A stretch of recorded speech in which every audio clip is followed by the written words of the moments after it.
He tilted his head and chuckled as he surveyed her. "Nobody'd know you, though. You look almost like me." Laughing and brushing away her tears, Alaina gestured to a bare corner in the room where once an armoire had stood. "But where has everything gone, Saul? It doesn't look much like home anymore." Saul snorted in disgust.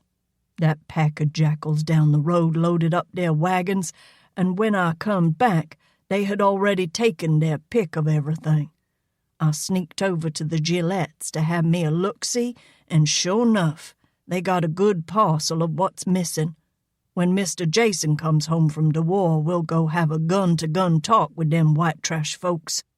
That young whelp, Emmett, he been laudin' it round these parts that he's the one what run you off. He won't be talking so fine and mighty when Mr. Jason comes back." Alaina heaved a tremulous sigh. "I'm afraid Jason won't be coming back, Saul." "Oh, no," he moaned sorrowfully, tears gathering in his eyes. The black man hung his head and slowly shook it. "How have you been managing?" Alaina questioned in a quavery voice. Saul wiped his face on his sleeve and swallowed his tears. "Oh, I ain't had no trouble getting along, Miss Alaina.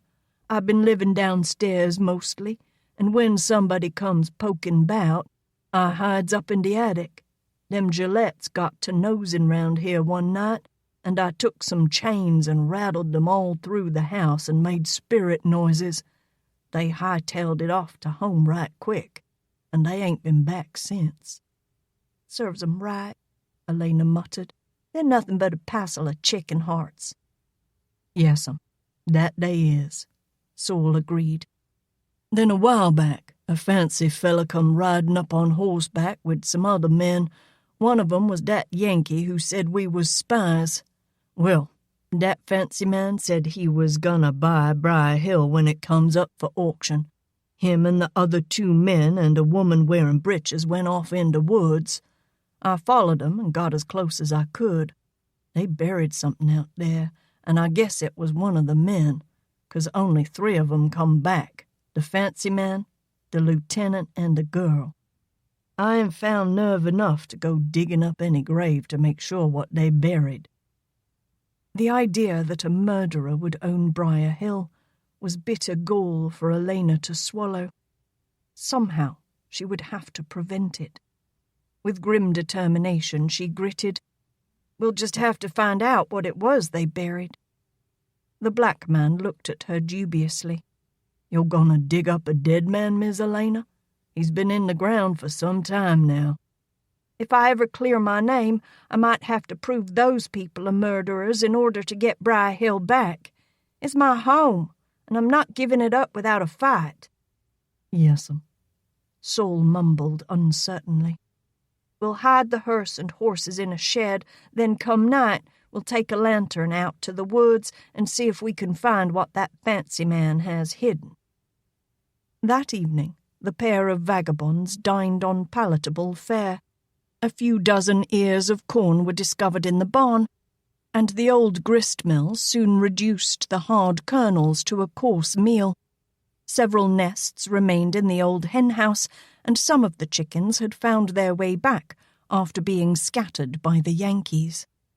From these, Alaina purloined a half-dozen eggs, and in the cookhouse pantry she found salt and leavening which, blended with eggs and cornmeal, produced a rich golden cake of delectable flavour.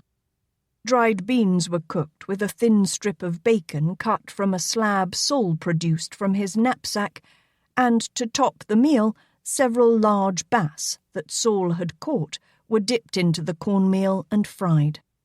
For a few moments at least, the 2 were able to forget the hardships the war had inflicted upon them as they enjoyed the repast. The moon climbed on its laborious path into the night sky and gave silvery halos to the low-hanging clouds that flitted across its face. Alaina gathered the wooden bowls and washed them in a bucket of water. Then, taking up a lantern, she faced the black man expectantly. Saul heaved a sigh and rose to his feet, displaying no spirit for the task at hand, but obligingly he nodded. "I'll get a shovel." The strange pair began to beat the woods in hopes of finding some trace of what they sought, yet they were almost surprised when Saul came upon a soft spot of ground between two blaze-marked oak saplings. Someone clearly had planned to return to the place. Most reluctantly, Saul set about his labours while Alaina held the lantern high. The rain had lightened to a fine sporadic mist, but the soil was soggy and weighty to lift. Almost 3/4 of an hour had passed before Saul's shovel struck something very hard. For all of his misgivings about the deed, new interest took hold of the black. This was no body the miscreants had buried. "Miss Alaina, hold the lantern closer," he urged. "There's something else here." He scooped away a spadeful of mud and immediately lost some of his enthusiasm as he uncovered the remains of a hand. It was still loosely attached to an arm that was flung over a large metal-bound strongbox. Alaina recoiled and stumbled back, holding a hand clutched over her mouth. To this point, her bravado had been based on an unwillingness to believe that murder had been committed on the lands of Briar Hill and that Saul had somehow been mistaken. Now it all came upon her with a crushing truth that made her weak and sick. "Oh, lawsy, Miss Alaina, I was right. They killed him." Shuddering, Alaina remained mute as the black worked at loosening the heavy chest from the grave. When finally he set it before her, she brushed away the damp soil that clung to the top and held the lantern close. The letters USA were stenciled across the face of the box and identified the piece as the Union's property. Curiosity whet her impatience, and she twisted at the piece of heavy wire that held the cask shut.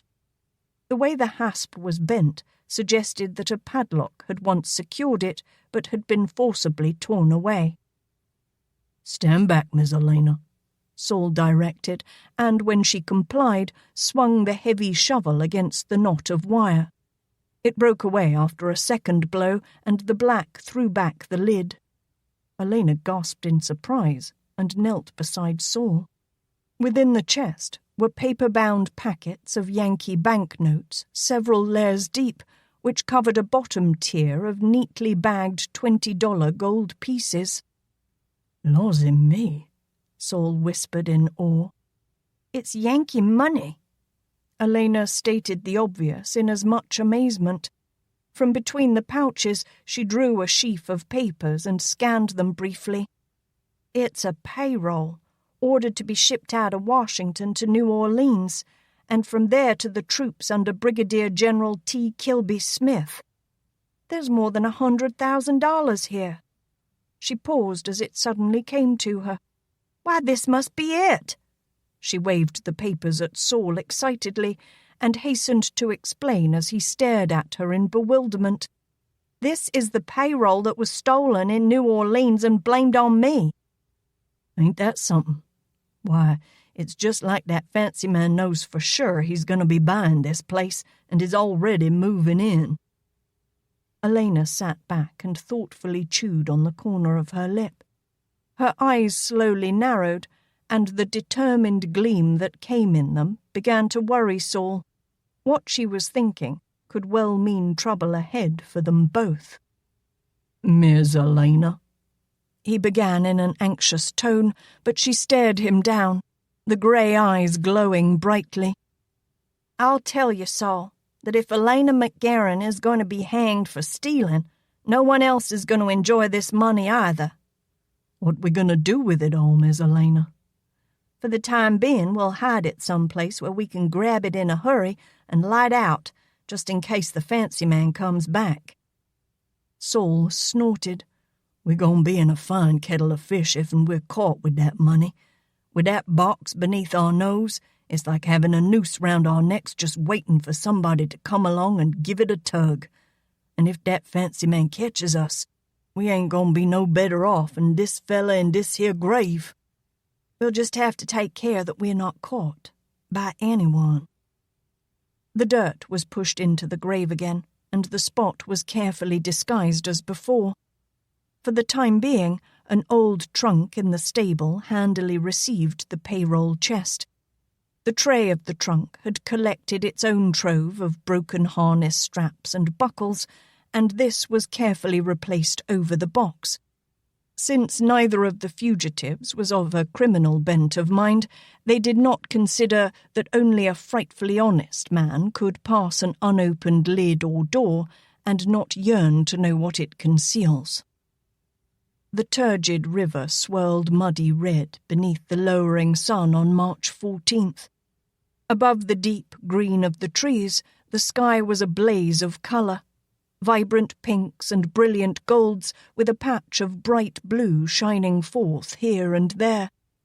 The dusty blue-grey haze on the eastern horizon deepened with each passing moment, and from the same direction came a low rumbling noise, like distant thunder, though no flashes of lightning could be seen. Alaina met Saul's apprehensive frown. "Do you hear it?" She nodded and again scanned the treetops to the east. "Guns," Saul stated bluntly. "Big ones. Coming from way over the other side of Marksville, maybe 20 miles or so off yonder." "Fort DeRussy," Alaina murmured. "It's been manned again, and you can bet the Yankees are trying to take it." "They just might be coming this way, Miss Alaina." The outsized black twisted his hands in anguished fretting. "Losing me, we ain't got nothing more to spare. They'll burn us out for sure this time." "Nail that Yankee no trespassing sign on the door again." Alaina launched into the process of decision-making with bitter perseverance. "They'll think twice about burning their own property. We'll move into one of the dog-trot cabins for a while." She grinned up at Saul with gleeful malice. "If the bluebellies come riding round, I'll just have to pass off as your kinfolk or some such." The following day, the sound of gunfire stopped. The small fort had been reduced, the garrison taken prisoner, and on the 16th the flotilla of Yankee warships moved on up the Red River, guarding 30-odd transport steamers that carried 2 divisions of seasoned veterans under the command of General A.J. Smith. Another division, under another Smith, this one General T. Kilby, stayed behind to raise the remains of Fort DeRussy and, in exuberant largesse, extended their activities to the surrounding countryside. Fresh from Sherman's guiding hand, the Bluecoats proved expert in their trade of war. Simmsport had felt the heat of the Yankee torches, and the lush Avoyelles prairie was not to be spared. Inhabited by the gentle Acadians who held a rich tradition of freedom and who were generally sympathetic with the Union cause, the area was soon well dedicated with Sherman's monuments, the stark, charred chimneys that stood unsupported, where once spacious plantation homes had been. The rain continued to muddy the fields of the plantations, while the Yankees laid waste to the prairie. In Shreveport, the headquarters of the Confederate Army of the West, Lieutenant General Kirby Smith, the third of that auspicious surname to be involved, worried and fretted, but could not release General Taylor and his thin Louisiana division to the attack until the scattered greyback Army of the West could be collected from its far-flung posts and concentrated against the advancing Union Army. Major General Richard Taylor, son of Zachary and brother-in-law of Jeff Davis, could only fall back, recruiting volunteers as he went, hoping that somewhere he would have a chance to defend the soil of his native state. Alaina worried about much the same thing, how to protect her home from the rampaging hordes of blue that came ever nearer. The smell of ash was heavy in the air, and even the rain could not wash the stench away. In her half of the dog-trot cabin, She tried to relax on a hard, lumpy, cotton-filled pallet, but she could only wonder at what new test might beset her, now with the Yankees all about them. When the rain abated, the night grew still. The smell of ashes and smoke became oppressive as an eastern breeze freshened. She pulled the blanket over her head in a vain effort to shut out the hated essence of war. It was a dismal thought that in her attempt to escape Cole, she had thrust herself directly in the path of a greater threat.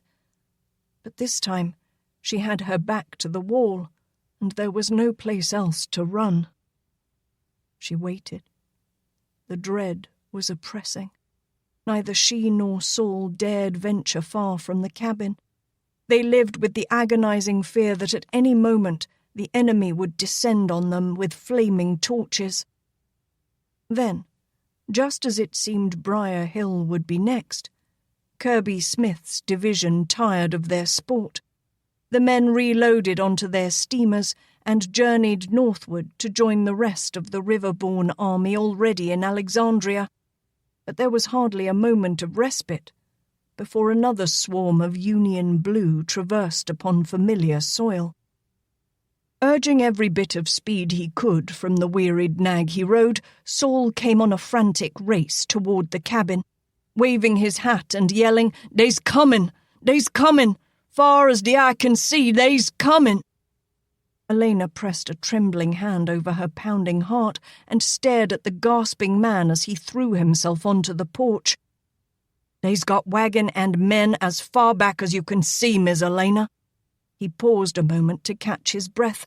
"I seen 'em, a little ways past the creek where I was huntin'." "Are they coming this way?" she questioned in a restricted voice. "We're bound to see some of 'em, Miss Alaina. They sending out patrols right and left." "Then we'll stay close to the cabin until they pass." Her hands were clenched into fierce, desperate fists. "Pray God they're not bent on burning." It was the 20th of March before Franklin's infantry slogged their way as far as Cheneyville, and nearly noon before the van of the 19th Corps entered the small hamlet on the northwestern corner of the Avoyelles Prairie. Cole arranged to be absent for the afternoon and joined a cavalry patrol that was leaving to scout in the general direction of the Briar Hill plantation. The patrol had gone a little more than 2 miles when the road bent sharply to the west, where it came into conjunction with a creek. A narrow dirt lane led off to the right, and some distance down, a crowded group of rather large, sprawling shanties could be seen. All of them bore the appearance of having been assembled of whatever material was at hand and at whatever whim struck the builder. The inhabitants, at least those who were visible, seemed to be white, although the colour of the local soil, which was liberally affixed to random portions of unclad anatomy, made that a doubtful observation. As the patrol passed, several naked tots were snatched from the mud of the lane where they had been playing and were quickly taken out of sight. The older children and adults made no effort to approach the road. In fact, they seemed to prefer a goodly distance between themselves and the mounted strangers. A little farther along the bayou road, several well-built cabins stood in a neat row. Most of them appeared deserted, and had apparently been ransacked, for shattered pieces of splintered furnishings were strewn about the yards. Weeds sprouted where once small gardens had been tended, and doors hung askew from broken hinges. Cole noted that a cabin at the far end of the row displayed the only sign of habitation. A thin wisp of smoke curled from the brick chimney, and on the front porch a large black man leaned lazily against a post while he watched the approaching Yankee patrol. Beyond the cabins, another lane penetrated a dense, wisteria-tangled hedge of briars, and the steep roof of a sizable house was visible amid the tops of towering live oaks. A broken sign, dangling from a post near the entrance, still bore the faded letters, blank hill. Alaina watched through the dirty window as the Yankee patrol splashed along the muddy road. The two officers who led the short column were almost identical, with their hardy hats and the grey-blue slickers that protected them from the misting rain. But the one on the near side rode taller and straighter, astride a roan that was just like... Her eyes lifted to the man's face, and she used the heel of her hand to clear a spot on the grimy pane. Then she gasped and flattened herself against the wall beside the window. Cole Latimer. The name flared blindingly bright in her mind. How could he have known where she was? How?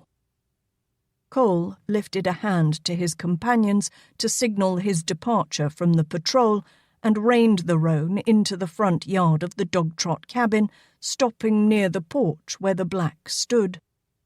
"You belong to this farm?" "I did, but I's free now," Saul stated, "and ain't nobody round here to say any different." "Have you seen anything of the girl who used to live here? The one they call Alaina?" The black scratched his head. "Lawsy, Missa Yankee, it was a while back when she left. All them white folk what lived in the big house is either dead or skedaddled. Ain't been a white soul round here in a long time, just them Gillettes down the road a piece. But they's mean folk, and generally it's trouble when they comes a-calling. Massa MacGaren didn't cotton to those people 'tall." "Are you sure you haven't seen anything of the girl?" Cole pressed. Saul chuckled and shrugged his massive shoulders. "Most everybody what stops here asks the same question, Mr. Yankee, and I tell 'em the same thing." Cole glanced about in frustration. The black would have no reason to trust one garbed in Yankee blue, and Alaina was too stubborn to come out of her own accord. Yet Cole had hoped for the improbable. "If you do happen to see the girl, will you tell her that Cole Latimer was here asking about her? Tell her, I'm not going to give up so easily." The black peered at him closely. "You looking to fetch up that reward for yourself, mister?" "Just tell her. She'll know what I mean." Wheeling his horse about, Cole guided the roan into the overgrown drive and rode toward the house. Beyond the tall hedge, it was like entering a different world. He sat the back of his mount, thoughtfully surveying the house and grounds. He could understand Alaina's hatred of the people who had snatched away her world and reduced her to the level of poverty. Indeed, he was considerably amazed that she had controlled herself well enough to masquerade in the midst of her enemies for better than 6 months.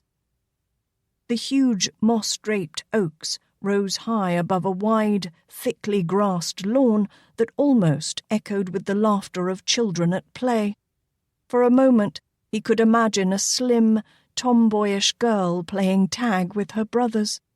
The vision faded, to be replaced with one of tear-filled grey eyes and the remembrance of a lithe young form in his arms. Then of another time, when an all-too-feminine shape flitted past a moonlit window. It seemed he would never be free of those ghosts. They haunted him wherever he went. Drawing closer to the house, Cole saw that the lower windows and doors were boarded up. A handbill fluttered on the front door over a boldly painted red cross. It was this that roused a feeling of anger in him. Good Lord, the girl could hardly bear the sight of blood. How could they condemn her as a murderess? He urged the roan on into the backyard, bringing a muttered curse from Alaina.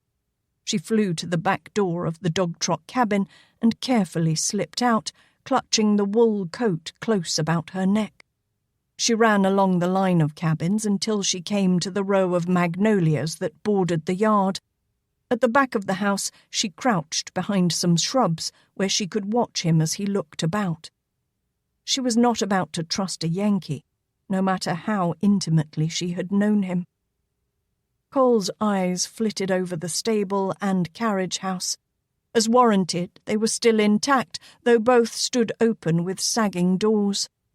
Behind these buildings, at the edge of a wide field, more sheds and barns stood, some of them in a sad state of repair. He halted his mount at the gate that opened onto the field and gazed about him, suddenly plagued by a feeling of sadness that he had missed meeting the MacGarens as a family. To have nurtured such an interesting individual as Alaina, he could only consider that they had been well worth knowing. As he turned his mount away from the gate, his eye caught an odd shape in one of the sheds. Curious, he drew rein and dismounted to inspect the tarpaulin-draped conveyance. It proved to be a glass-sided hearse, complete with coffin inside and well spattered with dry, red mud, the same with which he had lately become overly familiar. Yellow flags hung from the staffs at each corner, and Cole knew the portent that they carried. Reaching a gloved hand in, he lifted the lid of the coffin. Much to his relief, the thing was empty. He grimaced and dropped the dusty canvas back into place. At least he wasn't ready to ride in one of these contraptions yet, or, he hoped, any time soon. He passed his hand reflectively over the mud-crusted wheel, then slowly returned to his mount. An image taunted his thoughts and began to gel into a firm belief. He could almost see the yellow-bannered hearse emerging from the mists of his mind with its small, slim driver. Disguised as a boy, came the answer that settled his long, unsatisfied question. She was wearing breeches again. He swung onto the roan's back. The patrol was far ahead by now, and he would have to hurry to catch them. Lone Union officers were not particularly popular in these parts, and Briar Hill roused memories that were best put aside for the time being. Alaina held her breath as he rode leisurely past her hiding place. He seemed in no rush to call back the patrol, and it was only after he had gained the main road that he kicked his horse into a gallop. She could not resist going back to check on the hearse, and on the way past the shed where she had stabled the horses before Saul had moved them to a hidden copse in the swamp beyond the fields. A small flutter of white high on one of the doors caught her eye, and when she drew near, she saw it to be a folded piece of paper wedged into a sheltered crack. Unfolding it, she stared at a handbill that announced the pending sale of Briar Hill, and which gave her name in bold print as a renegade. Turning it over, she found a penned message. Al, you should cover the fresh manure in here. It's a dead giveaway. Wish to see you in N.O. when I return. We have matters of importance to discuss. C.L. What was that Yankee poking round here for, Miss Alaina? Saul questioned as he hurried toward her. She refolded the note and tucked it within her bodice. I guess he was just curious about Alaina MacGaren like everyone else is. He sounds a mite more determined than most, the black grunted. Alaina nodded in silent agreement. This was one Yankee she had the feeling she wasn't going to shake so easily. Chapter 19. The war ground inexorably on. The armies in the east still faced each other across the Rapidan and prepared for the spring offensives. The same butler of New Orleans fame led an army up the James to threaten Richmond. In the Central Theater, Sherman refined his tactics on a march through northern Mississippi to Meridian and back, while Steele set out from Little Rock toward Shreveport to divert some of Kirby Smith's forces away from Banks's thrust up the Red River.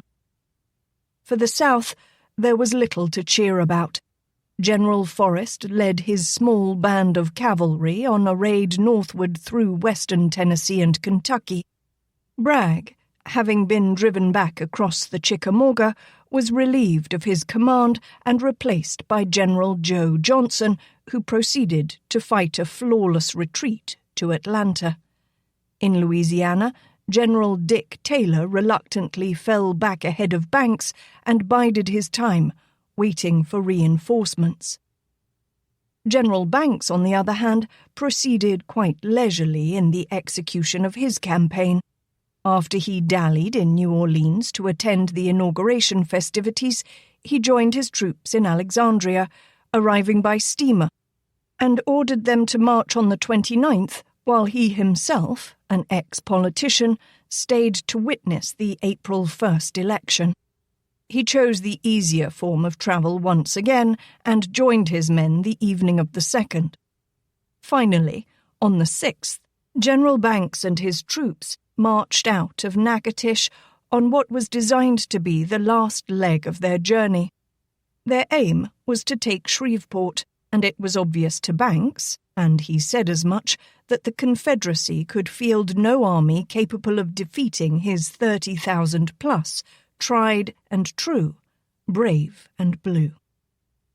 But Dick Taylor had reached the end of his tether and refused to leave his state without a battle.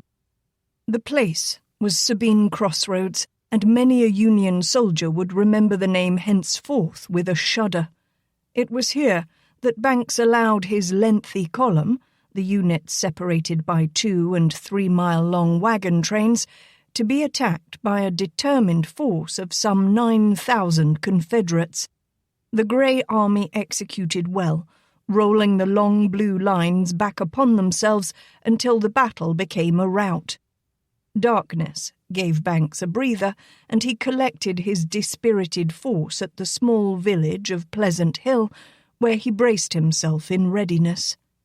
The next afternoon, before dusk, Taylor launched another attack on the Union's left flank in a left-wheeling movement. On the verge of another rout, the Confederates were caught on their own right flank by A.J. Smith's veterans and were themselves set to flight. It was a repeat of the day before, but in reverse, and, as on the prior day, darkness put an end to the conflict. Banks was elated with his success, but his generals advised retreat, all but Smith, who had to be ordered to cease his pursuit of the rebels. Across the field of conflict, Taylor retreated to the nearest water and made camp, only to be roused in the early morning by his superior, Kirby Smith, who, having learned of the defeat, ordered Taylor to withdraw his force to Mansfield. Thus it was that both armies retreated from the battlefield, Taylor in disgust, Banks in disgrace. The Union Army withdrew to Grand Ecore and the protection of the heavy guns of Porter's fleet, that same which had suffered a severe chastisement from the Texan Greene and his western horsemen as the flotilla tried to force its way up Loggy Bayou. The blue-clad soldiers proved much swifter on the countermarch, and reached Natchitoches in a single day, but it was a wry footnote to the battle that most of the non-walking wounded had to be left to the tender mercies of the Confederates, as some unthinking soul had ordered the wagons back before the onset of the battle and sent the medical supplies with them. It was this predicament that caught Captain Latimer between the cruel jaws of fate, from which he was not to escape unscathed. A diet of catfish, chicken, eggs, and an occasional snared rabbit had sufficed for the occupants of Briar Hill for 3 weeks or more. The thought of the sugar-cured hams hanging in the Gillette smokehouse whetted the palates but gave no sustenance to the body. A planned foray to the Gillette's curing shed seemed the only way to satisfy their cravings. Alaina reapplied the butternut stain with as much repugnance as when she had dressed the part of Al. Saul fetched one of the horses from the hiding-place in the swamp, and the two miscreants set out as dusk descended on the land. Some distance away from the Gillette's dwellings, they left the mount securely tied at the edge of a stand of trees, from which, if necessary, a rapid flight could be made. The approach to the smokehouse was made stealthily, for the members of the loose-knit family were given to wanderings at odd hours. The sun continued to sink, touching the horizon, as Alaina and Saul snaked their way beneath thick brush and found shelter behind a fallen log at the edge of the Gillette's poorly defined backyard. A dozen feet away stood the sturdy log structure that served the clan as a smokehouse, and beside the waist-high door blazed the redoubtable figure of Emmett Gillette, that selfsame one whose proposal to Alaina a year earlier had roused such mirth as to cause her to laugh in his face before she got down to the matter of driving him away at gunpoint. He also had the honour of being the one who had reported her as a spy to the Yankees. A door slammed, and a cheery whistle wheedled its way through the deepening darkness as a smaller, slimmer lad drew near, bearing a lighted lantern which he hung on a pole near the smokehouse. Emmett straightened and hitched up his pants. "What you doing out here, Tater?" he demanded authoritatively. "Brought you light." The lad adjusted the lantern's wick until the flickering stopped. "Your pa didn't want you to hurt yourself in the dark and all." Emmett eyed the youngster suspiciously, but failed to pin down the insult. He decided his neophyte needed to be impressed by a recount of his daring do. He sucked in his sagging belly, drew back his narrow shoulders, and rocked up on the balls of his bare feet. "Yes, sir, Tater. I just about captured this here Yankee all by myself." The young man strutted and patted the black Union holster belt that fitted tightly about his broad waist. "Aw, Emmett, I knows you seen that Yankee a-floatin' in a boat down on the bayou this mornin', and you come to runnin' up here screechin' for your pa." "I didn't screech." "Did so, I heard ya." "You listen, Tater Williams. Pa give me this gun 'cause I captured this here Yankee." "Aw, Emmett, your pa just let you wear it for a little bit whilst you watched the door so's you wouldn't squall so loud about being in late for supper. Why, if that Yankee comed out here, your skin'd fall empty right here in the dirt 'cause you'd outrun it." "'Tain't so. I ain't scared of no Yankee. Y'all just watch." Emmett picked up a heavy cane pole and, thrusting it through the narrow slot in the door, whipped it around viciously. Then, bending low, he called in, "Hey, Yankee, you awake in there?" The stick jumped and jerked inward a little bit, as if someone weakly tugged on the other end. Tater whooped, and Emmett seized the thick butt of the pole with both meaty paws, lest it be snatched away from him. A split second later, his eyes flew wide as he was hauled smartly forward. His forehead slammed against the rough logs of the smokehouse, and he let out a bellow of pain as his knuckles were scraped hard against the narrow slot, and the cane pole disappeared within. Before he could gather himself and rise from his knees, the pole reappeared with a vengeance, catching him in mid-abdomen and throwing him backwards into a slickery puddle of mud. "You open this door, Toad," a hoarse voice rasped from inside, "and I'll show you just how wide awake I am." Behind the log where she crouched, Alaina's hand tightened on Saul's arm. Glancing at her in wonder, the black saw her face taut and rigid in the meagre light. Her lips barely moved as she whispered savagely, "We've got to get that fool Yankee out of there." "Miss Alaina," Saul whispered back, "we don't need no ham that bad. Let's go find us some nice chickens." Angrily, Alaina turned to stare at Saul. Then she realized he had not read her mind and did not comprehend her reasoning. She rolled over and leaned her head against the log. "No, forget the ham. I mean, we got to get that Yankee out of there." Emmett got to his feet with a curse and sucked his skinned knuckles, glaring toward the slot in the door. You just better watch it, Yankee, he mumbled above Tater's uproarious guffawing. I might just shoot you clean through with this here gun. Your pa said if you so much as pulled that pistol out of that holster, Tater reminded his cousin breathlessly, he'd strap your backside good. You get yourself up to the house with the rest of the chillins. Emmett barked. I's got more work to attend to, and I can't be jawin' with no young'uns. Tater seemed willing to comply, and the evening grew still, as Emmett strove to ignore the drying mud on his backside. In the darkening shadows, another form soon approached, and a young girl of rather startling proportions moved into the circle of light cast by the lantern. Hi, Jenny. Emmett waxed more cheerful. You want me to bring the Yankee out for a look? Your pa said ain't nobody to touch that door, the girl informed the young man tersely. Jenny? You want to go over behind the smokehouse and, talk for a while? You knows I spoke for Emmett.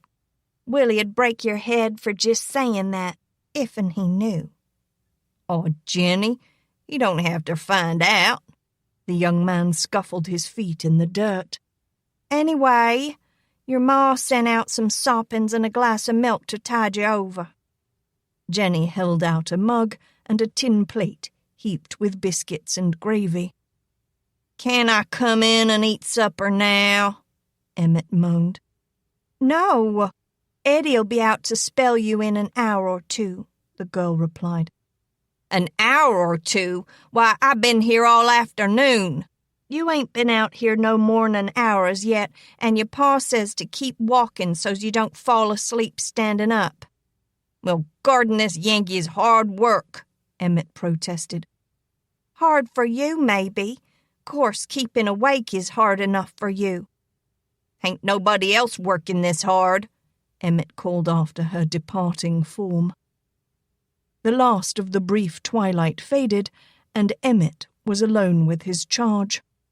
The chore was wearisome, and he yawned until his jaws fairly cracked. He paced back and forth, well out of reach of the cane pole.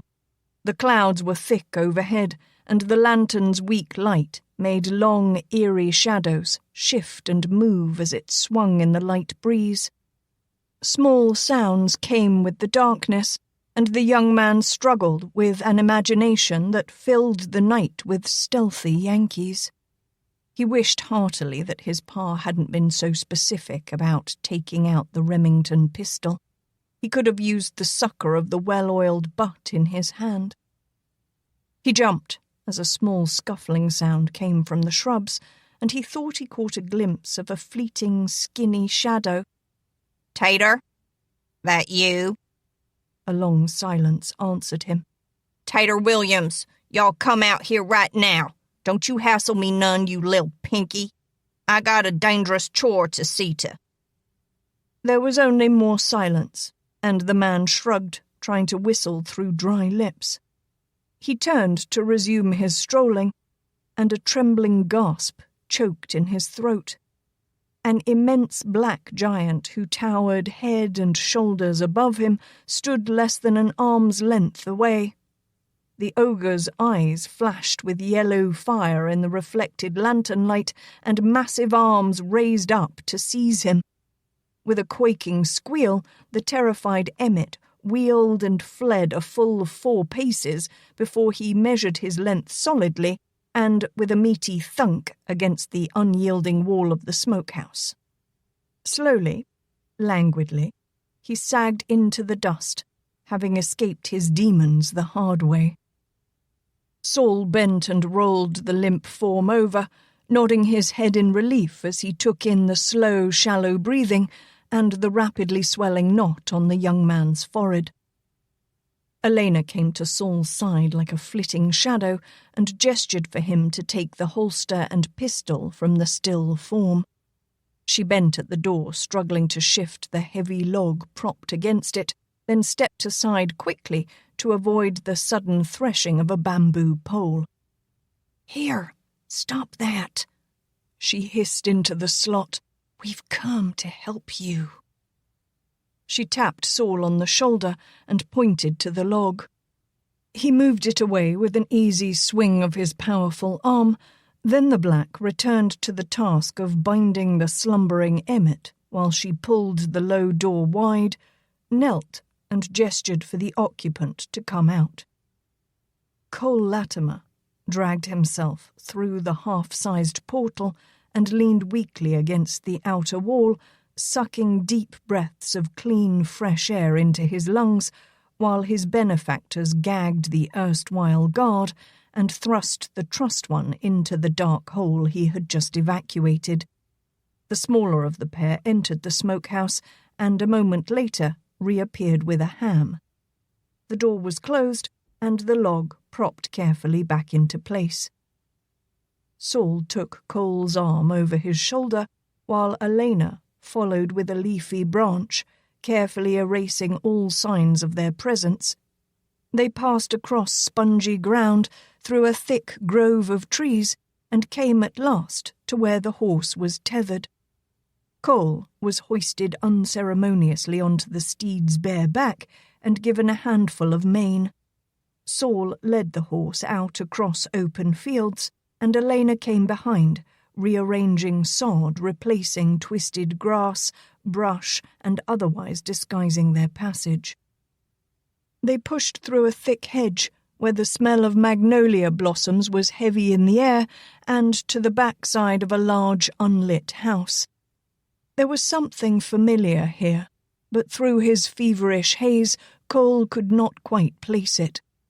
He was lifted down, and the small one led the horse away to a hiding place, while the big one again took his arm and half carried him into the deserted structure. After a while the little one returned, and there was much scrabbling in the darkness. There was a rasping scratch of a match, a candle was lit, then another. The dim forms of his companions moved about the meagerly furnished room. The two came to squat beside him.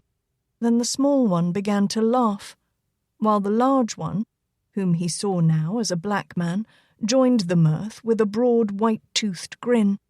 Cole could not find the joke, and stared at them in confusion until the smaller one reached up and snatched off the hat, shook out the dark hair of a short yet unmasculine length, and turned so the light could strike her face.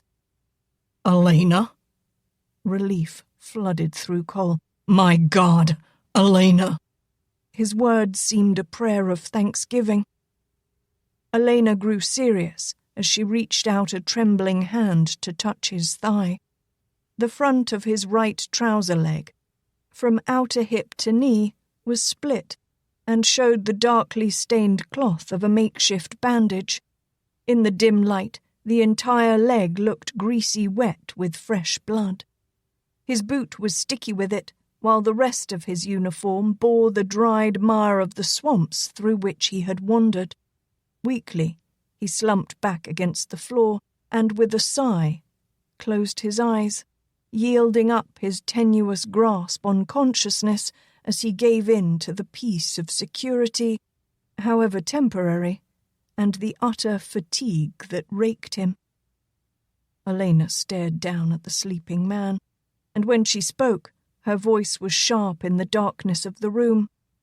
"Saul," she opened with sudden resolution, "I think we had better get the captain into a bed." "But, Miss Alaina..." Saul was agog at her suggestion. "The only bed in the house is..."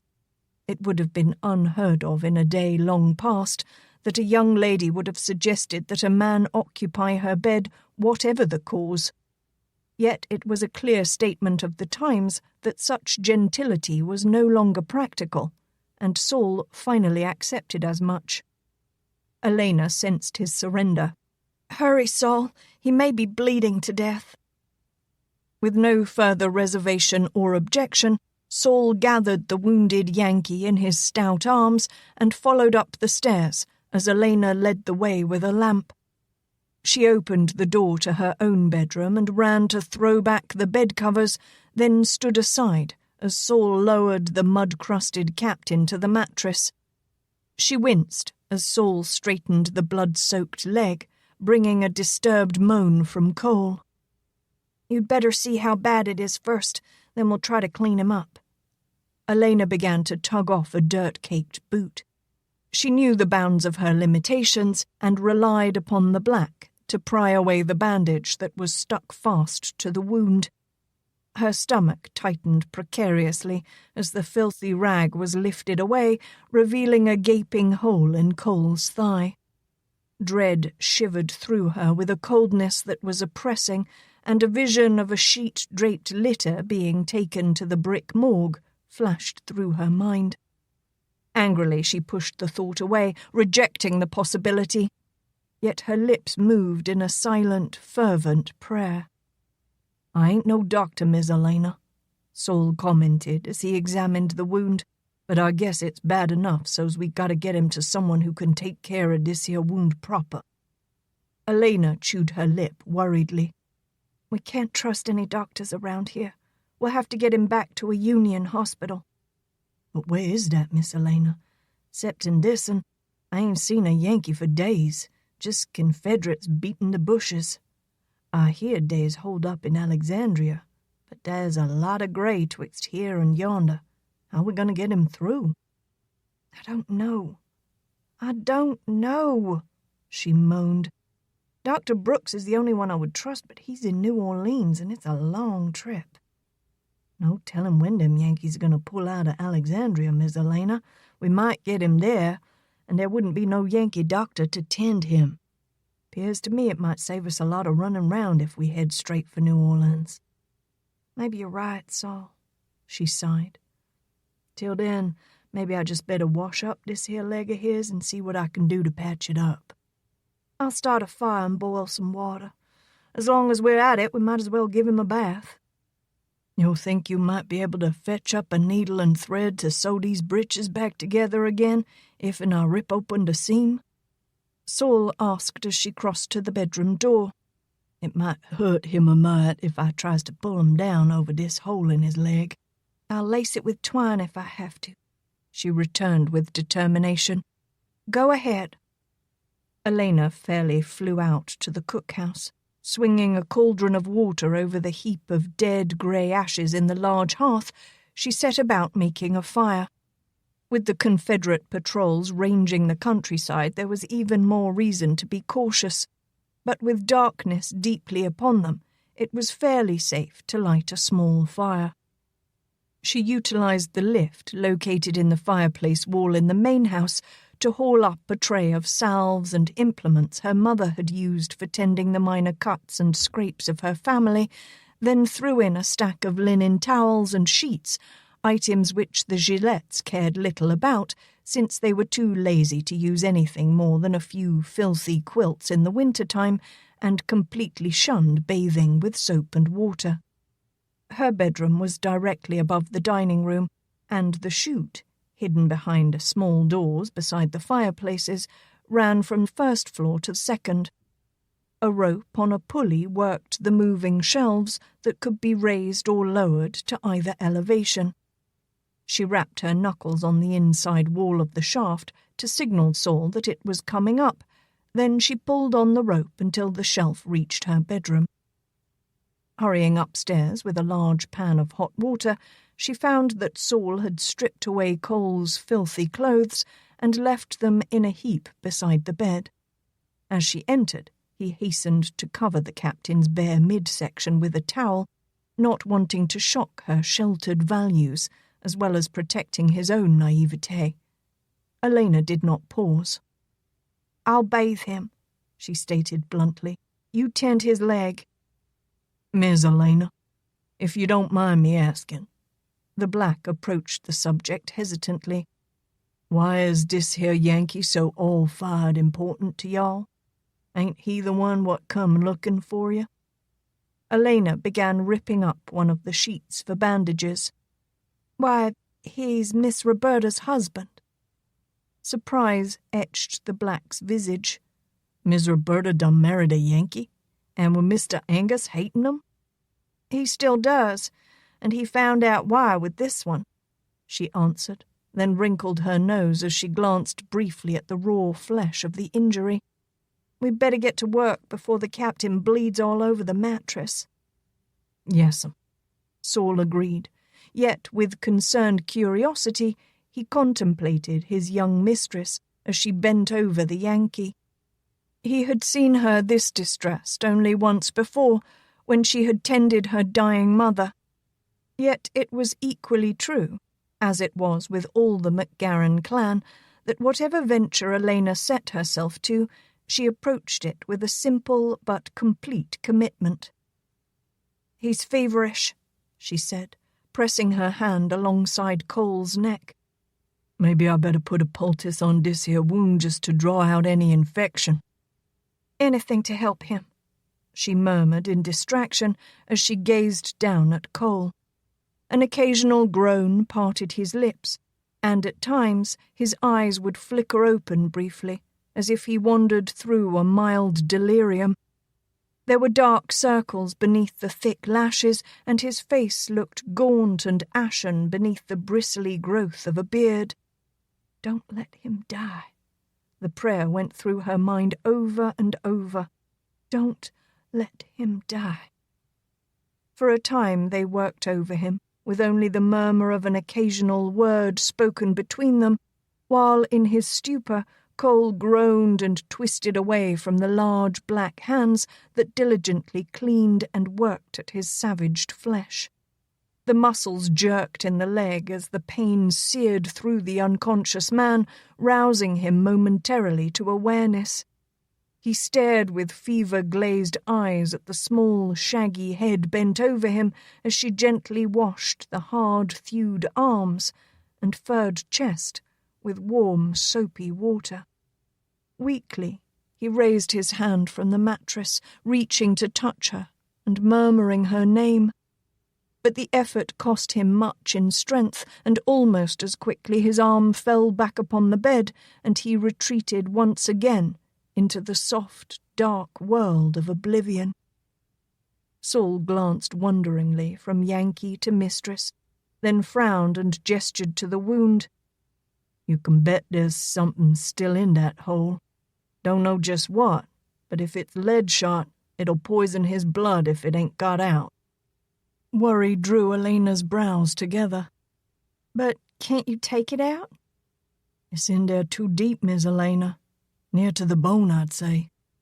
Besides, I ain't got nothing to get it out with." "Can we get him to New Orleans?" "Don't know, Miss Alaina. Maybe with a poultice and wrappings on his leg, we can get him back there in no worse fix than he's in right now. Maybe even a little better." "Come daybreak, you'd best scout around and see just where we can get him through. We're likely to see less Confederates going south." The black laid a poultice on the wound and bound it all tightly in order to press the ragged edges of the gaping hole together, then held him up while Alaina smoothed a clean sheet beneath the captain. Once the balm had been applied to the injury, Cole rested easier. Having entered into a deeper sleep that even their ministerings could not disrupt, Alaina shaved the dark stubble from his face, and with his cheeks devoid of the prickly growth, he looked more like himself, making her suddenly and acutely conscious of his near nudity. In the dim lamplight, his bronze-hued skin showed dark against the sheet. The long, muscular form was superbly proportioned, with broad shoulders, tapering to narrow hips and lean thighs, and a furring of hair, dwindling to a thin line that traced downward over his flat belly. Alaina felt her cheeks grow hot as she realized that her gaze was lingering overlong, and she hastily unfolded the sheet over him. "You sit with him for a while, Saul. I'll make us some supper." She excused herself quickly and left without waiting for the black's nod. She sought the night air to cool her flaming cheeks, and it was a long time before the trembling in her fingers ceased. Chapter 20. Cole Latimer lay still for a moment. A small sound from somewhere nearby convinced him that he was awake. It was daylight, and from the comfort of the mattress beneath him, he guessed that he was in a bed and naked between clean sheets. It was beyond his ken how this could be. The leg still ached with a dull, throbbing pain, but when his finger touched it, he found it snugly wrapped in a neat bandage. Slowly, he opened his eyes, and his amazement was complete as he saw the lace-edged canopy of the tester bed wherein he lay. A slender form dressed in boy's clothing moved past the bed, and though the skin was stained brown, he'd have known that pert profile anywhere. He tried to wet his dry, parched lips with the tip of his tongue and called out to her. "Al." His best effort was a hoarse croak. Alaina turned quickly and hurried to the bedside, her eyes questioning as they searched his face in anxious concern. "How do you feel?" "Can you get me a drink?" His voice was little more than a rasping whisper. "If it's permitted, Doctor," she teased gently. He nodded slightly and smiled, closing his eyes again. Her footsteps moved away from the bed, then returned. He opened his eyes to find her watching him closely. Accepting her assistance, he raised slightly and drank deeply to satisfy his burning thirst. The fever was gone, but every muscle in his body ached, and there seemed no ease from the pain that ebbed and flowed through his leg. "Would you care for something to eat?" she asked. "There's some soup and cornbread down in the cookhouse." "Enough to spare." He searched her face as he leaned back into the pillow. Alaina chuckled ruefully. "Whether they know it or not, the Gillettes have been contributing to our welfare. They help themselves to our livestock right along with the Yankees, so I figure they owe us." "I could stand some food," he admitted. "My backbone has been rubbing a hole in my stomach for the past few days." The thick bean soup, seasoned with ham and vegetables, was accepted with ravenous appreciation. After Alaina folded a quilt behind his back and fluffed the pillows over the padding, Cole ate heartily, brushing away her attempt to assist him. When she took the tray away several moments later, he felt much strengthened by the nourishment. Still, he was reminded of his limitations by the piercing pain that stabbed through his leg when he tried to move it. Alaina's face mirrored his grimace. "Still hurts?" Cole lightly kneaded the bandage over the wound. "I fear I've taken a piece of a cannon shell." "What happened? I thought doctors usually worked well back from the battlefields." It was a story as frustrating as the inspection of Magruder's carelessly packed supply wagons. After the first day's defeat and the second day's victory, to be ordered to leave the wounded and pull back, he had found the whims of command too much to bear. He remembered the beginning of it all rather vividly. He had been called to assist the wounded of a forgotten battery that had been badly mauled, and, as he was so involved, an argument with an arrogant colonel, Franklin's provost marshal, had developed over the proprieties of deserting helpless casualties. With stubborn tenacity, he had remained with the injured, and, with the assistance of the private who had found him and a lightly wounded sergeant, he had laboured to drag a pair of wagons from the swamp where the rebels had pushed them. They had chased the unit's hobbled mules through the woods until 4 had been caught to form a pair of teams.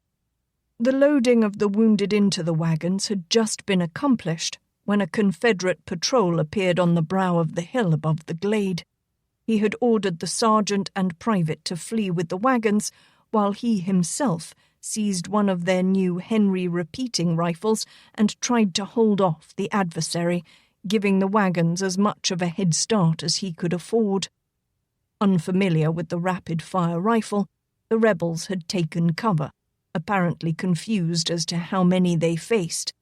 But they had lost no time in bringing up a breech-loading rifled cannon that they had captured from the Union cavalry on the first day's battle and were soon lobbing explosive shells down into the clearing. From that point on, Cole's memory was somewhat vague and confused. After giving the wagons the lead they needed, he had scattered the gun crew with a final volley from the Henry, then had smashed the rifle on a shattered cannon barrel and had sprinted for the roan. He had just vaulted into the saddle when another shell struck a pile of powder kegs, and it had seemed then as if the whole clearing had exploded. He had a vivid recollection of a tall pine beginning to topple toward him and a heavy blow on his thigh. There had been a time of clinging to the back of the crazed horse as it thrashed through the swamp while shots and shouts rang out from the rear. He remembered discovering his injury and effecting a crude bandage. Then nothing but long hours of blinding sun and sweltering heat, gnawing flies, stinging mosquitoes, and a variety of animals who had not seen enough of man to do more than stare at the strange apparition that passed.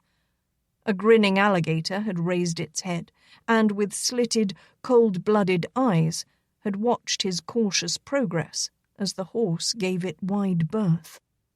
Darkness had come, then the sun again, and a night of shivering beneath a moss-bedecked live oak during a downpour, after which everything seemed to run together in a kaleidoscope of fleeting visions, steaming days, and bone-chilling nights, filled with gnawing, stinging insects of every sort, and the horse stumbling along the road.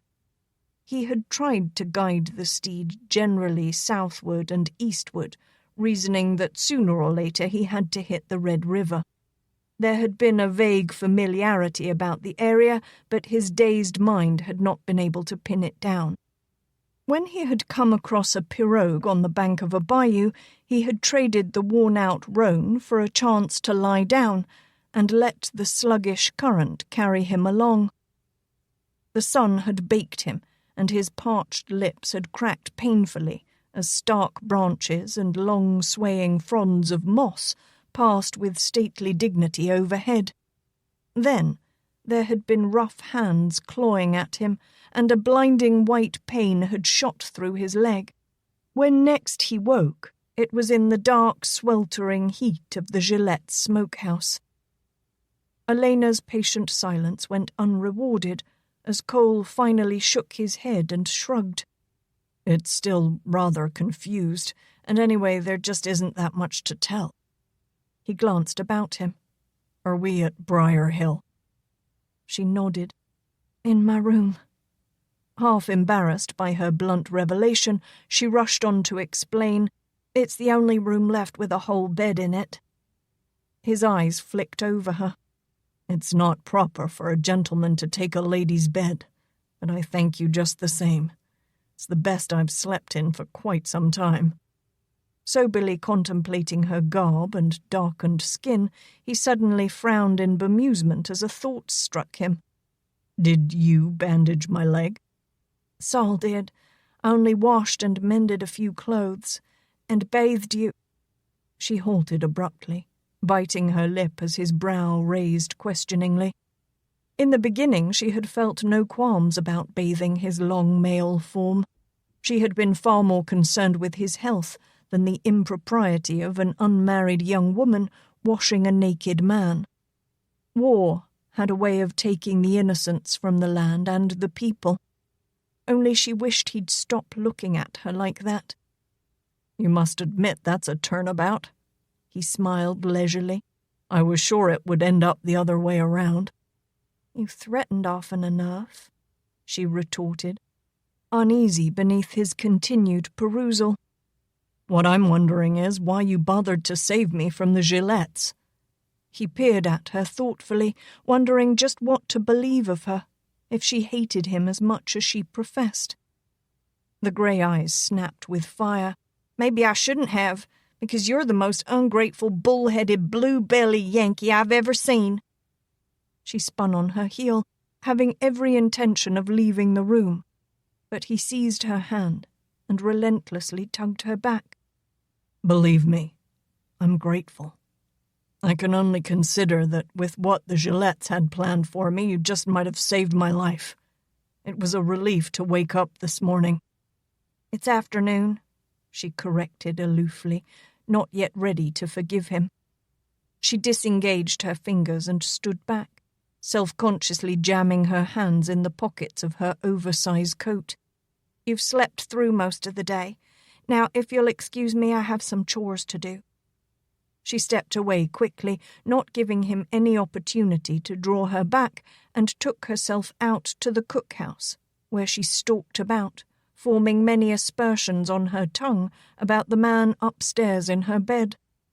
She worked at her feelings of injury, trying to mould them into a good, healthy hatred for the bluebelly. She would have felt more comfortable with those emotions than any she had been experiencing lately. Dusk had deepened over the land, and the west blazed with the brilliance of gilt-framed magenta and melon-pink clouds when she went out for a last hopeful search of the nests in the henhouse. She had prepared a sack of food for their journey and boiled what eggs she had earlier found, but a few scrambled for Cole's supper would help him to regain more of his strength. He would need it for the trip south. She was near the end of the shed, when through a wide gap in the rough planked wall, her eyes caught the movement of shadows furtively flitting along the edge of the woods. "Emmett, I bet," she said to herself, "up to no good again." She pressed close to the wall and watched through the crack until she was sure it was 2 men on horseback. Deserters? The question rose up in her mind. Either blue or grey, their kind boded ill. Depending on where their loyalties lay, a disabled Yankee might seem fair game for the killing. Cautiously, she returned to the house. Saul had taken her pistol with him, and that left only Cole's Remington for their protection. The door was open wide to her room, and when she entered, she found Cole seated on the edge of the bed. He had managed to don his underwear and was attempting to pull on his trousers over them. His pallor and the tensed muscles in his jaw were visible proof that the effort cost him much in pain. "We've got company," she announced in a low voice. "It might be the Gillettes, or perhaps deserters." She lifted the holstered pistol from the bureau. "Stay in bed and be quiet. I'll keep an eye on them." "What are you going to do with that?" He nodded toward the gun. "Use it if I have to," she stated simply. "Give it here." He motioned for her to bring the weapon to him. "If there's going to be any shooting, I'll be doing it." "You're in no condition to even be out of bed," she protested. "Good Lord, woman," he rasped. "I've dragged myself through the swamp getting here. I can certainly move from the bed. Now give it here." She paused in indecision beside the door, reluctant to yield to him. With laborious effort, Cole raised himself to stand on one foot, dragging up his trousers and wavering unsteadily as he tried to fasten them. "Will you lie down?" she groaned in fretful worry, and quickly stepped to his side to push him gently back upon the bed.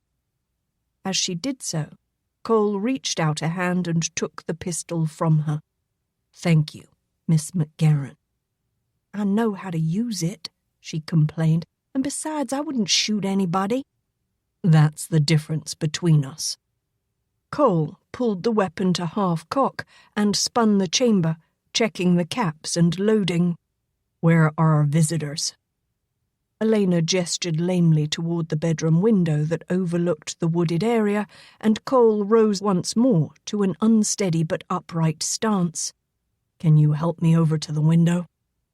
Sensing his determination, she reluctantly stepped close to that broad, muscular chest and tentatively slipped an arm behind his waist, bracing her other hand against his leanly fleshed ribs. As he laid an arm over her shoulders, a memory came winging back to haunt her, and she became dizzyingly aware of a time when his hard-thewed arms had clasped her to his chest, and taunting, warm lips had played with hers. Alaina dropped her head and forced her attention on the task at hand. He belonged to Roberta, she kept telling herself, and all her wants and needs could come to naught.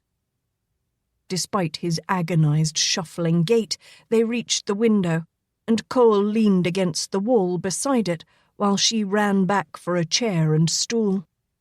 Sliding them both to the window, she firmly bade him to sit and steadied him as he complied. A darkish stain began to seep through the bandage, warning that undue stress on the leg would not be tolerated. "Are you all right?" she questioned anxiously, and was not greatly reassured by his brief nod. Careful not to disturb his leg, she perched beside it on the stool, where she could observe the meanderings of the visitors with him. Night crept in, with its stealthy cloak of darkness, and though they strained to see, no movement was detected in the outer edges of the copse or the yard below. Then a wavering, shifting light moved through the trees and came ever closer until it was recognizable as a lantern being carried by one of the men. The two paused on the outskirts of the woods, facing each other, and gestured wildly as if in a heated debate. Both wore duster coats and hats, but the lantern was held too low to allow any light to touch their faces. One was shorter and seemed almost petite from a distance. A woman? It was he or she who bore the hooded lamp and waved his free arm accusingly. A brief moment of violence ensued when the small one slapped the other, then almost immediately staggered away from a return blow. "They're coming toward the house," Alaina said. Cole watched the pair's progress closely. They seem to be searching for something. They're going into the carriage house. "You don't suppose they're the ones who—" She bit a thin knuckle as she realized what she had been about to say. Saul had stated that he had seen 2 men and a woman leave the woods where the grave had been found. These were 2 men, or possibly a man and a woman, without the treasure, but perhaps looking for it. Cole tried to see her face in the ebony shadows that surrounded them. What were you going to say? Alaina hunched her shoulders diffidently. "Nothing." Several moments passed before the two again emerged from the carriage house, this time shaking clenched fists threateningly at each other. Whatever it is they're after, I doubt that they've found it, Cole observed, wincing slightly at the burning pain of his wound. "It's not any of the Gillette clan," Alaina mused aloud, wishing that the pair would hold the lantern higher so she could see their faces clearly. They're going into the stable now. "The stable?" Alaina sprang to the window, and her fears were realized as she saw the light of the lantern disappearing into the same outbuilding where she and Saul had hidden the chest. "They'll find it for sure," she gasped. Find what? What is in there, Alaina? "Some old harnesses and things," she mumbled, rumpling her hair in abject frustration. Why hadn't she and Saul thought of hiding the chest in a more secretive location? Why did the thieves have to return so quickly for it? Why?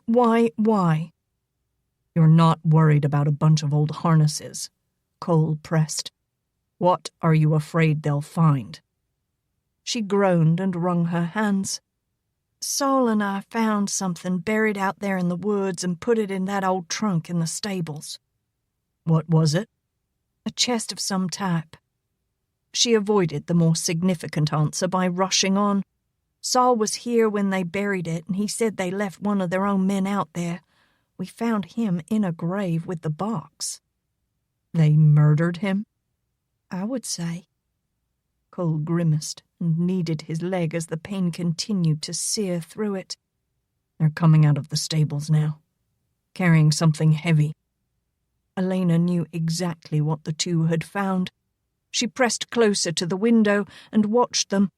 Then her blood took on a sudden chill as the miscreants turned toward the house. She gasped. "They're coming this way." Cole struggled to rise, but she pressed him back down into the chair. "Be still," she hissed. "You're as weak as a starved kitten and certainly not strong enough to hold them off by yourself. All you'll do is get yourself killed." He made an attempt to argue, but firmly she settled the matter. "We'll wait here together, or by heavens you'll have to walk over me to get to the door. Now stay where you're put." She flew across the room and closed the portal, quickly locking it against any casual intrusion. As she came back to him, she opened the small cabinet door in the side wall that framed the fireplace. "Sometimes voices carry up through the chute." She offered the information in a detached frame of mind, more worried and frightened than she cared to let on. They waited in breathless silence as a sound of splintering wood was heard, and Alaina knew that the board that barred the back door was being ripped away. The portal creaked as it was pushed open, and a moment later, something heavy was dragged into the room below them. The voices of the men echoed through the house, raised in a savage argument, though the words themselves were unintelligible. Cole reached up and reassuringly gripped the slender hand that clutched his shoulder. The thin fingers relaxed in his grip, as if surrendering the weighty responsibility of their defense. After a while, a hush fell over the house, and they realized that one of the men had left by the back door. From the window, a tall, dark form could be seen running back toward the woods. The man disappeared into the trees and a moment later emerged with 2 horses. As if anxious to rejoin his companion, he came back toward the house at a run, leading the animals. As soon as he stomped through the back door, the dining room became once more a center of verbal strife, yet only the words of the man nearest the fireplace could be distinguished clearly. His angry rebuttals evidenced the accusations of the other. "If I had hidden it there, do you think I would have led you to it again?" The one who spoke laughed shortly. "Why, I would have taken it far away from here." His tone became soft and wheedling, almost cajoling. "Good Lord, I was the one who sent the little bitch scurrying away from here in the first place, and without me, you would never have thought of getting the whole countryside in an uproar looking for a female traitor while we made our escape." Alaina frowned deeply. That voice was strangely familiar to her, and what he said was most peculiar. They were obviously talking about her, but who besides Emmett? "Didn't I inform you of the shipment? And let me remind you that it was I who stuck my neck out the night we dumped that fellow in the river. Had I been caught wearing his uniform, hell, this whole thing is too absurd for you to accuse me. If Banks's troops hadn't been driven back, this property would still be up for auction and it could have been yours, just as we arranged. But you're running scared now that the rebels have pushed us back." "Us? A Yankee?" Alaina canted her head, listening more intently. "Oh, sure. It was a good thing we came after the chest, because somebody undoubtedly planned to come back for it. But don't go stampeding me because a few of our plans have gone awry. The property may yet be taken and put up for auction. In the meantime, the chest is safe with us, and we can split up our shares right now." As if his words finally appeased the other, the two quieted, and only the sound of some mild labor being performed issued upward through the shaft. After a while, the muted noise ceased, and the voices sounded again in laughing relief. Then, abruptly, the gaiety was broken by a shout, the noise of a struggle, then silence. Alaina held her breath as she and Cole strained to hear some sound from the room below. A single set of footsteps, heavy and uneven, as if under a considerable burden, left the house and, in a moment, returned quick and light, only to leave again with another load. Then quietness reigned for an eternity of time. No sound of horses' hooves came to indicate any departure from the house, yet all was stillness, until a slight noise came from the front porch. After a while, the steps returned to pause again near the back door. A new sound intruded, a splashing and gurgling, and the heavy, cloying essence of coal oil seeped into the bedroom, prompting a mutual fear. Elena's nails dug into Cole's bare skin, but he hardly noticed as he struggled up from the chair. In too brief a time, choking smoke roiled up through the chute, and the crackle of flames confirmed their fears. The rattle of hooves was heard outside moving away, and Alaina ran to close the small cabinet door. "Blast them! Blast them all!" she railed. "I should have killed them the first moment I laid eyes on them." She choked on the sobs of bitterness and at the airless, breath-restricting smoke. All of her being seethed with hatred for those who had set fire to her home. Her pained, keening moan trembled from her shaking lips, the cry mingling with the growing roar below. Cole grasped her roughly by the shoulders, his hard fingers biting into her flesh, and shook her until some sense returned. "Alaina, listen. We've got to get out of here before we're trapped. Do you understand?" He gave her a quick shake, demanding her answer. "Do you understand?" She nodded, a confused answer barely discernible in the deep shadows. She coughed on the choking smoke and took his arm over her shoulder, ready to help him. But at the door, she let him lean against the wall while she flew back to the bed. "Alaina, come on!" "You can't go gallivanting about the countryside half naked." She came back to him with his garments and boots and a patchwork quilt from the bed. Quickly snatching on his blouse, Cole slipped a small miniature which his hand had brushed on the wall into the folds of his shirt, while Alaina fumbled with the key in the lock with no results. Cole reached out and brushed her trembling hands aside, then, unlocking the door, flung it wide. Heavy, dense smoke rolled upward from the stairs, filling their nostrils and stinging their eyes, nearly driving them back. "Let's get out of here." He caught her arm and hobbled painfully into the hall. "Look!" Alaina gasped and pointed. "They must have touched off a fire at the front of the house, too. It's all in flames." "Let's try the back." She led him down the stairs, bearing as much of his weight as her slight frame would allow. Hobbling around the balustrade as he left the bottom step, Cole paused a moment in the hall. The far side of the dining room was in flames, and the back doorway was engulfed in a fiery inferno that prevented any passage to the safety beyond. Alaina smothered a scream and quickly drew Cole's attention to a pair of legs that jutted out across the doorway near the hall. Cole dragged his own injured leg behind him as he struggled to reach the portal. The man was oddly hunched over an open, empty chest that bore the letters USA boldly stenciled on the side of the coffer. Cole bent, briefly examining the 2 stab wounds in the man's back, and reached to find a pulse in the neck. There was none. "Is he dead?" Alaina questioned, trembling as she came to stand beside Cole. "Yes." He rolled the man over from the awkward, half-crouched position. The legs straightened slowly, and a bright yellow stripe flashed on the breeches of dark blue as the long coat he was wearing spread open. "A Yankee!" Alaina gasped. Then she saw the face and recognition dawned. "Why, it's Lieutenant Cox. He was the one who branded me a spy."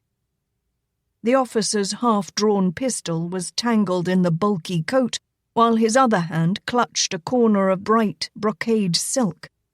Cole pried the dead man's fingers open, taking its prize, then reached within the chest to draw out the only thing that was left in it, the sheaf of papers.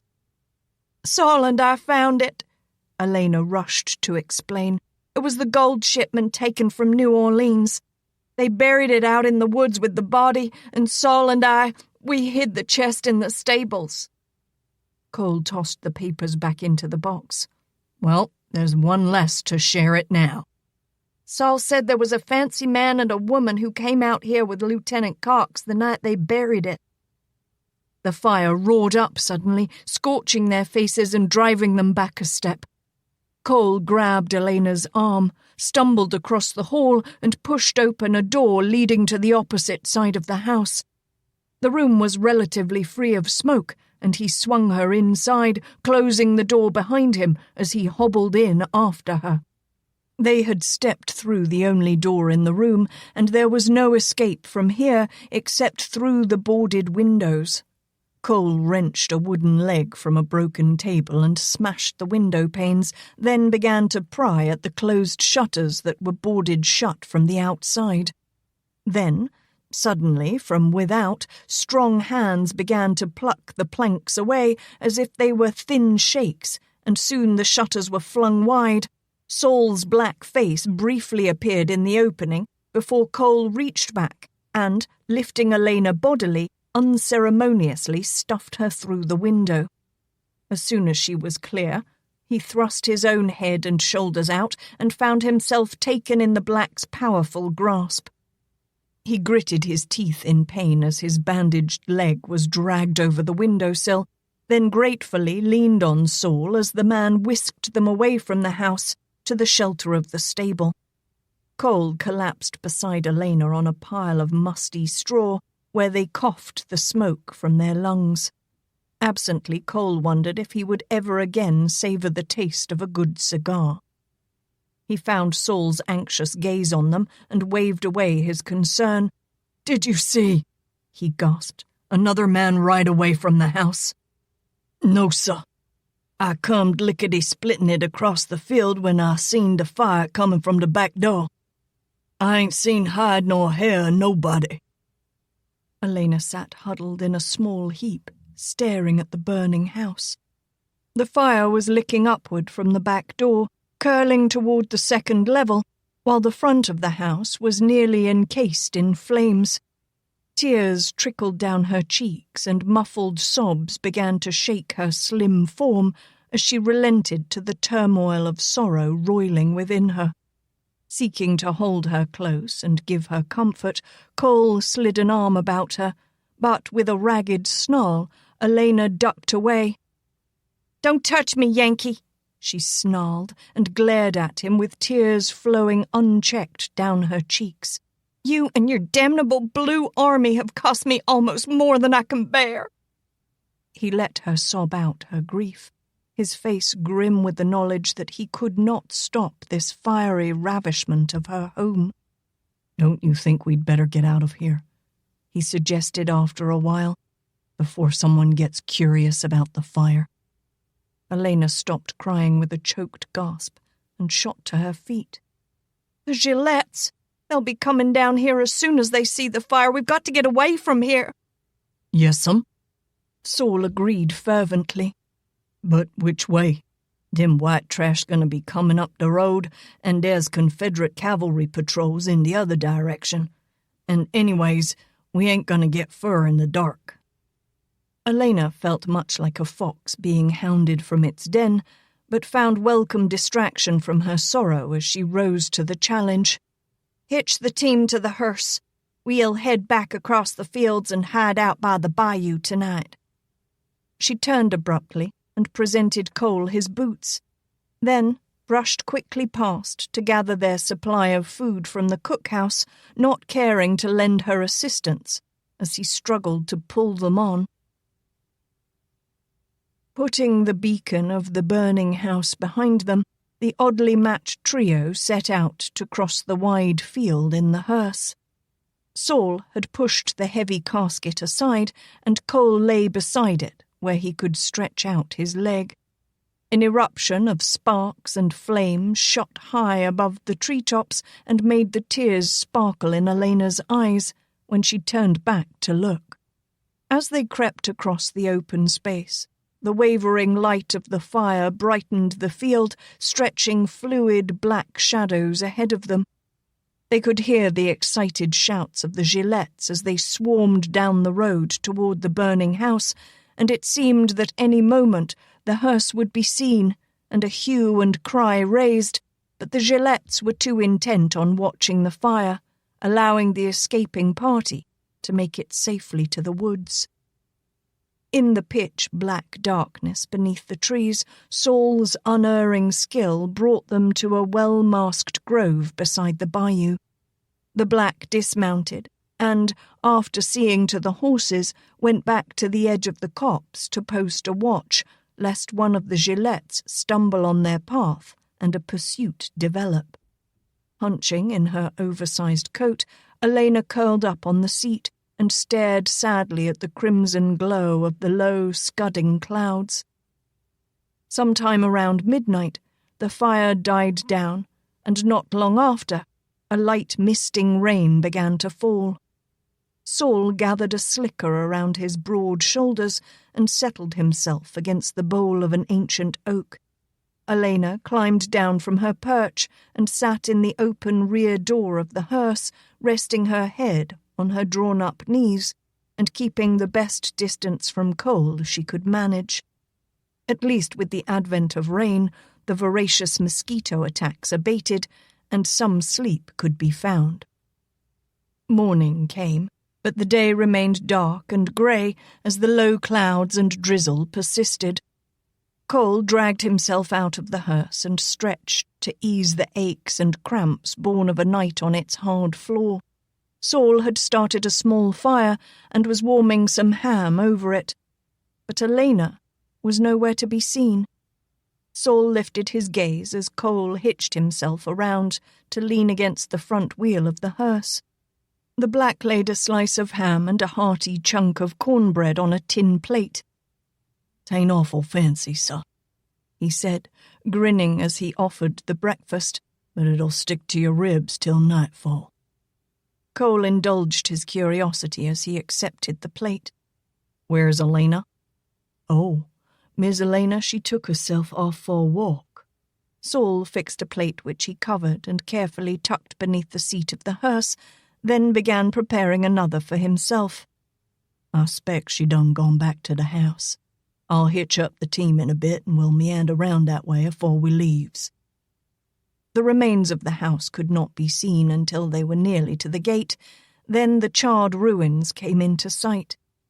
The nearest of the large oaks that had once sheltered the house from the sun were denuded and seared into twisted, grotesque caricatures of their former shapes. The charred beams that thrust up from the cinders resembled the bones of some gigantic beast that had died in agony. Wisps of smoke curled upward, while the droplets of rain hissed on still smouldering embers. The stench of wet ash was heavy in the early morning air. They found Alaina just beyond the stables, on her knees in the red mud, her hands clasped tightly in her lap. The top hat lay unheeded beside her. Saul swung down and went to her, placing a huge, gentle hand on her shoulder. "Miss Alaina." He spoke softly, as if reluctant to disturb her. "We gots to leave now, afore dem Gillettes get up and about." She lifted red-rimmed eyes, and her lips trembled as she took a deep breath. "It's all gone, Saul. There's nothing left." "I know, Miss Alaina."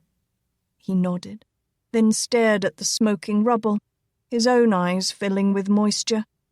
"But I ain't gonna say goodbye. Someday, I's gonna come back, and—" His throat thickened, and he swallowed as the lump of sadness made further words impossible. He heaved a laborious sigh and turned away from the sight of the ruin. "But we's got to be going now, Miss Alaina." He lifted her to her feet and bent to retrieve the hat, wiping it on his sleeve before handing it back to her. She jammed the thing on her head and turned up the collar of her bulky coat, becoming in that instant a tawny-skinned, spindly boy. From where he sat at the open end of the hearse, Cole could only stare at her, amazed at the transformation. Where now was the soft, yielding woman he had once upon a night bedded and thereafter yearned to recapture? Alaina came around to the back of the hearse and cocked her head thoughtfully as she considered him. After a moment, she turned to Saul, who joined her. "Whatever on this green earth are we going to do with him?" She asked the question quite innocently, but Cole had the distinct and uneasy feeling that she had already arrived at an answer. "Well," the black drawled as he rubbed his chin reflectively, "I've been doing some powerful thinking about that." His eyes went to the coffin, then he raised a questioning brow to Alaina, who nodded slowly in agreement as an evil smile spread across her countenance. "Oh, no," Cole moaned as he caught the drift of their unspoken pact. "Just how far do you think we're going to get, Yankee, with all that bluebelly blue and brass shining across the whole countryside?" Alaina questioned impatiently. Cole rolled his head back and heaved an exaggerated sigh of submission. "Lord, save me from this woman." "Get him in there," she gestured to Saul, and smiled smugly as the captain, with narrowed blue eyes, silently warned of some recompense. Cole lifted his leg over the side as Saul came to help him. As soon as the captain was laid in the coffin, the black lowered the lid, placing small pieces of board along the edge to provide a crack for air. The black crepe was carefully arranged to hide the space, and the back of the hearse closed. Cole sighed to himself as the hearse jounced into motion. At least he was warm and dry, but it was small solace when Elena's giggle still rang in his ears. As they headed back across the field to the lane that wandered along the bayou, Alaina rose on one knee and turned to stare back over the body of the hearse. She could see the still smoking rubble that bore no hint of the home it once had been. The beautiful wisteria vines had gone with the rest and would never grow there again.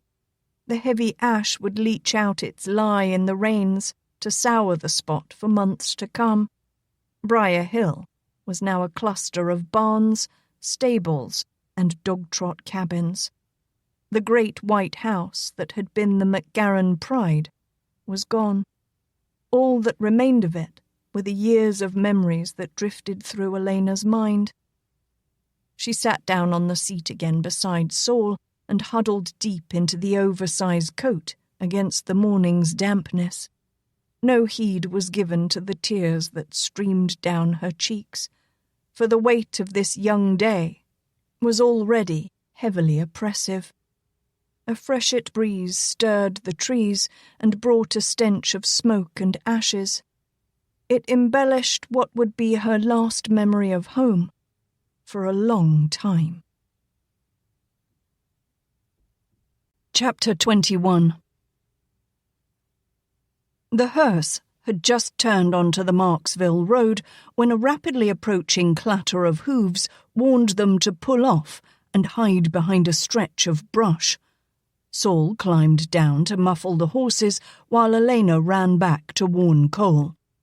Presently, the rotund shape of Emmett Gillette came into sight, riding a mule that was more inclined to saunter lazily along, despite the obvious dither of haste his master was in. Though the beast was whipped into a disjointed trot with a stout willow cane, he quickly tired of the pace and gave a series of arched-back crow hops that completely disrupted Emmett's decorum. Then, for a space, the animal strolled leisurely along, as was his wont, until the man recovered enough poise and breath to use the cane again. It was in such a manner that Emmett gradually wound his spurtive course past the trees and brush where the hearse was hidden, and finally jolted out of sight. "I don't know where he's going," Cole remarked dryly as Saul came around to the back of the van, "but I doubt if he'll arrive with his mount." "That way is Marksville," the black grunted. "He's probably gone to warn the sheriff that there's a Yankee roaming loose hereabouts," Alaina enlarged upon the blunt statement. "We'd better head toward Cheneyville in case there's any Confederate troops around." Cole peered at her wonderingly from beneath gathered brows. For one so staunchly Southern, she had thrust herself wholeheartedly into the task of getting him through, yet her reasons were most confusing. Alaina turned and found him watching her. Disconcertedly, she snatched the brim down low over her brow and mumbled sourly, "What are you staring at, Yankee? A body would think I had two heads the way you're gawking." "Sorry," he apologized gruffly. "I was just trying to decide which side of you is the real Alaina MacGaren." In the late afternoon they came to the outskirts of a small town and quietly eased the hearse into an empty shed near some deserted railroad tracks. Saul closed the wide doors behind them, and they had just settled themselves on upended boxes and pallet to share a cold supper of ham and boiled eggs when the thunderous approach of a large group of horses brought them to a startled rigidity. "It's a Confederate patrol," Saul whispered as he peered through a crack in the boards and, after a long moment, added, "Looks like they's planning to make camp right smack dab on top of us." Alaina swallowed, hardly tasting the bite of ham she had only half chewed. The crunch of gravel nearby warned them to silence, and they waited, scarcely breathing, as an officer and a sergeant passed the shed. "You checked this place, Sergeant?" "Got it earlier, sir. Didn't even come across a cockroach. We searched all the barns and sheds in town, too. It's not likely anyone will be getting through with all 4 roads covered by our men." The captain walked on while the sergeant strolled around the corner of the shed and began to relieve himself against the boards. Alaina had been listening intently, but as the sound intruded upon the tension-filled silence, she turned away from her companions with a blush that made her ears burn, absolutely refusing even to glance toward Cole. With the Confederate soldiers wandering about so close to the shed, the fugitives crept about with the utmost caution lest some careless noise give them away. Feed bags were hung on the horses' noses to muffle a chance snort and keep them docile. Cole kept his pistol within easy reach, while Saul wove strips of cloth in the trace chains to keep them from jingling. Their nerves stretched taut with the tension. It seemed only a matter of time before some curious explorer would throw open the door to discover them. Indeed, it was like being naked in the town square and waiting for some passer-by to point out the fact. A young soldier sauntered near and rested his hand on the door latch for several moments while he chatted with a companion. The 3 in the shed waited breathlessly, hearing his voice but oblivious to his words as they stared at the metal latch bar that rattled and strained when the young private leaned against it. The door banged and rebounded with a crash as the Confederate straightened from his rest and answered the call to chow. Weak with relief, Alaina sank onto a small wooden box as the soldiers strolled away together. Cole stowed his pistol back in its holster while Saul danced a loose-footed shuffle in the dirt. Suddenly, a muffled thump came from the far end of the shed, and in the meagre light, the outline of a small door, low in the wall, appeared as the portal was pushed open against a pile of dirt that blocked it. Alaina's and Cole's pistols came around to cover the intruder, and Saul seized a hefty length of wood as thick as his forearm for his weapon. When the door was pushed wide, a slight form wiggled through and stood up to dust the dirt from his pants. It was Tater Williams. Cole relaxed against the wheel of the hearse as the youth moved toward them, apprehensively eyeing the 2 guns that followed his movement. The boy jerked a thumb over his shoulder and hastened to explain, "There's a wood box outside." He let his gaze rest on the captain's pistol. "Anyhows, I didn't come to do ye's no harm." "How did you find us?" Cole questioned. "Follered ye's." The ragged boy seemed unconcerned by the inquiry. "Old man Gillette sent Emmett to Marksville and me here. Emmett took the mule and left me afoot." He grinned wisely. "Course that old mule and Emmett ain't never had no common ground atwixt 'em. I figure I beat him, even afoot. I was supposed to tell the deputy about the captain getting way and all." At their suddenly suspicious stares, he quickly added, "I did too. Course, I ain't said where ye was." Alaina peered at him narrowly, curious as to what end the boy served. Tater scuffed a bare foot in the dust and looked at her sheepishly. "I don't like Emmett none too much, and when y'all left him trussed up in the smokehouse, I figured I owed you something." "Ha!" The boy clamped a hand over his own mouth to smother the sudden outburst, then gave a low giggle.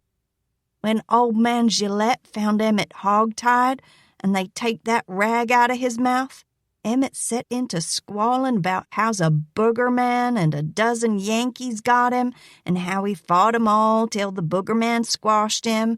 You could just see old Gillette a-stewing and a-fuming. He say, 'Put that rag back in his mouth.'" The giggles threatened again.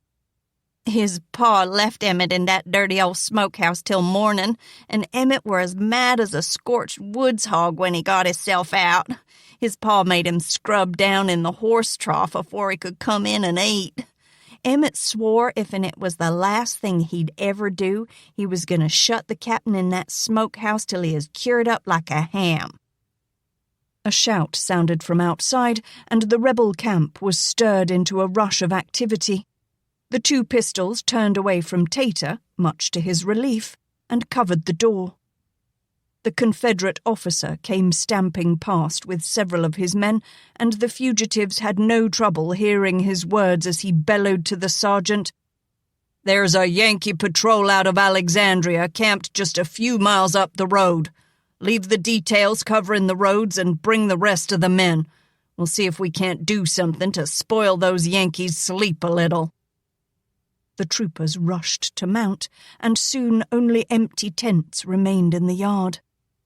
Tater Williams dusted his shoulder and looked proud as he crowed, "I also told one of em road guards there was a whole passel of Yankees a-comin' down long the river road." He met their quizzical stares and shrugged innocently. "There is. There's always a passel of Yankees somewheres along the road." A smile of hope brightened Alaina's face as her eyes met Cole's. "Maybe we can sneak past and get you to the Yankee patrol." "Ain't much chance of that," Tater scoffed. "Them Yankees don't get too far afore they draws a swarm of grayback hornets. They just feel around a bit, then head back when the going gets hard." Alaina's shoulders slumped in disappointment, and the strain of the long night and day showed in her face. Her features were drawn and tight, her eyes downcast as she tried to think of a way they could avoid the roadblocks and get out of Cheneyville safely. Tater hunkered down on his heels until he caught her gaze. "Miss Lena?" Alaina's jaw sagged, and a startled look came at the use of her name. At that moment, Cole began to seriously wonder if he was the only one she had fooled with her disguise. "Shucks, Miss Lena," Tater smiled gently. "I knowed right off you weren't no boy, and I didn't know any other friend of Saul's what fit your size. I also knows what Emmett done ter ya when the Yankees was up here last year. I always liked your folks. They was good ter me. And my pa says y'all was fine upstanding folk, and it were a shame that y'all weren't around here no mo'. Miss Lena?" He reached out and tugged at the cuff of her sleeve to bring her tear-filled eyes back to him. They built this here steam engine track right outside the door. It were supposed to go clean down to New Orleans, but this is as far as they got afore the war. My pa was saying as how he worked on it back then, and as how they got the levee built for it almost down to Holmesville afore they quit. They ain't no iron or wood on top of it, but my pa said it'd be a good way to go if a body wanted to get south a ways and not be seen. Them Johnnies got the road blocked, but they's mostly from other parts and don't know nothing 'bout this. Y'all can catch a road east or one south along the bayou, whichever way you have in mind to go. Alaina doffed her hat and, sniffing loudly, wiped her face on a sleeve and leaned forward to give the boy a brief hug of gratitude. Tater rose quickly to his feet and was suddenly fumble-footed in confusion. After a moment of indecision, he mumbled a few words about luck and home, then slipped out the door and was gone. Darkness descended over the small town with the setting of the sun, and a scattered layer of fluffy clouds played tag with a bright half-moon. Saul slipped out and stealthily crept about the minimally guarded camp, coming back with several appropriated blankets. In the warm weather of the southern land, it was a matter of speculation as to what he needed them for, until he began to wrap the iron rims of the hearse's wheels and gathered squares of the same to muffle the horse's hooves. Cole checked his pistol and settled into the open coffin as Saul and Alaina eased open the doors of the shed. The hearse rolled out like a silent ghost as Saul led the horses forward. The doors were closed behind them, and the wheel ruts were erased. Then Alaina followed, dusting away all signs of their passage, while Saul guided hearse and horses onto the tracks until the wheels straddled one of the rusty rails.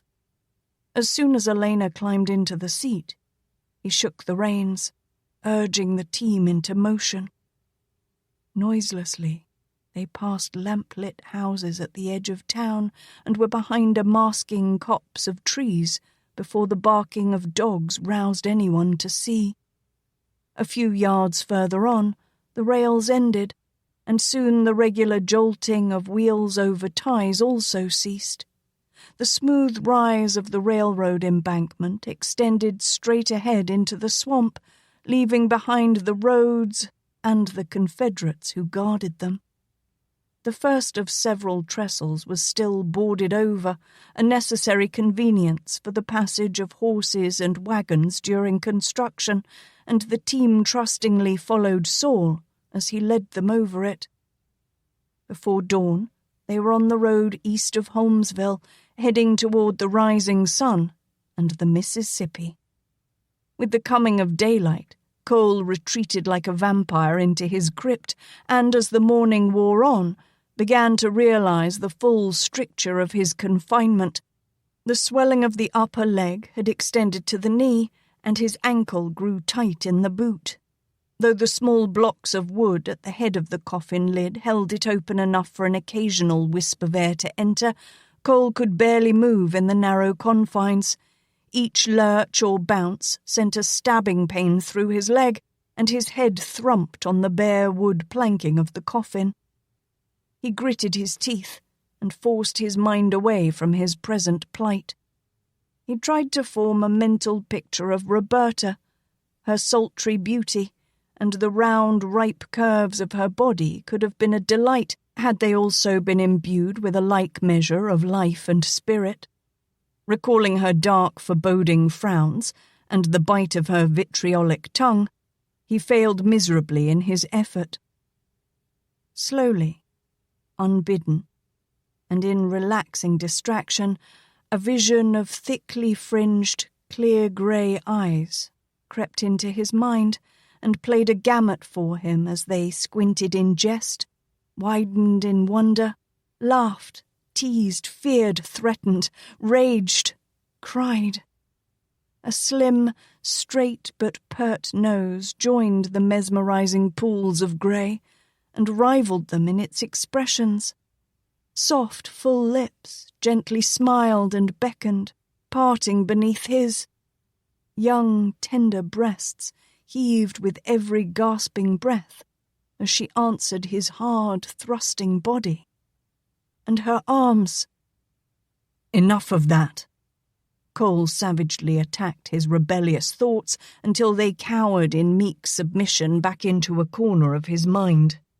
But his heart was pounding, and sweat was pouring from his brow. There was no way he could fully ascribe his state to the growing warmth of the coffin.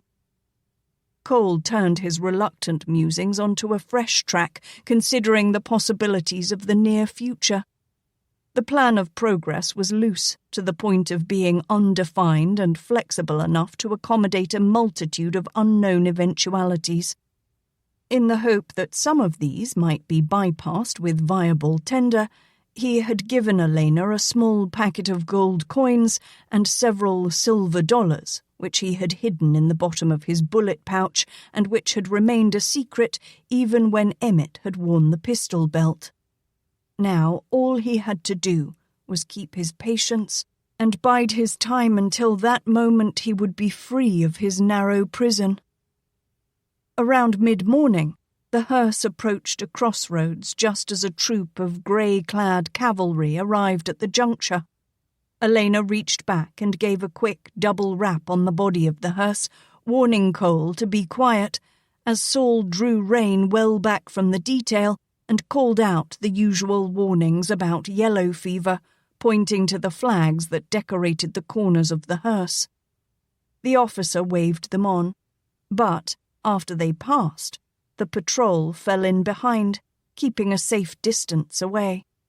They provided the fugitives with an unwanted escort for the rest of the morning, but at noon the patrol drew off the road into a spot of shade, halting for a rest and a quick meal. Saul restrained his urge to race the team away, but once safely out of earshot, he guided them into the next side road, one that bordered a lazy bayou. Though the new path wound tortuously to and fro, they saw no more of the soldiers. Beneath the noon sun, the coffin began to take on all the aspects of an oven, causing Cole much distress, to which his repeated and highly colourful protestations left little doubt. Saul finally stopped, and they opened the coffin to give the complaining Yankee a breath of cooling air. By now his temper was well frayed, he was drenched with sweat, his face beet red from the heat. Even Alaina dared no retort as he glared at her, but mutely handed him a bucket of water as he stripped off the woolen blouse and the shirt beneath it. The sun was several hours past its zenith when the hearse came to a juncture of two waterways and the end of the road, a short distance from where a small cabin squatted amid cypress trees. It would be a long delay to backtrack to the main road without considering the risk involved, but it was openly apparent that they had little choice but to do so. A thin, bearded man left his rocking chair on the rickety porch of the cabin and, cradling an earthen jug fondly in the crook of his arm, meandered in their general direction. Alaina pulled down the rim of her hat, squinted her eyes to hide the grey of them, and leaned back against the high seat of the hearse. "Y'all be wantin' to cross?" the man called in a thin, reedy voice while he was still some distance away. "Yes, sir," Saul's voice boomed. "We is taking the po' massa back to his kinfolk, but I don't rightly see as to how we is gonna get there." The man snickered in his beard and took a long pull at the jug without lifting his eyes from them. "Wow." He cleared his throat hoarsely as he wiped his mouth on a sleeve. "Most folks hereabouts use the ferry. Course, I don't take just anybody, only those what got the fare. You got any money?" Alaina fished a hand in her pocket and, drawing out a silver dollar, handed it to Saul. The black passed it on to the thin man, who tested it with his teeth and frowned thoughtfully as he remembered the clink of coins he had heard. "Wow," he drawled even longer than before. "Hit be Yankee money and it's good all right. Course, it ain't near enough." The man eyed the pair as Alaina tugged at Saul's sleeve. When he leaned down to her, she whispered in his ear and held out her hand as if to show him something. The huge black turned to him and, with wide eyes and a doubtful tone, worried aloud, "We uns only got 2 more on 'em. The old massa didn't have too much, and the undertaker man, he give us all the big white ones and keep only the little yeller ones for hisself." "Hain't near enough for me to risk my good health with a fever victim," the man whined. "Yo sure the man didn't leave you a couple of them lil yeller ones?"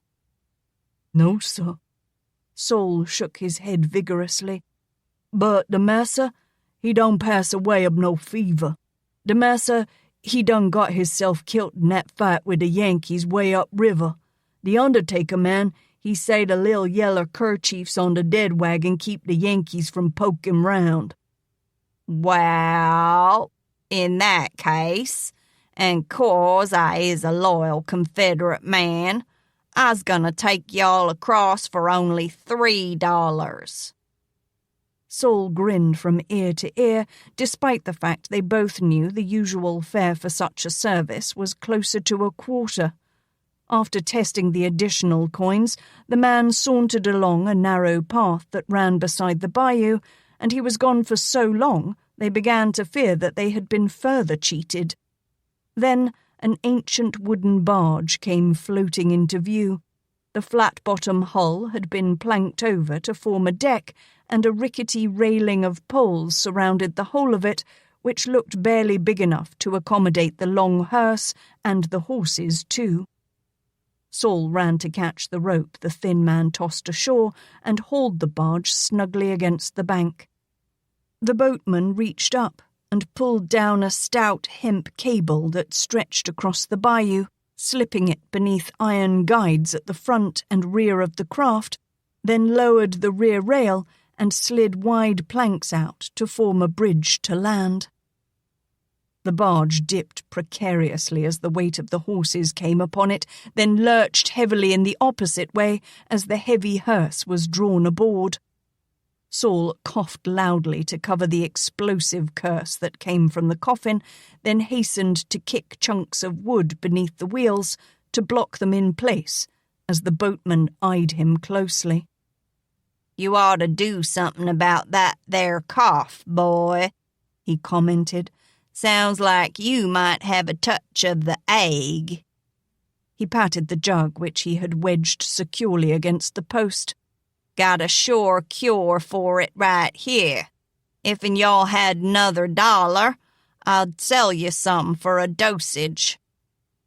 Saul stared at him blankly, blinking his eyes, and made no comment, much to the man's disappointment. "Here, boy, I'm gonna need some help if'n y'all 'spect to get across with this load. Y'all just grab that rope up front and walk toward the back. Like this." When the barge entered the main current, the eddies in the flood-swollen waterway took the ferry against the guiding cable and tipped it from one side to the other as Saul laboured to haul them across, and the thin man struggled to keep the top-heavy craft at least generally upright with the large sweep oar. The ferry dipped and plunged precariously, and Alaina clung to the high seat of the hearse, fearing for their safety, while the blindfolded horses stood stock still and trembled when the motion was unusually severe. Boxed in the dark interior of the coffin, Cole could only wonder at what his end might be. The incessant heaving and rolling rapidly affected his equilibrium. His stomach knotted as his black, cramped, hot and airless world seemed to turn itself end for end. It was too much. If he was going to drown, it would not be trapped inside a coffin. He pried the lid up with his elbow until he could get a hand out through the crack and grasp the edge. Gaining some leverage, he braced a shoulder and lifted the heavy lid enough to pull away the black crepe that covered the casket. As Cole shoved the lid free of the box, a strange warbling half-scream, half-moan caterwauled through the air. The boatman, staggering back with horrified countenance, could only gape as Cole sat upright in the coffin. Then the man whirled, and before anyone could stop him, plunged into the water. A frothing, splashing geyser of water marked his rapid approach to shore, leaving Alaina and Saul howling and slapping their legs in glee as they watched his flight. Once the boatman gained solid ground, he set his feet to widening his margin of safety from whatever creature it was he left behind him. Without so much as a single backward glance, he streaked into the thick growth of brush and trees and disappeared from sight. Saul came to help Cole from the hearse, but the two had no time to exchange banter, for the current swung the unsteered barge against the restraining cable and began to drag the upstream rail slowly downward. Alaina shouted and pointed above them, and as their eyes followed her direction, the two men saw an entire uprooted live oak being swept down upon them by the rampaging water. If it struck the barge, they would be taken under and hard-pressed to escape swirling, murky destruction. There was no alternative but to slip the cable and drift with the current. The cords of Saul's neck stood out like heavy ropes as he brought the cable down and out of the iron guide. The sluggish craft swung, lurched and bucked. The frightened horses stamped and snorted nervously at the motion. Saul slipped the front guide, and thus freed, the barge righted and ceased its plunging battle as it rode easily with the current. The ferry landing fell back behind a curve in the bayou as Saul manned the sweep and kept them in the mainstream, away from the stumps and dead trunks that filled the shallows near the banks. It was a tiresome task as they wound endlessly through the black water swamps. An hour's passing of the sun brought them out of the bayou into the muddy ochre flow of a broad river. They were on the Red River, somewhere above Simsport. The stronger currents made the unwieldy barge sway, dip and turn until Saul was dripping wet with sweat from the effort of keeping it straight. The bow of the barge began to ride low in the water, lifting the stern until steerage was even more difficult. Alaina opened a small trap door in the deck by its iron ring and found the forward hull over half full of water. The hull was divided into several compartments by bulkheads, but it was a simply constructed craft and was not meant to bear the stress of a weighty load in a forceful current. Cole found a length of rope and tied it to a handle of a bucket while Alaina lowered herself into the hole. She began to bail with vigour, and bracing himself against the flimsy rail, Cole hoisted the full pail up and dumped it over the side. They soon brought the barge back to an even keel, but at intervals had to repeat the process in order to keep it so. The sun lowered in the sky as the labouring craft was swept along by the river. They were going in the right direction, but staying afloat was their main worry. No relief appeared in sight as the fiery, heavenly sphere sank below the treetops. Suddenly, the scream of a steam whistle tore the evening's hush asunder, and the tall form of a paddle-wheeler came snorting around the bend behind them. At the sight of the strange craft that lay in its path, the steamer repeated its whistle. The white-winged curl of wake beneath the prow faded as the huge wheels slowed, and the small, bale-protected cannon atop the promenade deck was quickly manned. The ship closed cautiously, the barest of ripples showing in her wake. Cole snatched off his blue jacket and waved it above his head. Any ship this far south on the river had to be Union.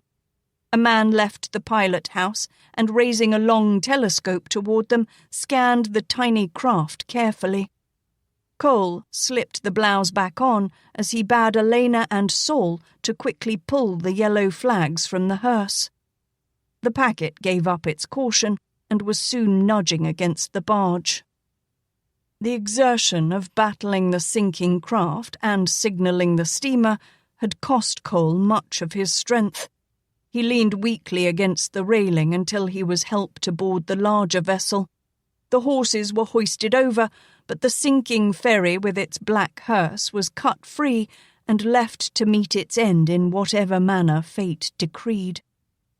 The packet was bearing wounded to the New Orleans hospital, and after a brief examination of his injury, Cole was established in a vacant cabin. None of the officers aboard could see any reason not to grant his request and allow his companions to join him, since the steamer would be docking in the morning.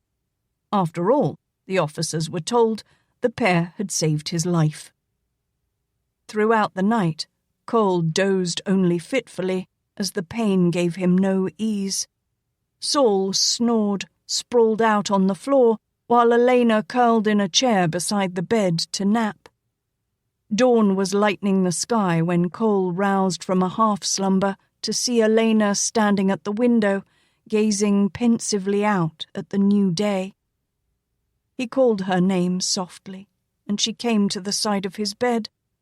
As she faced him, with a gentle, tired smile, he could not remember what it was that he had meant to say. 1,000 inanities filled his head as he sought to find some way to express his gratitude. He selected one with all the adroit idiocy of a besotted wooer.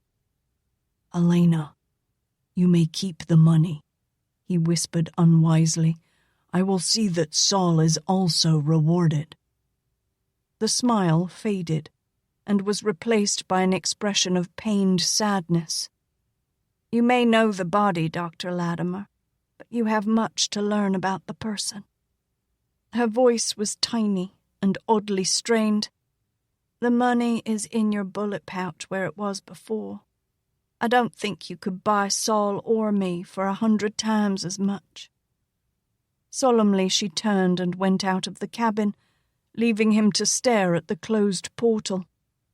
In the silence that followed, the steamboat whistle shrieked twice, signaling the sighting of New Orleans. Chapter 22. By the time the influx of wounded arrived at the hospital, the place was a frenzy of activity.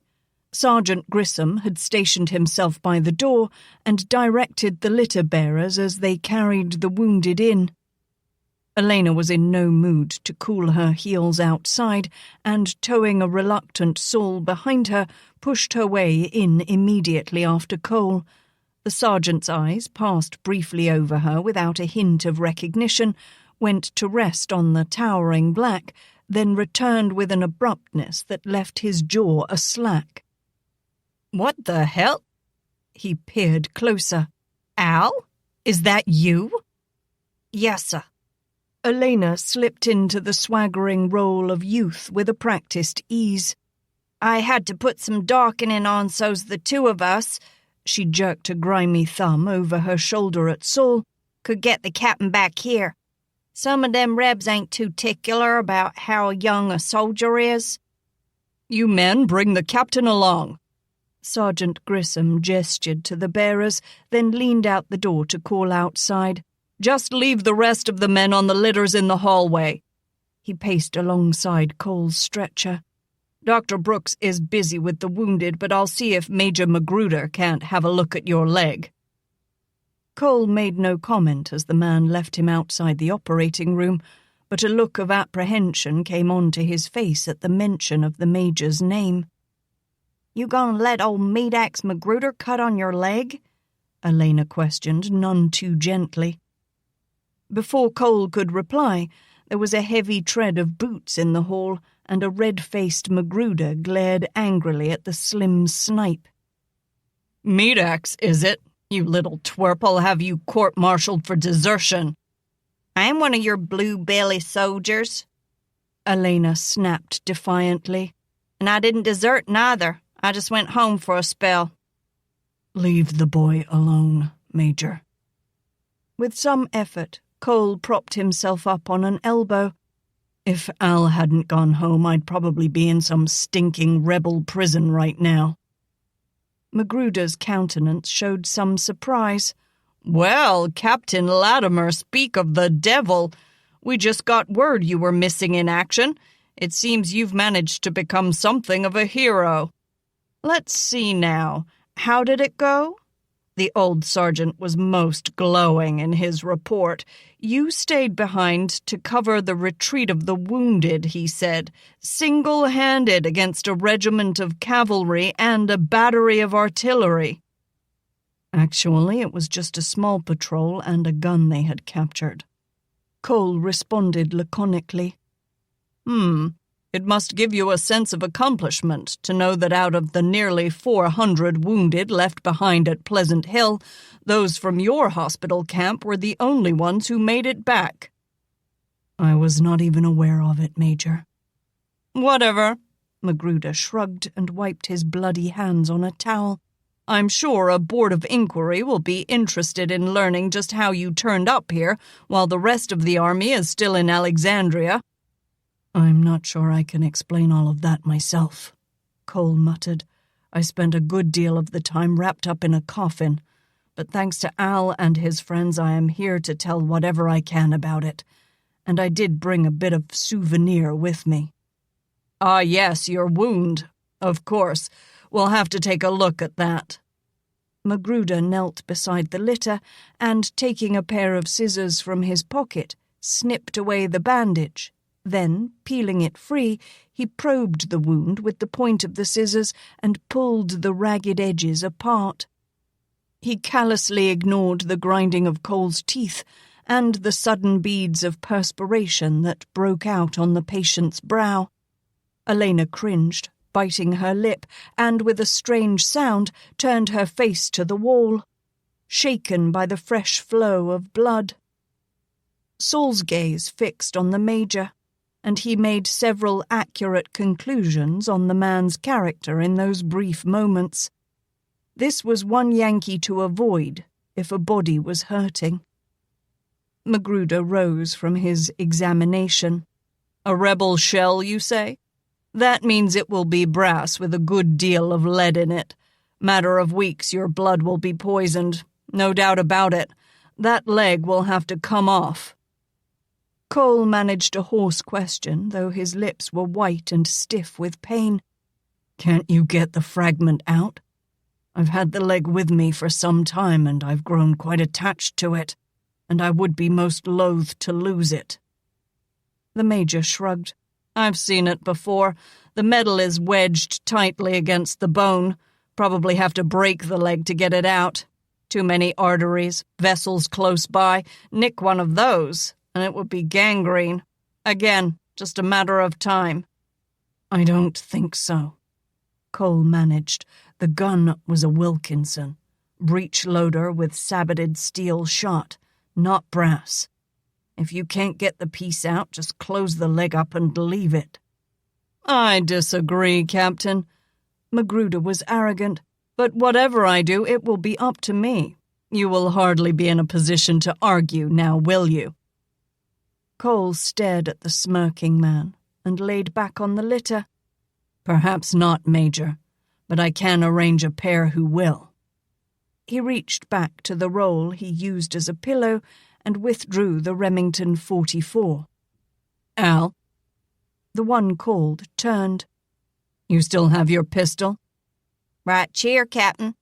She patted the heavy pouch slung over her shoulder. Loaded? Yes, sir, she replied with a firm nod of the head. Saul, you know how to use one of these? Well, Captain, the big man said, grinning, I ain't so fast on the loadin', but I sure knows how to unload it right enough. Here. Cole handed over the pistol. You both come into that room with me, and if anybody touches anything that looks like a saw, You just start blazing away." Magruder spluttered as the bearers lifted Cole. "Do you really expect me to operate with a stripling boy and an ignorant nigger holding guns on me?" "You'll figure out something, Doctor," Cole replied dryly. "Just be gentle, and be careful that you don't pick up a saw." The orderlies placed Cole on the operating table, and he relaxed a bit as Alaina and Saul took up stations in a corner of the room. Sergeant Grissom lowered a gauze pad over Cole's mouth and nose, then, lifting a small brown bottle, let drops fall on the cloth. The room grew quiet. Magruder laboured, pulling, testing, tugging at the piece of metal firmly buried in the heavy bone.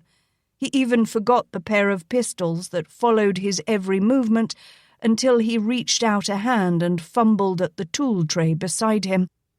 A loud double click echoed in the room, and the doctor froze, slowly raising his eyes to find Al's heavy Colt centered squarely on his chest.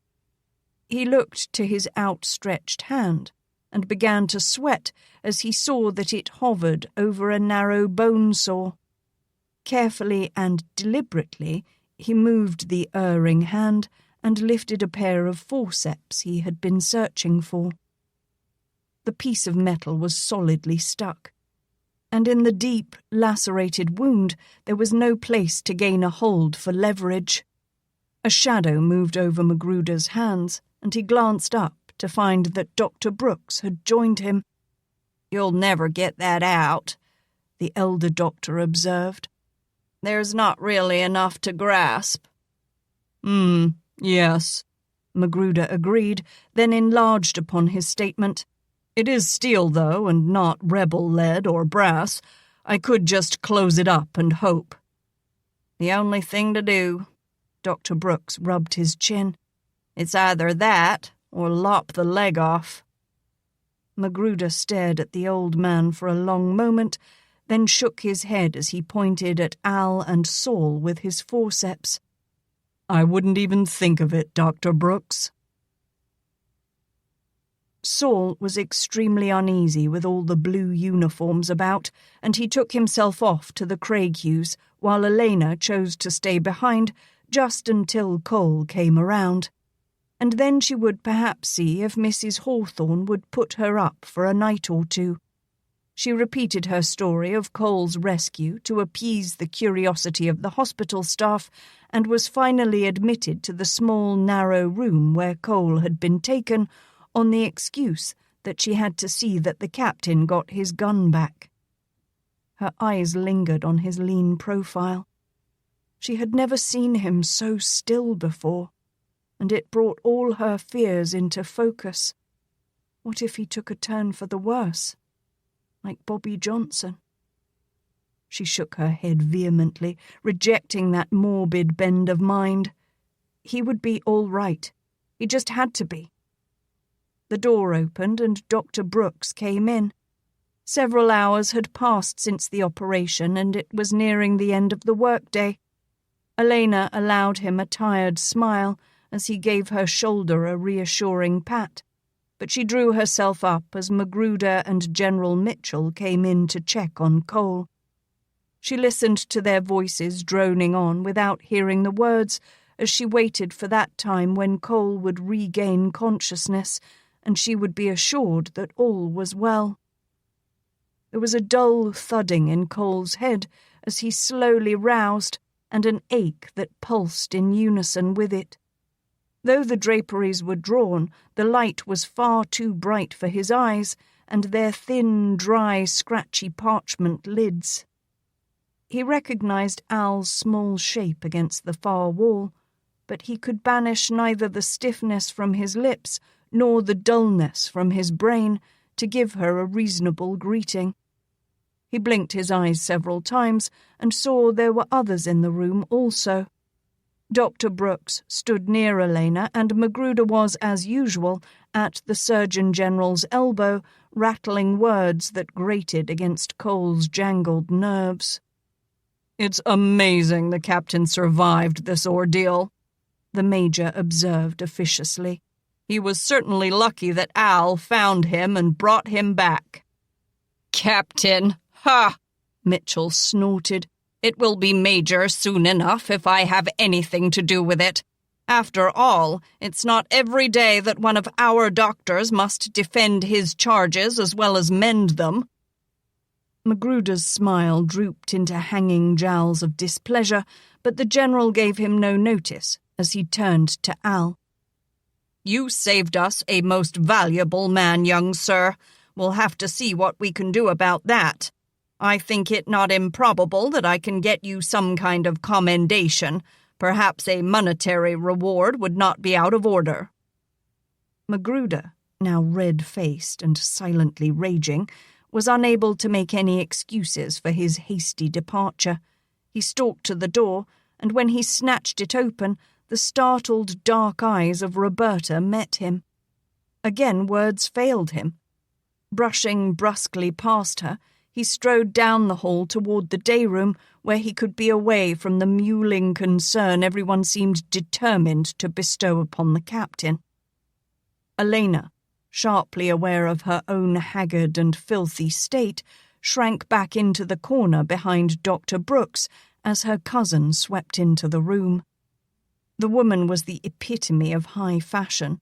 Though promptly informed of Cole's return and his condition, her preparations had obviously been lengthy and detailed. Every tress was artfully curled into ringlets that bounced coyly as she moved. The striped taffeta gown flared over wide hoops that seemed to fill the narrow space of the room. Giving forth a dramatic sob, Roberta flew to Cole's bedside and, flinging herself upon his chest, began to weep sorrowfully. "My poor darling! My poor, wounded darling!" General Mitchell stepped solicitously forward, momentarily interrupting her tearful display. "Your husband's leg has been seriously damaged, Mrs. Latimer, and still bears a fragment of the shell in it. I fear he'll be spending a good deal of time abed to effect a proper healing." Collapsing upon Cole again, Roberta renewed her solicitous sobs. "Oh, darling, darling, if only you had stayed here with me." Cole submitted to her embrace in stoical silence until the two doctors, much embarrassed by the emotional spectacle, made their excuses and departed. Then, not surprisingly, as the door closed behind them, Roberta straightened her stance and cooled her manner sharply. "Well, you certainly did yourself in fine." Her tone had an undisguised sneer in it. "All for the little tramp you bedded." Tugging off her gloves, she tossed them carelessly on the bedside table, then halted as she caught sight of the slim figure in the corner. Her face hardened to a stern glower, and there was pure venom in her voice as she mocked, "And look here, you've got her tucked beneath your wing again." She advanced upon Alaina with eyes narrowed, demanding, "What's this I hear about you dragging my husband halfway across the state, and in a hearse at that? If you two think you can put anything over on me—" "I can assure you, dear Robbie," Alaina cut in abruptly, "that we were well chaperoned, mostly by Saul, but for a time we were escorted by enough Confederate soldiers to please even your exceptional standards. Then on the steamboat there were plenty of bluebellies to fill the requirement." Her own eyes took on a flinty hue. "May I be so blunt as to say that you should be thankful he's back alive?" "If he had listened to me in the first place, he would never have gone," Roberta observed caustically. "We could have been in Washington by now." Cole rolled his head on the pillow as his dulled and confused senses tried to follow their argument. The after-effects of the chloroform relentlessly sought to drag him back into oblivion. Alaina gave her cousin a bland smile. "I shouldn't wish to upset your ambitions, Robbie, But I don't think you'll be going to Washington any time soon. Apparently you didn't listen when General Mitchell tried to tell you.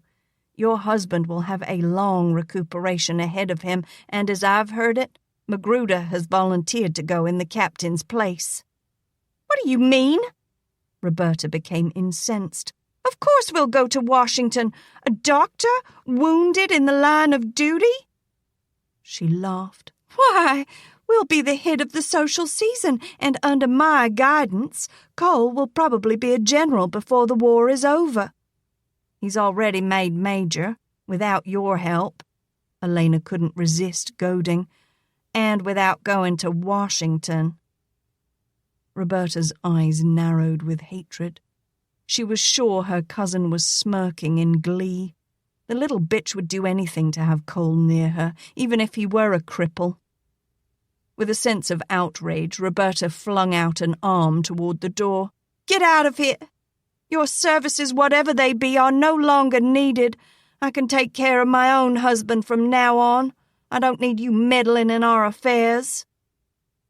Alaina shrugged undismayed and, wrapping the belt around Cole's holster, stepped to the bed to place it beside his pillow. "Any time you want me to hold off another bluebelly, Captain, just give me your word." Cole laboriously focused on the gamin's visage, searching the features for the woman he knew was there. She was vaguely visible, behind the lingering traces of stain and shaggy hair. "Where are you going?" he asked thickly. Alaina lifted her slim shoulders beneath the baggy coat. "Who knows?" He gave her a faint frown and opened his mouth to question her further, but she stepped away. Briefly meeting Roberta's glare, Alaina settled the top hat on her head, then strode to the door, throwing back a parting comment. "Hope you won't be regretting that I brought you back this time, Captain." As soon as she was out at the door, Alaina released a long, dismal sigh. There was something about leaving an injured man with a caustic-tempered witch that made her protective instincts come alive. But having been ordered from the room, she could hardly stay and provide Cole protection from his own wife. In front of the hospital, she found Dr. Brooks waiting in his buggy. "I thought you might need a ride." He patted the seat beside him. "Come on, I want to talk with you." She hesitated, wondering if he might again be the bearer of bad news. "It's not anything serious this time, is it?" she asked haltingly. "I mean, the captain is going to be all right, isn't he?" The old doctor chuckled. "This, I think, will be more to your liking." Relief flooded her, and she was happy to settle her tired, aching body into the empty space beside him. "Mrs. Hawthorne and I have come to a decision," he announced matter-of-factly. Alaina looked at him wonderingly. "I didn't know you were a friend of hers." "We've known each other for a number of years, but this is the first time we've collaborated on our ideas." "From what I know of Mrs. Hawthorne," Alaina said cautiously, "I won't be a bit surprised if it's something outrageous." A jovial chuckle came from the man as he stared at the road ahead. "You know her that well, eh?" "Well enough." In spite of her casual attitude, Alaina's curiosity was aroused. "How do you propose to twist the Yankee's tail this time?" "My child, how would you like to discard those filthy garments and dress yourself as a young lady should?" For a moment she sat stunned. Almost hesitantly she asked, "You mean wear real dresses and things?" "And all that other paraphernalia you young ladies garb yourselves in." He glanced aside and saw that he had ignited a spark of enthusiasm in her grey eyes. "I take it the idea meets with your approval?" "Oh, yes, yes!" She laughed, and sweeping off her hat, hugged it close to her bosom. "It would be so good. But are you sure? What made you decide?" "Mrs. Hawthorne was quite firm in her belief that you would come back." He shrugged. "Some woman's intuition, I suppose. She sought me out, asked if I could get a job at the hospital for her niece." "You mean this hospital? The Yankees?" Dr. Brooks nodded. "I have already inquired, and you'll be starting Monday morning, provided you can scrub yourself pink again." That night, in Mrs. Hawthorne's house, Alaina scrubbed and soaked in a large tub of hot water until the very last traces of stain were scoured from her skin. Afterward, her flesh bore a rosy blush that hinted of her determination to rid herself of the darker colour. Her wardrobe became the remodelled garments of Mrs. Hawthorne's own daughter, and though plain, they boosted her spirits tremendously. She assumed the identity of one Camilla Hawthorne, Mrs. Hawthorne's newly acquired niece. The elderly doctor had been more successful in securing her an adequate wage than the captain had been, and she was to be employed by the hospital at a very substantial salary. Bright and early Monday morning, her heels tapped rhythmically through the hospital entrance. Her short hair had been pulled away from her face and secured beneath a rolled chignon, a switch of hair that she had purchased with the monetary reward Mitchell had spoken of. Her gown was a simple grey, and, once about her labours, a starched white apron and long elbow-length cuffs were to be added. It encouraged her greatly to find no hint of recognition in Sergeant Grissom's countenance as he directed her about the wards. She listened attentively, seeming to hang on to his every instruction, though she perhaps knew better than he what was to be done and where everything was kept. It was midday when she finally managed to appease her curiosity as to Cole's convalescence. Balancing a food tray on one hand, she rapped lightly on the door and entered at his muttered command. He half sat, half reclined against a pillow that was propped against the headboard, and was intent upon trying to shave himself. Without glancing around, he indicated the table beside the bed, knowing by the rattle of dishes what it was. "Leave it there," he ordered gruffly. She complied, then paused to watch his progress as he stroked the straight-edge razor along his cheek, leaving in the blade's wake a path free of soap and whiskers, all without the aid of a mirror. "May I be of assistance?" she murmured in an easy but unaffected southern drawl. The silky smoothness of her voice almost sent shivers down Cole's spine as he remembered that same voice in a dark room on a singular night not too long ago. His head jerked around, and he found the grey eyes smiling at him with warmth. "Alaina!" He raised himself up, ignoring the pain that pierced through him. "What are you doing here? I mean, with the tray and apron and all." His gaze took in her feminine attire with eager appreciation. "Are you working here? Is it safe?" "Alaina? Why, Captain, you must be delirious. My name is Camilla Hawthorne, and if you must be so forward, please remember it." "Are you sure it's... I don't think I've..." He cleared his throat in a half-angry manner. "Are you new here?" "I've been to the city before, but this time I'm just down from Atlanta for a spell to visit my aunt. And rather than sit around twiddling my thumbs all day, Dr. Brooks suggested I might work here. It seems you have lost some of your staff lately, and since the Yankees have managed to give me a tolerable salary," she stressed the word to gently goad him, "I'm doing fairly well." Understanding dawned with her meaningful gaze. "You seem to be enjoying yourself here, Miss Hawthorne." "Camilla. Please, Captain." He looked at her with a doubtful eye. "I think I shall use Miss Hawthorne for a while.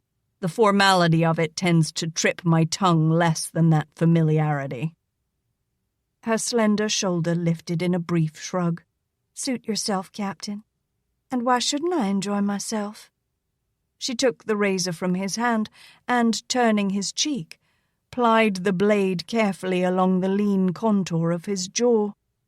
"You won't believe it, but I have seen scrawny lads with filthy hair and dirt on their faces, thick enough to scrape. I'm so glad I don't have to live like that." Yes. Cole considered her askance. "I seem to remember one like that. Filthy little beggar he was. Always looked like he needed a good bath. Had a mouth almost as dirty as the rest of him." Alaina carefully applied the razor to that area just beneath his nose. "Did you ever see the rest of him, Captain?" "Uh-huh," he replied with certainty, somewhat wary of moving his lip beneath the sharp edge of the blade. "And was he really as dirty as you say?" This time his answer took longer, and though his eyes smiled, his lips remained motionless. She laid down the razor and gingerly dipped a towel in the basin of steaming hot water. "I would say, Captain," she mused thoughtfully, "that there must have been other things you were just as mistaken about." Before he could answer, the steaming towel was dropped onto his face. "Lie still," she commanded, pushing his head back down on the pillow. "You're liable to hurt yourself." A half-angry, half-pained groan emitted from the cloth, but her hands held it firmly in place until his came to snatch it away. "You've done it again, wench. I swear you'd see me roasted alive." "Why, Captain," she smiled sweetly into his reddened face, "it was just a little bit warm. What's all the fuss about?" With a quick flick of her skirts, she moved toward the door, calling back over her shoulder, "I'll pick up the tray later." In the days that followed, Cole came to recognize the energetic click of heels as Camilla Hawthorne passed in the hall or brought his lunch with regular punctuality. It became a pleasant but torturous moment when every second day she remained a while to shave the stubble from his face. It was a favor she bestowed upon many in the wards, and it never failed to disproportionately brighten some lucky soldier's day. When not busy serving the meals to those who could not go for themselves, she gathered sheets, changed linens, dusted, and did light duties. The heavier labours for which Al had once been hired were done by a new chore boy, and though the lad's appearance was neater than Al's had been, his accomplishments did not prove of the same merit as his predecessor.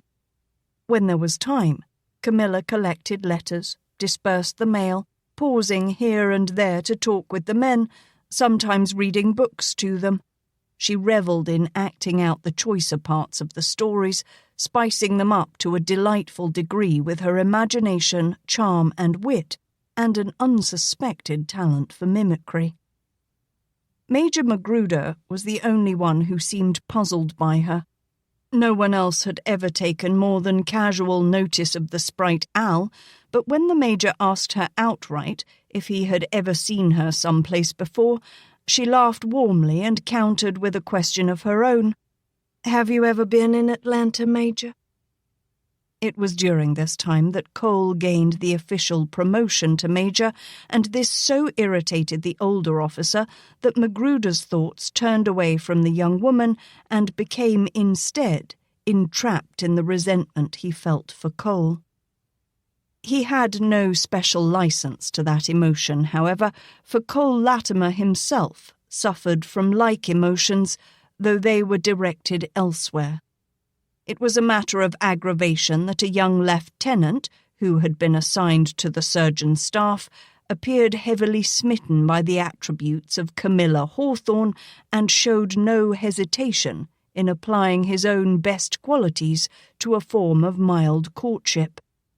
While the new major was forced to lie on his back in bed, the the young officer was free to range the halls and wards at his whim, though the object of his attention firmly rebuffed the lieutenant's sometimes jocular advances. The man's mobility seemed an unfair advantage. It only added to Cole's frustration that he could make no open objection, being otherwise committed. That commitment showed itself in its fullest feminine form when one day, a full week hence, Roberta visited at the unusually early hour of 11 in the morning and was primly seated at his bedside when Alaina brought the tray bearing his noon meal. Following her, much to Cole's irritation, was the lieutenant carrying a basin of hot water for the ritual shaving. Alaina paused briefly at the door, surprised to see Roberta present. It was the first time the woman had visited since the day of her husband's admittance. "Good day, Major," Alaina proceeded as cheerily as was her custom, and placed the tray on the bedside commode, giving a nod of greeting to her cousin. "Mrs. Latimer."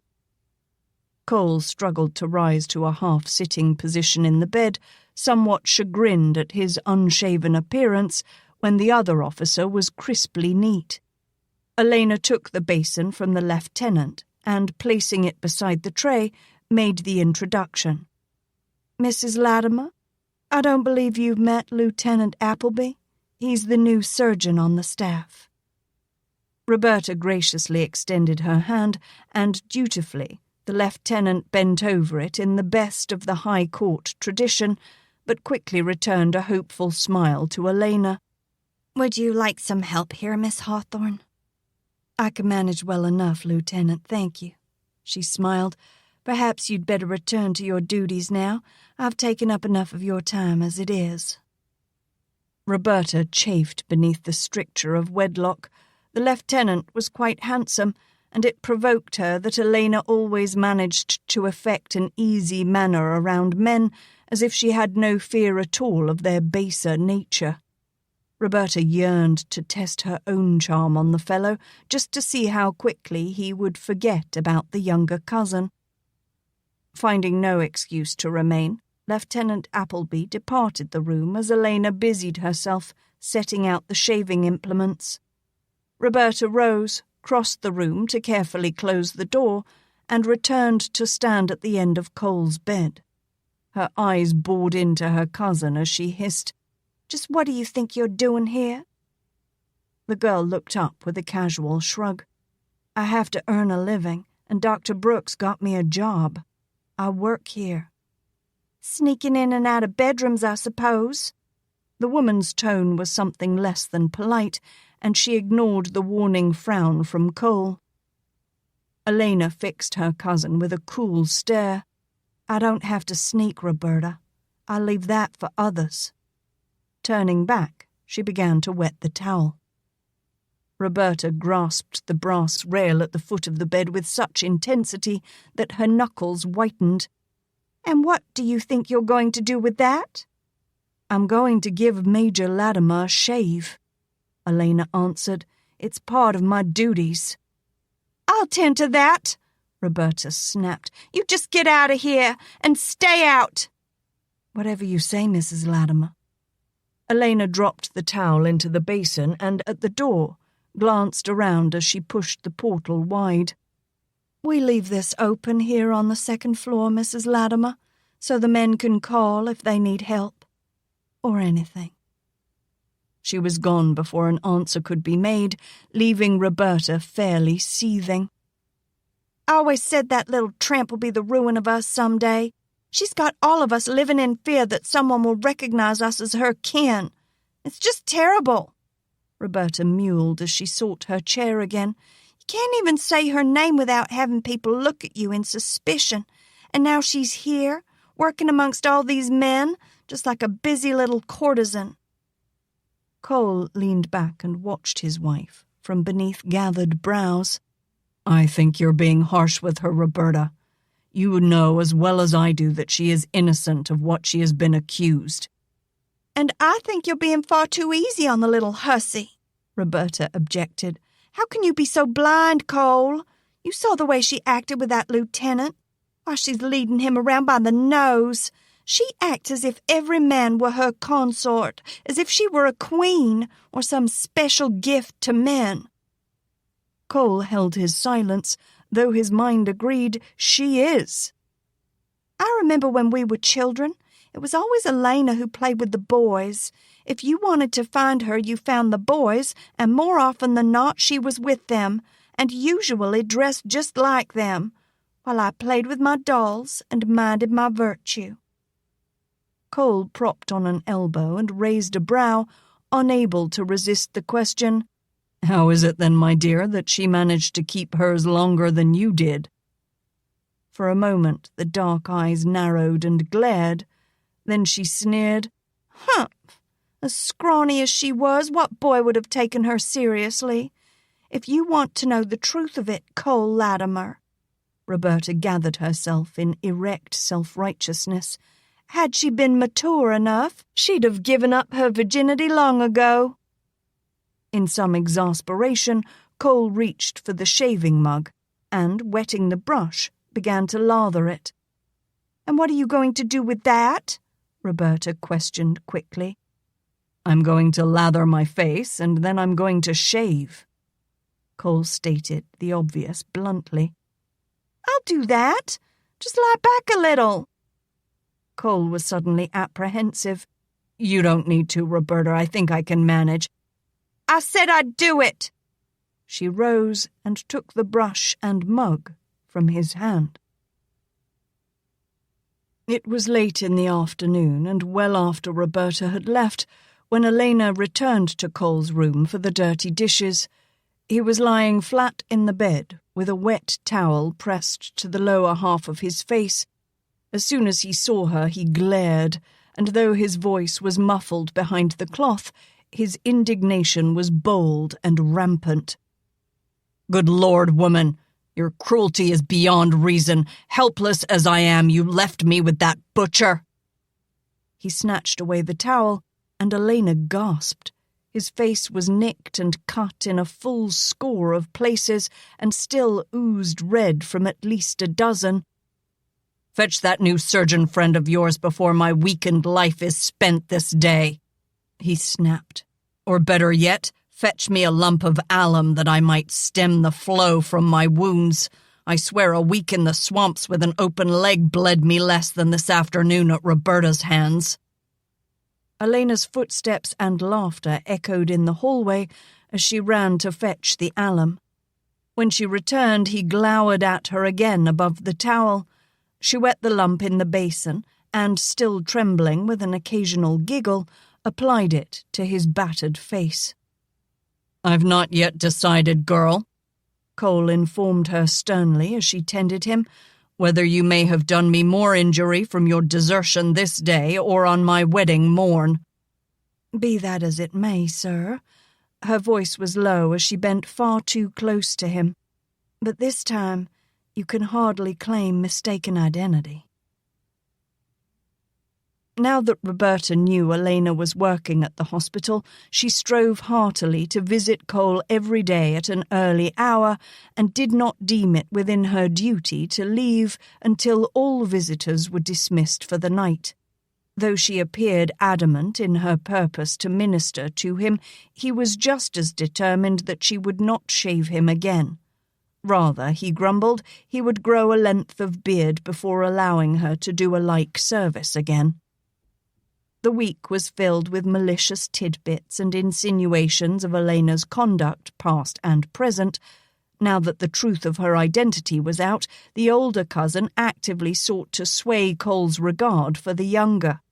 It was a barrage of half-truths and bold lies, attacks that struck while he was frustratingly confined to bed and forced to witness the attentions of Lieutenant Appleby. Some dark, growing anger churned at the young surgeon's tenacious pursuit of Alaina, though he knew he had no right to protest or feel resentment. Still, it was like a wound festering in his vitals, and he could find no cure. By Monday morning, Cole had come to the definite conclusion that he had had enough of his mattress-bound incarceration. Just after dawn, he bade an orderly to fetch some crutches, then stiffening his jaw against the stabbing pain that bloomed from the area where the piece of metal was lodged against his bone, he left the bed, though weak and unfamiliar with the walking aids.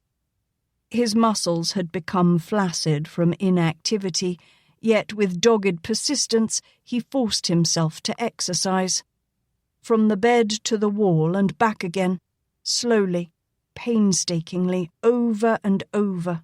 He hobbled until cramps began to knot in his shoulders and legs. Still, he drove himself, refusing to give in to the throbbing, searing pain that continually reminded him of his impairment. Just after the morning help began to arrive, he paused to listen as familiar footsteps came down the hall toward his room. Then those of a bolder, more manly stride joined the quick, light steps. "You're looking quite delectable this morning, Miss Hawthorne." Appleby warmly applied the compliment, and Cole could imagine the man avidly leering at those soft feminine curves. "Oh, Lieutenant," Alaina responded in a more serious tone. "Major Magruder was just asking where you were. You're wanted in surgery immediately." "Duty calls," the young surgeon sighed forlornly, "but my heart remains with you." Derisively, Cole raised his eyes to the ceiling. If the man only paid as much attention to his work as he did to Alaina, there would be no telling what manner of miracles he could perform. Lieutenant Appleby hurried away, and the click of high heels continued on their way. Cole glanced around as the sound stopped in his doorway. He saw the surprise in Alaina's face as she stared at him. Then she entered the room, setting aside the stack of linens that she carried over her arm. "Are you supposed to be up?" she questioned suspiciously. With riant ill humor, he retorted, "Better up than to bear another day in bed." "You look as if you can stand a rest. Sit down while I change the bed covers, then I'll walk with you for a spell until Roberta comes.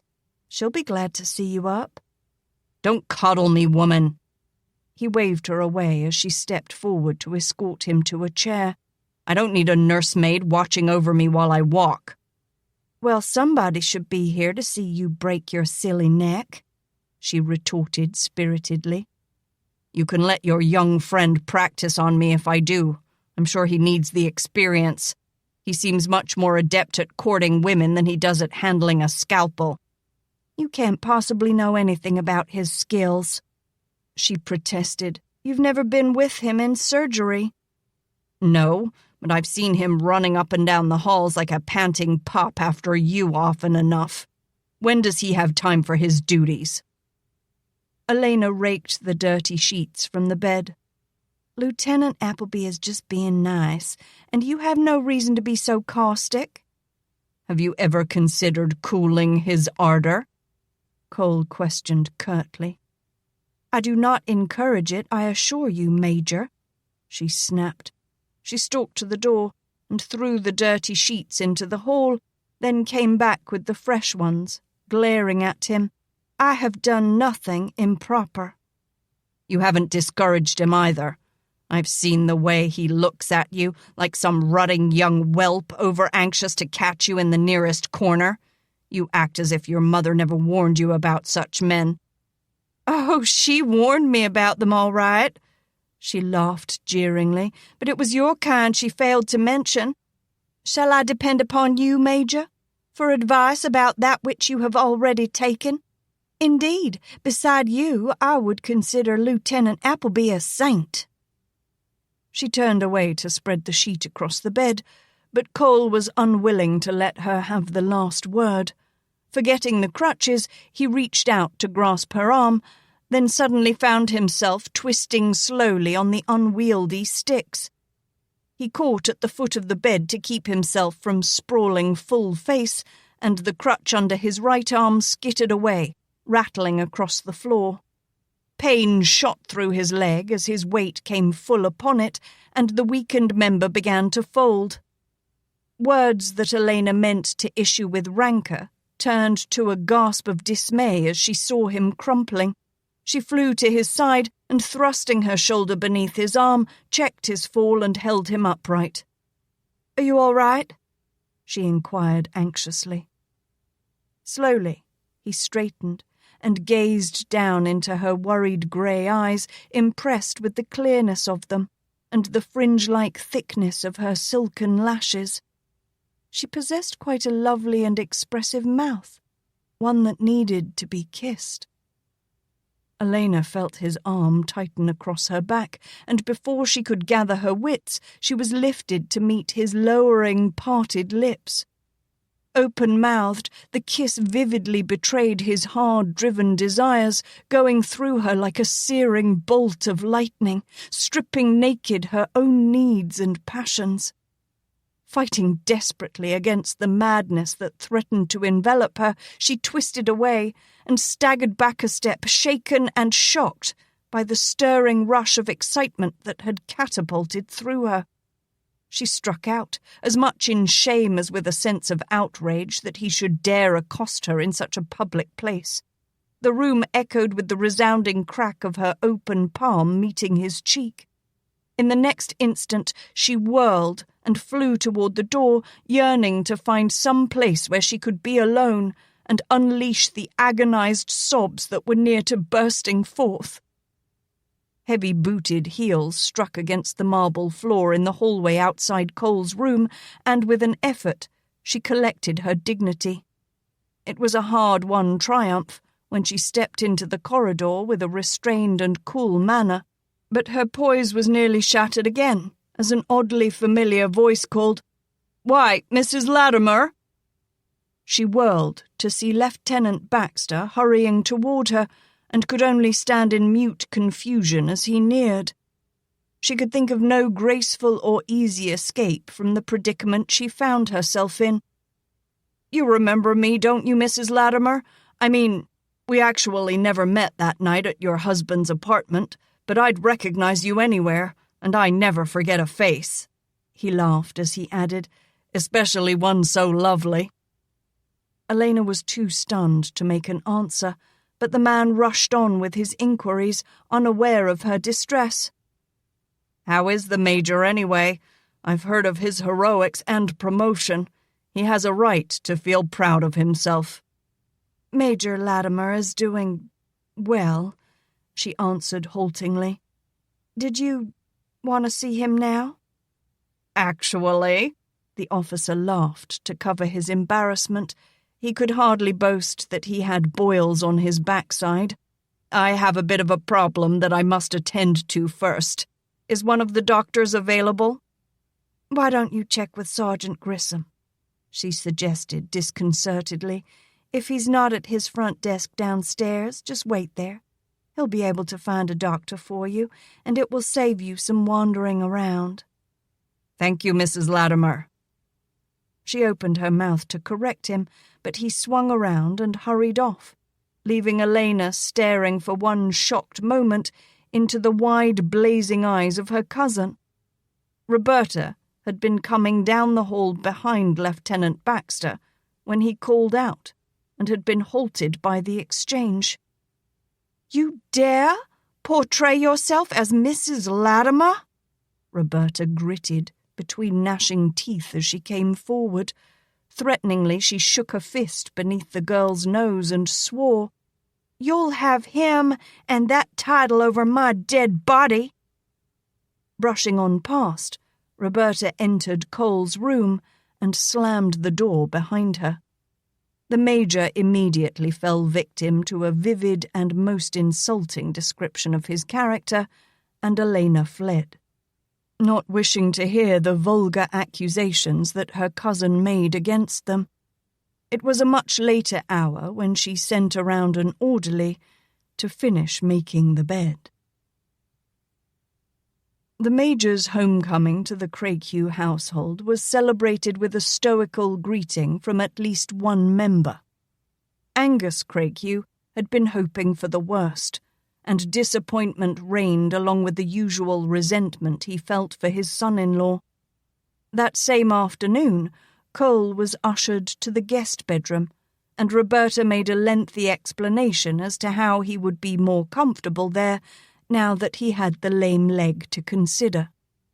Not that Cole wished differently, but he noted that Roberta was exceptionally pleased with herself for having thought of the arrangement. After playing the dutiful wife for so long, Roberta was restless beneath its restricting role. Now that Cole had been removed from Alaina's daily presence, she wasted no moment resuming her social life, attending teas with military wives, and accepting luncheon engagements with high-ranking officers whom she hoped might aid in furthering her husband's career. It was July when Dr. Brooks, escorting Alaina home to Mrs. Hawthorne's after a day at the hospital, stopped at the Craighue house to deliver a message for Cole. It was an official letter informing the Major of his pending medical retirement from duty. Layla sent it directly upstairs with Dulcie, while she invited the guests in for some cooling refreshments, but the black woman was intercepted at the Major's door. "I'll take that." Roberta held out a hand expectantly as she came down the hall. "Go on back to your work." The woman glanced worriedly toward the Major's door. "Miss Layla says give this here letter directly to the Major." Roberta glared menacingly. "Give it here, I said." The portal was snatched open as the black woman debated her alternatives. Gratefully, Dulcie handed over the letter to him, then retreated rapidly as she caught Roberta's angry glower. Returning to the parlour, Dulcie was in the process of serving the refreshments when a horrendous screech rang through the house, fairly trembling the glass in the window panes. For a moment, all the faces in the room were awestruck, and in the stunned silence, an upstairs door was heard opening, and then Cole's casual tone, "Good day, madam." The door was gently closed, but only briefly before it was snatched open again. Roberta's enraged tones scattered through the house, loud enough for anyone's hearing. "Don't you walk away when I'm talking to you," she railed. "We could have gone somewhere, been somebody, if you hadn't insisted on the foolhardy campaign." "More lemonade?" Layla nervously offered in an attempt to divert the guest's attention from her daughter's caustic sneer. Her effort was ineffectual, as Roberta raised her voice to a screech. "I want this settled here and now." "There's nothing to settle." Cole's tone was almost pleasant as the sound of his footsteps and the thump of his cane were heard from the stairs. "I am being retired for medical reasons. It's as simple as that." "You spineless, gutless, filthy Yankee! You made me believe we were going to Washington while all the time you were planning on getting out so you could stay here with the dirty little tramp you bedded beneath our noses. I should have let Daddy marry you off to Laney that night instead of saving you from her. That little traitor. She'd have dragged you down with her. And all you can mule about is how I tricked you into marrying me. You can't see what I've done for you. Why, you should be grateful for everything I've done." Alaina bowed her head over her glass in abject embarrassment as the other occupants of the parlour turned to gape at her. Her humiliation was painful, yet Roberta was unwilling to relent in her tirade as she followed Cole down the steps, showering him with a deluge of verbal blows. "Sometimes I think you dreamed up this whole charade just to keep me from having any fun." Cole continued his painful progress with only a muttered comment. "Washington was your idea, madam, not mine." He reached the bottom and, oblivious of the slack-jawed stares he won as he came into view of those in the parlour, turned back to face Roberta. "There'll be no Washington now, Roberta. It's all done with. I'll be mustered out as soon as we reach Minnesota." "Minnesota? Ah!" Roberta's hand appeared and snatched the cane from his grasp, flinging it against the wall. You and your damn bloody leg! I wish they had chopped it off! Her foot lashed out from beneath her skirts, striking Cole full on the right thigh. He half-turned and stumbled back with a harsh grunt of pain, catching himself against the frame of the parlour door. The enraged Roberta stepped forward, following until Cole reached down to seize the cane by its lower end, lifting it like he would a club.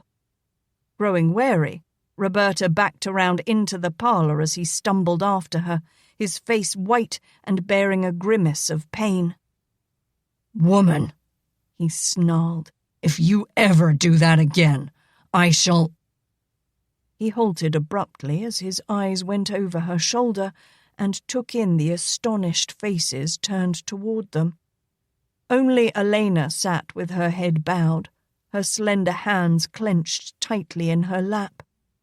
Cole fought for self-control and slowly straightened himself, finally extending a brief nod of greeting to Dr. Brooks. Roberta whirled at his gesture, and her face burned bright crimson as she realized her vengeful act had been well witnessed.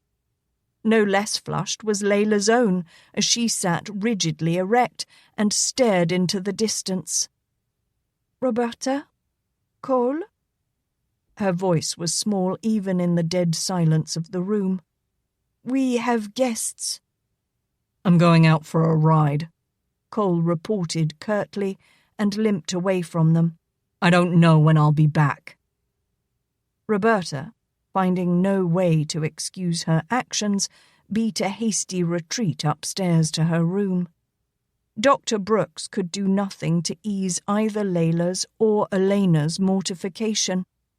Bidding the older woman a rather stilted goodbye, he escorted the girl to the door, and they made their exit.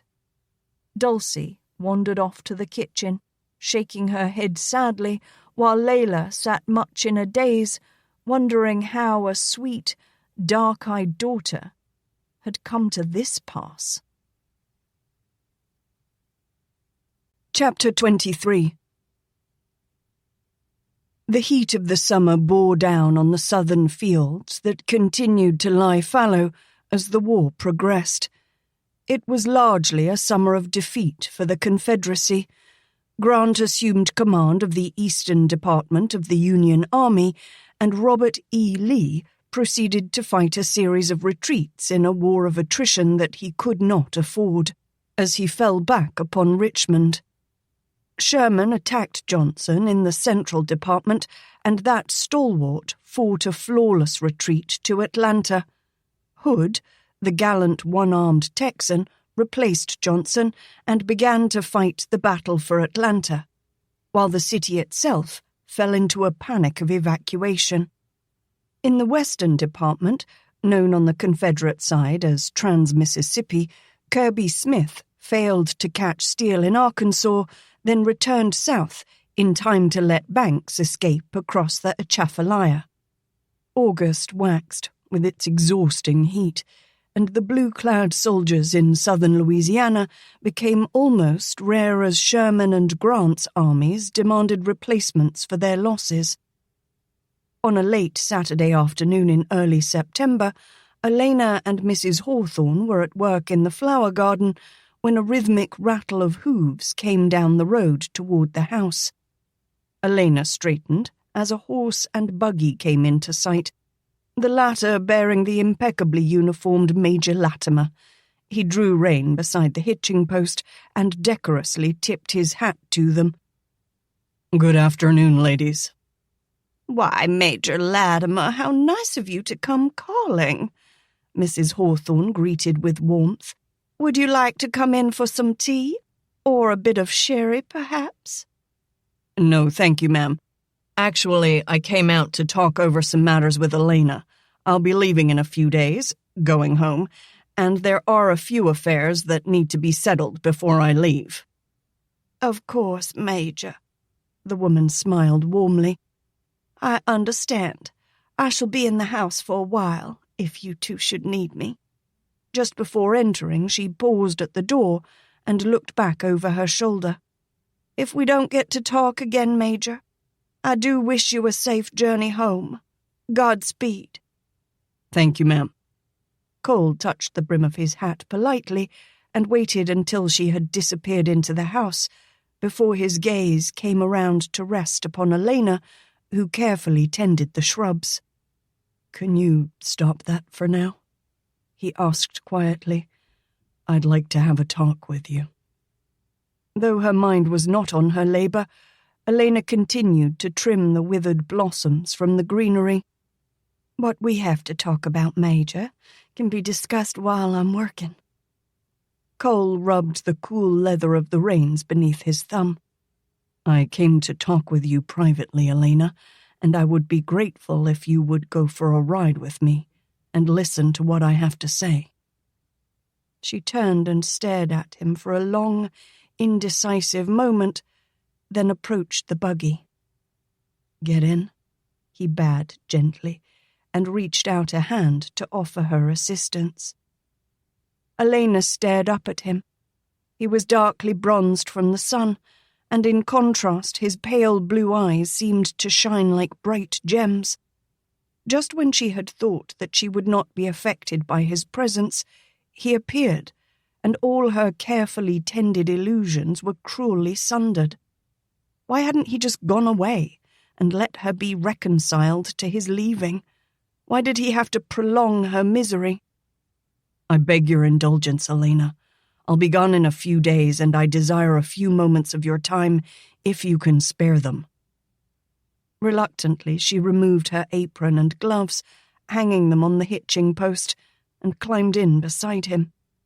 Cole lifted the reins and headed down along the river road, halting only when he found a dapple-shaded spot well secluded from the main road by a grove of trees.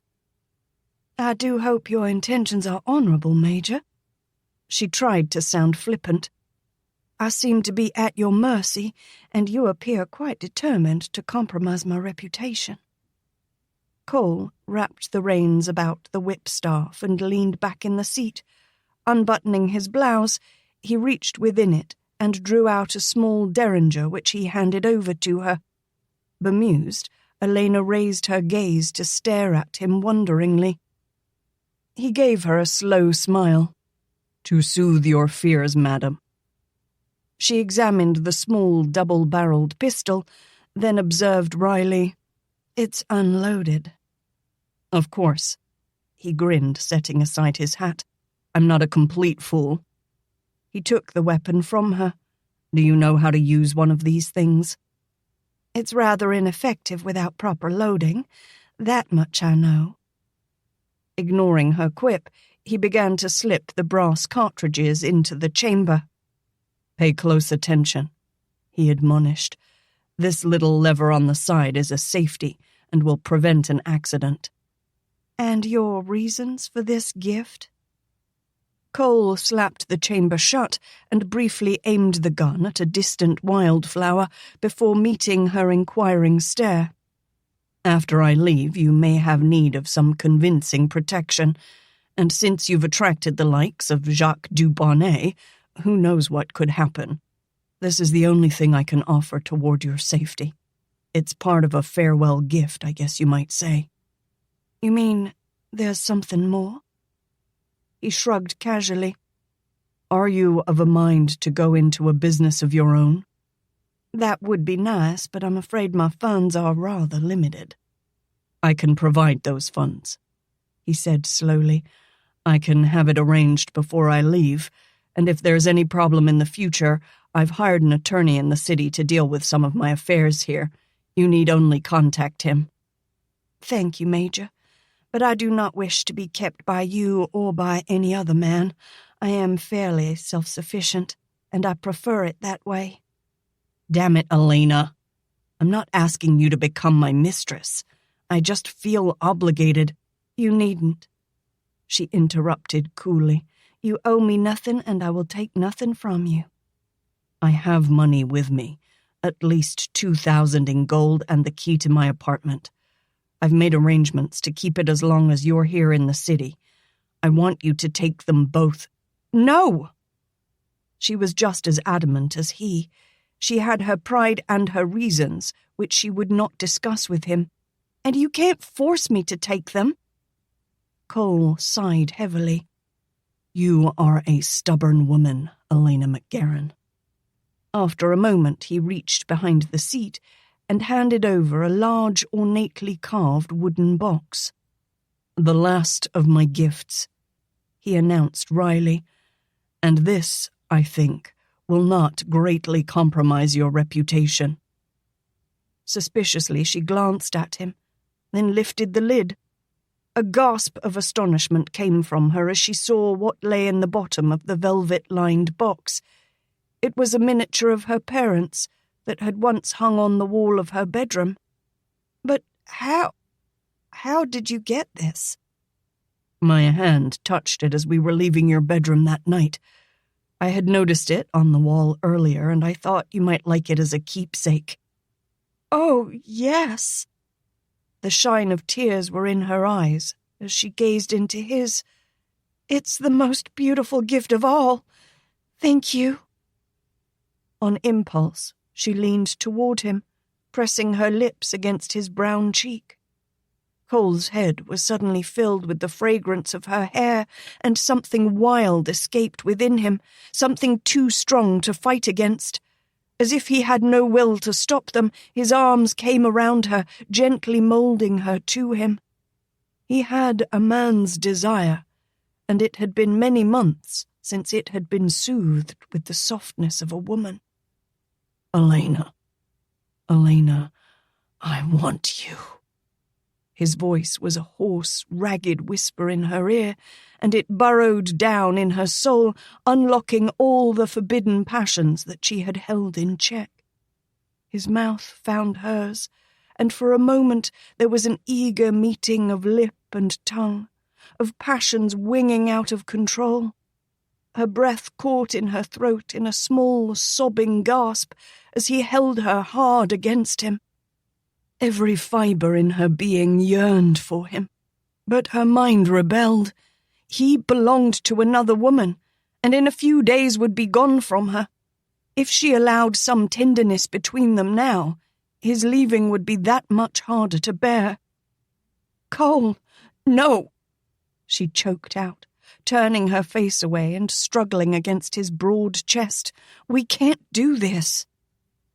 Cole's need had been physically stirred by her all-too-fleeting response, and his mind was inflamed with the desperation of starving passions. "Come to my apartment, Alaina," he pleaded, as he pressed warm, ardent kisses upon her cheek and the slim column of her throat. "Stay with me there. Let me love you as I yearn to do. We only have a few days left." Shaking her head, Alaina pushed herself from him and pressed a trembling hand to his chest to hold him away. "I'm not one of your common doxies," she whispered weakly. "I won't be left to bear a child in shame while you boast of one more bastard. Whatever happened between us was a mistake." He caught her hand and held it fast within his grasp. There was an ache in the lower pit of his belly that could not be appeased with denials and rationalizations. "There are some mistakes, Alaina, that cannot easily be put aside." He stared intently into the wavering depths of her eyes as he stated slowly, desperately, "I need you, Alaina." "No," she moaned and tried to turn away. Cole caught her by the shoulders and forced her to face him, giving her a small shake to bring her gaze up to his. What he saw in her eyes was in complete variance with what her lips conveyed, and there was a shivering tremor in her slender body that belied her words of denial. His lust overcame his common sense. Silence her protest, he thought. Then her heart would follow his leading. He grasped her tightly to him again and covered her gasping mouth with his, but he misjudged her. There was a sharp pang as her small teeth clamped down on his lip. He snatched away, tasting blood, and threw up an arm in defense as her hand came around to deliver a blow to his cheek. "You may force me, Major, if that is your desire." She made her vow in an ice-hard voice that hissed as if it struck hot steel. "But I will be no more yours after than I am now. I should have chained you to me that night," he swore. "It's been my hell to pay since." She snatched up the miniature, spilling the box to the floor of the buggy, and before he could stop her, she stumbled down the step and, glaring back through tears, stalked away. "I won't be your hell any more, Major. You are free to go and live with Roberta in Minnesota. I don't ever want to see you again." "Alaina, come back!" he shouted as she ran stumbling down the lane. "Damn it, Alaina, get back in here." "Go on. Go live with your precious wife," she railed, "and you can take your money, your apartment, and your key and give them to your mistress." Cole mumbled several curses as he swung the buggy about. "Alaina, get into the buggy," he commanded, slowing the buckboard beside her. "I'll take you home." "And what price the ride?" she sneered over her shoulder. "Another night's toss in bed?" She laughed harshly as she continued to stamp her way indignantly along the path. "Be gone with you, Yankee! Out of my sight!" "You're being unreasonable, Alaina." "Unreasonable? Because I won't bed down with you and get with child? You, my dear Major, are the one who's being unreasonable. In a few days you'll be gone, and you'd be free of any obligations you'd leave with me." "Do you think I'm like that?" he demanded. "Do you think I wouldn't come be with you?" She stopped and faced him squarely, setting her arms akimbo. "And what would you do with Roberta? Set her aside so you could put a name to a child of yours? Forget it, Major. You can't give me what I want." She whirled and strode angrily along her way while he paced the horse beside her. "What do you want, Alaina?" He watched her as she paused to shake a pebble from her worn slipper. "I want what every woman wants," she stated, raising her eyes briefly to his. "And that's not to become the mistress of a Yankee womanizer." "Believe what you will," he began, "but I am no—" "You're right. I'll believe what I will." She was final in her dismissal of him, as she walked on, ignoring his pleas to get into the buggy, though he followed her all the way back to Mrs. Hawthorne's drive. Cole halted the buggy and watched her as she ran across the porch. The door slammed behind her, and he heard her running footsteps in the house. He did not enter the lane, but urged the horse around, returning to the city, all the while wondering how he had ever managed to make such a stupid, blundering mistake. Long into the night, Mrs. Hawthorne lay awake, listening to the racking, bitter sobs that drifted from Alaina's room. Her own heart ached for the girl, and for the Major. It seemed the two were caught in something that could not easily be cooled, and she doubted that distance would have any effect on the burning fires of their emotions. A shudder ran through the riverboat as the last hawser was cast off, and the threshing paddle wheels took her from quayside and into the main current of the river.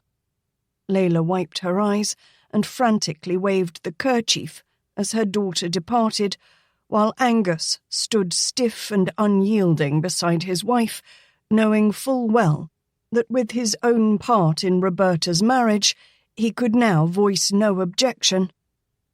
As for Roberta, she was enraged that she was being dragged off into a wilderness from where tales of wild Indian savagery drifted, and which was known to be populated with cloddish lumberjacks and half-breed trappers.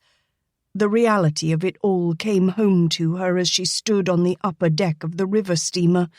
Her dreams of Washington and haute société faded to leave a bitter taste in her mouth. Somehow, she translated her loss into the fact that Cole had used and then betrayed her. The tall, handsome man, leaning on a slim cane beside her, became anathema to her. Roberta raised her gaze and saw a small, slender figure garbed in a pale muslin gown, standing alone and silent near the levee's crest. Alaina! The name came like a curse in Roberta's mind. She knows what she's done to me.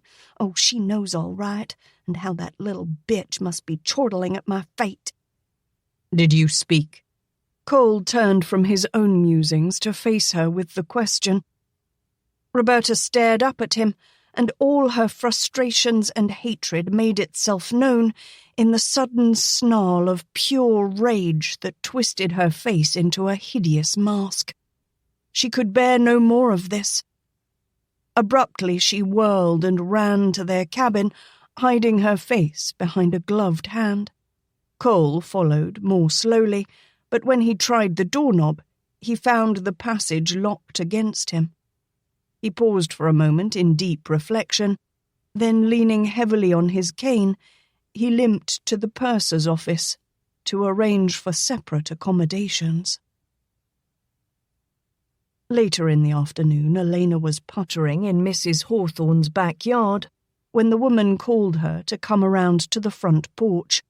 When she did, she found Saul standing in the yard with hat in hand. Since their return from Briar Hill, he had been working at the Craighue store, and she had seen little of him. He looked at her rather sheepishly, stirring her curiosity. Then her gaze went past him, and she saw Cole Latimer's buggy and horse in the drive. "The Major said to bring it here, Miss Alaina, and not to take no for an answer. He say it's yours now, to do with whatever you wants." Saul turned the hat around in his hands, sliding his fingers nervously over the brim. "The Major also say, if'n you don't want to raise Mr. Angus's brows more'n a mite, you won't be trying to give it back to them." "How am I going to take care of that animal?" Alaina protested. "Well, the Major say for you not to worry about that. He done take care of that.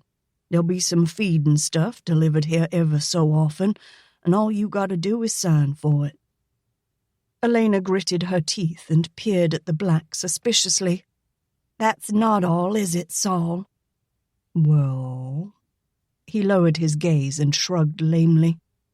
"Spit it out," Alaina commanded. Reluctantly, he withdrew a key from his cotton coat, and he handed it to her, then reached to take a pouch from his belt. "The Major say there's 2,000 in gold right here, and that there's a key to his apartment. I was to see that they got here to you without Mr. Angus knowing about them." "Saul Caleb!" Alaina cried in outrage. "You mean you took money from that Yankee for me?" "Now, Miss Alaina." He glanced in appeal toward Mrs. Hawthorne, who was staring off into the distance. He found no escape from his predicament in that corner. "I told the Major you was going to be hot and mad about this, and he say he was going to be hot and mad if I didn't do what he say." "A fine kettle of fish you've gotten us into," Alaina fussed. "Yes'm, I know. But the Major say I was not to go back to Mr. Angus's without giving the money and hoss to you. And he made me promise, Miss Alaina." She sighed heavily. "Leave the horse and buggy. You can take the money." Saul shook his head passionately. "No, I promised I wouldn't. 'Sides, the Major done gone and left me money, too." "Supper, anyone?" Mrs. Hawthorne inquired sweetly as she rose to her feet. "I believe I smell it burning." "Oh!" Alaina flew to the door, yanked it open, and disappeared into the house, leaving Saul to stare glumly at the pouch. "If you would like, I'll take it for her, Saul."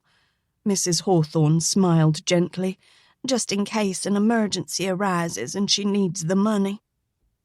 Saul was glad to be relieved of his burden, and he hurried to unharness the animal and put the buggy away not wishing to stay around long enough to enter into another debate with the tenaciously stubborn girl. Mrs. Hawthorne made her way leisurely into the house and put the pouch away in an armoire. There would come a day when the girl might have second thoughts about the Major's possessions. Until then, the money could be discreetly kept or used for her. Chapter 24. If it was a summer of defeat, then it was a winter of disaster. Lee was besieged in Richmond, Atlanta fell, and Sherman marched to the sea, cutting the Eastern Confederacy in half and leaving a path of destruction 60 miles wide. As the South awakened in spring, the last hopes of the Confederacy dimmed. Lee fled Richmond, and the city lay naked beneath Grant's heel, and finally, on April 9th, driven back upon the Appomattox, Lee could find no more cause to support and surrendered his starving ragtag army. 5 days later, a greater disaster struck. Lincoln was assassinated. The South crumbled as Johnson, Taylor, and Smith surrendered in turn. The fleeing Jeff Davis was captured on the 10th of May, and, with a full blood of vengeance up, the Northern Congress slashed the South with savage blows. The destitute Confederacy was punished piecemeal for its arrogant disobedience, and a locust horde of rapacious carpetbaggers descended like vultures to pick the bone-thin carcass clean. Louisiana was ruled by an implanted governor, basically honest but extravagant, to wit, a $10,000 chandelier for the State House and gold spittoons for every office. As a port, New Orleans thrived with the return of foreign shipping. As a city, it tore itself apart. The cheap black labour clashed with the Irish, Scottish, and German immigrants, and the federal troops were called back in to quell the riots. The hospital became more and more a civil establishment, although nominally still under the control of the army. A single ward now served the soldiers, and Dr. Brooks gained position and respect as the administrator. Alaina still served as she had, with an outwardly gay and cheerful spirit, but even Mrs. Hawthorne's companionship could not lessen her attacks of abject loneliness. She turned away Lieutenant Appleby's proposal of marriage and discouraged other suitors, as she had no interest in being courted. It was a quiet afternoon when she was called to Dr. Brooks's office. On arriving there, she found the aging man staring at the top of his desk with his white head braced in the palms of his hands. His eyes rose slowly as she slipped into a chair across from him, and he solemnly folded his arms on the desk. "I have just returned from the Craighue house," he informed her, "and once again, the news I have to bear is sad." Alaina stiffened, and her thoughts flew. Uncle Angus? Aunt Layla? Dulcie? Or who? "Layla has just received a letter from Minnesota." Alaina gritted her teeth, and her insides went cold with dread, yet she could not voice her fear, even in her own mind. The old man continued haltingly. "Roberta has passed away. It seems she had a miscarriage. A fever consumed her, and she weakened and died." Although Alaina felt no exultation, overwhelming relief flooded through her, leaving her weak and thankful. She waited for the pang of sadness, but none was forthcoming. Quietly she excused herself and took the rest of the day off, making her way dutifully to the Craighus, with the thought of offering her services in whatever way they might be needed. Dulcie answered her knock on the door, and after a tearful greeting, the black woman's face took on a deep frown of concern. "The doctor give Miss Layla some powders, and she's sleeping upstairs. Massa Angus, he gone back to the store. Miss Alaina, The woman twisted her hands in her apron. I just don't know what to do. Massa Angus is raving as how you brought the Yankee here and that caused Miss Roberta to die. They's both downright blue, Miss Alaina. And I just think it's best, child, if you waits a while before coming to visit. Alaina nodded mutely and returned to her buggy. Sadly, thoughtfully, she made her way toward Mrs. Hawthorne's house. Perhaps, after all, it would have been better for everyone concerned had she stayed at Briar Hill and never ventured away at all. After his daughter's death, Angus Craighue lengthened his hours at the store, working feverishly into the late hours. Even then, he was inclined to stop and sample the wares of nearly every tavern he passed, and more often than not, arrived home in no condition to negotiate the stairs without assistance. Thus, it was no surprise when a letter came from Layla pleading with Alaina to return and live with them. Several weeks passed while the girl pondered the decision. She was more than reluctant to go, for the Craighue mansion had the capacity to arouse too many memories, most of them bad.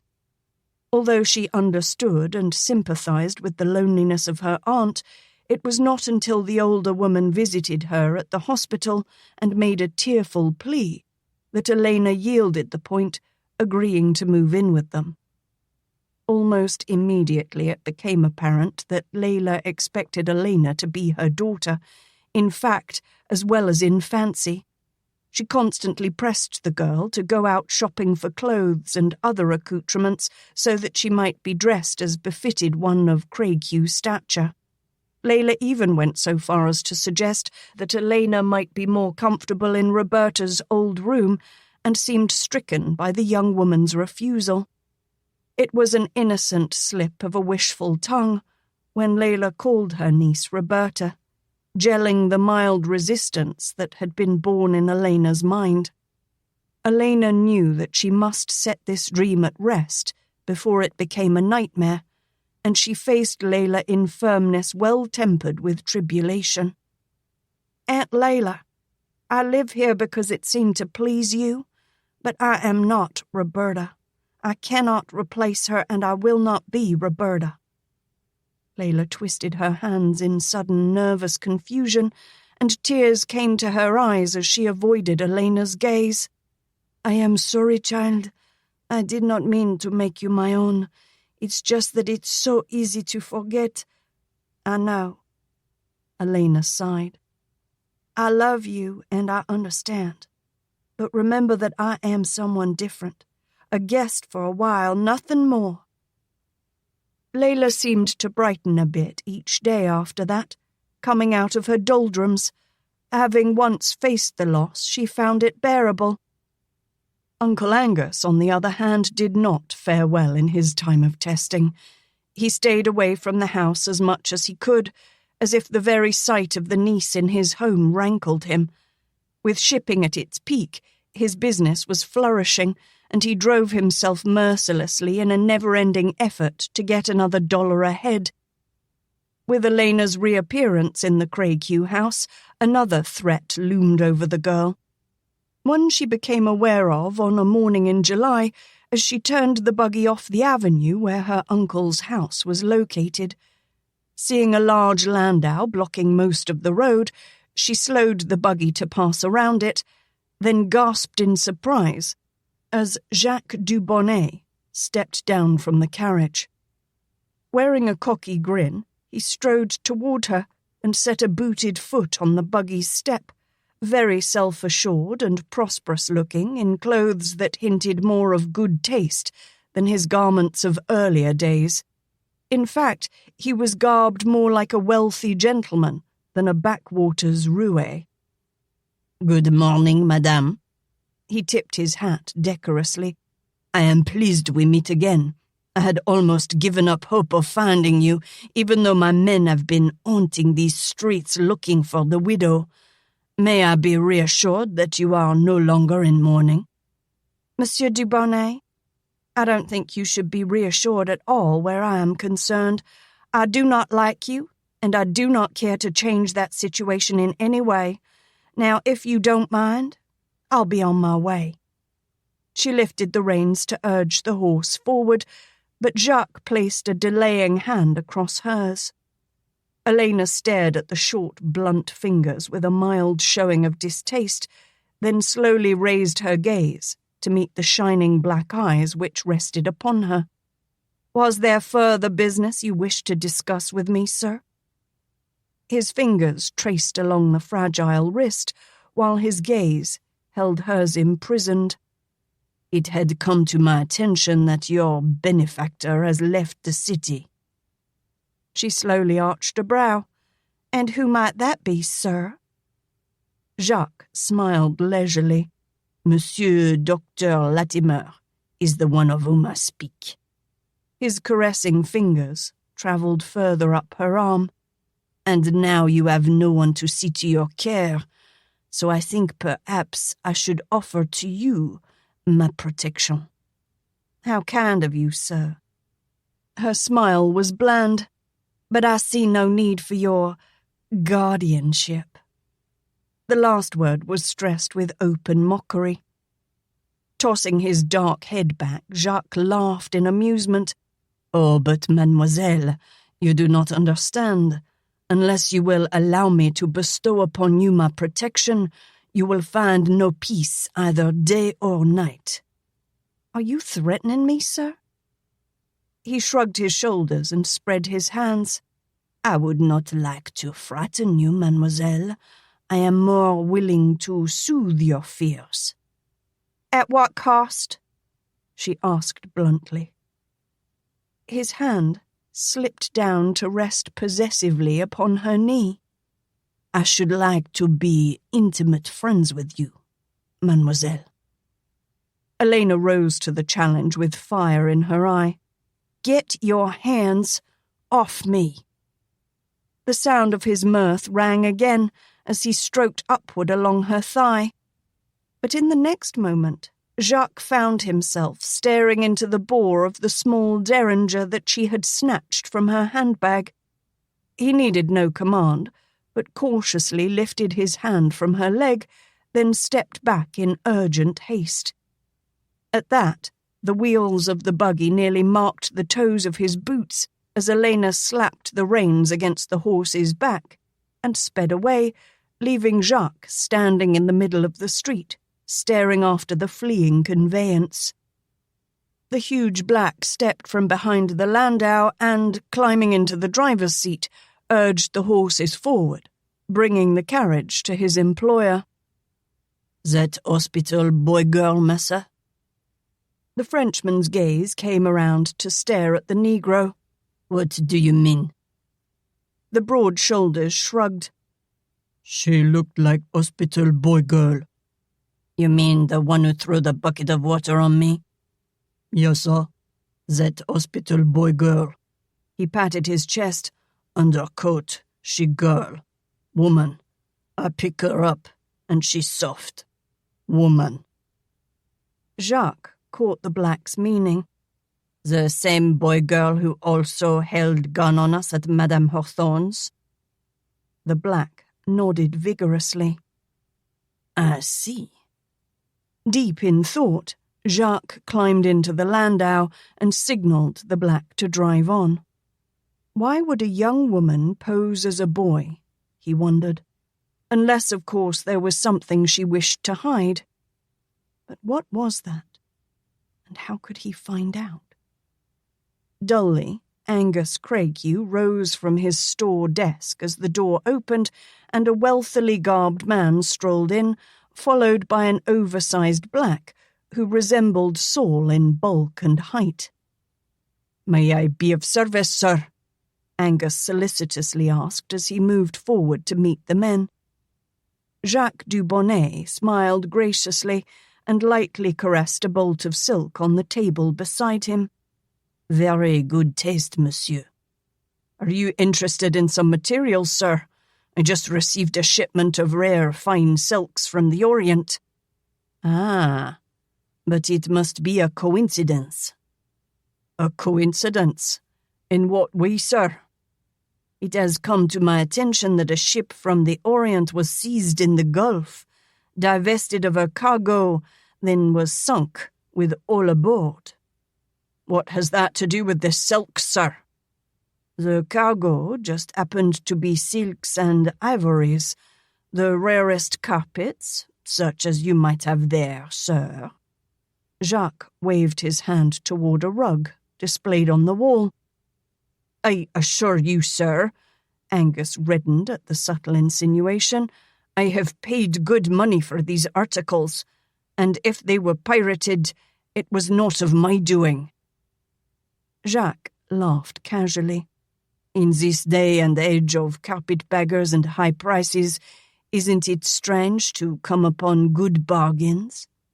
A man, unless he is completely scrupulous, would not question his good fortune in finding such a bargain. He is grateful for the opportunity to make a profit, and would not think of questioning his suppliers." "What are you suggesting, sir?" Angus questioned indignantly. "I am saying that you must have been aware of some chicanery, but chose to overlook it with the hope that you could add some wealth to your pockets." "That is preposterous." Angus objected strenuously to the suggestion that he might be less than an honest man, a little frugal, perhaps, but certainly not a thief. He blustered, "What interest do you have in this matter? Was it your ship that was pirated?" "Let us say, monsieur, that Jacques Dubonnet has a way of knowing certain things and is interested in all happenings here in the city." He waved his fingers in a mysterious gesture and glanced about him. "One never knows when a disaster can strike. A fire, perhaps? Vandals, maybe?" He shrugged. "I have many friends, some to whom I can offer protection since I've become a very important man in this city. A word here or there will keep the authorities from involving themselves in affairs that are no concern of theirs. Sometimes a bit of information might suffice to soothe my yearning to see justice done." "Are you blackmailing me, sir?" Angus questioned suspiciously. Jacques chuckled. "No, indeed, monsieur. I would never dream of offending a man of your integrity. I was merely curious about a certain young lady you have living in your home. Is she kin to you, monsieur?" Angus's brows lowered darkly, and his face flushed with colour. "No kin of mine," he replied savagely. "She is just a guest in my home. For a time. I'm aware that she left your house for a time and lived someplace else. Where did she go?" "As you know all things, sir, I would suggest that you rely upon your friends to gain the information for you. I am much too busy to answer your questions." "If that is your wish, monsieur. Bonjour." The next day, Angus stormed home in a rage because 2 Yankee officers had come into his shop and demanded to see certain bolts of cloth. In the days following, he found no peace from their presence in his store. It became the usual thing that an officer would meander in to look about or buy a plug of tobacco or some other trivial thing at odd hours of the day. It also became apparent to the Craighus that the house was being watched. A man was usually in sight while Alaina was home and could be openly seen lounging against a tree, sitting on a horse, or relaxing in a carriage. Saul became Alaina's guardian once more, driving her wherever she needed to go while he continued to help Angus at the store. Jacques waxed bold in his courting and visited Alaina at the hospital, finding her in a rare quiet moment alone in the officer's day room. You cannot escape me, Mademoiselle Hawthorne. He laughed confidently as she felt a presence at the door and turned to find him standing there. I know now where you work and where you live. I know many things about you. Indeed. She displayed little interest in him as she continued with her dusting. I also know you worked here as a boy. The one who doused me with water. Alaina carefully kept her gaze on the surface of the table. A prank, nothing more. I would like to point out to you, mademoiselle, that I have become a man of some power and circumstance, Jacques stated, as if he sought to convince her of his importance. I have acquired many things and can pass as a gentleman wherever I go. Alaina let his statement pass without verbal comment, for she had already noted that his speech now wavered somewhere between the lazy drawl of a southern gentleman and a blooded Frenchman. He even dressed the part of an aristocrat. I have acquired a valet from one of the best families in town, and he has taught me much about a gentleman's way. I can escort you about the city in a manner worthy of royalty. Alaina smiled serenely as she gazed at him. Not probable, sir, since I have yet to give my consent to be escorted any place by you, and I doubt if ever I will. You don't seem to understand that I am quite satisfied with leading my life without you.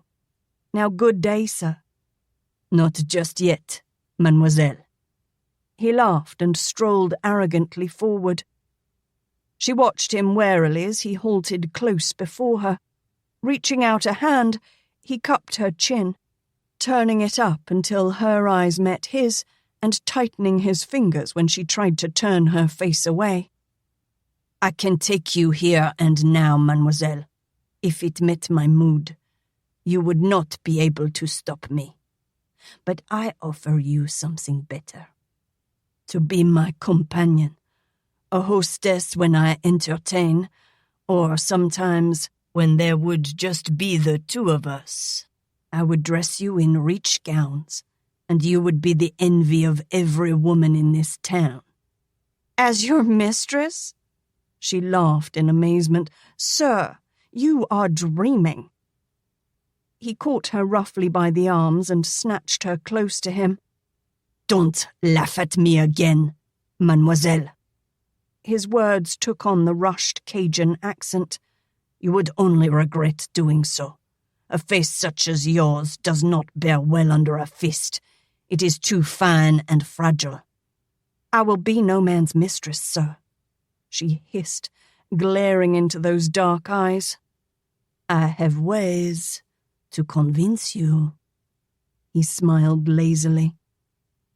Alaina shivered at the callow crudeness of his threat, and again she tried to turn away, dragging her eyes away from those burning black ones that bore into her.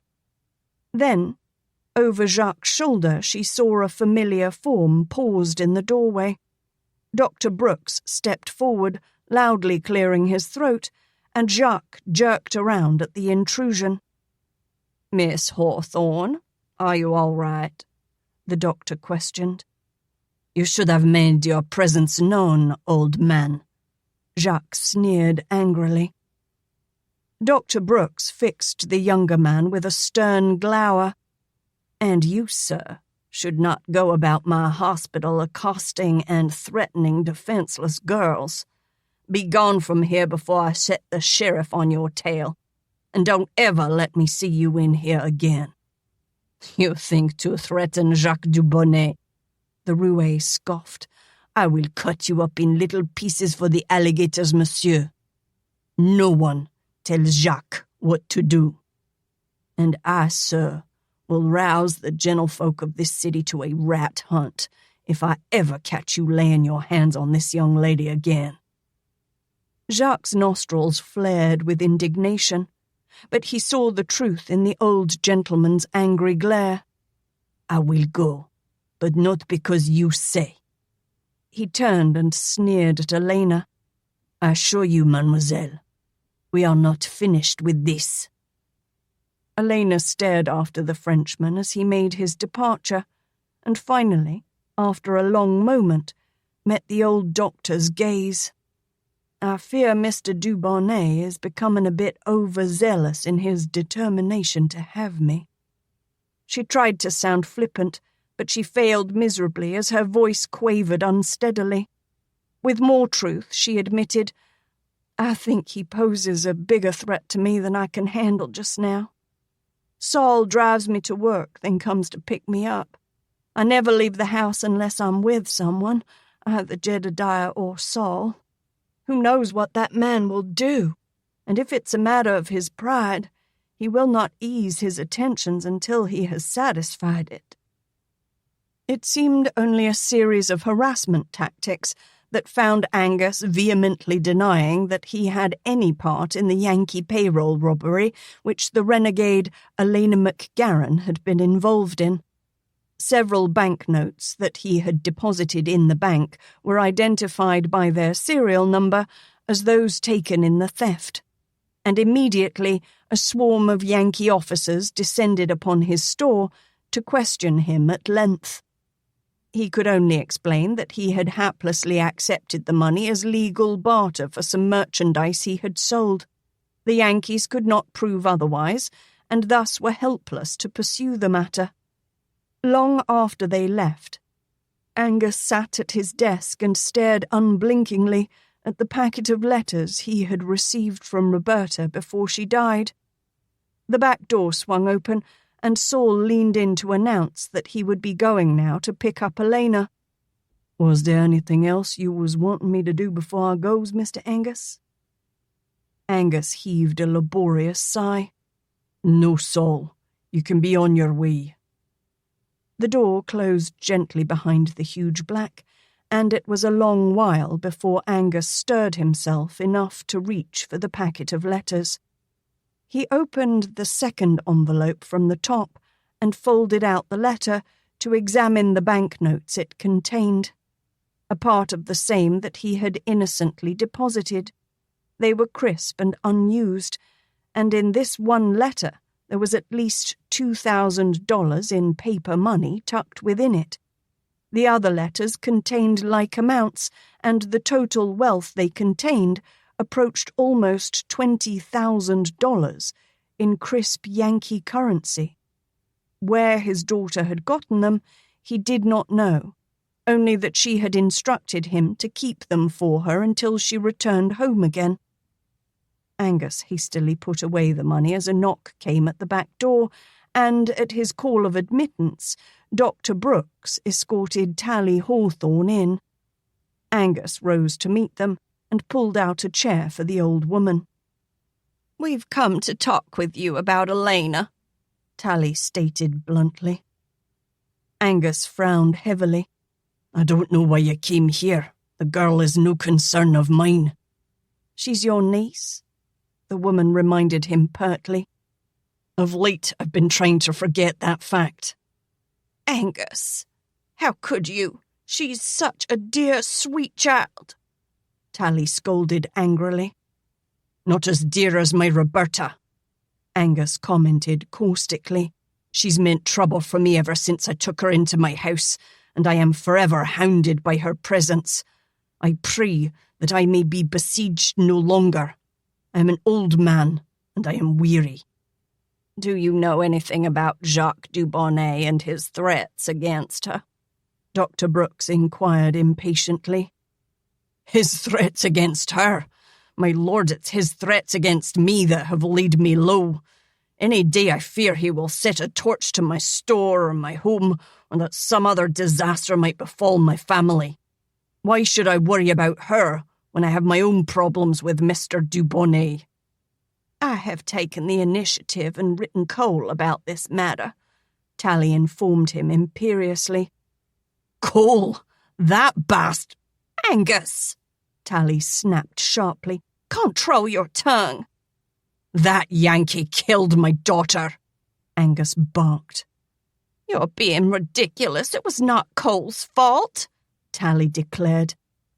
He got her with child, Angus shouted. Angus, I would suggest that you listen to what Tally is trying to tell you," Dr. Brooks coaxed. "Cole has sent a reply to her letter, and it might be an answer to your difficulties." "Anything that Yankee offers I am not interested in," Angus vowed vehemently. "He has asked for Alaina's hand in marriage," Tally serenely conveyed. "What?" Angus's eyes nearly bulged from his head as he glared at the old woman. She nodded, undismayed. "Cole agrees that Alaina should be gotten out of New Orleans and has offered the solution with his proposal." "Never! Never!" Angus bellowed, shaking his fist at them. "I'll see him rot in hell first." "I'm sure you will be there to greet him should he fall victim to that wayward path," Tally replied calmly. Angus's jaw thrust out as he questioned sneeringly, "You come here and judge me, Tally Hawthorne, when you've managed to do well for yourself, playing both sides of the fence, Yankee against rebel?" She smiled almost gently. "Angus, nobody seemed to bother what my opinions were, neither your high and mighty Confederate friends nor the Yankees, so I simply kept them, uncertain as they were, to myself. And with the exception of Mr. Dubonnet, no one has bothered me. I come here not to judge, but to plead with you to consent to this marriage as Alaina's only kin. She will only come to harm in this city when Dubonnet has every intention of making her his mistress. You must not let that happen if you are at all a man of mercy." "Leave me!" Angus thundered. "I'll hear no more of this. Begone with you both." "Very well, Angus." Tally sighed and rose to her feet. "But let me warn you that if you do not soon relent, you may regret it for all your remaining life." "Does Alaina know anything about this proposal?" Angus demanded. "We wanted to talk with you first," Dr. Brooks explained. "You will say nothing to her," Angus insisted. "I'll give you a while to think about it," Tally threatened. "Then, who knows?" They left without another word, closing the door behind them and leaving Angus standing alone in the darkening shadows of his store. He paced restlessly about, loathing the thought of satisfying any part of Cole's desires, yet he knew that Jacques Dubonnet was just waiting to spring a trap from which there would be no escape. And if the man learned that his niece was the one and only Alaina MacGaren, then it would be hell to pay for sure. Angus was greatly troubled. What was he to do when he wanted to exact some type of revenge on the man who had taken his daughter, and when, at the same time, he would be placing himself in jeopardy if he did not consent to the marriage? He mulled over the suspicions that Layla had roused in his mind, but he dismissed them as untruths. Roberta could not have played such a trick on anyone. Yet if Cole and Alaina were attracted to one another, and if he consented to the marriage, then the Yankee would be well contented with her as his wife, unless they were somehow kept apart. Angus paused in his pacing to stare down glumly at his shoes and pondered the options open to him. What should he do? What should he do? The heat of August descended upon the city with a merciless vengeance, and only in the cooler temperatures of the evening could a small measure of comfort be found. As she sat alone on the Craighue porch, Alaina stared into the star-filled darkness of the heavens, wrapped in the aura of a melancholy mood. Supper had long since passed, and Angus, for a change, had arrived home at a reasonable hour and in a more sober state of mind than was his custom of late. For at least a week now, Jacques had kept his distance from the store, But his absence had all the feeling of a lull before the storm. It was hard for any of them to relax. The front door creaked open, and Alaina glanced around as her uncle stepped out onto the porch. He approached the swing where she rested and cleared his throat sharply as he settled himself in a nearby chair. It was apparent that he had something on his mind, but a long moment of silence passed between them before he came to the point. I have written to Cole, pleading with him to help you out of this predicament you've gotten into with Jacques. Angus cleared his throat as if a bitter gall welled up within it. He has offered to let you come north and stay in his house for a while until this trouble has passed. I, of course, reminded him that your reputation might be greatly compromised with such an arrangement. I further suggested marriage as a solution to the problem. He has tentatively accepted, providing... Alaina waited rigidly, not feeling particularly complimented by her uncle's account of his exchange with Cole. She was even less flattered when he continued, Cole will accept on the grounds the marriage is considered to be only a temporary affair, and that it be a titular arrangement, a marriage in name only, an affair of convenience to be annulled as soon as your problems are resolved. I see, Alaina replied caustically, feeling more hurt and degraded than she cared to admit. Angus rushed on to reason with her before she could express her indignation. I see no other option open to you, Alaina, or to me. Jacques Dubonnet is becoming too much of a threat for us to live here safely together. If he should learn that you are Alaina MacGaren, there'll be no hope for you.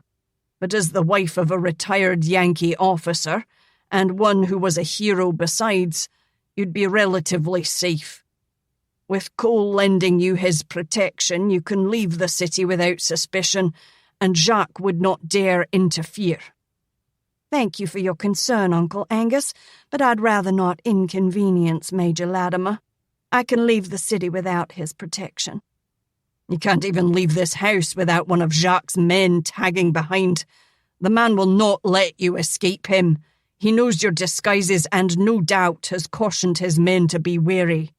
As long as you're living here with us, he's probably hoping to persuade us in a more peaceable fashion to give you over to him. Peaceable? Alaina scoffed. Is that what you call it? Jacques has boasted of greater brutality. If he had some serious threat to hold over our heads, he'd be in here in a moment with his men to seize you. But now, he's just feeling around, looking for some handle he can grasp in order to frighten us into submission. As long as he doesn't have it, he's probably as afraid of the authorities as we are. I do not believe that he is a very honest man. I'll not become a burden to any man, and I won't accept Major Latimer's charity, she gritted. If you will not think of yourself, then consider what your aunt will have to suffer if you are taken, Angus argued. I'll go away if you wish. I don't have to stay here. And where will you go? Mrs. Hawthorne's, perhaps? Dr. Brooks's? Will you put them in danger too? In rowling frustration, Alaina shot to her feet, but Angus held up a hand to stem the flow of tempestuous words. Think about it. You owe us that much. Alaina whirled and ran into the house, knowing all the hurt and humiliation of being rejected by the one man who haunted her dreams. In the quiet that followed her departure, Angus gazed out into the dark-filled night. Now that he was set on a course of action, he could not easily be swayed from his purpose. As much as he loathed to, he'd enlist the aid of Tally and Dr. Brooks to help convince Alaina that marriage with Cole was the only resource of freedom open to her. By the time his niece arrived in Minnesota, she would be, he vowed, so embittered with Cole Latimer that there would be no help for the two of them. It was late in the afternoon of the following day when Alaina received word that she was wanted in Dr. Brooks's office. Whenever such a summons had come before, she had been met with bad news, and she wondered what cataclysmic event confronted her this time. When she entered his small office, he rose from his desk and moved past her to close the door. It was then that her eyes fell on Mrs. Hawthorne, who sat haughtily erect in the narrow corner behind the door. The old woman looked like a majestic queen, with her wide hat and her veil tucked beneath her chin. She rested both hands on the handle of her parasol, the tip of which she had braced on the floor before her. She smiled sweetly and nodded her white head in greeting, and Alaina turned wonderingly back to Dr. Brooks as he reclaimed his chair. He leaned back, playing with a scalpel that lay on the desktop, and watched Alaina over the rim of his glasses. She glanced back and forth between the two elders, growing more and more confused by the vague signs of disapproval that she noted in their faces. "Have I done something wrong?" she questioned hesitantly, unable to bear the stilted silence any longer. Mrs. Hawthorne lowered her eyes briefly and toyed with the handle of her umbrella. "Not really wrong, Alaina. Just utterly stupid." Alaina sat down abruptly in a chair, more than a little stunned. Her gaze went to Dr. Brooks, and she caught him gazing thoughtfully into the distance, but nodding his head ever so slightly as if in agreement. Alaina was crushed that the criticism of these two friends and benefactors should descend upon her, and she had no clue as to the reason. She looked down at her suddenly clumsy hands and clasped them tightly in her lap to cease their fumbling. She heaved a long sigh against the urge to tears and shrugged. "I don't know what you disapprove of," she murmured softly. Mrs. Hawthorne glanced at Dr. Brooks and received his nod of approval for her to proceed. "The doctor and I," she began in a rather brittle tone, "went to considerable effort to arrange a way for you to leave Louisiana, at least until things cooled down a bit. We had to twist Angus's arm nearly off to get his endorsement and cooperation. Now, we find that you have rejected the whole thing out of hand." Alaina stared at her in amazement. "You mean you and Dr. Brooks? But Uncle Angus said that he—" She was more confused than ever. "Bah!" Mrs. Hawthorne barked. "For a man of otherwise intelligence, Angus Craighue is a fool when it comes to matters of delicacy." Dr. Brooks chuckled at Mrs. Hawthorne's blunt appraisal. "Now, Tally," he reproved gently, "be fair." He took on a slightly lecturing tone as he faced Alaina. "Angus did inform us of the fact that he had written Cole several letters, and what Cole's suggestions were. It seems to me, Alaina, that you made your denial in an emotional gesture which, though understandable, we are here to implore you to reconsider." "I did not," Alaina decried, a trifle insulted at the doctor's judgment. "I was not angry. I listened to all of Uncle Angus's reasons and simply disagree that I should flee halfway across the country to let things simmer down." Dr. Brooks leaned forward and began to tap the blade of the scalpel on a blotter. "I wonder, Alaina, if you have really considered the full depth of your predicament. Jacques has gained enough stature in the city's affairs to be dangerous, and we know him to be most persistent. He will not leave you be. He bides his time until the moment is ripe, and then, my dear, you will find yourself in dire straits. Angus made his arguments, yet I doubt that he went this far. Angus can handle the accusations that Jacques makes against him because he is an honest man in his business, and can no doubt prove it. But if you are found out, both Angus and Layla will be judged harshly for harboring a person who is believed to be, by both North and South, a most despicable criminal. They can be stripped of everything they have and thrown into prison. Indeed, if the full story is brought out, even Tally and myself could join them. If Alaina MacGaren disappears for a while, what proof will there be that she was actually residing here among us? If you go away, there would be time to search out and correct the false accusations that have been leveled against you. It is most urgent that you leave. But where do you go? Back home? To hide in the swamp and hope that the Gillettes or someone as mean can't ferret you out? If we can send you to some far-off city, how would you travel and how would you live? Certainly you cannot be known as Alaina MacGaren. Every riverboat captain, every sheriff would be suspicious of a young woman traveling alone.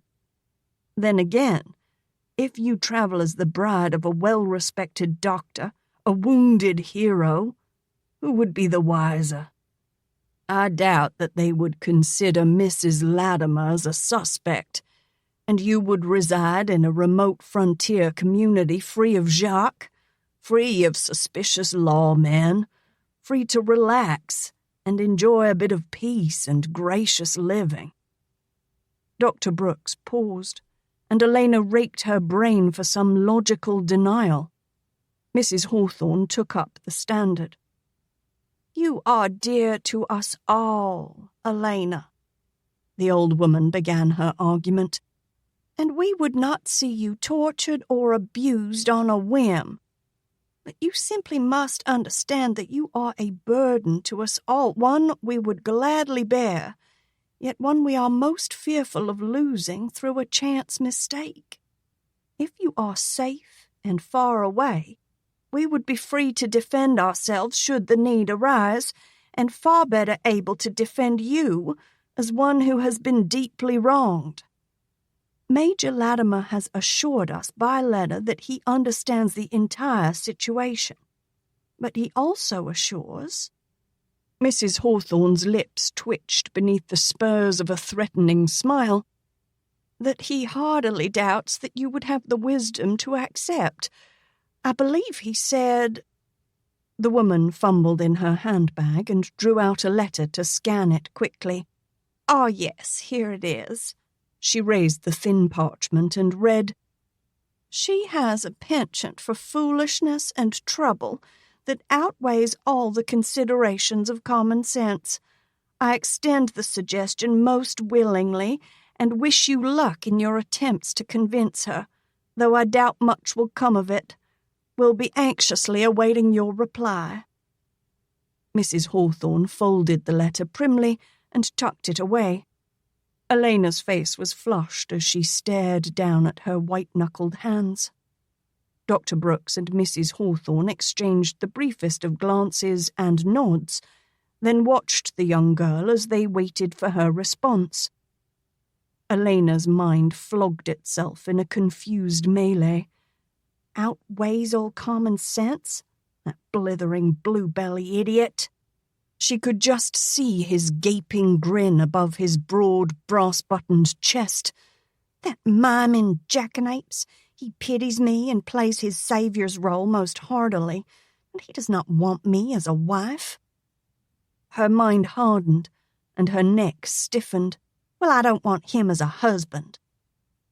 And all the arguments rolled endlessly back on her like a flooding tide, and slowly her defenses crumbled. Burden? Threat? Danger? Stupid? Foolish? And one that had been unspoken, unwanted. She straightened, and in a small voice conceded, "All right, I'll go away. I'll marry him. I'll stay until I'm a danger to no one.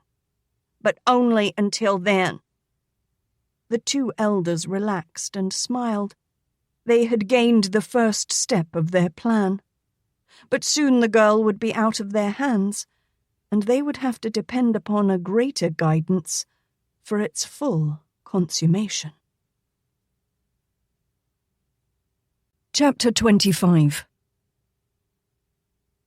At times, Jacques Dubonnet was a lender of money at high interest rates. He expended very little risk since, for his investment, he was careful to command property of much higher value as security.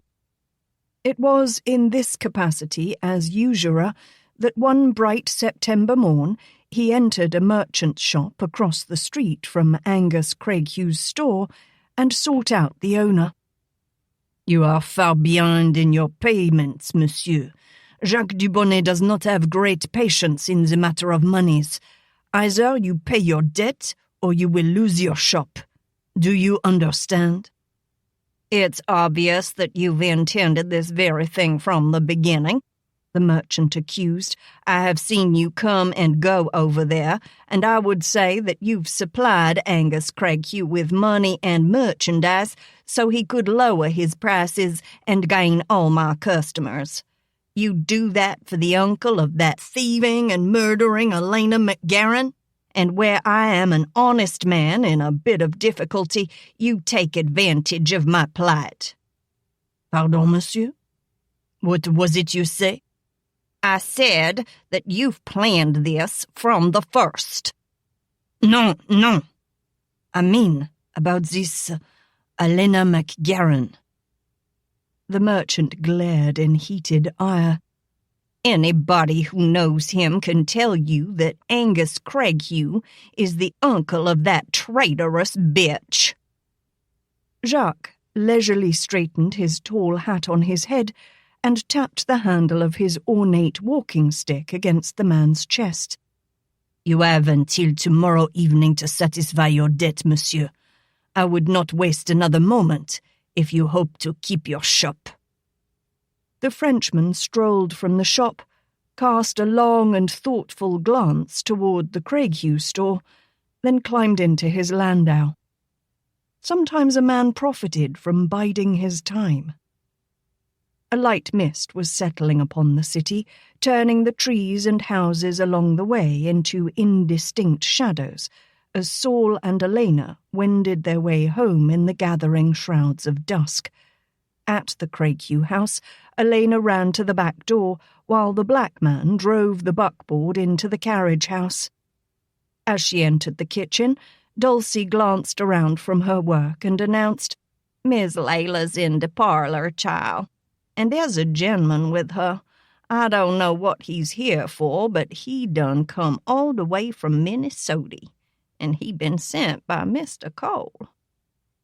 Alaina smoothed her damp hair. "I guess everyone neglected to tell you, Dulcie. I'm about to follow in Roberta's footsteps." "Huh?" The woman looked at her suspiciously, raising her brows. "I'm going to marry Dr. Latimer." Dulcie gaped in awe, then slowly whispered, "Lawsy, ain't that a wonder?" "A wonder," Alaina mumbled disconcertedly. Despite herself, she had been counting the days past, wondering if each would be the one that heralded her Yankee rescuer. September was already full upon them, and no word of his intended arrival had been received. She took a long, steadying breath. "I'd better see why the man is here." Alaina passed through the house, her footsteps echoing in the hall. At the sound, the voices in the parlour halted expectantly, and as she entered the room, a rather small, thin, nattily-dressed man came to his feet. A large leather case sat beside his chair. "Alaina, child, this is Mr. James," Aunt Layla said in introduction. "He's an attorney Cole has sent." "It's a pleasure, Miss Miss MacGaren." He corrected himself and smiled kindly. "Dr. Latimer went to some length to explain your situation here, but I'm afraid he failed to inform me of your youth and beauty."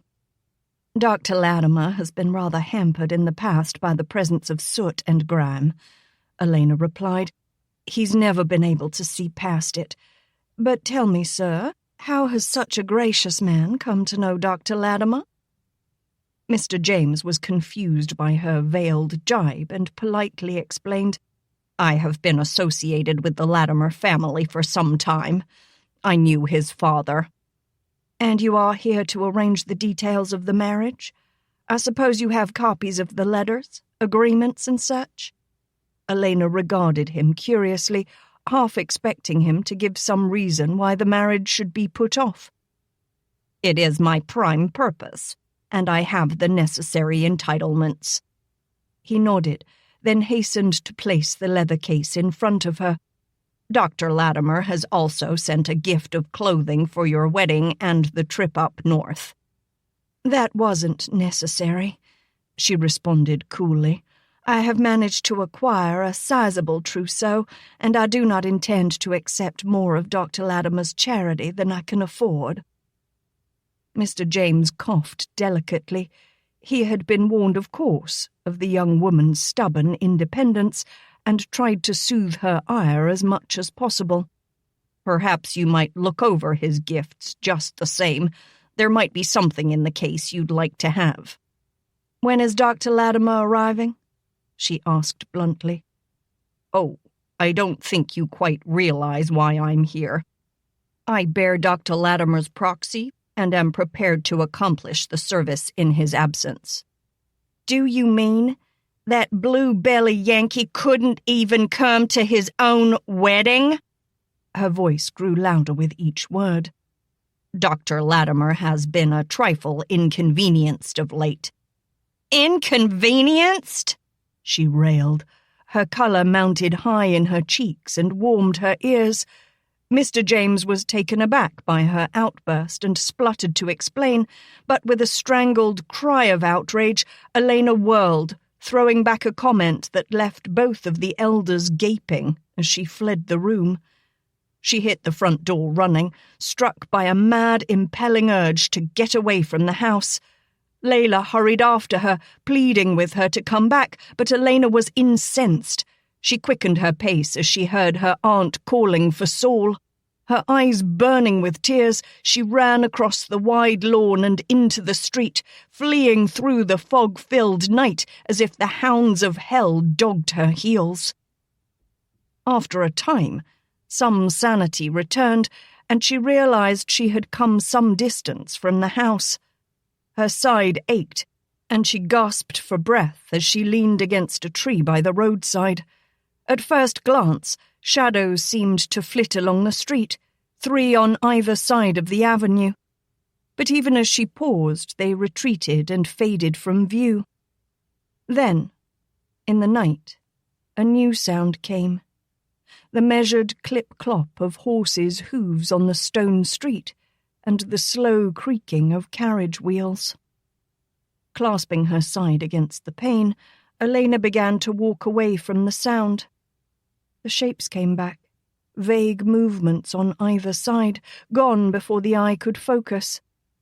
And somewhere behind, in the night, the relentless, plodding pursuit of the carriage.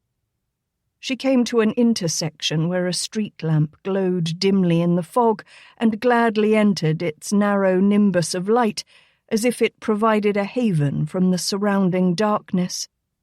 She tried to peer through the thick haze, then slowly, almost magically, a darker shadow took shape and drew near. It was a magnificently matched pair of black horses, drawing a low-slung landau of the same hue. The carriage halted, and Alaina gasped as the driver stepped down. It was the huge black who served Jacques Dubonnet as coachman and bodyguard. A few steps away from her, the man paused and cocked his head, as if listening. "Miss Alaina? Miss Alaina?" Saul's voice, muffled by the fog, came faintly through the black gloom. "Saul!" she shrieked with all her strength. "Here! Help me!" She turned to run again, but the black driver was on her before she could take a step. his arms encircling her and preventing flight.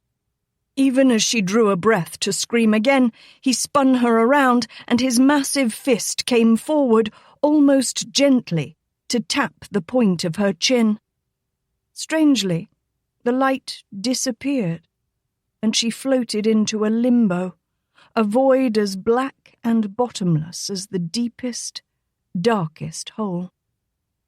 Jacques' huge servant, Gun, picked up the limp form and turned in time to see the other large black charging him, but before Saul could reach his quarry, he was swarmed upon by a half-dozen waterfront toughs.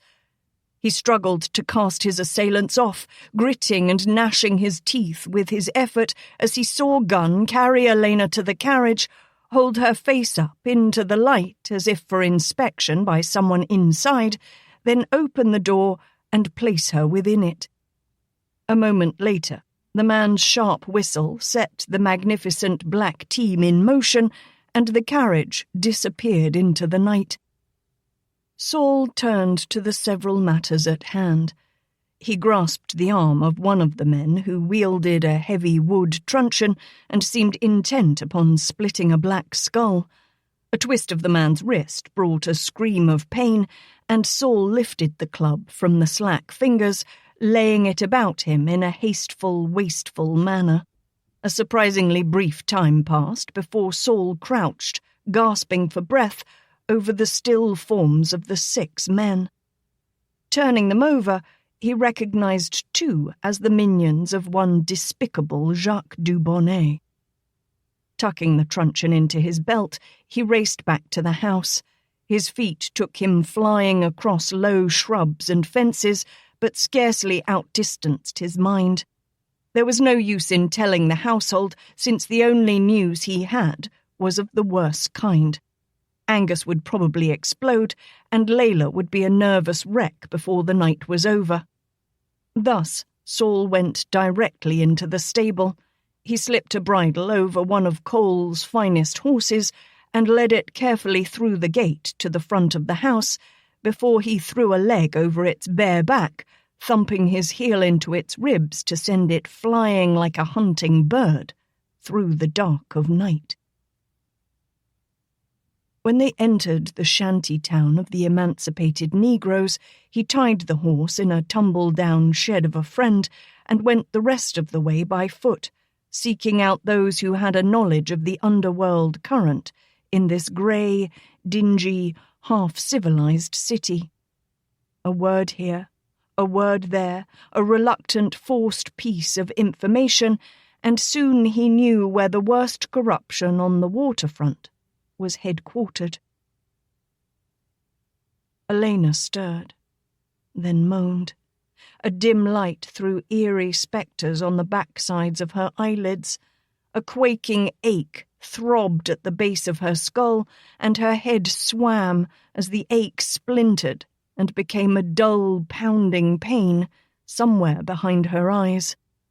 She eased her eyes open and saw a dim, blurred figure of a man seated beside what seemed to be a table with a lamp on it. She blinked away the fog and repented the act as she recognized the leering grin of Jacques Dubonnet. He leaned back in the chair, the tails of his coat hitched over his thighs and his bandy legs spraddled wide. "Ah, my dear Mademoiselle Hawthorne," he fairly chortled with glee. "Welcome back. I had almost begun to fear that Gun might have been over-harsh with you." Ignoring the man for the moment, Alaina took in her surroundings. She lay on a bale of cotton, over which a bolt of rich silk brocade had been carelessly tossed. The room was small, but as quiet as a cave. No outside sounds came in, and the walls, though piled high with crates and barrels, seemed hewn of stone block. She could think of no part of the city where such a place could exist. "Are you feeling well enough to discuss a few things, ma chérie?" Jacques' mewling voice drew her attention once more. Alaina tried to answer, but a thick croak was all that issued from her parched throat. She managed to sit up, but braced herself as her head swam with the motion. "Well, be that as it may, I'm sure your voice will return in a few moments. I've never known a woman who could be silent for very long." Alaina slid her feet to the floor, then had to lean back and grasp the bale as a sickening dizziness swept over her. "Remember the feeling, Miss Hawthorne." Jacques' voice was flat and deadly. "And remember Gunn's gentleness with you. It could save you much pain in times to come." Alaina stared at him in frustrated anger. She croaked again, then gestured questioningly to where a bucket and dipper hung near the door. "Please, ma chérie, help yourself," Jacques acceded lightly. "Whatever you wish, within reason, of course." Alaina had regained much of her senses, but made it a point to stagger and stumble a bit as she went to the water. The stuff was tepid and stale, yet its wetness was most welcome. She drank deeply before she replaced the dipper, then leaned against the wall, rubbing a hand over her brow as her other hand crept toward the door latch.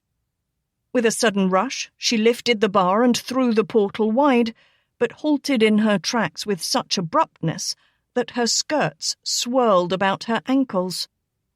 Gunn was already waiting in a half-crouch, his arms spread wide to block her passage whichever way she turned, and with a grin that split his face from ear to ear. As she stared at him in stunned dismay, he began to laugh, a low rolling thunder that began deep in his chest and grew until it echoed in the stone-walled corridor. She slammed the door in his face, then leaned against it as the high cackle of Jacques' laughter drove punishing shards of despair through her.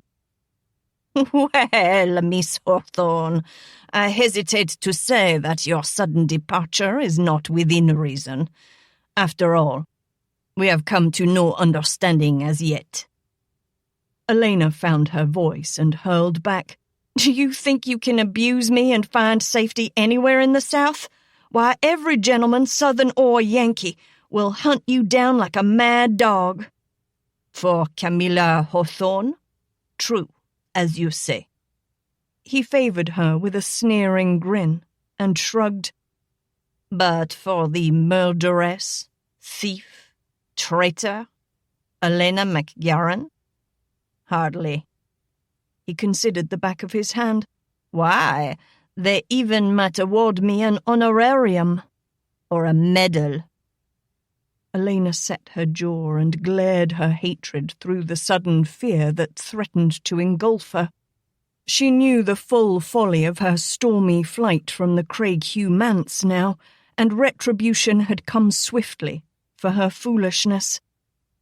Jacques rose to his feet and, straightening his coat, began to pace the room, strutting like a banty rooster, ruffling his feathers for a desirable hen.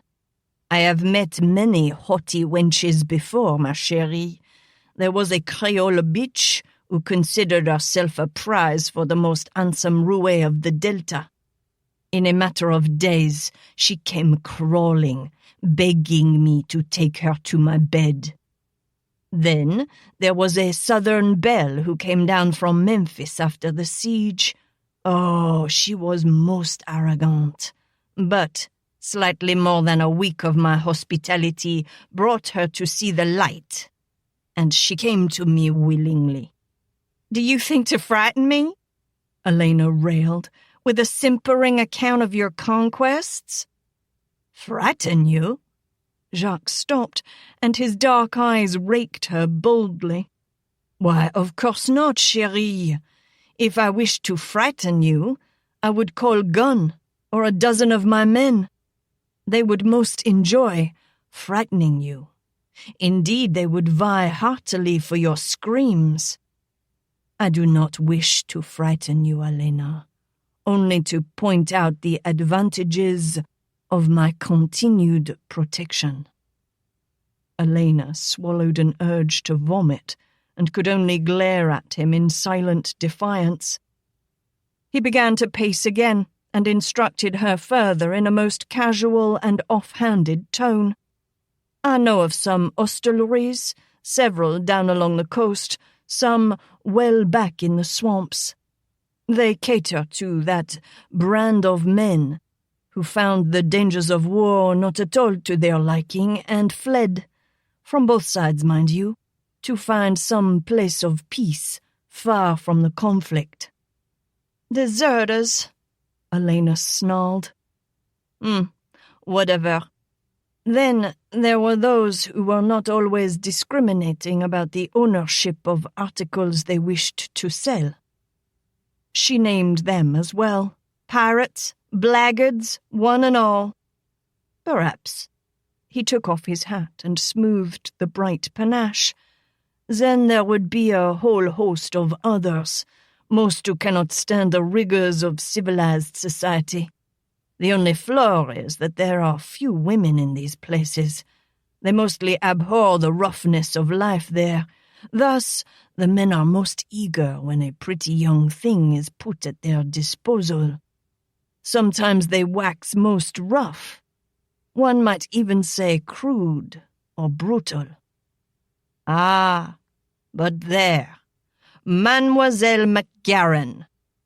He jammed the plumed hat on his head again. "There you have it. Why, if a pretty young thing went there for a few months, think of the things she could learn, how to please a man in, oh, so many ways." He paused and stared at her, his nostrils flaring. "And when she returned, she would be more aware of the benefits of the gentler life here in the city, one considerably less repetitious and tiresome." Alaina looked at him for a long moment, and her decision formed with a finality of a door closing in her mind. There could be no yielding. Beyond this point, there was only freedom or death. Somehow, she would find a way to kill either him or herself. "Do you think to convince me, sir, of your gentle manner?" She laughed.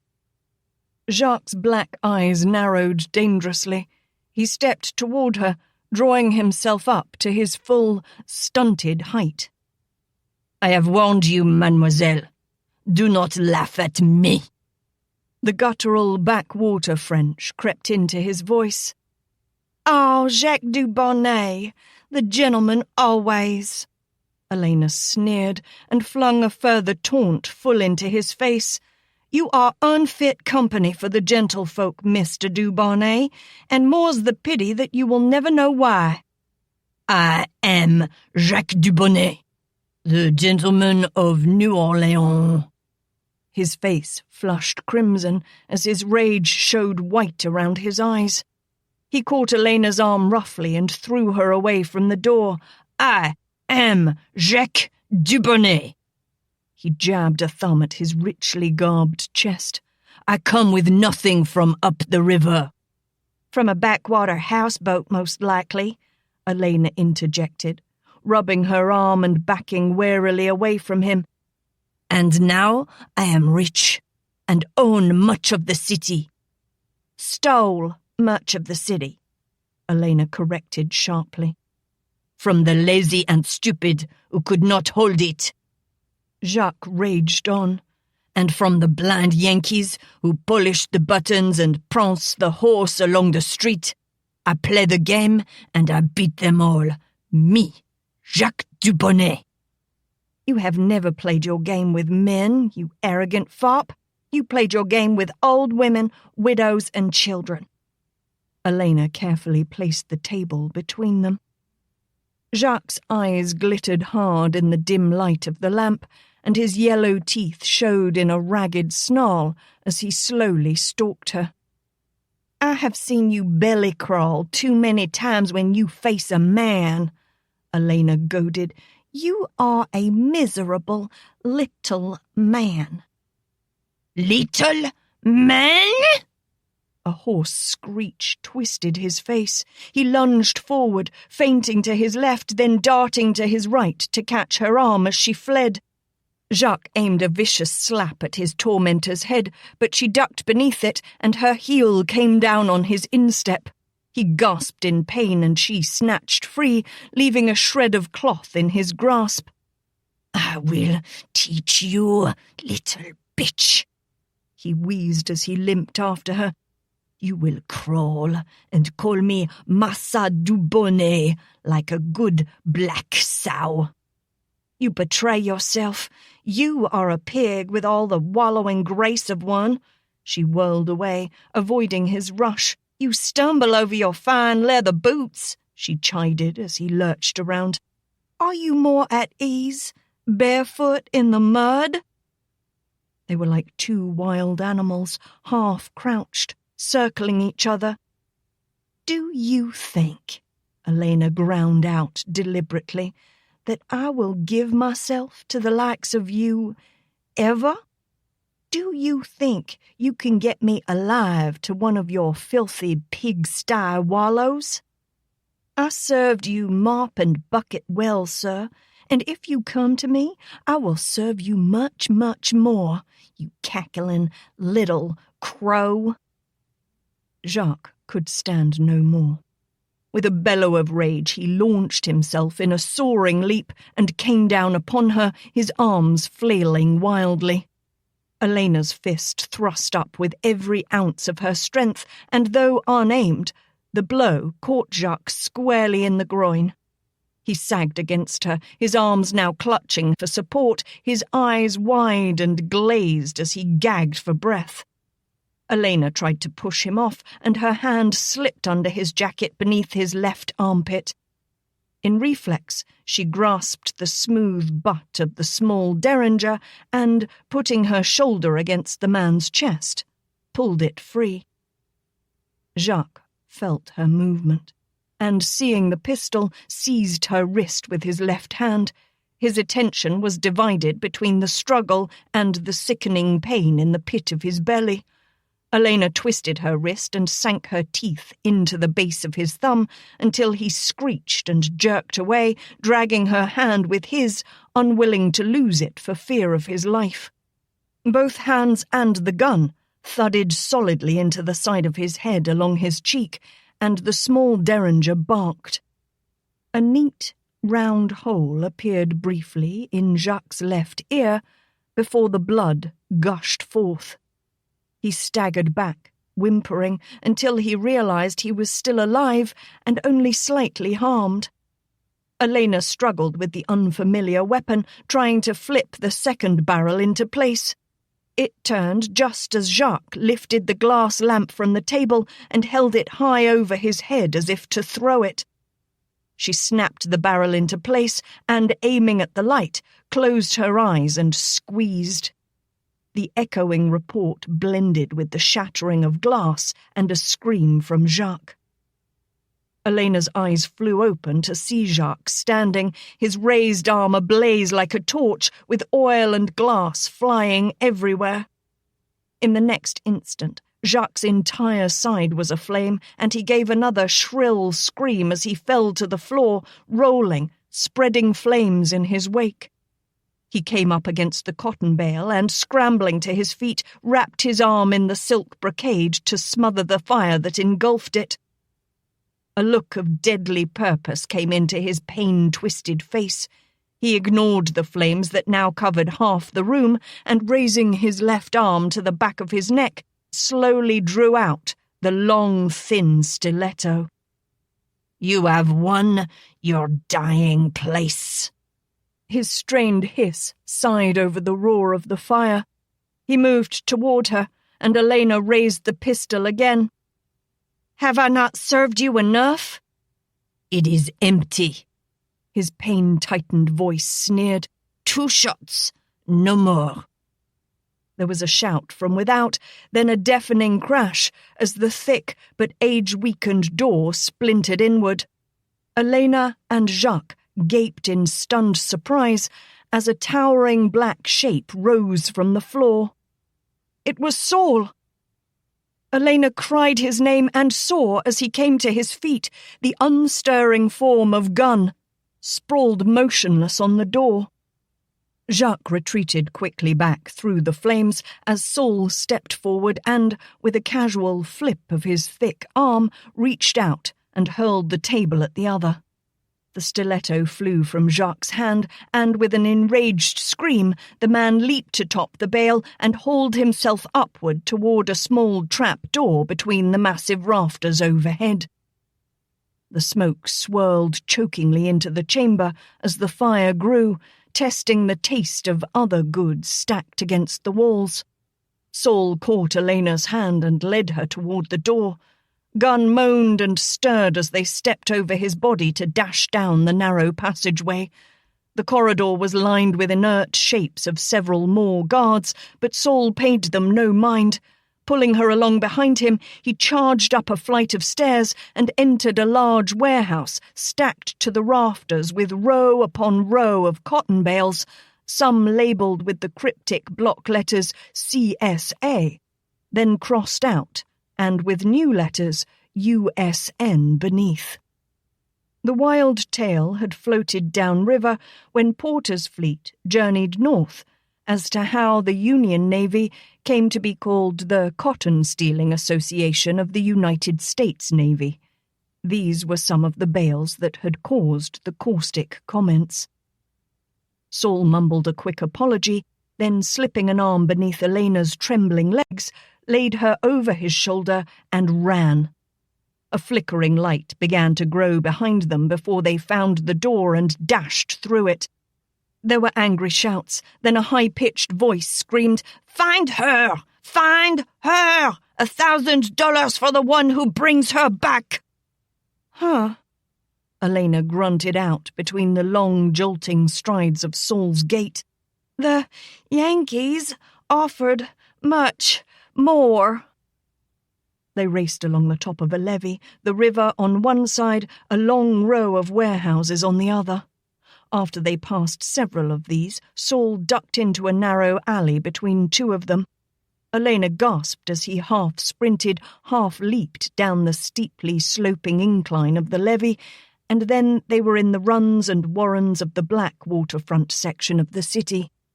Saul lowered her to the ground, and they proceeded on more deliberately. They passed a board fence where someone had left a dark blanket to air. Saul snatched it down and spread it over Alaina's shoulders, covering the light colour of her dress and forming it into a cowl to hide the pale shape of her face. The hue and cry followed them, and they crouched beneath a low tin shelter as Jacques' men raced by. The pursuit grew distant, but now a new furore mounted. Flames licked high into the air from the roof of Jacques' warehouse and dined with hungry vigour at the bales within. The clamour grew around the burning warehouse. Even Jacques' toughs were loath to spend much time in the coloured section, and groups of them muttered solemnly as they withdrew past the fugitives. After a while, Saul led Alaina through the narrow alleys and streets to the house of his friend, where he had left the horse. Alaina could not return to the Craighue house, nor was Mrs. Hawthorne's any longer a safe haven. Dr. Brooks was known about as her friend, and she would not do well hiding in the store. There was only one place where she could hide. The Craighue household was in a dither when Saul returned. He explained that Alaina was safe and began to lay out the plan they had made. It was near midnight when Saul left the house, a satchel and a large bundle beneath his arm.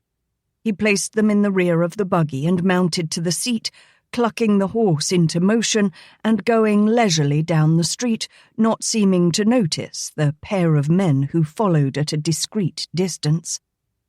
When Saul was out of sight, Jedediah and Angus dragged a large steamer trunk out to the stable and placed it aboard the decrepit old wagon. A few moments later, Jedediah drove the wagon around the front and headed off in a direction opposite the one Saul had taken. A man followed him also. Dulcie and Angus meandered casually over the grounds until they were sure no other lurking men remained. Then stealthily, Angus eased open a narrow little-used gate behind the stable, and Dulcie's eldest daughter, Cora May, led Old Tar through it and across the neighbour's yard, where she climbed to the nag's back and, keeping to back roads and alleys, wound her way toward the hospital. The hour of midnight was striking on Dr. Brooks's tall grandfather clock when the housekeeper was roused by a persistent tapping on the rear door. Muttering dire threats about the lateness of the hour, the black woman slipped into her robe and opened the kitchen door to find a young Negro girl patiently waiting. "I's got a message for Dr. Brooks." "Get yourself away from here, child," the housekeeper fretted. "I ain't gonna wake the doctor this time of night. You'll come back in the morning." The woman closed the door, and the tapping resumed as before. "I's got important message for the doctor," the girl repeated as the door was snatched open again. "The massa done said I is to give it to him, and don't let nobody put me off. You'll tell the doctor it's about Miss Laney." The older woman glared down at the child and sputtered angrily. Cora May smiled and started over from the first. "I has got an important message for the doctor." Even the half-asleep housekeeper could recognize determined persistence. "I know, you said that. She shook her finger at Cora May. "I is gonna go tell the doctor, and if he don't say it's important, I is gonna come back here and whip you blind." Cora May waited patiently outside the open door, her hands folded in front of her as the housekeeper went grumbling off. A few moments passed, and a man's voice sounded somewhere in the house, then a quick slip-slap of slippers coming down the stairs, followed by the disgruntled tones of the black woman. Chillens these days ain't got no respect. Hauling the older folks out of their beds at all hours." The fussing stopped as the kitchen door swung open, and Dr. Brooks pushed through, trying to tie the belt of his robe with one hand, while he settled his glasses in place with the other. "Come in, child, come in," he bade the girl, and when she had complied, he then asked, "What is it, Cora May?"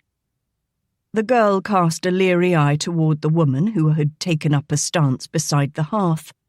"I ain't supposed to tell no one but you." "It's all right, Cora May." Dr. Brooks looked over the top of his glasses at the housekeeper.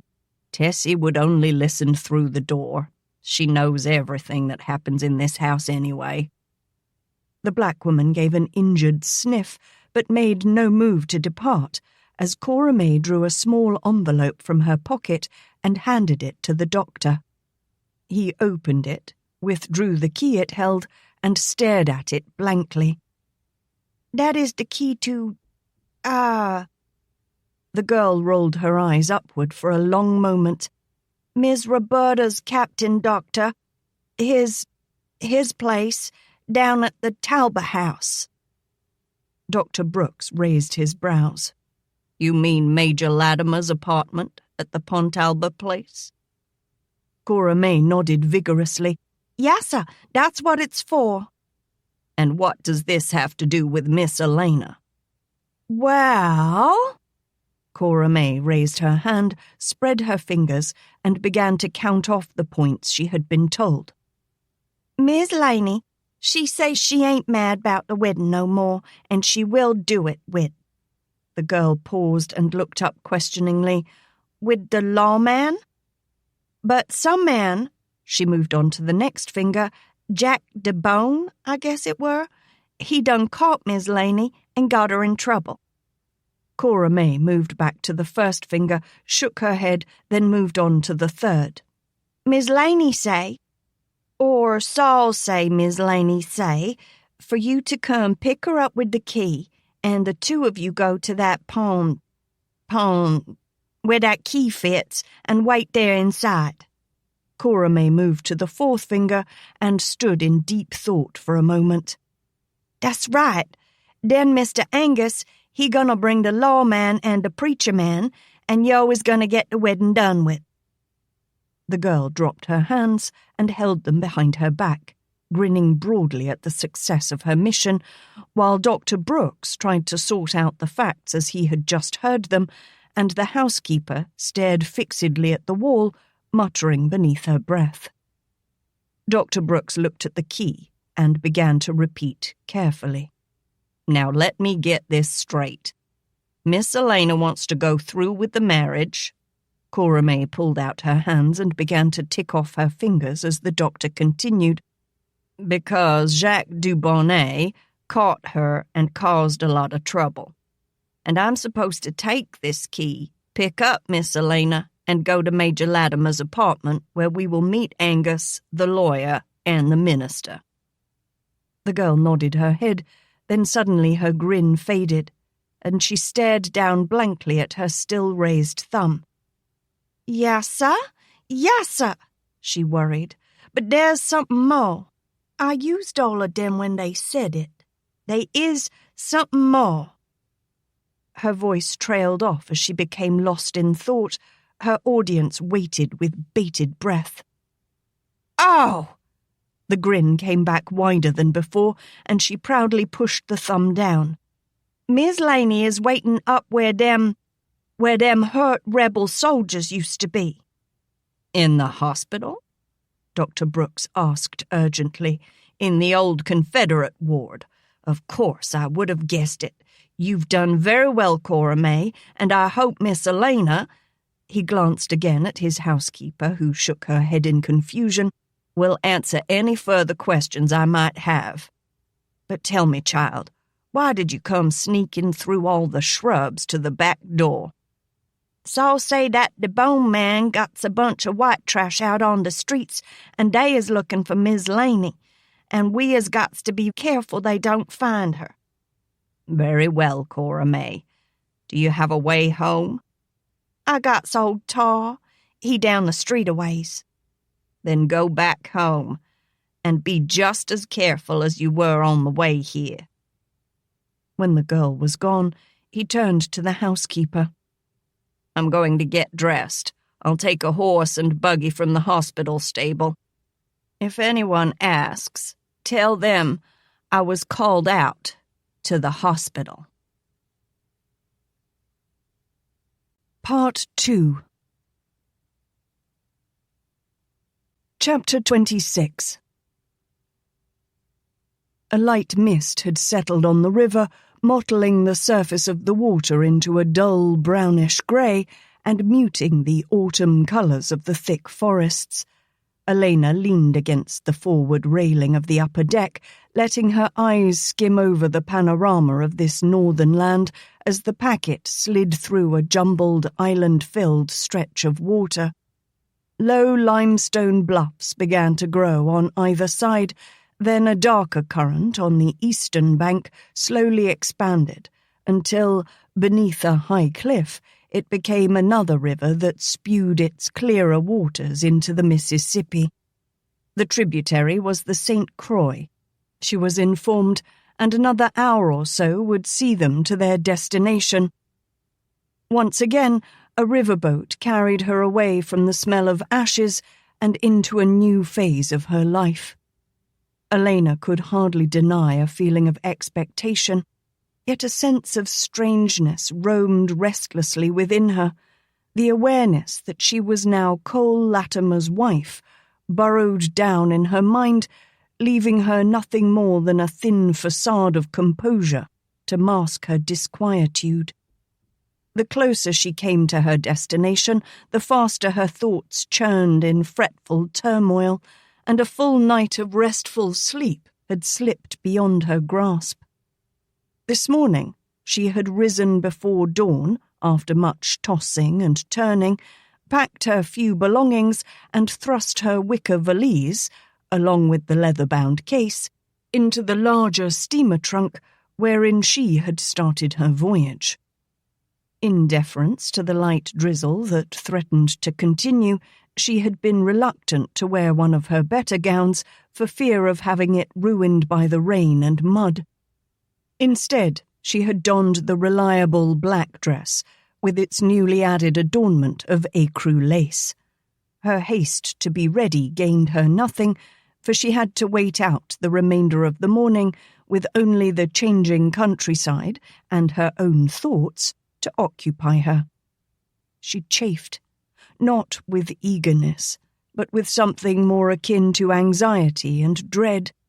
She had hoped to meet Cole with at least some semblance of dignity, but her appearance was far from being at its best. Rather, she feared that she might be mistaken for someone's poor relation. Yet her Scottish blood would not allow her to subject any other item of her carefully replenished wardrobe to the elements for the sake of mere pride. The black bonnet and the homemade woolen cloak of Confederate grey served to protect her from the cold, damp wind, even if it lent nothing to a stately grace. The unrelenting dark rust hue of the autumn oaks gradually gave way to occasional houses that stood close upon the river banks. The stern-wheeler rounded a bend to the left, and ahead of them, beyond a last small island, a cliff separated the rivers like a huge ship's prow.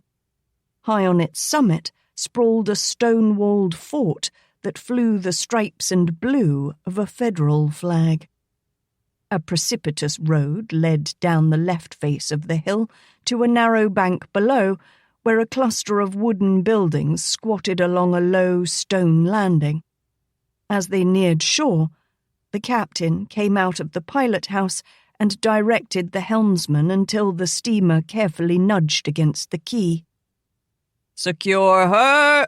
he bellowed to the deckhands below, then to the helmsman, "Shut her down!" The man reached up and pulled a lanyard down.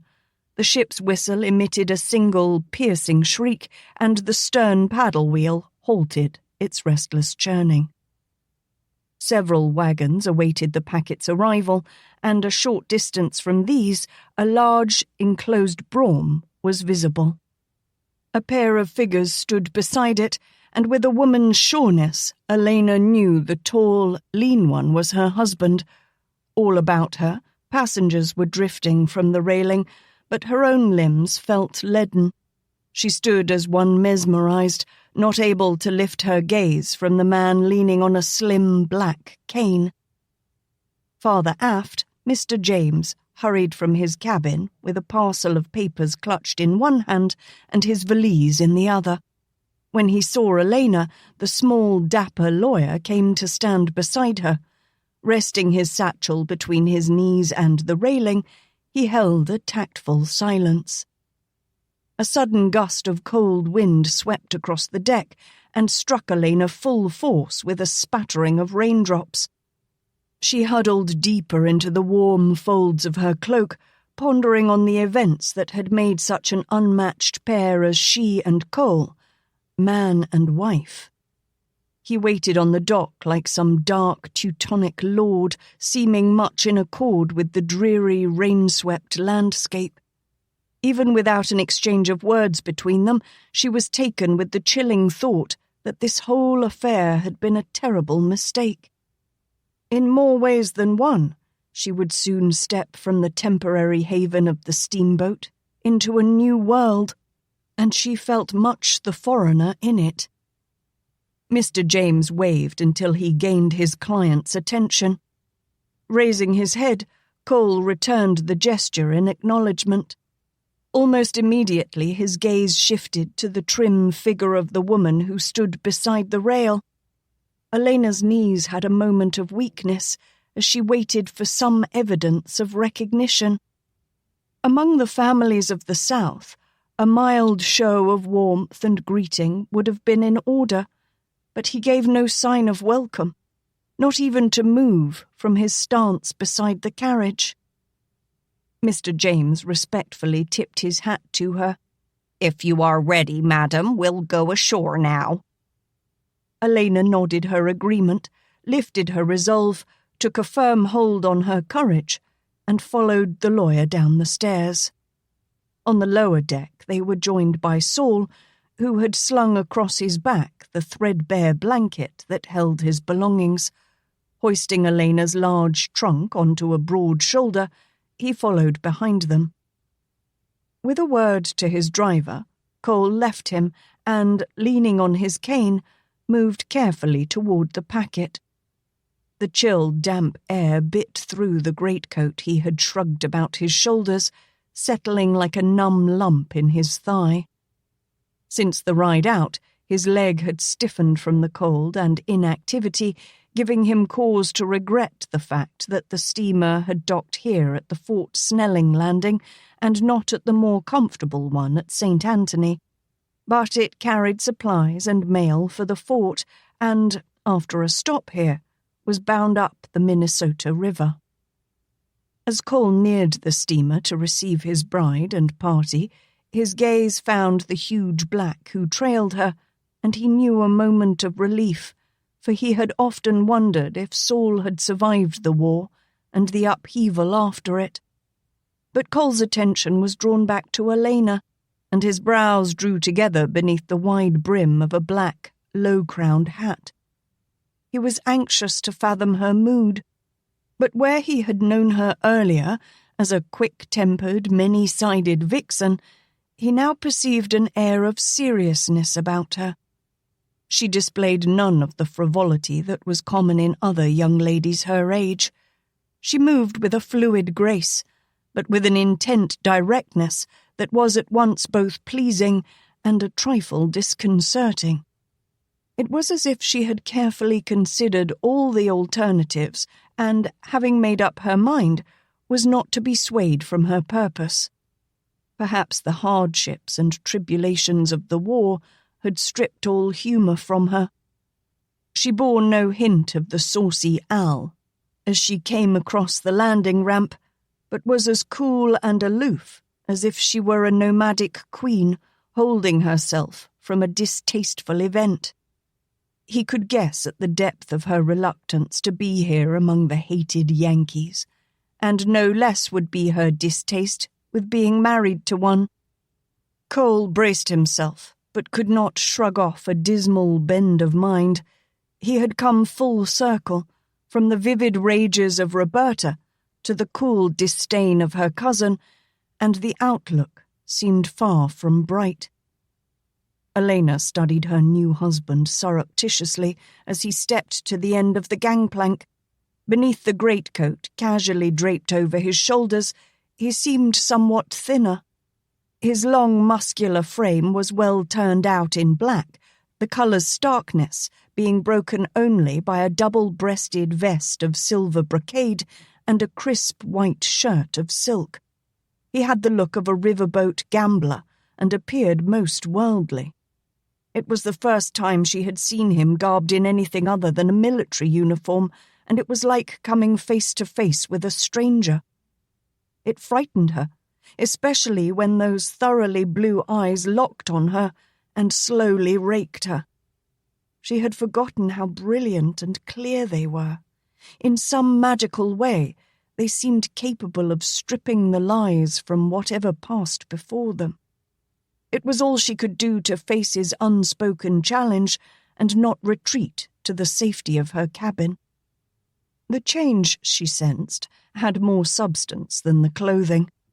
Measure by measure, the realization dawned that this was a man none of them had known. He had been an intrusion into their lives, and a desperate Roberta had seized upon the hope that he could lift her above the deprivations of the South. Now, his manner bore an odd touch of threatening boldness. He appeared able to hold himself apart from the world and yet, with his mere presence, dominate the scene around him as he did now. He tipped his hat to her, and Alaina almost expected him to click his heels in a mocking bow. But then the scrap of metal in his leg had left him somewhat less than agile. "I trust you had a comfortable journey, madam." His voice had the same rich timbre, and Alaina began to wonder if he had any flaw she could touch upon and draw some strength from. His brow raised as he took in the detail of her long cloak, and recognized the black gown she wore beneath. "Mourning garb, Alaina?" He smiled ruefully as he chided. "Usually a marriage is more a time for gaiety and laughter." She opened her mouth to reply, but a frigid gust of wind slanted stinging droplets down upon them and swept the breath and words from her. Gasping, she turned her face away from the pelting raindrops, and Cole moved close until his bulk sheltered her. He carefully refrained from touching her, remembering all too well Al's reluctance to be fondled. Saul set the trunk to the ground beside them, drew the collar of his thin woolen jacket close about his neck, and stamped his feet in an effort to banish the prickling iciness from them. His well-worn shoes afforded little protection against the cold and wet. "Good heavens, man!" Cole thrust out a hand in welcome, and the other took it in his huge one. "Didn't anyone warn you about the weather up here?" "No, sir." Saul's face split into a wide, white-toothed grin. "But I is learning mighty fast." Alaina felt a need to explain the man's presence. "I had to bring him along for the same reason I had to come," she ventured, at first apologetically, then realized that in this matter she had no cause to be contrite. "I assure you, Major Latimer, we're not asking for more charity. I paid for his passage myself, and Saul can find work. If not with you, then with someone else." "With someone else?" Cole's tone was scoffingly incredulous. "Madam, I will hear of no such thing. The man saved my life." He faced Saul with the statement, "I'm in need of a new foreman for the field hands. Have you had any experience along those lines?" At the man's eager nod of affirmation, he settled the matter. "The position is yours, if you wish it." Saul grinned, lifted the steamer trunk again, and made his way to the back of the brougham, where he deposited it in the boot. Brushing aside Alaina's attempt to thank him, Cole gestured to his driver, who came at a run. "Ollie, see Mrs. Latimer to the carriage. I'll be along shortly." "Yeah, sure ting, Dr. Latimer." The brawny, pale-haired man of an age more than 20 lifted his odd little narrow-billed cloth cap and gave Alaina a jerky nod. "Ollie will get you out of this cold, yeah?" Alaina thrust down the feeling of pique at being brushed off into another's care, reasoning it was probably just as well she avoided the close attention of Cole Latimer. Stiffly smiling her assent, she allowed the driver to escort her to the brougham. Left alone with Mr. James, Cole turned to the lawyer with a question in his eyes. Yet as the man began his tale, Cole could not resist the view of swinging skirts and trim back he was afforded over the lawyer's shoulder. Even as he watched her go, Cole counted it strange that the memory of one night shared with her, long ago, should return to warm his loins this strongly. Alaina paused before accepting Ole's assistance into the carriage and glanced back over her shoulder toward the two men. She was startled to find the blue eyes locked on her with a frowning intensity. It was like being caught naked in a public place, the way he looked at her. Returning his stare with haughty grey eyes, she gave her hand to Ole and mounted to the carriage. She knew full well what the lawyer was relating to her husband. The rear seat was spread with a large fur robe, and though it looked warm and inviting, Alaina settled herself on the forward seat. As she relaxed to await her husband's pleasure, her eyes watched the slow, meandering river, but in her mind she saw only those startling blue eyes. A rueful smile slightly touched her lips. Ignore her that Yankee might do, but sooner or later he would have to deal with her. Mr. James handed over the marriage documents to Cole, assuring him, "Once away from New Orleans, the rest of the trip was uneventful." Cole's brow was harshly furrowed. You say she was reluctant to accept the proxy contract until Jacques kidnapped her? Indeed, Dr. Latimer. When she found out you hadn't come, she flew off in a tizzy. The man cleared his throat apologetically. I believe her words were something to the effect that you could rot in a hot place before she would marry you. Cole unconsciously rubbed the aching leg and swore beneath his breath. The little twit. She had always been too stubborn and proud for her own good, and if that weren't enough, she seemed to have a special knack for getting into trouble. Jacques' men were determined to find her, sir, Mr. James informed him.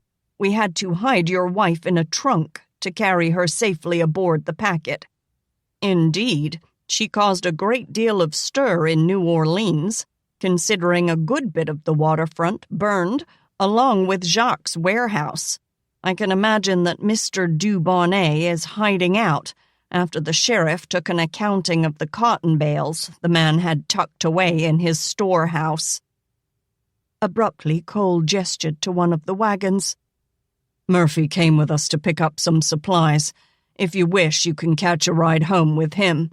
Mrs. Latimer and I will be stopping at a hotel, and I'm not sure when we will continue home. Otherwise, I would invite you to join us. No need of either, sir. I boarded my buckboard and horse at a livery near here. If Murphy can take me that far, I'd be obliged. Cole withdrew a flat purse from inside his coat and passed several bills to the lawyer. Here, give this to Murphy, and ask him to outfit Saul in some warm clothes before the man freezes to death. Of course, Dr. Latimer. Mr. James accepted the money and hurried to the wagon, leaving Cole frowning thoughtfully as he gazed toward the brougham and the slim, cool features of his young wife.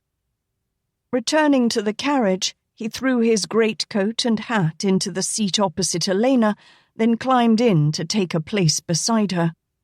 He swept the fur throw from beneath his coat and spread it over her lap, leaning across to tuck the robe securely into the corner behind her. Though Alaina avoided meeting his eyes, she was vividly aware of the clean, fresh scent of his cologne.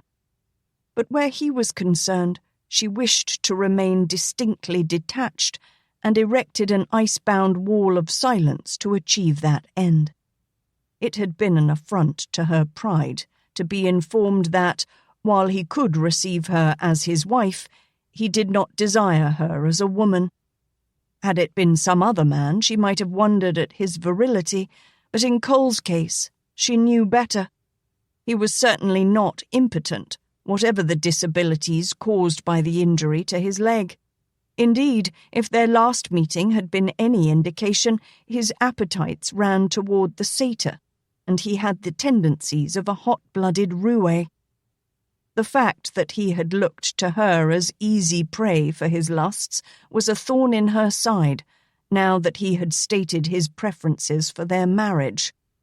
Her pride ached for some assuaging vengeance. The driver shouted, and as the brougham began to move, Cole clasped the hand strap by his window. Alaina noticed that his only concession to the cold was to drape a corner of the fur throw over his right leg, as if the wound made it more tender to the weather. Otherwise, he seemed scarcely affected by the chilly dampness. She paid no heed to the motion of the brougham until a hard-sinewed arm suddenly reached across her, drawing her complete and immediate attention as he braced a hand on the window moulding beside her and rested the back of his arm with bold familiarity against her bosom, pressing her firmly back into the seat. Alaina's temper flared at this open affront. That he should dare! She opened her mouth to vent a caustic reprimand. In the next instant, the coach lurched upward, and had it not been for the restraint, she would have been spilled ignominiously to the floor. The rebuke dwindled to a gasp, and she clutched the now welcome arm tightly, securing her dignity. Ole whistled to the team and cracked his whip over their heads. The animals lunged against the traces, dragging the sturdy carriage upward along the steep road. Finally, with a last scrambling charge, they topped the brink, and the teamster pulled the steeds back into a more leisurely pace. With as much grace as she could muster, Alaina loosened her firm grasp, allowing her husband to withdraw the restraint. With the ride more stable now, Cole moved to the opposite seat, where he could take full advantage of the view. Indeed, he made no effort to limit his perusal to anything superficial, and Alaina felt his eyes move with exacting slowness over every part of her. "Let him stare," she thought indignantly, and turned her face to the window. "He's at least bought the right to look." They passed the main gate of the fort and crossed the wide, cleared area that encircled the walls. The carriage darkened abruptly as they entered into a towering elm forest, and a mile or two further on, the road dipped downward into a shallow valley. Soon, the brougham was rattling across the rock-strewn bed of a small stream. The low murmur of tumbling water came to Alaina's ears, but she could see no sign of a falls. As the carriage plunged and bucked on its way, she kept her gaze fastened out the window, little aware of the scenery they passed. Her mind churned with festering resentment as she continued to be subjected to a most familiar scrutiny that gave no hint of ending soon. She cursed the day she met Jacques Dubonnet.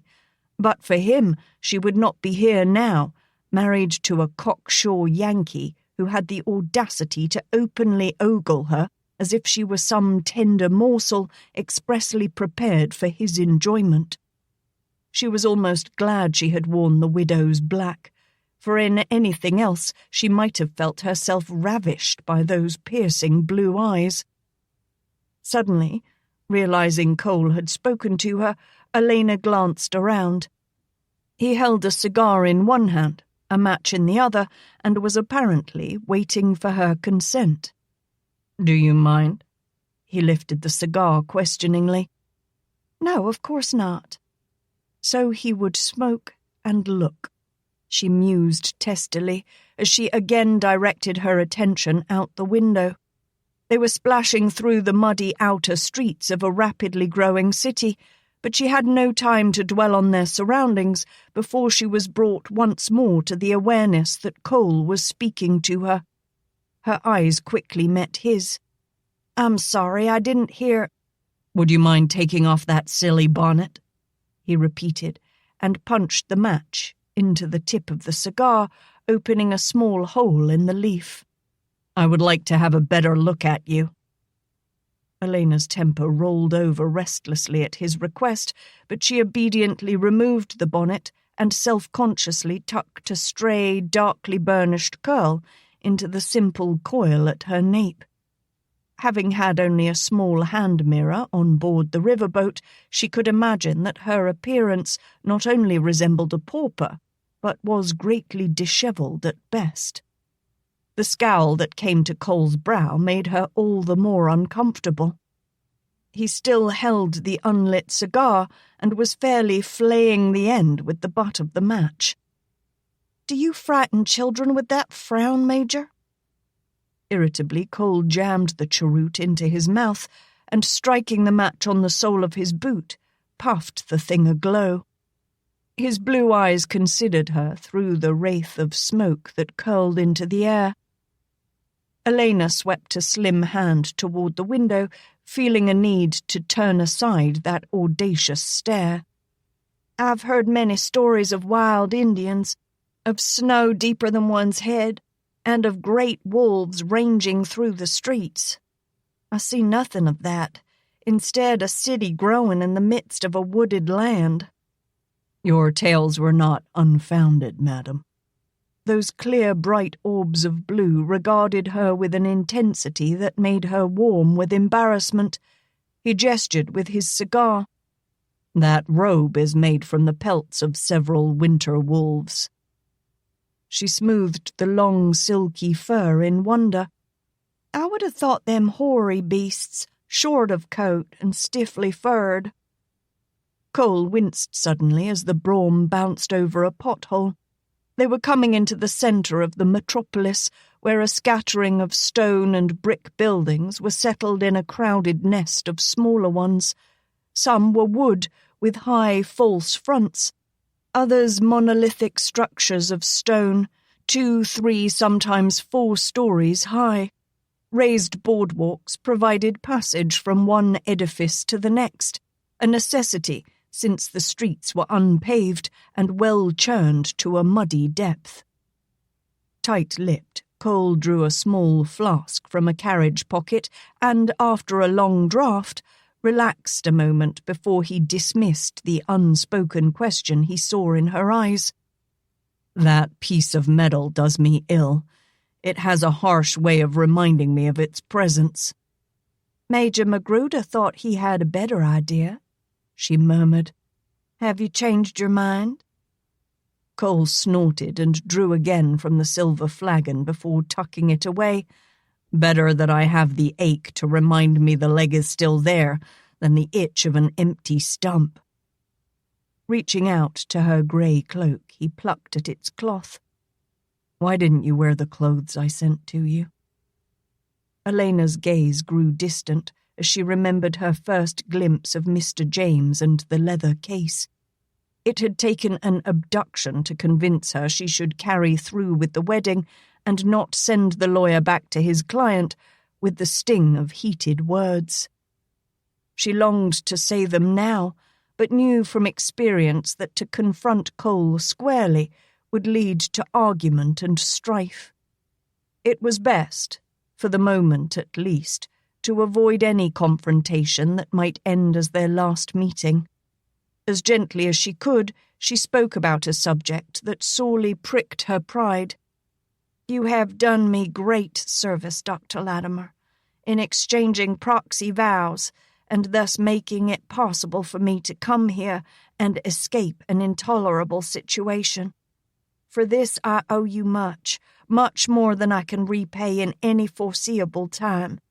It seems I must continually remind you that I am not wealthy." "You are my wife." His voice was soft, though his smile was knowingly chiding. Stubbornly, Alaina shook her head, rejecting his statement. She blushed with frustration at having to explain her situation. "I repeat, I am not wealthy, but I have a desire to pay what debts I knowingly incur. A few months should give even the Federals time to catch up with Jacques, now that he is found out. Perhaps by spring I will be able to return and see to the clearing of my name. You must know I am sorely put to task with having to beg your indulgence until then. Thus, if I accept the clothes, fine and rich as they are, it would only extend an obligation which I am already at heavy odds to repay. I am quite capable otherwise of seeing to myself." Cole leaned forward until the wide, sparkling grey eyes came to meet the mocking smile in his. "Were you wise enough to see to yourself, Alaina Latimer, you would not be here."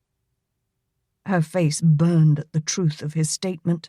She had little left to be proud of. Even her independence had been stripped from her, and it goaded her that she must now rely upon this, of all men, for her support. As dearly as she wished to hurl an angry denial in his face, she could not. Though the truth of it stung, there was none to hurl. Still, she was determined not to be a burden to him, socially or financially. At least that way she could manage to retain some shred of self-esteem. Cole leaned back and drew on the cigar thoughtfully. "The clothes were a wedding gift, Alaina, and I take it much amiss that you go about looking like a homeless waif." "Wedding?" She laughed with disdain. "Is that what you call it?" His face was inscrutable through the drifting smoke. "Ah, yes. Mr. James told me of your reluctance to be married." Forgive me, Major, if I do not feel wed. Had I been given any other choice, I would not be. But Mr. du Barnet left me with no other alternative." "So kind of you, madam," he smiled with sarcasm, "to consider me the lesser of two evils." "The lesser of two evils is still evil, Major Latimer." Alaina dipped her head and continued calmly, "I thought it was the best I could do at the time. I may yet reconsider." "And you sacrificed yourself? Agreed to marry me, though I am still the enemy?" His voice betrayed an overtone of satire. "There was no sacrifice."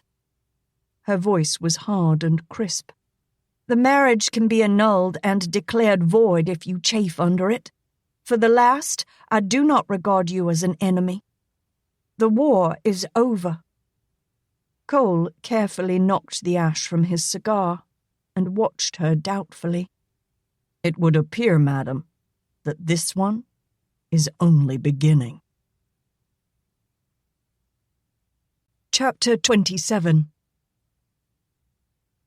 The carriage tracked a new path through the muddy streets until Ole pulled it to a halt before a tall brick building.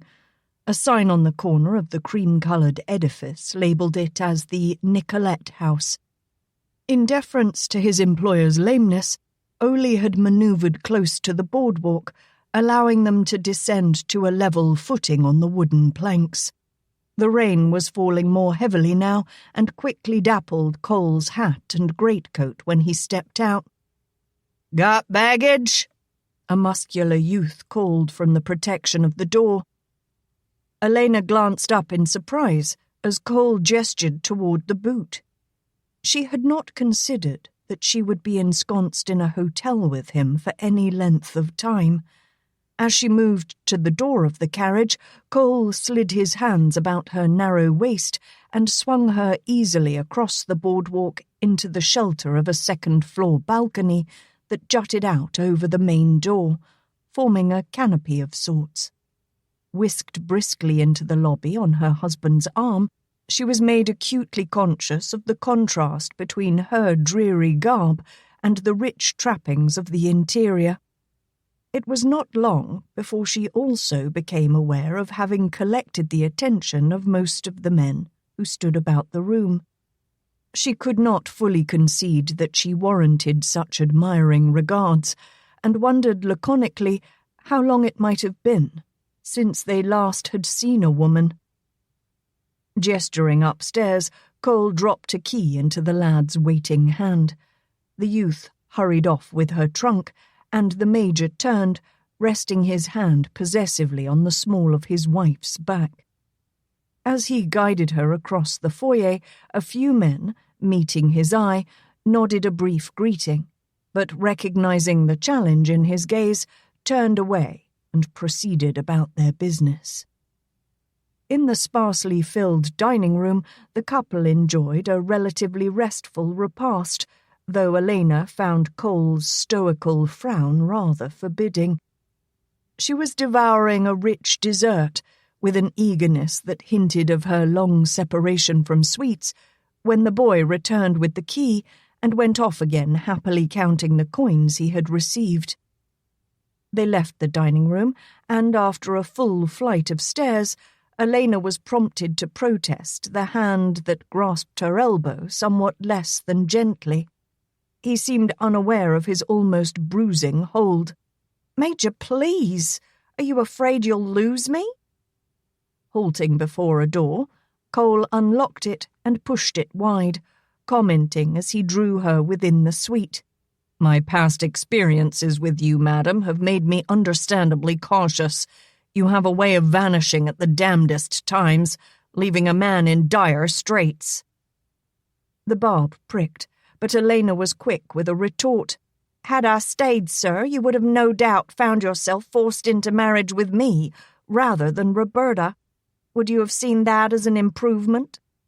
"A lesser of two evils, surely," he mocked. Those bright eyes taunted her, and Alaina felt the heat rise to her cheeks. "As you said, madam, better me than Jacques." With his cane, he pushed the door closed behind her.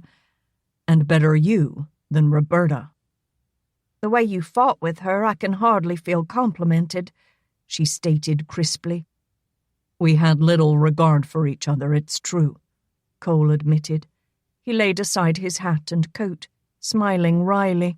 "All things considered, you and I got along much better." Alaina felt as vulnerable as she had that first night in his apartment. She crossed the room, nervously placing herself well out of his reach. "Must I remind you, sir, of our countless arguments?"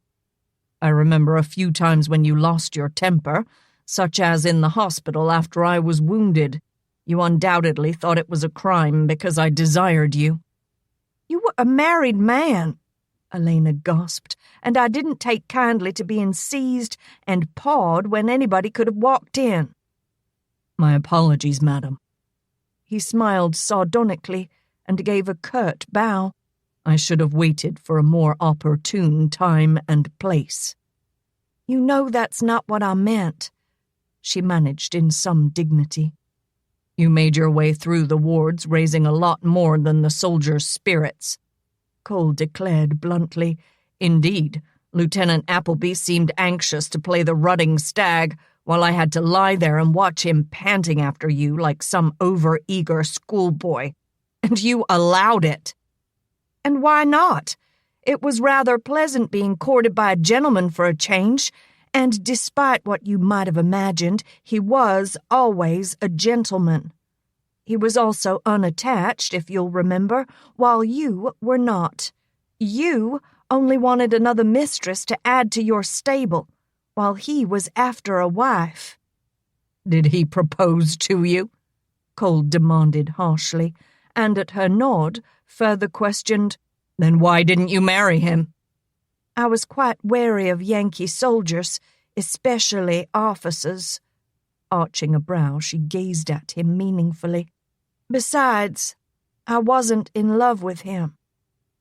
Cole snorted derisively. "You're not in love with me either. You've made that abundantly clear." Alaina turned away with a frown and shrugged lamely. "You've been as blunt." Restlessly, she moved away from his scowl. She was becoming less and less sure of her reasons for marrying him. The way it looked, the two of them were not likely to lead a docile life. She was tired of struggling for survival. All she sought was a brief time of peace and contentment. Yet, with Cole as her husband, that seemed well beyond her grasp. She wandered into the bedroom, then hastily returned, and Cole caught the covert glance she cast his way. He knew her well enough to read the quizzical quirk that touched her soft lips, but then he was fully aware that the suite had only one bedroom. He moved past her as she stood in the doorway and, entering the room, doffed his coat and cravat and leisurely opened his vest and shirt. "I thought we would be going on to your home before nightfall," she ventured rather shyly. He glanced up briefly and began folding up his shirt sleeves. "We'll get there soon enough, Alaina. Have no fear." "If you have business in town, Major, perhaps Ole can find Saul or Mr. James before they leave town, and I can go with them. I will only be a hindrance to you here." Cole's jaw tensed. So she would play the reluctant virgin to the hilt when both of them knew she had no cause. "I'll not have you bumping along the roads on the back of a wagon like the meanest serving wench. I assure you, madam, that I will see you to my home with more dignity than you seem concerned about." "You Yankees have a way of prattling on about pride and dignity," she replied loftily. "Those have been luxuries I can ill afford of late." Cole stepped close, and Alaina almost retreated from those suddenly fierce eyes, but she steeled herself and held her ground before his glare. "You may enjoy what luxury I," he tapped his chest to stress the word, "can afford."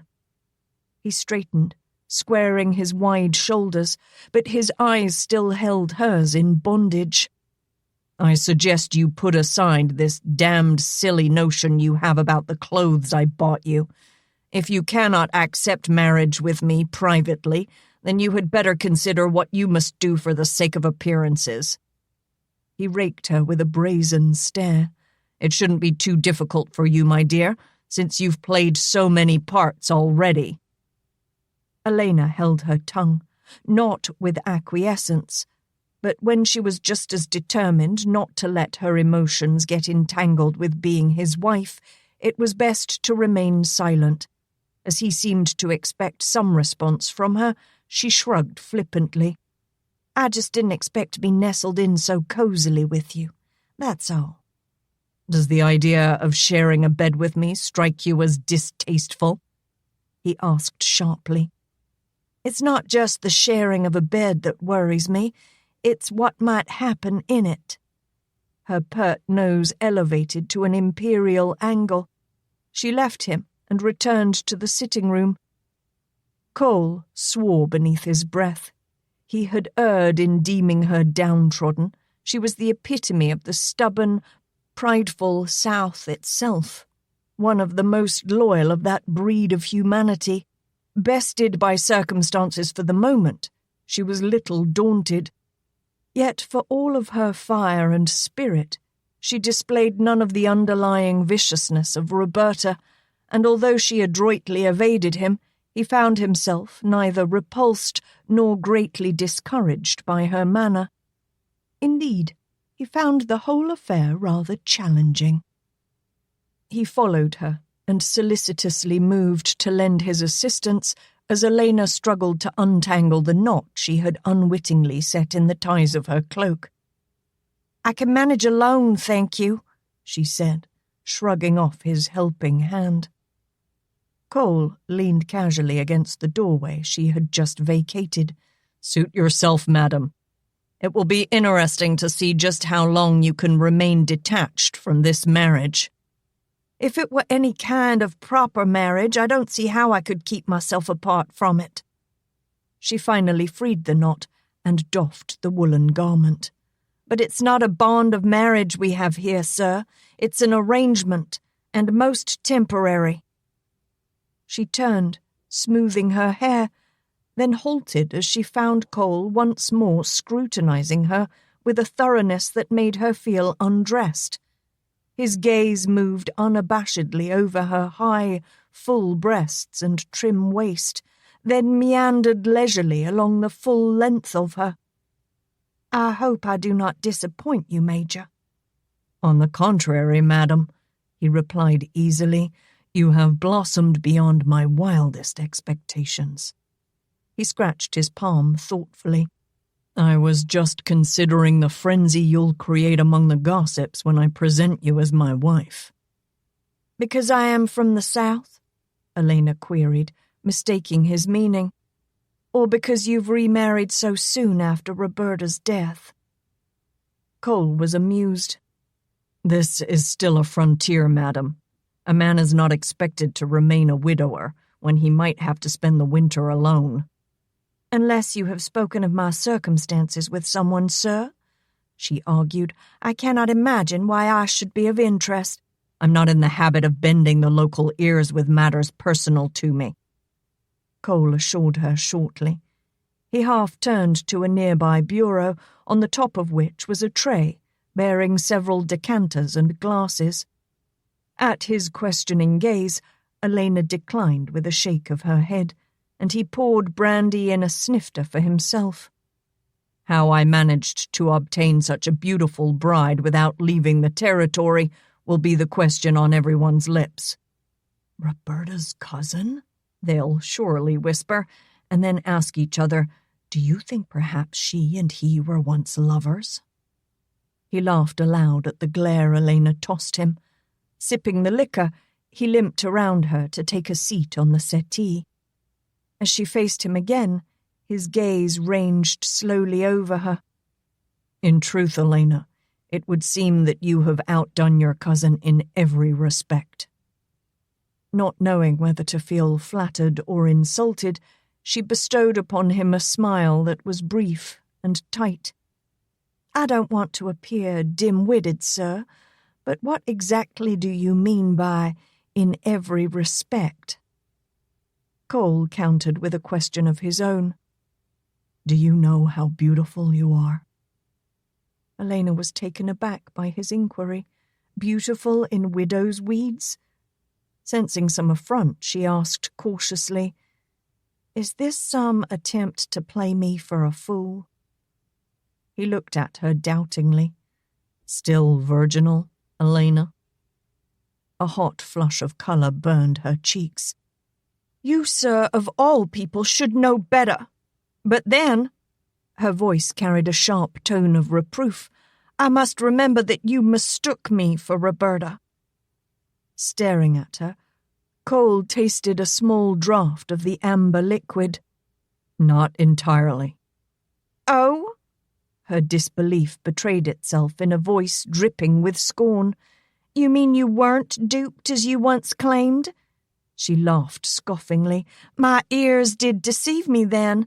I could have sworn you groaned in agony over your marriage with Roberta.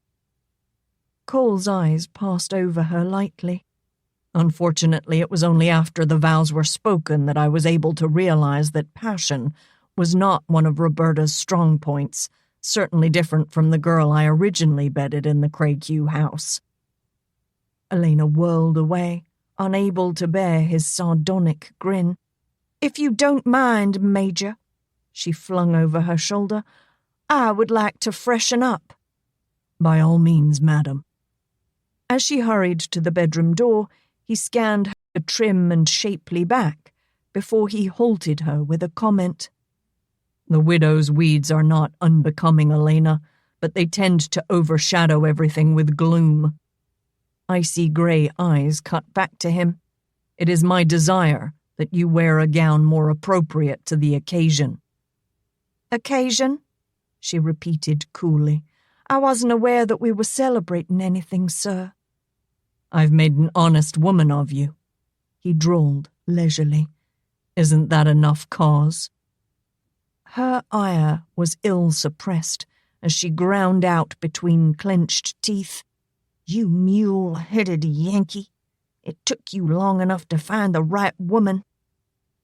Laughter gave evidence of his amusement as Alaina stalked into the bedroom. Her colour was high, her eyes ablaze. Pure rage roiled through her veins. How dare he harass her about her lost virtue when it was he who had stripped it from her?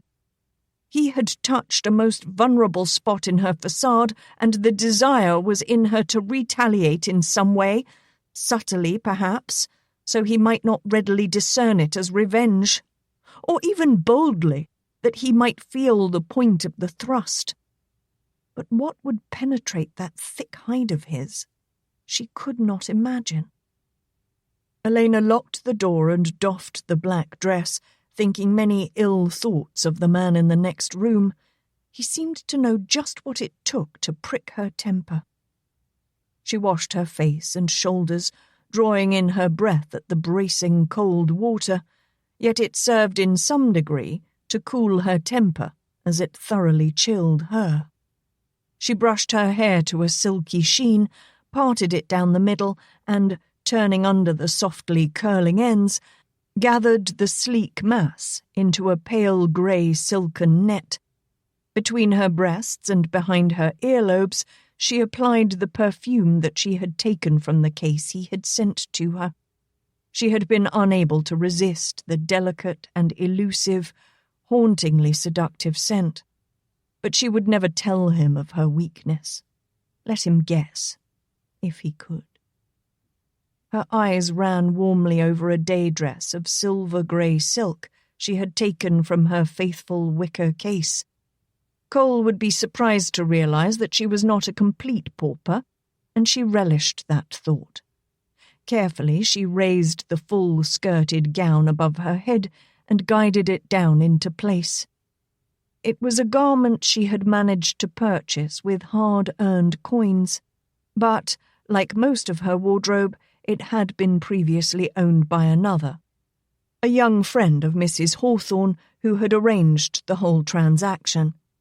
The bodice simulated a jacket of zouave design and was edged with pleated charcoal grey ribbon. Embroidered lawn duplicated a square-necked blouse of mauve, and engagéante of the same cloth filled the open sleeves of the jacket. At least, wearing this, she could hardly be accused of looking like a homeless waif. Cole had leaned back into the soft comfort of the settee to await the end of his wife's toilette, and, when she finally emerged from the bedroom, his gaze lifted from a sober contemplation of a tabletop. Nothing was more obvious to Alaina at that moment than those eyes that immediately took in every detail of her appearance. The greatest compliment he bestowed on her was rising quickly to his feet, yet his visage betrayed his confusion. I don't remember that gown among the ones I sent you. I had some money, Alaina murmured, and lowered her gaze from his openly admiring regard, strangely thrilled by it, and a trifle pleased with herself because she had been successful in taking him aback a small degree. It's most becoming, he admitted. Alaina acknowledged the compliment with a soft, tactful smile. It came to her that she might have approached this whole marriage business unwisely. Roberta would have been more cunning, using her wiles to win the advantage. At times, the older cousin's methods had proven most effective. A little showing of the bosom, a little batting of the eyelids, and a little sweet-talking went a long way to handling a man. Yet Alaina found it difficult to imagine Cole being manoeuvred so easily. Her eyes never wavered from his as he stepped near, and she had to still an urge to withdraw as he reached a hand to the top of her gown. His fingers were a brand of fire against her skin, slipping down within the crevice between her breasts to pluck the medallion from its warm nest. Drawing it into view, he examined it wonderingly. I thought you would have given up wearing this by now. Alaina met his questioning stare, fearing she had lost more ground than she had gained. Where his fingers had touched still burned, and she could not draw an even breath. I wear it to remind me of foolishness past, sir. Foolishness, madam? He raised a brow. Yours or mine? Take it as you will, she shrugged. Can that moment be called anything but? Contemplating her flushed cheeks, he guided the golden disk back into its soft crevice, and, with lavish care, straightened the chain around her neck. Alaina remained pliant beneath the roving hand, meeting his expectant gaze with a cool smile of mild amusement. Uncle Angus had taken great pains to warn her before she left that the law did not recognize the chaste marriage. Indeed, he had chastened further, the state of abstinence was to be diligently pursued as her only means of escape from wedlock when conditions warranted. His words came back to her with vivid clarity. The man is a Yankee, and he has already abused my poor Roberta unto her death. I should be remiss in my guardianship if I sent you unprepared into a vile situation, and I shall further caution you that neither Dr. Brooks nor Mrs. Hawthorne bears any responsibility in this matter. That falls on my shoulders alone. Yet here she stood, confronting this lecherous Yankee carpetbagger in his plush lair, and her concern was more with her own response than with his lingering touch. Her breath nearly halted as his hand wandered downward over her breast and came to rest possessively on her hip. She raised an innocent brow to him, and like a stretching cat, tested the honeyed claws of her well-boned will. "Dr. Latimer," she murmured sweetly, I believe we both agreed this would be a marriage in name only. Have you, perchance, forgotten? I wonder, he mused aloud, if the agreement will outlast the testing of the flesh. Alaina laughed with velvety softness, recalling to Cole's mind a burning vision of a young woman naked in his arms. Nothing like vows of virtue to heighten one's desire, eh, Major? She tapped his lean wrist gently. And where is my virtue but rent asunder on a Yankee's couch? So therein lies the rub. Cole withdrew his hand and, struggling to subdue the hunger rising in his loins, faced the window. Taken on a Yankee's couch, you now seek vengeance. Vengeance, my lord? Her chuckle was deep and low, gently chiding. Pray tell, sir, what revenge can a southern lady wrest upon her Yankee husband? Cole swung around to face her, and glared with some dark anger knitting his brows. I believe, madam, I need not tell you that, for it seems to be very much within your knowledge. Alaina was aware that she had found a chink in his armor-plated hide, yet she was not quite sure what had opened it. A moment sauntered past, widening the chasm between them. Cole's scowl grew ominous, leaving her little of the reckless bravado that had carried her thus far. She was much relieved when a light rap came upon the door. Her gaze followed Cole's limping progress to the door, and before he reached for the knob, she found the voice to speak. Major, if that is someone you're expecting or have business with and you wish to be alone, I can retire to the bedroom. Cole found it aggravating that she chose to use so formal an address with him. Stay, madam, he bade firmly. I'll inform you when I desire privacy. Until then you have my permission to remain. Alaina folded her hands, feeling like a child rebuked, and wondered if he realized yet that she was a grown woman. The door was open, and at Cole's urging, a portly man waddled in. After removing a heavy layer of wrappings from his short body, the rotund fellow picked up the small valise that he had rested between his feet and glanced about expectantly. "Ah, I presume this is your wife," he chortled, and, hearing no denial, crossed to Alaina. "You won't believe what your husband has ordered for you, madam. The very best. Absolutely." Really? Quizzical wonder betrayed itself in her lovely visage as Alaina glanced toward a suddenly stoical Cole. "Oh, yes, indeed, madam," the obese one bubbled. Half facing the tall, lean man, he gestured to the case. "With your permission, doctor?" Cole gave a curt nod, and eagerly the fellow unstrapped the valise. With an air of suspense gleaming in his eyes, he slowly lifted the lid of the case to display the contents before Alaina. Stunned amazement swept over her, for there, arranged on dark velvet, was a small collection of precious jewellery that she guessed might be worthy of a queen.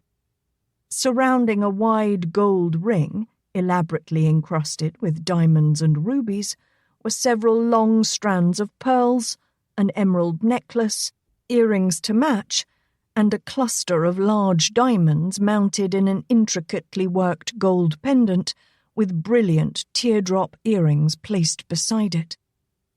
Leaning on his cane, Cole came to stand beside his wife and reached down to inspect the pieces. "Everything's perfect, sir," the jolly jeweller beamed. "I checked it all myself. Here, look at these diamonds. Have you ever seen any so brilliant? Will the madam try it on?"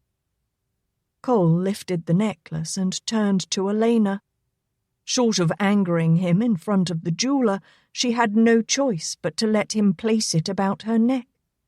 He stood before her and leaned over her shoulder to secure the catch, and for a moment Alaina was overwhelmingly aware of his loosely encircling arms and the hard, furred chest, partly revealed by his open shirt.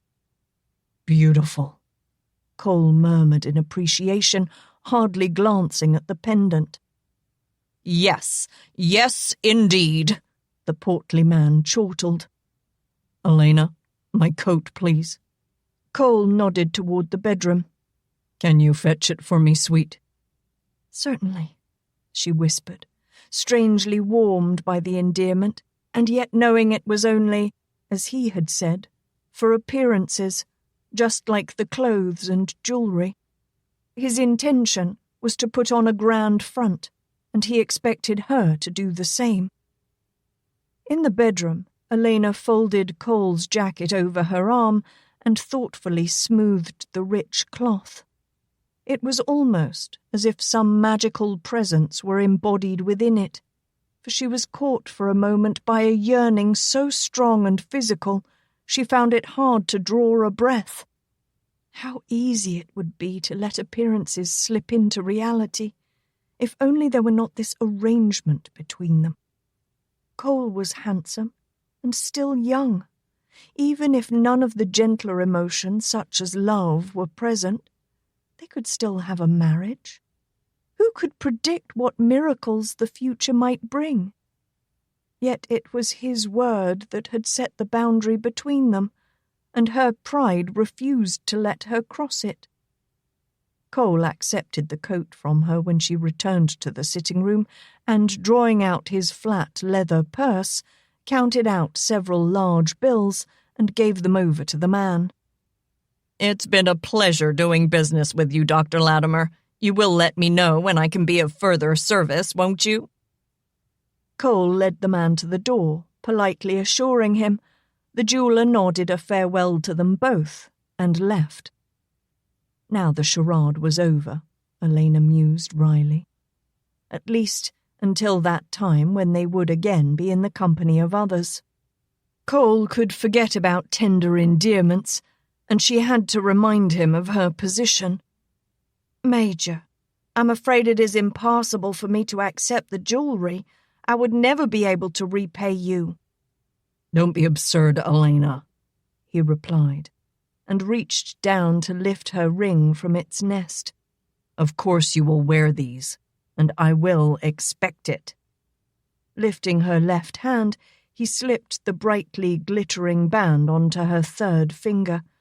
And this piece, madam, will never leave your hand. "A wedding ring?" Alaina whispered, staring at it in disbelief. Is it so strange an item for a husband to give his wife? Or is it that you entertained doubts of receiving one? I must apologize for the delay. It took some time to get the ring here. He shrugged carelessly. Some confusion about the inscription inside, I suppose. Perhaps the name baffled them. That was understandable, since there were other variations of spelling her name. But that was not what concerned Alaina. Taking into account the arrangement, the cost of the ring seemed far out of proportion to their marriage. "Major, we're not really... Explanation seemed momentarily beyond her capability.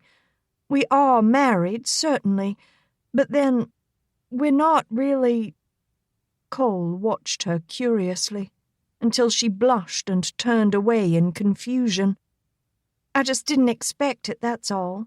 I didn't expect any of this." She swept her hand to indicate the case. "I can't possibly accept this." That's utter nonsense, Alaina, he answered impatiently. The value of the gems is not lost if you wear them, and you will. You will be presented as my wife, and you will dress yourself in a manner befitting your station. Appearances again. Her life was becoming a whole series of charades and false fronts. Somewhere she had to claim that right of just being herself.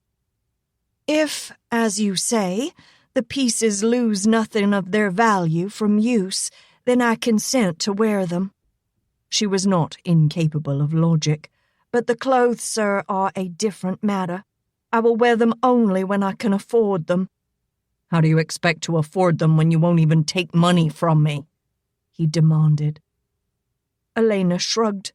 "I cleaned the hospital for a wage. I can clean your house for the same." Cole flung up a hand derisively. "I have all the servants I need."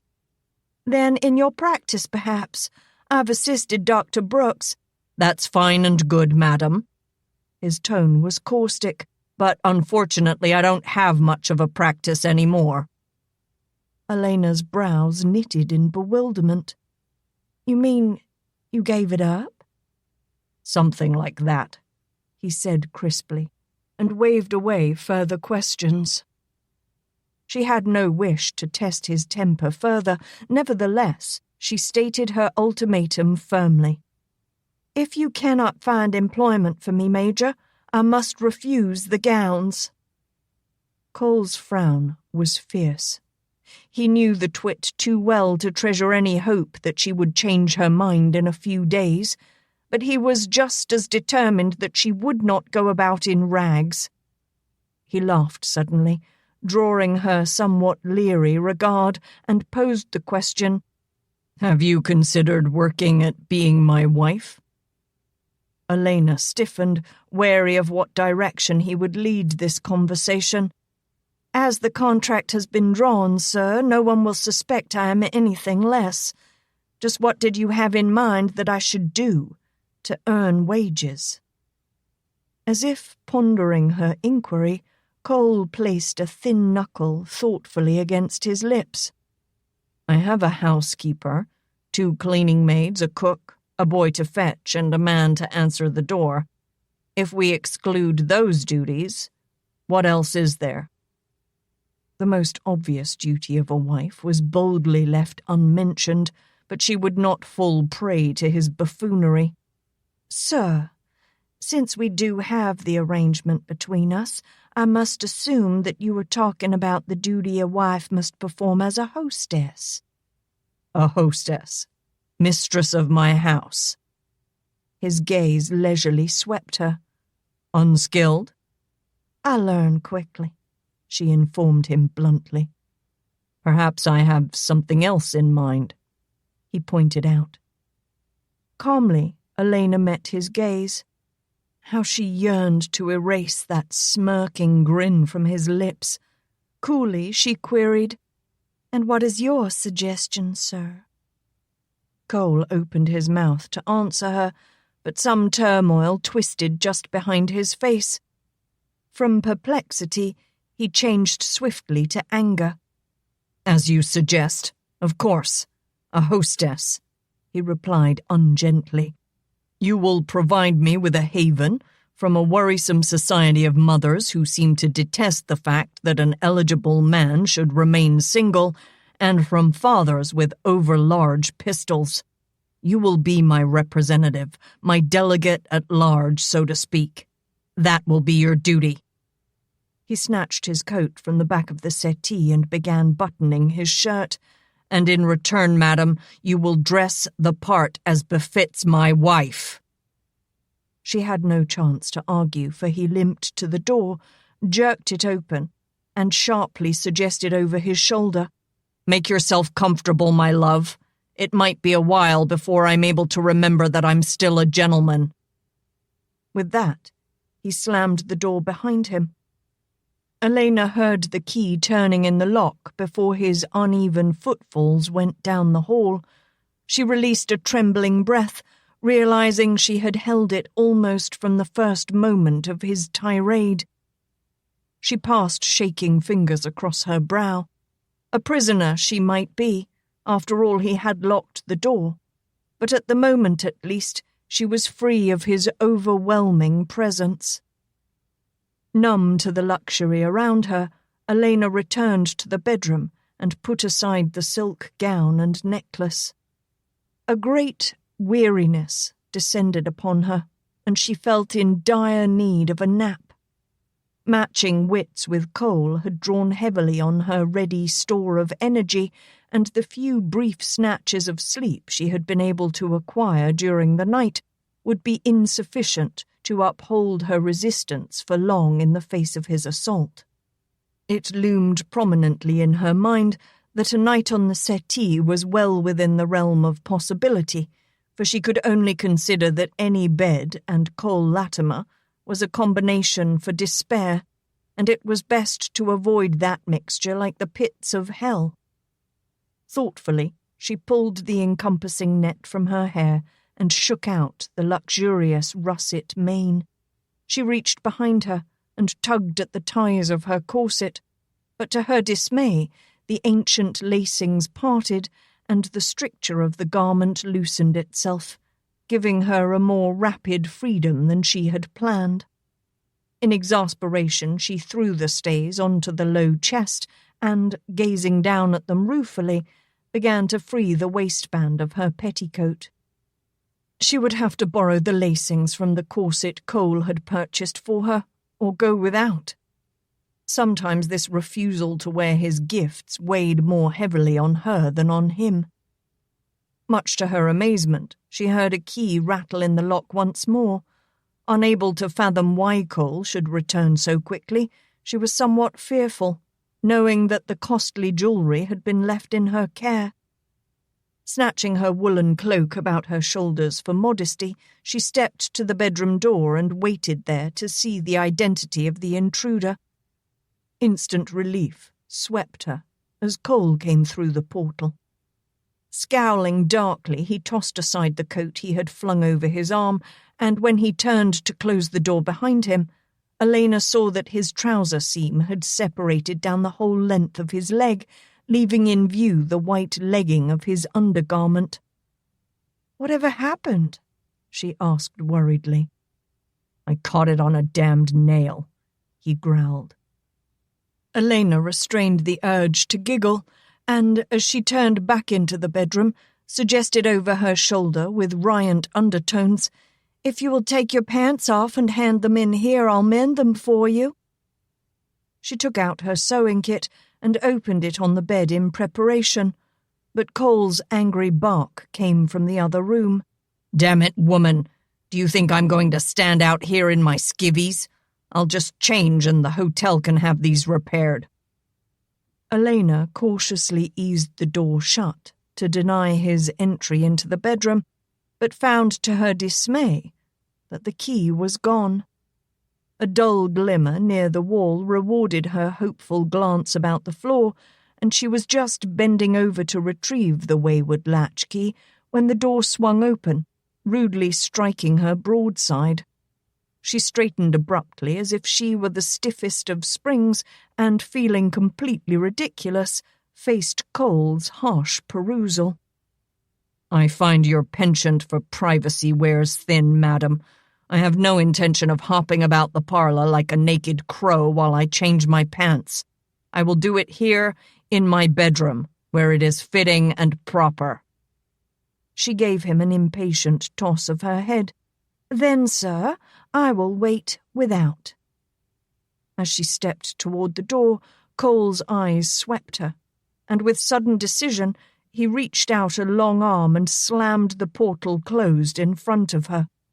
She halted in startled surprise and looked up at him, meeting his suspicious glare. "With the key in your hand, ready to lock me in, and your cloak on, ready to fly?" he demanded. He snatched the key from her grasp. "I think not, madam. You will wait with me until I am at least garbed to pursue." He took the thing and sealed the portal quickly, then, withdrawing it, tossed the key over his shoulder with careless finality. His blind accuracy was amazing, for after rebounding off the wall, an almost musical chord rang in the room as the key rattled into the large brass spittoon. Alaina's eyes had followed its arching flight. Then, after a brief pause, she raised a non-committal brow to her self-sure husband. "I think you may have difficulty retrieving your key, sir." Cole glanced at the spittoon and shrugged indolently. "It belongs to the hotel. Let them retrieve it." Alaina matched his shrug with one of her own. She turned away from him, the cloak spreading wide and displaying to his gaze her well-mended petticoat. What on earth? He reached out and pulled the cloak from her shoulders, casting it behind him into a chair. She faced him again, with a mild question in her gaze, as he stared in reproof at her hooped undergarment. Great Caesar's ghost, madam. I've seen better on a rag-picker's wife. Your attention to the detail of woman's garments is truly amazing, sir. Indeed, you seem quite knowledgeable about feminine underthings and such, she replied sprightly, then half apologized as she smoothed the offending garment. But this has served me well, and I keep it in a good state of repair. A labor of lengthy diligence, madam, to be sure, Cole snorted, and with a quick movement reached behind her narrow waist and tugged the bow free. "Sir!" Alaina gasped as the petticoats fell to the floor. His eyes took in the simple cotton pantaloons which, though of an inexpensive cut, snugly fit her slim though well-rounded hips. He could admire what they contained far more without their blighting presence. I have a wife who garbs herself like a farmer's wench, he growled half to himself, though I've provided her with far better things. In exasperation, he stepped to the boot-jack and applied its ministration to his footwear. Glancing back over his shoulder, he found her regarding him with a tolerantly amused smile, as one would a child in a tantrum. It outraged his sense of righteousness. In the face of her blatant patronage, he ignored good sense and deemed it timely to exercise his authority. He restated his earlier words, but this time with a firm directive. Henceforth, madam, you will garb yourself as befits the position of Mrs. Latimer. She calmly replied, "When you are gone, sir." Now. She met his gaze squarely. "I will not." Almost incredulously, he asked, What did you say, madam? Something prickled at Alaina's consciousness, but she did not take heed of his oftentimes coolly controlled temper. "I said, I will not." The little ragged wench. She all but dared him.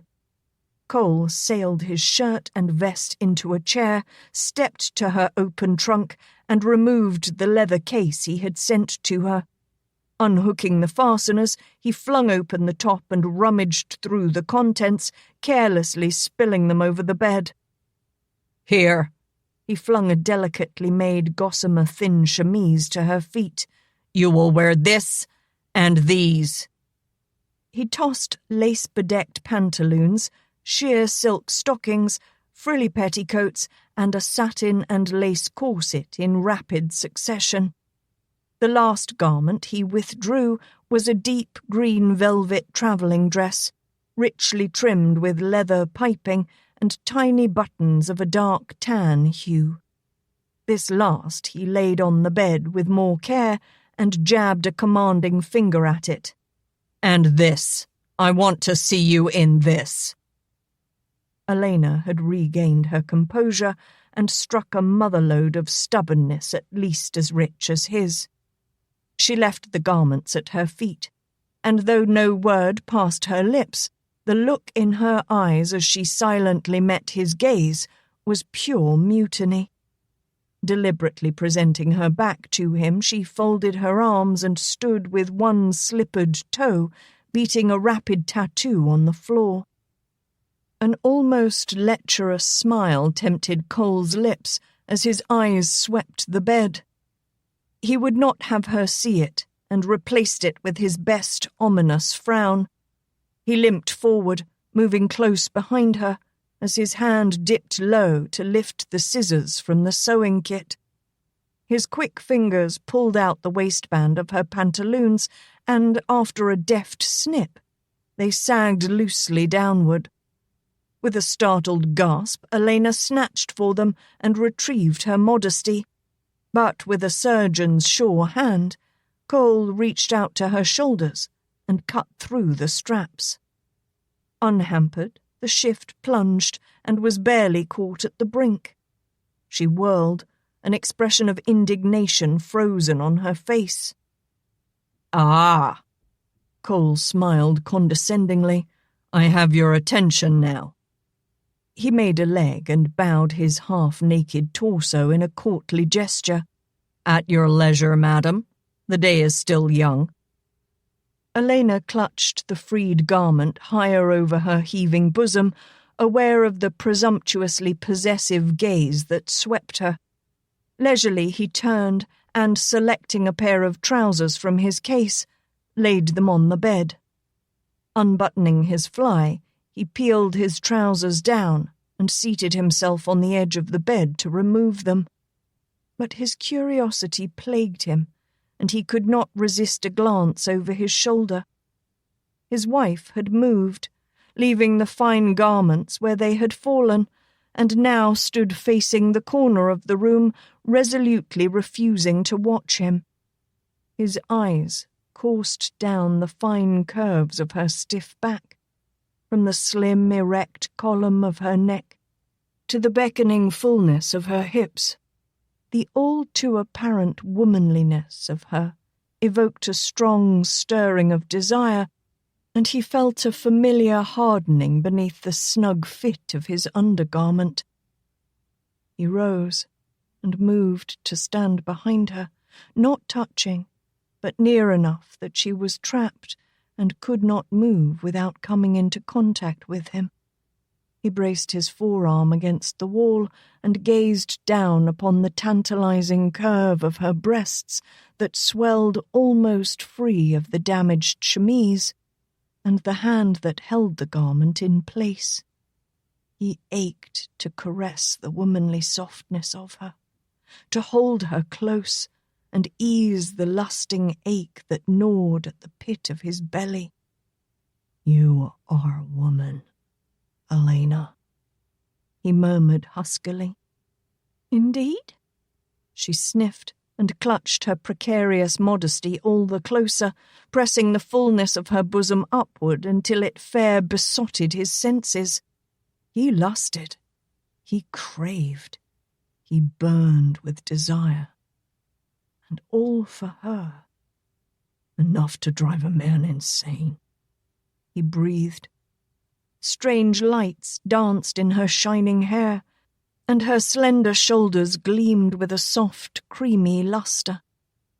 "I had no idea," she apologized brightly, though his presence nearly overawed her spirit. "But perhaps you wish to prove your words." "Prove?" "Your insanity? Your madness?" She struggled to sound flippant and casual. "But you need not burden me. A few flecks of foam upon your lips would serve as well to prove the claim." The heady scent of her perfume mingled with the essence of pure woman, filling his head and warming his blood. The heat of his hunger spread with eager bounds through his loins. "'Tis well you are married, Alaina, for if not so bonded, you would have ended as the paramour of some European prince. You were made for love." His nearness threatened to destroy her composure, but alas, only threatened. "Married? An arrangement of temporary nature? Your proxy sent to a far-off place to exchange words with a woman who has no other choice? Marriage? Is that what you call it?" "Yes." His hand reached out to caress the silky smoothness of her bare shoulder.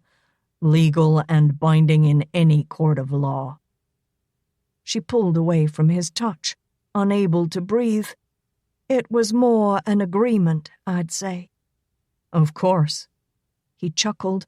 "An agreement to ease the qualms of your uncle so he would sign the papers. By any definition, you are my wife." "Of chastity and restraint," she continued, struggling to steadfastly keep her thoughts on what she was trying to express, and in the course of such, missing the meaning of his words. Beneath her bosom, Her heart thumped far too wildly for her to claim a mere tolerance of him. "We are man and wife," he said huskily. "What chastity and restraint does that forebode?" "We are Dr. Cole Latimer." Her voice came as a flat, toneless drone, wounded hero of the Union, and Alaina MacGaren, wanted for murder, treason, thievery, spying, and other assorted crimes. "You are here because I married you." She laughed briefly. "I am here because I had no other choice." "Choice? Yes, indeed." He turned her angry words aside. "Choice, you are, my love."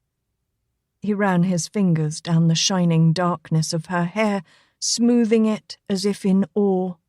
"The very cream of the lot." His soft answer and soothing caress awoke tingling answers in places she tried to ignore. This betrayal by her own body aroused an impatient vexation. She had foolishly thought that all the quickening fires she had once felt in his presence would be cooled by now, and if not thoroughly squelched by the insult of his proposal, then surely slow to rekindle. But she was becoming increasingly aware of the folly of that conclusion. He touched, she burned. It was a hard fact for her pride to accept, especially when it was he who had demanded a chaste marriage. What did he expect her to be? Some limp-willed twit who catered to his mercurial moods? "You treat the word love lightly, sir, when that same emotion should be a prior test of devotion and commitment before the vows." Cole lowered his face to stir her hair and breathe deeply of its fragrance. For Alaina, it was as if some discordant screech had sent a shudder through her. She pressed forward against the wall, trying to break the contact that so bestirred her. "Cool your heels, sir," she warned crisply. "This is not of our agreement." "To hell with agreements and prior things," Cole muttered thickly. "Your need is that which only a man can fulfill, and I would have no other do it but myself." Pulling her away from the wall, he bent and lifted her in his arms as she struggled to keep herself covered. "Major," she panted breathlessly, "this game has gone far enough. Put me down." "Games are for children, my love, but this is something more, between a man and his woman." His eyes burned into hers as he strode purposefully to the bed with her. "There'll be no more pretenses between us in our marital bed." Kneeling on the mattress, he lowered her to its softness, and before she could move, his arms came down like sinewed pillars on either side, trapping her between them. He lowered his weight until he half lay upon her, pinning her arm, and her hand that had held the pantaloons, beneath him.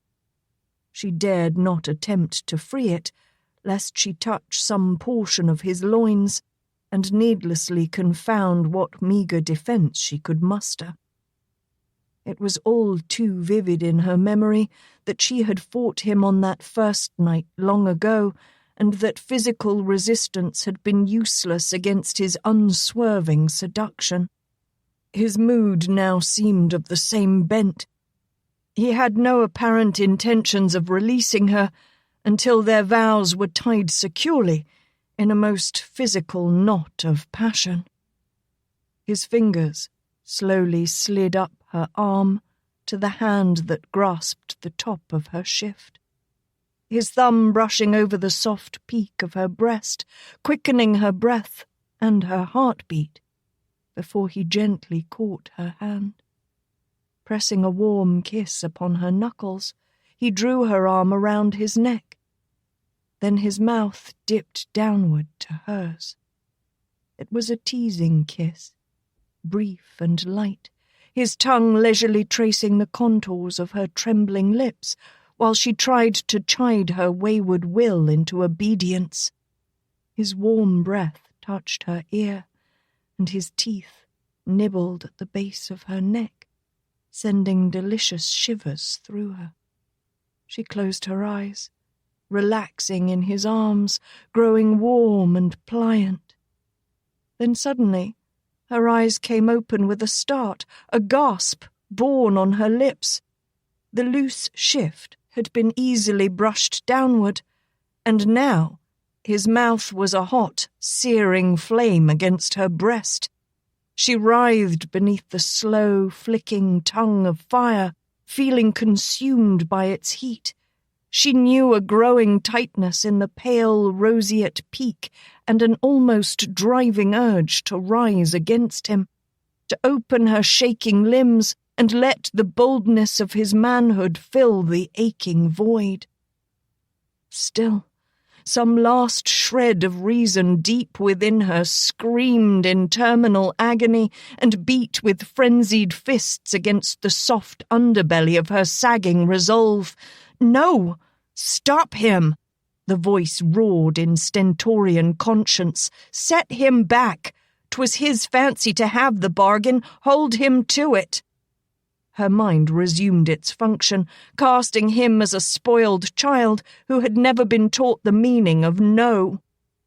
What woman he wanted, that woman he took. How long would it be before he saw another wench to his liking?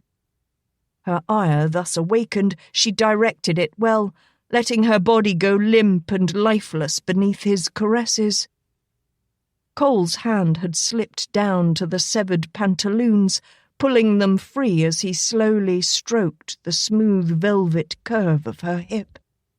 His fingers wandered beneath the fabric, downward across her belly, as his lips returned to take hers. With a small turning of her head, she managed to avoid his kiss. "Is this the way it's to be?" she whispered. "The same as it was before?" He raised slightly, frowning down at her in puzzlement. Her lovely mouth curved in a soft, haunting, sweet smile as she continued, staring up into those fiery blue brands that rested upon her. "You've already given me the jewels. What's to be my worth this time? Should I hold out for the clothes?" Her arm slid from around his neck, and her fingers toyed with the medallion, bringing it to his attention. Its bright golden chain gleamed tauntingly against her soft, creamy nakedness. "Do you have another one of these?" "Oh, Major," she laughed softly, "you do wax extravagant in your lusts." The softness of the tone did not disguise the bitter satire of her words. Cole felt his desires flagging beneath the sting, but in an attempt to ignore it, he bent closer, lowering his lips toward hers. "Is this the way you plied Roberta, with sweet devotion?" she asked innocently. Cole ground his teeth and jerked away in frustration. He rolled off the bed and, with nostrils flaring, glared down at her. She sat up, glancing at him apprehensively as she clutched her arms over her naked bosom. "Am I not worthy of the price?" she asked in well-feigned hurt. A savage curse came from his lips, and, snatching up his clothes and boots, he limped from the room and out of sight. A moment later, Alaina appeared in the doorway, the long cloak providing her with cover as she watched him fasten his trousers with quick, taut jerks. He sat down to tug on his boots, but winced slightly as he donned the right one. He straightened his leg, rubbing his thigh as if some pain had struck him. Then his gaze raised and caught her look of worried concern. "Hold your pity, madam," he growled. "I'm not some crippled beggar to be satisfied with the crumbs of your compassion. It's plain to see you share the blood of the Craighue brood." She raised her chin, slightly miffed at his conclusion. Is holding you to your promise a wound so deep you cannot bear it? Madam, the sharpness of your two-edged tongue does flay a man more deeply than Roberta ever contrived to do. Like her, you have a way of tempting a man until he fairly simpers at your feet, but when the truth of the matter is hot in hand, you set it aside like some trophy torn from the loins of a living beast. How can you claim that my simple refusal rends your manhood? He stared at her, his face rigid, then rising to his feet, snatched his cane and coat. I yield to you, madam, he barked. I'll have the carriage brought around and I shall take you home. As he limped to the door, Alaina calmly reminded him, You forgot your hat. Cole faced her with amazed disbelief. No one had baited him with such boldness since he was a child. Even Roberta had known when to cease.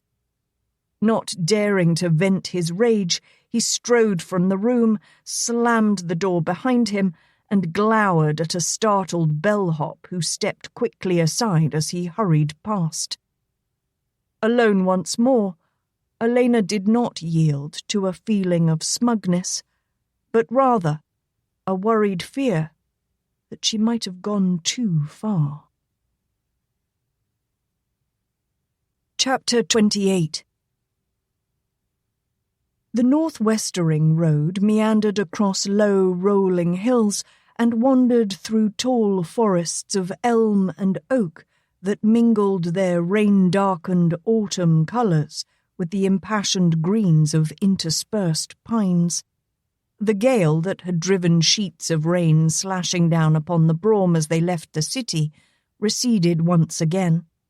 The rain dwindled into swirling shreds of drifting greyish mists, as if Cole's decision to continue the journey home had left the elements with no other choice but to retreat from their violent display.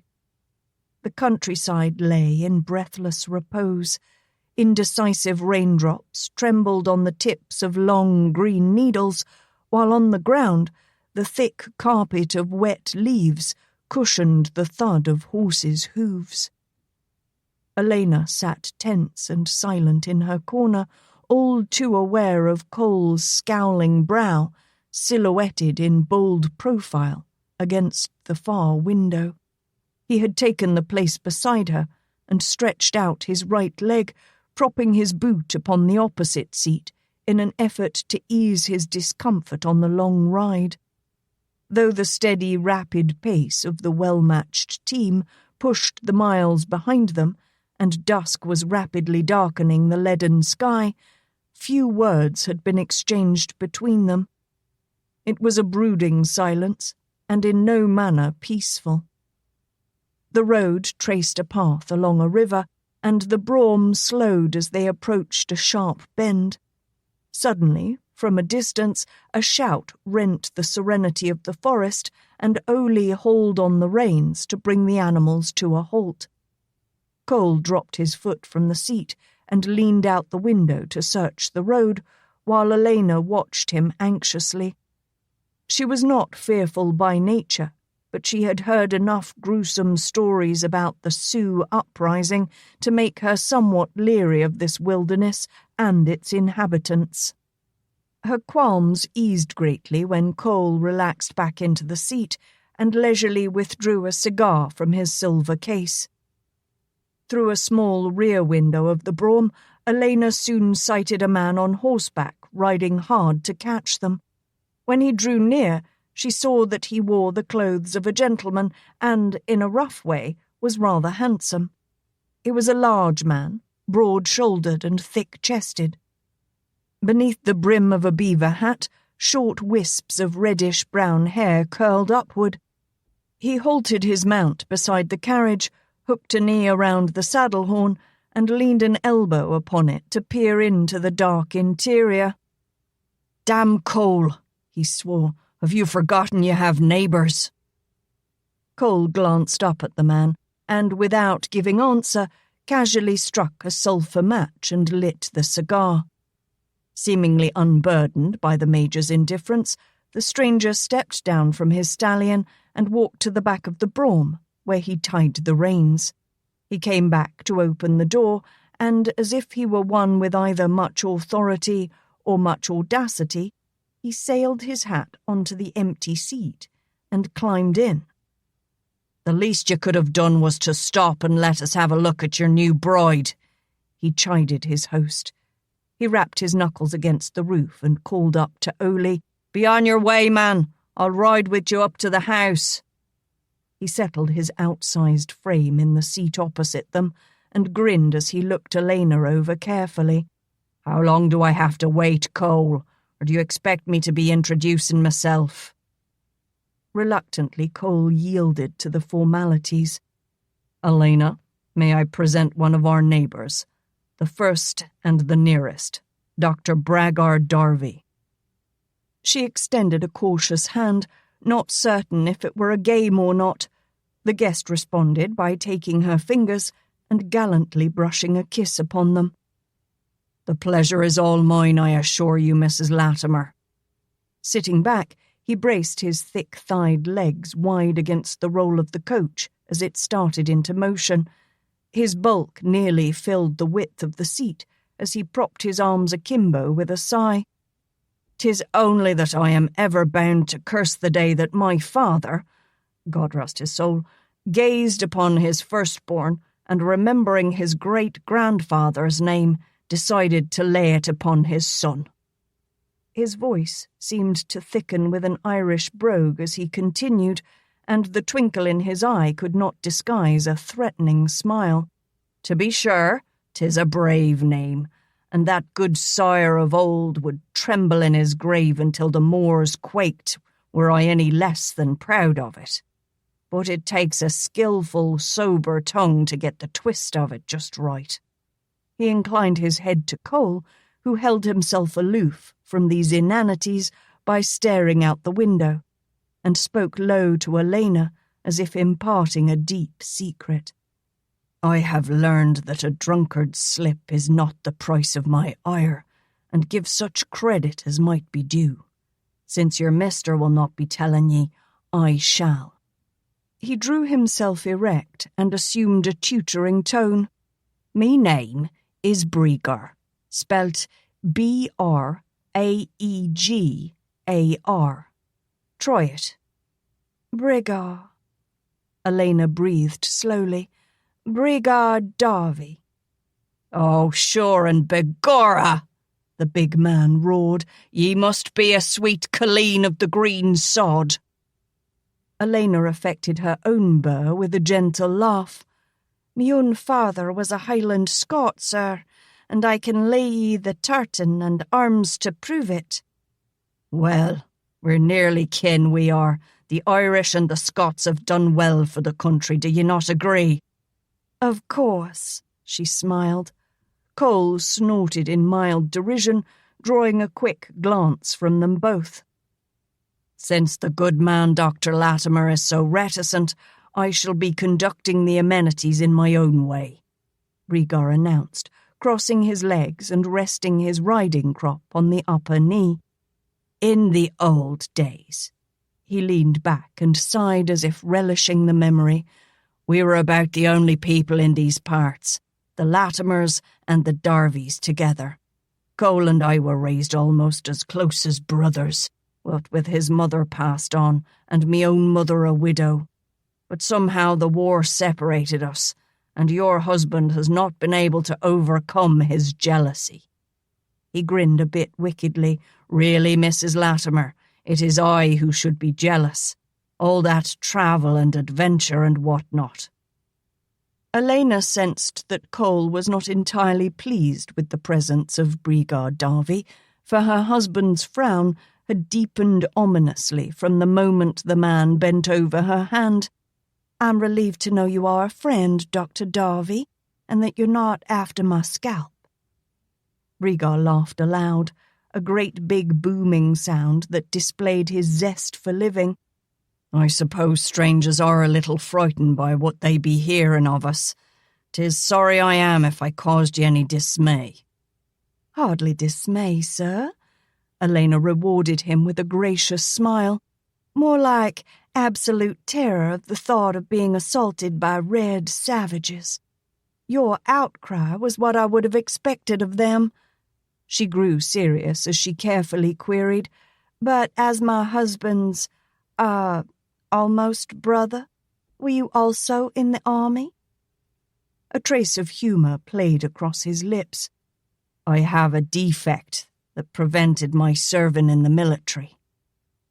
Alaina was taken aback, for he seemed so hale and hearty. She could detect no flaw, yet she could hardly press the matter lest it prove some private thing. Brigar saw her consternation. A mental defect of sorts. He's insane, Cole commented bluntly. The Irishman hurried on to explain, "'Tis only that I knew from the start that the rigours of the military would not agree with my gentle nature. What he really means," Cole grunted, "is that he's a completely undisciplined bastard." Alaina stared at her husband, aghast at his insult. Brigar grew serious also as he frowned at Cole, but it was almost as if he tried to fathom that one's mood.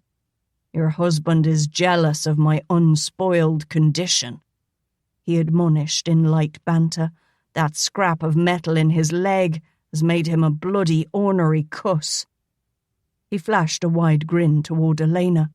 "Should you ever grow weary of his ogre-like disposition, be aware there's a haven close at hand, and one as beauteous as you, Mrs. Latimer, would always be welcome. Indeed, I would be greatly tempted to steal you away from this black-hearted rogue." Her responding smile hinted of a certain good-natured distrust. "Sir, I presume when one makes such a scandalous suggestion in front of a lady's husband, one doesn't really mean a word of it." She raised a lovely brow and chuckled as she warned, "Should you ever seek me out in private, I'll be more wary of your motives." "Well now," Brigar drawled with humour, "Cole is a right good shot with a gun. Sneaking behind his back could be damned deflating. And he's a lecher of the first water," Cole muttered dryly, keeping his gaze on the passing forest, which had become little more than dark shadows in the thickening fog. "His intentions are to dishonour every woman who is foolish enough to fall for his golden tongue." Brigar accepted the riposte with a long, heartfelt sigh. "My family also complains, and my mother threatens to disown me. You can't imagine how my gentle nature is taken advantage of by women." Convinced he was making a spoof of it all, Alaina giggled, but quickly straightened her manner when Cole peered at her askance, raising his brow. As she lowered her head and busily smoothed the fur throw over her lap, his gaze lifted disdainfully to the black bonnet. She had donned it again, knowing full well how it aggravated him. Brigar missed the exchange between the couple. "Mother was hoping you would soon be back, Cole," he continued. "She has the wayward notion that she must give her approval to this match, and she's anxious to meet your bride. If it's convenient, she'd like you to bring Alaina over for dinner tomorrow night." Cole frowned.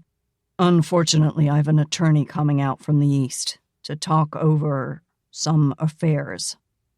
He shrugged as he glanced into Alaina's troubled countenance.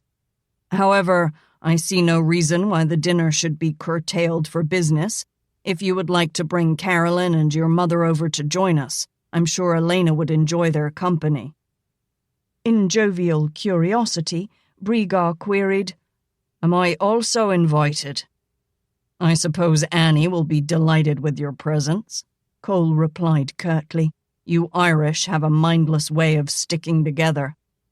"Annie is a rare jewel, Cole," Brigar laughed. "You ought to realize that." His host carefully knocked the ash off his cigar. "I don't think you can tell me what or whom I should appreciate."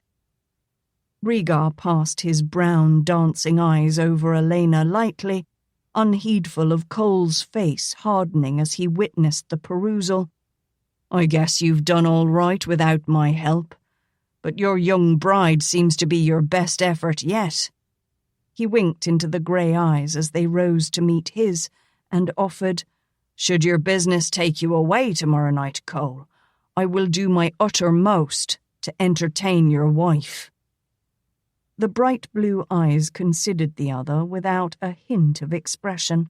Then, with slow deliberation, Cole removed the cigar from his mouth and half-turned it, staring at the glowing coal at its tip. He raised his eyes, and had it not been for the coldness in them, his reply might have passed as a flippant remark. "Then I shall simply have to take your presence into consideration and adjust my affairs accordingly." Alaina saw the uncertainty that flickered across Brigar's brow, cutting through his friendly demeanour. "Now, Cole, you cannot be worrying about my reputation, are you? You must know 'tis naught but gossip and wishful exaggeration." Whether it was chagrin or irritation Alaina saw in Cole's face, she could not rightfully determine, but the muscles in his cheek flexed tensely, as if he bit back a reply. Impatiently he tamped out his cigar and, for some time afterward, stared solemnly out the window.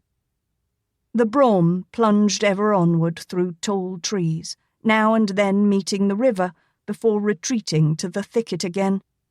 The dim, hazy glow was fading from the sky, but off to the northwest, lightning flashed, illuminating the heavy clouds. The wind touched the top of the trees, ruffling the uppermost heights and shredding the mists, while closer to the ground barely a whisper of a breeze stirred. When they broke from the protection of the woods, it was like opening a door upon a raging tempest.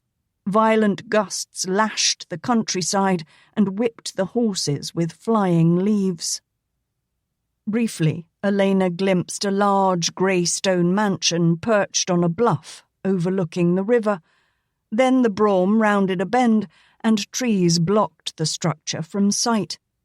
The carriage was soon halted before the towering edifice, and Oli jumped down to seize the bridles of the skittish team, while Cole pushed open the door and stepped to the ground. Leaning on his cane, he contemplated the turbulent, dark, greyish-green clouds churning overhead, then faced the occupants of the brougham, addressing Brigar rather curtly. "You won't make it home before we get the worst of this storm. You'd best join us for dinner." The large man alighted, and, hooking his thumbs in his vest pockets, leaned his head back to scan the low, roiling sky. A fierce gust of wind swept through the trees, stirring them into a new, frantic rhythm, while lightning danced across the heavens with carefree abandon. "I'll help Ollie get the team stabled," he announced, and casually waved a greeting to Peter as the driver's son ran across the porch to help his father unload the baggage. Mischievously, Brigar tugged at his earlobe and grinned, peering at Cole and speaking in such a tone that Alaina could not hear. "I'm not one to impose upon a man and his wife their first night together. Still, were I you, Cole, I would have stayed at the hotel in town for a goodly while before coming out to this house full of servants." Brigar hit more squarely than he knew. Chuckling at his own humour, he swung onto his mount and charged off down the hill, leaving Cole's brow heavily creased. Alaina came to the door of the carriage, and Cole stepped close to lift her down. A strange smile touched his lips, as if he were amused by some wry jest, and when he stood aside, he swept his hand mockingly toward the dark hulk. "Latimer House bids you welcome, madam."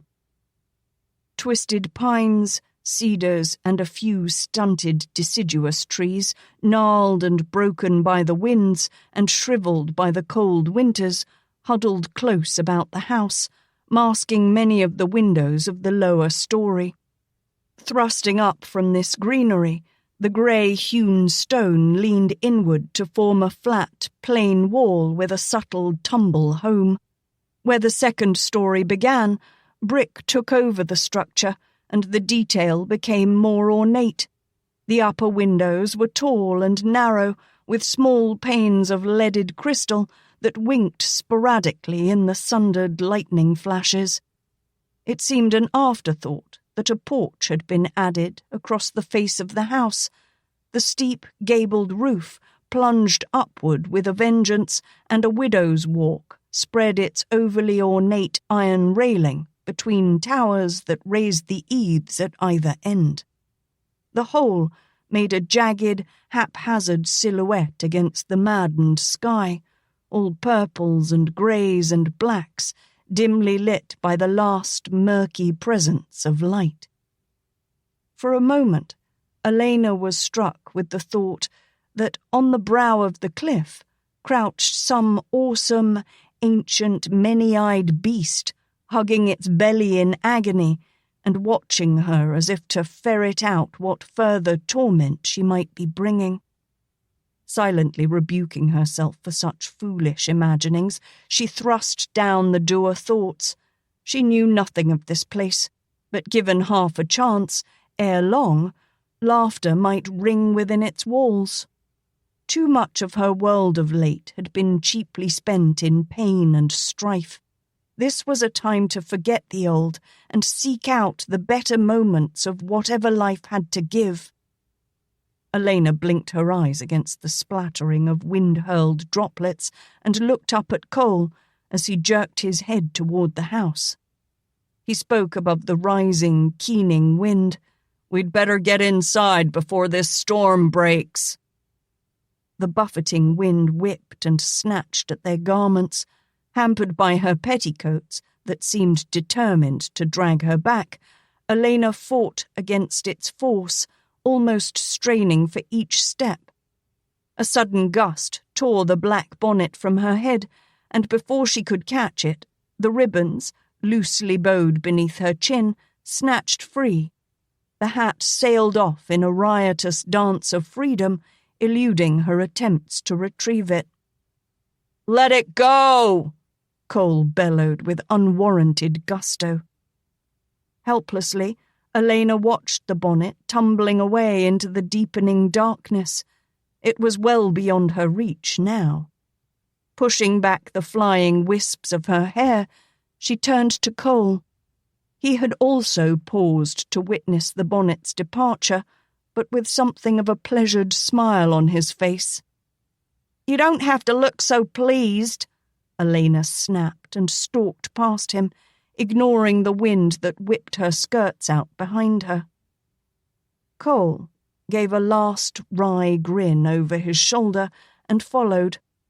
Even as they were climbing the front steps, large drops of rain began to fall. It was only a signal for the more punishing downpour that quickly followed. As Cole hurried her across the porch, a tall, wiry man swung open the massive oaken door to let them in. The butler stood aside as they entered and accepted his employer's outerwear. "We were doubtful that you would return tonight, sir. Murphy mentioned that you might be staying at the hotel." "A change in plans, Miles," Cole answered, taking Alaina's wrap. The introductions were briefly made before Cole announced, "Dr. Darby will be along shortly. Will you advise Annie that he may be staying for supper?" The butler nodded, surreptitiously observing the new mistress as he received the cloaks. Her gown was drab and colourless, even worn, but she complemented it with a grace and poise that was a pleasure to behold. She seemed quiet and reserved, yet quick and observant. He wondered if anything escaped those alert grey eyes. When she faced him, there was a gentle honesty within them that was disarming at the very least. Still, she would bear watching, he avowed, determined to be far more cautious this time. The first Mrs. Latimer had been beautiful also, but had soon proven the shallowness of that quality.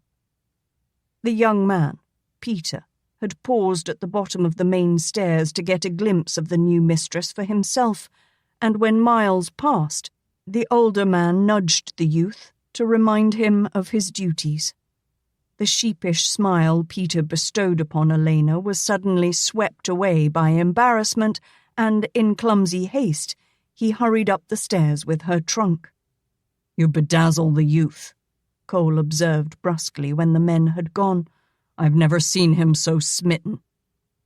Alaina descended the steps from the small entry vestibule and strolled across the hall, rubbing her hands along her arms to ward off the chill that permeated the mansion. "Perhaps, Major, he's just afraid of you." "I've never noticed that kind of behavior before." "As I cannot judge that for myself, I will not argue the point, but I scarcely suspect that my mere presence can disrupt your household, however much you may wish to claim that it will." She half turned with the question, "How did you put it? Raise a lot more than the boy's spirits?" She eyed him coolly. "I assure you, sir, it is not my intention." Directing her attention to something less provoking than his mildly amused stare, Alaina glanced about her. The oil lamps did little to erase the shadows and lighten the mood of the hall. The massive, ornately carved rosewood staircase clung to the wall that faced the entrance, and the vine-clad theme of the elaborate woodworking was carried out in the pillars and posts positioned throughout the hall. In all, the decor was rather garish and cluttered, though everything gleamed with a tidiness that was more characteristic of its owner. Bracing his hands on his cane, Cole spoke ruefully. "You'll get used to it in time." Wondering if her distaste was so apparent, Alaina ran a hand along a richly carved column. "I was just admiring the woodwork." Her husband descended the 2 steps separating the entrance from the hallway and stared at her dubiously. "I have often respected your frankness, Al, even when it was less than complimentary. Will you compromise your standards to please a Yankee?" Alaina's spine stiffened at his mockery, and her tone was brittle as she lashed out with a stinging reply. "Whatever standards I might have had have been so completely tarnished that they bear no resemblance to those bright and shining values of my youth." More gently she conceded, "I fear it is a part of growing up. To give up one's dreams for reality is the cost we all must pay." Cole smiled without a trace of rancor. "Well said, madam." Confused, Alaina met his gaze, sensing his approval, but wary of his sincerity. His eyes were warm and laughing, which only added to her bewilderment. Then slowly, he lifted his gaze above her head and stared toward the dark beyond the top of the stairs. She turned to follow his gaze, but found only shadows and gloom. "Mindy?" Cole's voice was soft, questioning. Alaina faced him, wondering what he had seen in the blackness beyond the balustrade. A quick sound of furtive movement came from above, but when she looked again, there seemed only fewer shadows than before. Hardly a second had passed before quick footsteps sounded from the opposite direction, and with a rustle of stiff taffeta, a dark-haired woman came into view and crossed to the top of the stairs. There, in shrouding shadows, she paused as her attention fell upon the lower hall. In the briefest span of time, she seemed an illusion, an unfinished portrait that some artist had abandoned when he realized his subject had aged beyond the beauty of womanhood, and that he had unwittingly captured her just as she was. The black hair, lightly touched with grey, was pulled back severely and rolled into a simple bun at the nape. A long linen apron was attached to the bodice of her black gown, which, with its crisp white cuffs and collar, painfully reminded Alaina of her own rather austere apparel. "Good evening, sir. Madam?" Her dark eyes briefly touched Alaina and betrayed a mild degree of surprise as she quickly perused the widow's weeds. "Peter brought up the madam's baggage, sir, and I was wondering what room I should make ready." Cole drew out his watch to hide his sudden ire. The merest thought of the arrangement raised his hackles. "You may show Mrs. Latimer upstairs, Mrs. Garth," he bade curtly. "The choice will be hers." A sedate nod of obedience answered him before the woman directed her gaze to the new mistress. "If you will please follow me, madam." Aware that Cole's stern attention came upon her and remained, Alaina mounted the stairs stiffly. The choice might well be hers, she mused, but it was also understood that the master's suite was not open for selection. He could entertain himself when it met his whim, but that was as much as he wanted of marriage, and of her. The housekeeper led her past the open balustrade and down the hall. "I'll show you the late mistress's bedroom," she announced. "It has a view of the river and is most elegant. She preferred it above the smaller rooms." "And the master?" Alaina could not help inquiring. "Where does he sleep?" The housekeeper displayed no surprise at the question. "Dr. Latimer sleeps where he wills, madam, except when his leg is bothering him. Then I think he doesn't sleep at all." Pushing open a door, Mrs. Garth entered a dark room and moved about, lighting the lamps.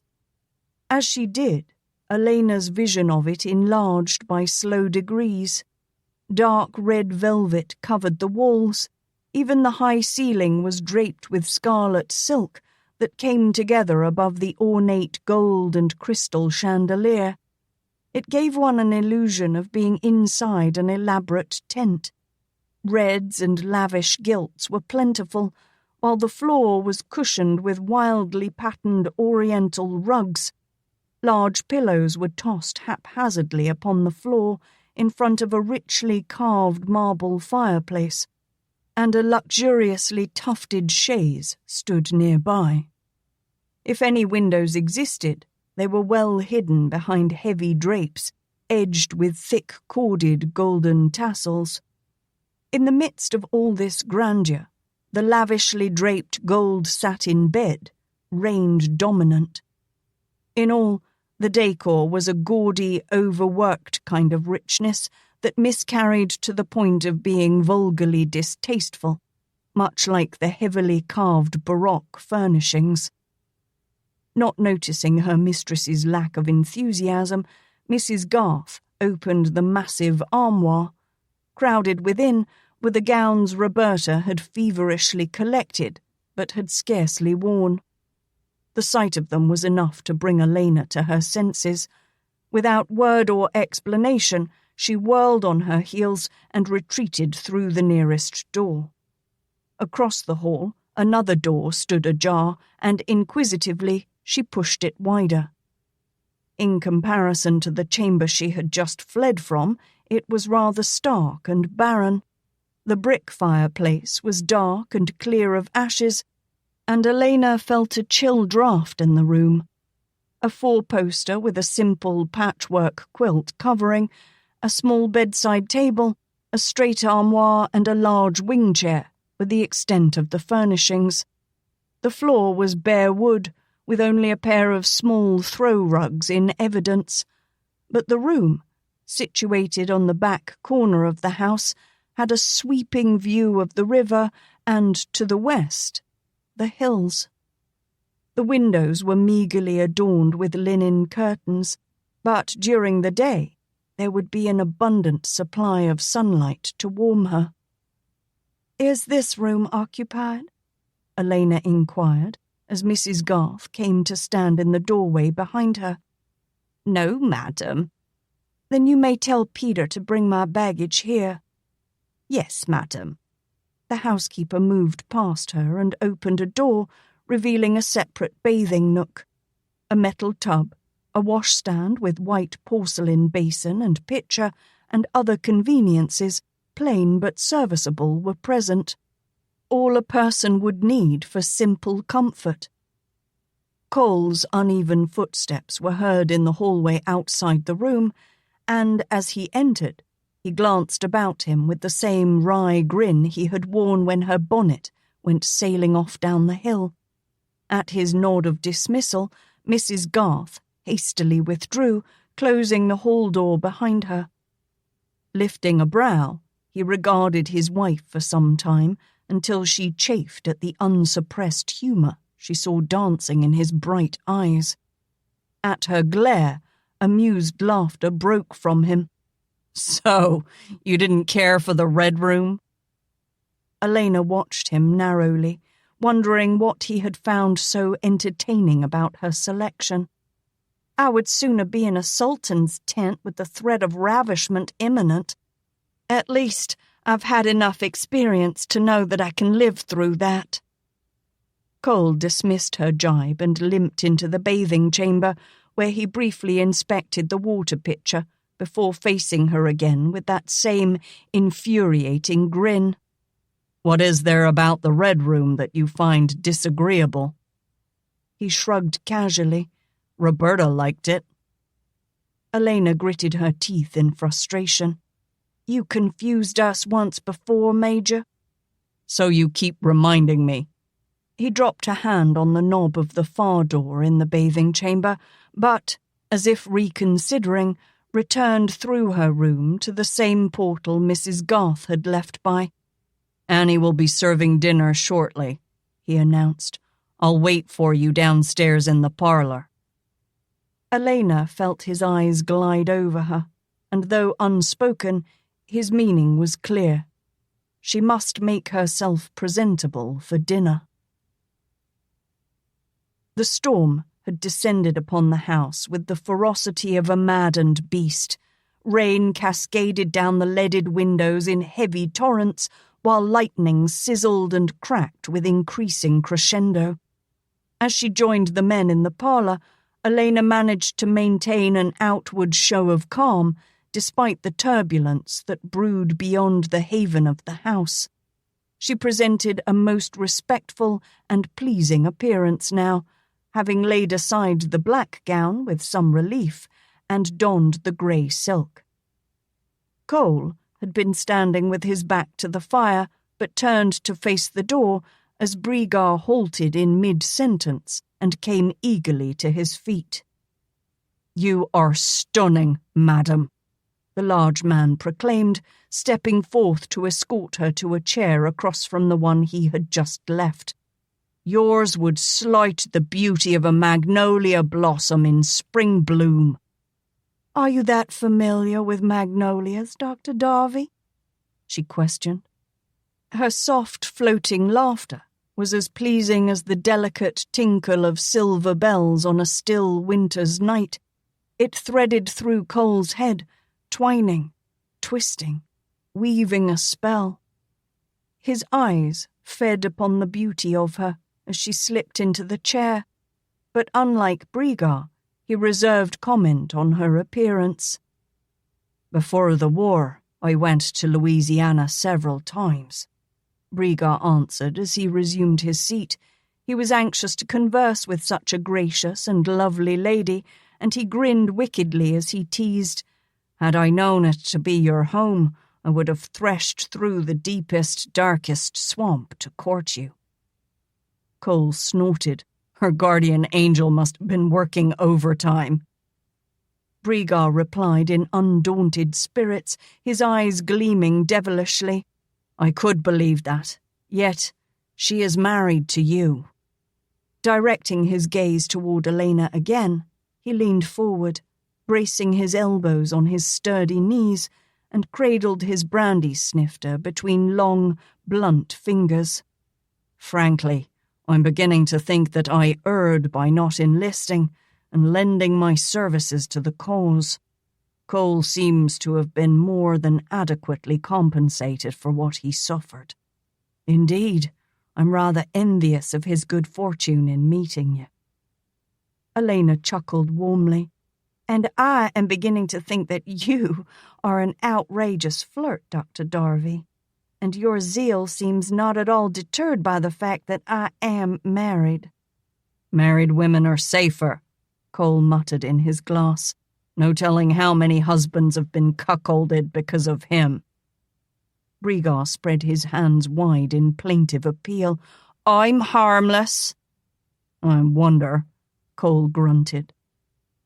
A sigh of relief slipped softly from Alaina as Miles entered to announce dinner. The dining room, like all the main rooms of the house, was burdensomely ostentatious. The table was overlong, the chairs overlarge. Everything was rich, heavily carved, and obtrusively grandiose. Cole watched her reaction as she glanced about with a carefully blank expression, and she dared no response that would prompt him to question her credibility again. Bay windows overlooked the land to the east, and when lightning shattered the ebony darkness of the stormy sky, the crystal panes glittered with myriad spots of raindrops. Beyond the windows and below the cliff, the meandering river was visible through the swaying trees snuggled close about the house. Shortly after Cole seated her at one end of the table, himself at the other, and Brigar took a place halfway between, the swinging door to the kitchen opened, and a plumpish grey-haired woman bustled energetically in. She was intent upon carrying a large bowl of steaming hot potatoes to the table and positioned the dish squarely in the middle of it before she stood back with a sigh of accomplishment. Setting chubby hands on round hips, she greeted Brigar and then carefully scrutinized Alaina. "Aye, a pretty one to be sure," she nodded finally and introduced herself. "Me name's Annie Love, Annie Murphy. 'Tis been me duties to tend the kitchen and cook the meals." She threw a sharp glance toward Cole and gestured with her thumb in his direction. "Though me labours have been mainly unappreciated by my lord here, 'tis a cruel shame I have to be introducing myself when he's dallied so long with his own comforts." At that, she cast her eyes meaningfully toward the snifter at his service. "You're a nag, Annie Murphy," Cole avowed. "Ha! I'll thank ye kindly, sir, to keep your muck-raking comments to yourself. You wouldn't want me to say what I thinks of yourself now, would ye?"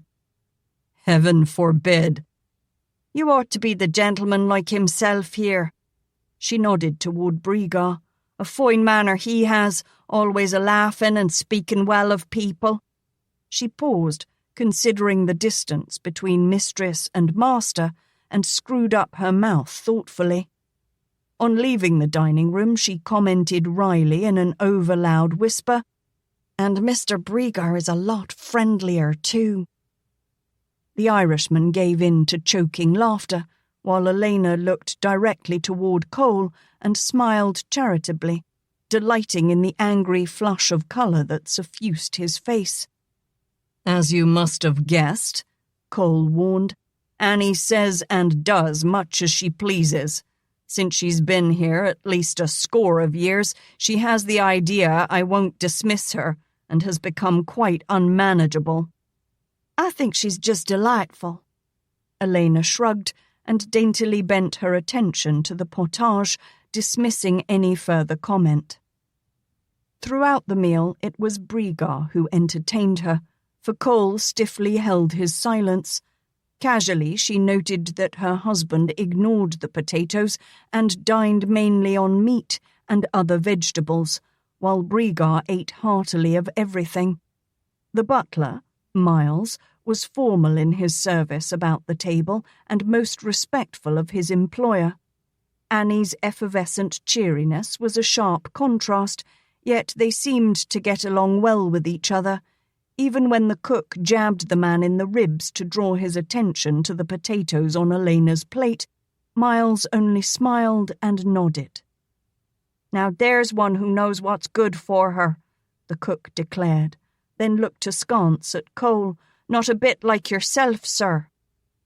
Cole didn't glance up, but, as he cut his meat, was heard to mutter dryly, "A body can learn to tolerate just about anything if he's been close enough to starvation." Get on with ye." Annie shook her head as she stomped off into the kitchen, mumbling to herself about certain people who thought themselves above good Irish staples. As the rain seemed destined to continue through the night, a bedroom was provided for Brigar. Eventually the storm passed, but well after midnight, leaving in its wake a silent stillness. Mists cloaked the earth with wisps of white, while higher above, the moon played chase with the shredded vapours. Long after she had curled herself beneath the down-filled bedcovers, Alaina lay awake, listening for the footfalls that were familiar to her now. This was no chaste marriage they had between them, not with the outpouring of passions that had already been displayed. Love, hate, rage, lust, were those emotions so different from one another after all? Alaina drifted to sleep, never hearing what her ears strained to catch, and slowly, effortlessly, she sank into the vague world of dreams. She glided along the surface of a bright blue sea, in a ship with towering masts and wide white sails billowing out above her. The rhythmic creaking of the masts whispered and sighed in her brain, as if the dreams sought substance. Then, abruptly, she was awake, and in a rush, she knew what had disturbed her sleep. She had felt a presence beside her bed, a tall form dimly silhouetted against the moonlit windows of her bedroom. "Cole?" she sighed. The door latch clicked, and Alaina turned her head to stare at the closed portal, knowing that she was alone again. Yet it was a long, long time before she could banish the elusive shadow from her mind. Chapter 29. Alaina awakened with the dawn and, for a space, burrowed deep into her warm quilts, dreading that moment when she would have to set foot on the cold floor of her bedroom. Finally, she yielded to the inevitable, tossed aside the covers, and gathered a shawl around her shoulders against the crisp chill. For all its stone and brick and fortress-like exterior, the cliff house was cold and draughty. Her thin wrapper would be no protection come the long, hard winter, if this was only a sampling of its frigid breath. She ran quickly across the oak floor and perched cross-legged on the raised hearth, savouring even the meagre warmth that it retained. Splinters of kindling went onto the bedded coals, and, with the bellows, she worked until tiny flames leaped upward around the chips. The pile was rapidly enlarged until split logs were feeding the flames, and soon the heat drove her back. Warmed now, she went to stand at the window to have her first view of the countryside. Her eyes eagerly feasted upon the breathtaking splendour of it all, touching the languid river, the light mists that drifted over the surface of the water, the brilliance of the trees, and the steep cliff on the opposite side. It took an effort, but she stirred herself from the sight and set her attentions toward a bath. However, the lack of water in the small nook posed a problem. Reluctantly, she donned her thin wrapper and went downstairs to seek out Annie in the kitchen. A large copper boiler of water was already simmering on the wood stove, and when Alaina made her request known, the cook was garrulously apologetic until breathlessly she assured, "I'll send Peter up with it the minute it's hot, dearie. And now that we be knowing you're an early riser, there'll be no more delay." On retracing her steps through the hall, Alaina noticed that the door to Cole's study stood ajar, and out of curiosity she went to peer in. The stale odour of smoke and liquor that permeated the room made her wrinkle her nose in repugnance, yet here at last was a place where she could feel comfortable. Books lined the rosewood-panelled walls, and a large desk stood before tall bay windows. A leather-tufted sofa faced the stone hearth, and before it, 2 tall leather chairs faced each other across the surface of a low table. There was a manly flavour about the room, and it seemed much more in accord with the personality of Dr. Latimer than did most of the house. In the dim, early morning light filtering through the drapes, Alaina became aware of the long form of her husband in the chair that faced the window. His feet were propped on a leather ottoman, and a thick woolen blanket covered his legs. The collar of a velvet smoking jacket was pulled close beneath his chin, as if the night chill had found him out. Quietly, she moved to stand beside his chair, and her eyes went to the small side table where an open wooden box of long cigars rested. Near it, a heavy glass dish bore the remains of several of the same. All this was shadowed by a large snifter that contained the last dregs of liquor in its bottom. As she weighed the evidence displayed before her, a sudden urge made her lift her eyes, and as they touched Cole's face, she saw that he had awakened and was watching her quietly. Self-consciously, Alaina pulled her muslin wrapper tighter about her narrow waist and realized the room was chilly to a fault. "You spent the night here?" she questioned softly, her curiosity piqued. Cole scrubbed a hand across his bristly cheek. "At times the leg bids me sit rather than lie, and even thus sated, demands an exercise every few hours or so. I've all but given up the comfort of a whole night's rest in a bed." His answer evoked a memory of a tall form beside her bed during the night, and she wondered what had gone through his mind as he watched her sleep.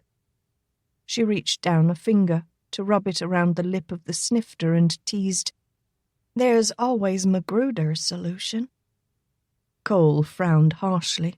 "Your sympathy is too much to bear." Alaina tipped the glass slightly. "You seem to rely heavily on spirits for your comfort."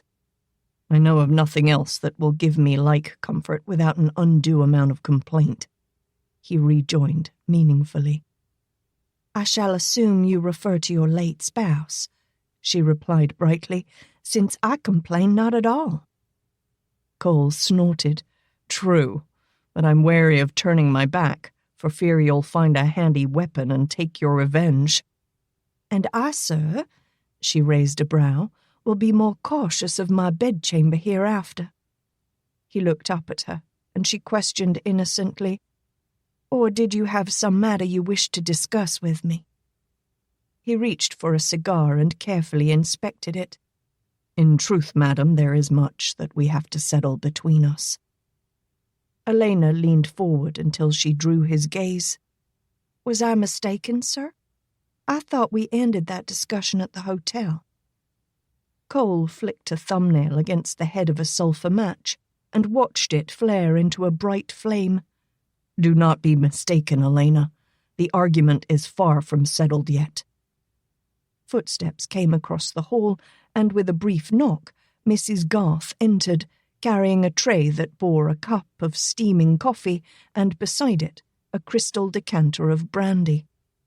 Placing it on the table before Cole, the housekeeper poured a liberal draught of liquor into the coffee, and after emptying the ash-filled dish and removing the dirty glass, she quietly excused herself and left. "Is that what you have for breakfast?" Alaina asked in amazement. "You should try it, my love," he responded mockingly. "I have heard that it warms the coldest of hearts." "I have seen no evidence that it has warmed yours, Major," she retorted glibly, and with a fine flick of her heel, she left him, not waiting to hear his grumbled reply. Once in her room, Alaina set about choosing her apparel for the day. Her wardrobe was barely adequate, but limited as it was, no room remained in the tall armoire. It was jammed full of the same sort of gowns, cloaks, and dressing gowns that had filled Roberta's, leaving no space for her own meagre possessions. Some other place would have to be found to store her cousin's garments, she firmly decided. She didn't want them in her room. An armful of costly gowns came out and were tossed upon the bed. Cloaks followed, long and short, coats, shoes, bonnets. Most of the clothes displayed no sign of ever having been worn, and she became utterly amazed because Roberta's cast-offs were far richer than anything a MacGaren had ever known. The selection of the clothes had been well exercised, for each garment was exquisite in detail, structure, and design. There were silks and plush velvets, plaid taffetas and plain, hats with plumes or feathers or with drapings of sheer cloth that would sweep dramatically beneath the chin. She was greatly saddened by the waist, and she had to fight a feeling of depressing envy that threatened to undermine her pride. How very easy it would be to relent to Cole's demands and allow him to dress her in such a grand manner. 6 large buckets of hot water had been placed in the bathing chamber, and with 5 of them, Alaina indulged herself in a leisurely bath.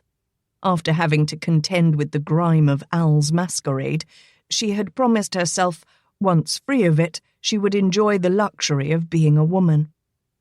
With that purpose firmly in mind, she used the perfumed oils Cole had sent, reasoning that her utilization would not greatly compromise her refusal to wear his gift of clothes. She rubbed lotions into her freshly bathed skin and savoured the sumptuousness of her toilette. She brushed her hair until its sheen matched the costliest satins and left the softly curling mass hanging free while she dragged on cotton pantaloons. Trying not to dwell on the soft and dainty undergarments Cole would have her wear, she perched on the edge of the chair in her bedroom and donned knee-length black cotton stockings.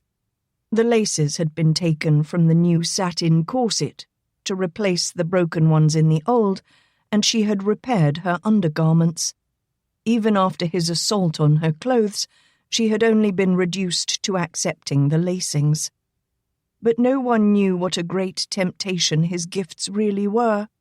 The silk stockings were a luxury she had never known, while the corset was a dreamy vision for her hungering eye. A door slammed in the room beyond the bathing chamber, and Alaina froze in sudden horror. Someone was there. Someone with a cane and a limp. A tall standing mirror had been added to her bedroom furnishings some time during the prior evening's dinner hour, and she gaped at her reflection. Elbows jutting above the head, bosom bare beneath the binding, half-donned camisole, and grey eyes wide over the top. With belated perception, she realised what had so amused her husband the night before, and just where his bedroom was. Of all the rooms in this overstuffed house, she had to pick the one that joined on to his. Alaina gritted her teeth at the thought of her own foolishness and jerked the shift down, though it seemed each rustle of cloth would remind him of her presence.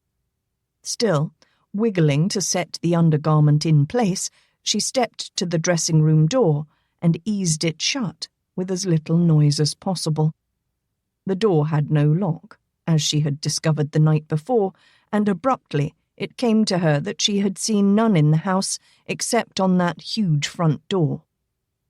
Much to her consternation, the far door in the bathing chamber opened. Water splashed in the basin, and an unfamiliar noise puzzled her until she realised he was stropping his razor. Alaina hurriedly resumed her dressing. If he meant to shave, she might have a few moments to adequately garb herself. She eased into the old corset, fearing to breathe, lest she make some small sound that would draw Cole's attention. The new laces, drawn through the smaller eyelets, tangled themselves hopelessly into a knot, frustrating her every effort. Chewing her lip nervously, she fumbled behind her back and finally tugged the garment around to better fight the knot. The best her haste accomplished was a broken fingernail and the loss of her temper. For, without warning, her dressing-room door was pushed open. Wearing nothing more than trousers, Cole leaned casually against the doorframe and wiped the last of the lather from his face as he contemplated her plight. Venting a groan of despair, Alaina presented her back to him and jerked the corset about until it approximated its proper position, all the while savouring several fates that could befall the inconsiderate oaf who would so rudely intrude upon a lady's privacy. "Are there no locks in your house, Major?" she asked in rancour. "I have never found a need for them," he replied confidently. "Everything in this house is mine." Alaina considered him coolly over her shoulder. "I suppose that includes me." "Most especially you, my love," he laughed. He threw the towel over his naked shoulder and limped across the room to take the knotted corset strings in hand. As if by magic, the cords came free beneath his fingers. With a deft motion, he settled the stays into place and began tightening the laces. Alaina tried to look more indignant than she felt as she gazed over her shoulder, but the truth of the matter was that she enjoyed the husbandly service he performed. Besides, he managed the laces so well, it seemed to her advantage to let him. His labour finished, Cole caressed the well-rounded posterior fondly, then, brushing aside her hair, he leaned down to murmur in her ear, "I've heard it often said, all's well that ends well. But you, girl, are the best-ended thing I've seen. Well, in a long time, anyway." Still not ready to forgive him, Alaina whirled to face him, but immediately realized her mistake. She was far too close to that hard, muscular chest, and a brief glimpse of her reflection warned her that she was not as well covered as she had supposed. A trembling set in, and it had naught to do with fear. She saw an excuse to gain some distance from him, without retreat seeming obvious, and sought out her petticoats. In an attempt to ignore him, and thus urge him on his way, she slipped them quickly over her head. She had no wish to appear vulnerable, but Cole Latimer posed a definite threat to her peace of mind and composure. "Was there some reason you came in here?" she asked through the cloth. "There was a matter," the reply came. Alaina snatched the petticoats down into place and found Cole leaning against the bedpost counting out several large bills. Drawing near, he reached to the top of her chemise and stuffed a large roll of notes down between her breasts. "You were a charming hostess last night. Brigar was most impressed." Cheeks hot with indignation, Alaina snatched the wad of bills from her bosom and, copying his bold manner, hooked a finger into the top of his trousers and tucked the roll inside the front of them. She smiled tightly. "I wouldn't take your money in a month of Sundays, Major Latimer." He raised a quizzical eyebrow. "Have you changed your mind?" "Oh, don't worry yourself, Major. I'll be here to protect you from your frivolous affairs, but you can keep your money." Cole limped back to the bed and lifted a sleeve of a pink taffeta. "If you will not accept the money, then this should be worth about as much." Alaina was astounded at his suggestion and hurt to the quick. "You'd have me wear Roberta's clothes?" The scowl that came on Cole's face made hers seem gentle by comparison. "Do you think I would garb my wife in second-hand rags?" The notion made him irate, and he swept his arm around to indicate the large heap of clothes on the bed. "These were purchased all for you, madam." "Oh, Major," she moaned, suddenly chagrined by her error. I can never repay you for even a small part of— Major! He roared, and his voice carried thunder. Rage gathered like a storm cloud across his face. By damned woman! Have you also set your fangs to striking me? Will you greet my guests this evening and make of me a miserly penny pincher? I forbid it! The force of his words made Alaina grind her teeth in stubborn defiance. Eyes flashing fire, she flared, I will be garbed in such a manner that you will have no qualms, Major Latimer. You will garb yourself as befits my wife, and if you can bring to tongue no better form of endearment, you will at least address me in the presence of others by my given name. Cole spun on his left heel, and a moment later the slamming of the bathing room door made Alaina's ears ring. Breakfast passed much as dinner had the night before. Cole was tersely silent, while Brigar supplied all the conversation. After the meal, the glib Irishman said his farewell, with the assurance that he would be back that evening with his kin. Left alone with Cole in the dining room, Alaina felt his gaze move dispassionately over her simple printed gown of wine muslin as she moved to stand before the windows. To avoid another confrontation, she directed the subject to a less volatile matter. I should like to look about the house, if it's permissible. Of course. I'll have Mrs. Garth show you about, he muttered into his cup. I have some accounts to look over in my study. I wasn't asking to be escorted, she carefully explained. I don't wish to put anyone to any trouble. Madam, he sighed wearily, I have never known you to ask for anything, and I find that almost as maddening as Roberta crying for the moon. The servants are here for your convenience as well as mine. Mrs. Garth will escort you. On that final word, he rose from the table and limped from the room. Several moments later, when Alaina crossed the hall to the stairs, she noticed that the study door was closed against any casual intrusions. Even Mrs. Garth, as she led the tour about the mansion, avoided that portion where the master chose to remain closeted. The house was a mystery. The rooms were either overly embellished or, in sharp contrast, stark and barren. Only the servants' quarters on the third floor seemed appropriately furnished. The tour did little to lighten Alaina's mood, and she was almost regretful of having asked to see it. An aura of gloom pervaded the rooms, and she was glad when the tour was ended and she could escape from the house. The study door was open when she passed it, and she could only guess that Cole had finished his business and left for some other part of the house. From the porch, she let her eyes feast upon the natural beauty of the hills and forests. The bracing breeze had only a hint of chill in it, and she filled her lungs with its heady autumn scent. She meandered the length of the veranda and back, peering off into the distance from each end, familiarizing herself with the landscape of this northern clime that intrigued her more than the house could ever do.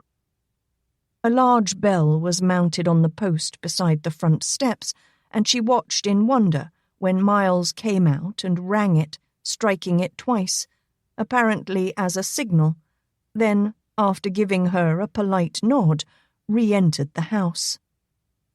On the west side, Alaina roamed through the weed-filled rose garden, but the sight of the stunted bushes and the spindly yews were hardly pleasing to the eye. She knelt beside a thorny bush where a lone flower struggled for survival and plucked the weeds from around it, but her attention was rather belated, for the evening frosts had already nipped the edges of the leaves.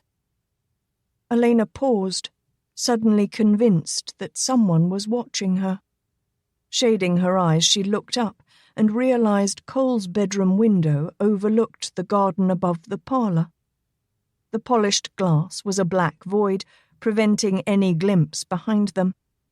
Yet, as her eyes raised, Alaina thought she caught a fleeting shadow on the widow's walk. Was he up there? Was he still brooding? Was he sorry he had married her? The questions were not for her to answer. Indeed, she might never understand him, for he seemed intent upon keeping himself apart from her. A buggy came briskly up the lane to the house, and Alaina recognized Oli in the seat. When it stopped, the man jumped down, tipped his hat, and called a cheerful morning greeting to her. "You'll be out here enjoying the sunshine, missus?" "Oh, yes," she laughed. "It's a beautiful day, much better than yesterday." Ja, a good day for a ride, maybe." Reluctant to admit that Cole had not invited her, Alaina nodded toward the bell. "What's it for, Oli? I heard Miles ring it some time back." "Oh, that be the signal to let us at the barns know if the doctor be wanting the brougham or dis here buggy. It be a fur piece to come, 'cause the old master has this here big house built after the outbuildings were raised down yonder a ways." "And this rose garden, Oli? Is there no one to tend it?" "Maybe no." He lifted his cap and thoughtfully scratched his head. "We not see the last gardener for some time now. The first one never come back from the war." "Were you in the war also, Oli?" "Ja, I tend the horses like I do now." Cole came out onto the porch, casually dressed in narrow black trousers, silk shirt, and leather vest of the same hue. With a wave, Oli hurried to meet him, and they talked for some moments as Alaina unobtrusively observed her husband. She could not help but admire his tall, lean but muscular physique, and the tanned handsomeness of his features. In the hushed stillness that followed Oli's return to the stable, Cole half turned to stare at her. The low-crowned hat shaded his eyes, but she was aware of the harshness that still marred his brow. Alaina waited for him to speak, lifting her woolen shawl closer about her shoulders. A long moment passed, and he did not. Then, without a word, he climbed into the buggy. Propping his left foot on the dashboard, he lifted the reins, but paused, staring at the horse's rump. Eyeing him furtively, Alaina walked slowly around the end of the porch toward the front steps and was about to climb them when he relented. "Was there something you wished, madam?" She turned hesitantly. "I haven't seen Saul around, and I was wondering how he's faring. He has so few clothes." "Climb in," Cole urged, sliding over to make room for her. "I'll take you down to see him." "I'll get my cape," she said with more enthusiasm. Before she could open the door, Miles pulled it wide and stepped out to hand her a long hooded cloak her husband had purchased for her. "You will be needing this, Mum." Alaina glanced back at Cole, wondering if he had ordered the butler to fetch the garment, but he stared off into the distance, appearing unmindful of the exchange. Whether he had or not, she was caught, and rather than air her arguments before the servant, she accepted the cloak. Taking the hand Cole offered her, Alaina climbed into the buggy and settled herself in the space provided on the narrow seat. He held her hand longer than seemed necessary, and when she looked up into his face, she saw that his frown was tempered by the barest hint of a smile. "I warn you, madam, there is a cost to this. For the duration of the tour you will utter only kind words." She was suddenly contrite and lowered her eyes to the open collar of his shirt. "Cole," her voice was tiny, "I'm sorry about the clothes. If you will be patient with me, I'll try not to embarrass you. But I cannot accept more than I can repay." "Why not?" he asked quietly. and met her gaze directly. "I owe you and Saul more than I can repay." He dropped her hand and smothered her reply in a command to the horse, giving her no choice but to clutch the armrest of the seat for security.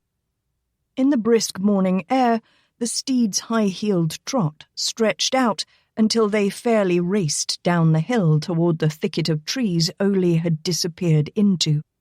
After skidding around the trunk of a huge, spreading, autumn-painted elm, they entered a narrow lane bordered on either side by towering maples. The buckboard dashed through the sun-dappled shade with a speed that dazzled the eye and, a brief moment later, burst out into a sprawling field where a nest of buildings clustered together in the middle. Among them were several small houses, a long shed, and a huge barn that dominated the rest like a mother hen does her chicks. As they neared the barn, a loud baying heralded their arrival, and Cole slowed the horse to a more sedate pace. A huge black dog, bigger than a colt, broke from the thicket alongside the road and loped along with them. When Cole drew the buggy to a halt, the beast sat on his haunches and waited until the man stepped down. Then, with a glad bark, he charged, swung aside at the last moment, and made a lap around the buggy and horse before skidding to a stop before Cole again. He seemed confused and disappointed when Cole reached up to lift Alaina down. "What on earth is he?" she gasped. "A dog, of course." Then, at her exasperated glare, Cole laughed. "A mastiff." "He's beautiful," she murmured. "Hardly," Cole grunted. He snapped his fingers and commanded, "Soldier boy, come here and greet the lady." The beast trotted forward, and Alaina's eyes widened a trifle as she realized his head came well above her waist. Unconsciously, she took a step backward, but with slow deliberation, the dog sat in front of her and lifted a paw, cocked his large, square head, and peered up at her with yellow eyes, as if to fathom the spirit of this new arrival. "He expects you to shake hands with him," Cole informed her softly. Bravely, she took the proffered paw, and a long pink tongue lolled out the side of the huge jaws, almost in a smile. "He is safe, isn't he?" Alaina questioned cautiously when the animal went off to inspect the buggy wheels. "I mean, he doesn't eat people, does he?" Warily, she sidled closer to her husband as the mastiff came trotting back, and was much relieved when Cole bade the dog to sit and to stay. Cole looked down at her curiously, amazed that she should fear anything. Roberta had hated the animal vehemently and had refused to have it in the house, but had never displayed any such trepidation when the beast was around. Incredibility was strongly rooted in his tone as he questioned, "Is this Al? Frightened of a harmless beast?" Alaina straightened the cloak, somewhat embarrassed that her bravado had slipped so badly. "Didn't say I was frightened of him. I just like to know where I stand with Yankees and their critters."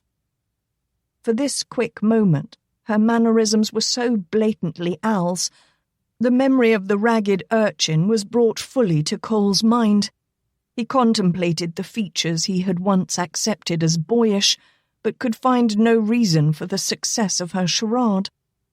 What he saw now was delicately feminine and finely boned. Out here in the open, with darkly lashed grey eyes bright and irrepressibly gay, with the sun highlighting her dark auburn-highlighted hair, she was close to dazzling. Had she really changed so much since Al? Or must he lay the cause to his own blindness? "If you would rather not have him at the house, I'll keep him down here at the barn." Alaina shrugged prettily. "If his manners are better than yours, bring him back. I think I may have need of a guard." "Ah, madam," Cole sighed with a laugh. The cost is dear indeed. Only kind words, if you please. Sorry. She scratched her nose in embarrassment. I forgot.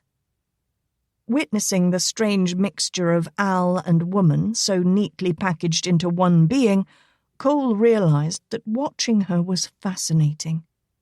You're going to part your nose if you go about without a bonnet, he smiled. If you care to remember, sir, I no longer have a bonnet. You have others, he pointed out. Alaina peered up at him askance. You have others, Major. I have none. His brows arched in a half-frown, but before he could retort, a shout interrupted the exchange. Miss Alaina! At the sound of her name, she turned from the shadowed face and saw Saul running toward them. A broad, white-toothed grin fairly split his black face as he reached her, and not forgetting his manners, he snatched the cloth hat from his head. "Why, Saul," she laughed, surveying the red woolen shirt he wore and the new trousers that were held up by bright suspenders. He also sported tall, laced boots and a hide vest. "I almost didn't recognize you in your finery." "Yassum, Miss Alaina, I reckon I ain't never been so rich. Why, I gots me mo' clothes than I can wear at once. Even one of dem union suits, beggin' your pardon, Major, with one of dem button-up cellar doors in the back." He appeared briefly pained as he scratched his ribs, "though I been fearing they done sewed the chiggers with it." "Wool can get right prickly on a warm day," Cole chuckled as he considered the other's layered clothing. He glanced briefly over his shoulder toward the bright autumn sun before questioning, "Are you cold, Saul?" The black beamed. "No, sir. I's fine, thank ye." "That's good." Cole smiled. Placing a hand on Alaina's back, he nodded toward the barn. "Ole wanted to show me something. I'll be back in a bit." The dog ambled after his master, and slowly Alaina turned her gaze from the limping figure of her husband as she realized Saul was rambling on. "Mr. Cole gave me a house all to myself, Miss Alaina. For a Yankee, I reckon he ain't so bad." Alaina smiled. "You've been treated well, then, and you like it here?" "Well, the people, they's good, and the house is fine, and the clothes is warm. But, Miss Alaina," his face grew serious, "I sure do miss that nice warm sun we had back home. Don't seem like this one up here does the same kind of job." "It's the same one we had," she murmured, though perhaps a little less friendly up here. Staring off toward the barn, she mused aloud, "The Major doesn't seem to suffer unduly from the cold. Perhaps it's all a matter of viewpoint." "Yes'm, maybe it is." He gestured over his shoulder. "Guess I'd best get back to the job now. I gots to work off all these clothes and all, so's I don't leavin' owin' Mr. Cole." "Leave?" "Oh, I don't mean to say I'm rushin' off, Miss Alaina, but comes the day when I can, I think I'll mosey on down home. If yo' finds yo' is of the same mind, let me know. We'll skedaddle just like we came." "Thank you, Saul." Her voice was barely a whisper. "But like you, I've run up a debt with the Major, and I have no means of repaying him." She paused as Soldier Boy came trotting out of the barn, and she knew that Cole would not be too far behind. "We'll talk about this some other time. I think the Major is coming." Saul nodded. "You'll take care of yourself now, Miss Alaina, and like I said, we'll skedaddle right quick out of here whenever you say. We can always send Mr. Cole what we owe him." As the black hurried off, Cole stepped from the barn, and by the frown he wore, he didn't look at all pleased. From its lofty elevation, the windmill groaned and creaked noisily. The breeze rustled through the trees that shaded the yard, sending brightly colored leaves scurrying frantically before it and whipping them against Cole's legs. "Is something wrong?" Alaina asked when he drew near. He lifted her onto the buggy and climbed in beside her before he answered. Someone threw several saddles and harnesses into the watering trough during the night and dumped salt over them. Alaina could well imagine the time and effort it would take to make the leather pliable and serviceable again, or the cost of replacing them. Why would anyone want to do such a thing?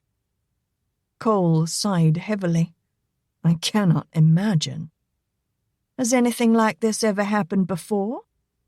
No, never before, he muttered. Elena's brows drew together in sudden worry. If you're thinking that maybe I didn't even know where the barn was until you brought me here. I know that, Alaina, he assured her quietly. And Saul wouldn't do it either, she declared emphatically. Damn it, Alaina. I'm not accusing either one of you. Considering we're the only Johnny Rebs around here, it figures we'd be the ones blamed, she insisted. Well, maybe someone else thought that same thing. Or maybe they figured I'd given enough aid to the enemy. Who the hell can say? It's just a damn waste, that's all. Soldier Boy sat on his lean haunches beside the buggy and scuffed up a cloud of dust with his wagging tail, waiting for some word from his master. His yellow eyes danced in anticipation until Cole shook out the reins, urging the horse into motion, and whistled sharply. All right, Soldier Boy, come along. The dog barked and took off like a shot, matching the speed of the buckboard. The wild ride left Alaina no breath for conversation, and as Cole lent nothing to breaking the silence, they raced along, seeming oblivious to the other. The road passed beneath large trees, and though the land had flattened out, the horse did not slacken its pace one whit. The brush alongside the road opened suddenly into a clearing, revealing a large vine-covered house deep in the copse. Cole passed without a glance, but Alaina was most intrigued and turned to stare. Though the brownish-red mass of leaves hid much of the detail, she caught the soft glint of leaded diamond panes through the tangle of ivy that covered the dark, close-clapboarded siding, and above it, the dull grey weathered cedar shakes of the steep roof and tall brick chimneys. What is that? Alaina pointed with her chin as she maintained her hold on the seat. The old house, Cole answered without turning. The cottage. It was the first house my father built when he came here. A frown briefly touched his brow as he added, He had the big house built for my stepmother. Though she waited, he said no more. She was curious, but he apparently did not wish to discuss the matter further, and she let it be, for the time being at least. You were very generous with Saul. I wish to thank you, she murmured. Simply trying to repay my debts. And what do you think you owe him? She questioned. They had come to a fork in the road, and Cole pulled the horse to a halt, half turning to meet her face to face. The two of you saved my life, he remonstrated. That is worth whatever repayment either of you should need. Is that why you agreed to this marriage? Alaina pursued her subject with straightforward diligence. Agreed? Cole leaned back against the seat, thoughtfully rubbing his right thigh. What game was she playing now? Did she want some pat answer that would assuage whatever violation she thought she had suffered? Well, if that was what she craved, he'd give it to her. I felt a certain obligation, and you were kin, Roberta's cousin. A long moment passed as they considered each other in silence. Cole realized his answer was not even close to the one Alaina sought, and leaned forward slightly. What I fail to understand is why you bothered at all to save me, or risked your neck doing so. The slim nose turned upward with all the haughtiness of a much nobler one. When no answer came, Cole pressed on with a stubbornness of his own. Why? Alaina shrugged indifferently, and, accentuating her drawl, gave him some of his own medicine. You were kin, being Roberta's husband and all. Then I've got this thing about hurt animals. I just can't bear to see them suffer. A strange expression came over Cole's face as he regarded her. And that is all? He asked, just because I was kin. Alaina faced straight ahead. That's the way I said it, Yankee. Scowling, Cole shook out the reins and, no whit wiser, turned onto the road away from the house. This time, there was a definite, almost tangible silence between them, though neither could long ignore the close contact of their bodies as they sat atop the narrow seat. Cole's thoughts drifted on to other things, but it was no simple matter to ignore the proximity of the woman who so completely engaged his attention. "With all the faces of your masquerade," he finally said, "I could not settle on which would greet me at the dock, if you would be the sprite Al, or better, the slim-hipped but ever-chiding widow, or even the tantalizing young Camilla Hawthorne. Then there was another one, and though I held her close, I never saw her clearly." "I have no wish to recall that night, sir," Alaina stated priggishly. Too many whispered pleas and stirring kisses had been exchanged in the dark of that night for her to feel comfortable airing the memory. She turned her face away from his laughing eyes, and, for a long time, she watched Soldier Boy loping alongside the buggy. Sometimes, she thought dismally, it seemed that she would never outlive her role as chore boy or the other parts she had had to play. The winds of the storm had gone far in stripping the trees of their brilliant leaves. Only the stubborn oaks retained more than a smattering of autumnal colour. The mastiff ranged the woods on either side, and when the road neared the river and travelled along the bank, the hound splashed joyfully through the shallows, yelping at frogs and fish that scattered from his path, and leaped into the air as a pair of mallards flushed from a backwater pool. As they neared the outskirts of St. Cloud, Cole slowed the buggy, whistled Soldier Boy into the back of it, and bade him firmly to "Stay." "He's gentle enough," Cole answered Elena's unspoken question, "but people often mistake his smile for something else, and then he doesn't fare well with strange horses." Alaina opened her mouth to speak, and remembering her promise to be nice, swallowed the comparison she had been about to make.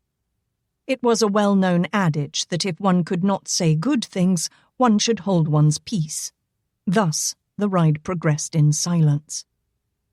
Several blocks of merchant stores were passed, and at the end of the wide, muddy, well-rutted street they traversed, a yellow brick warehouse squatted. It was to this Cole guided the horse.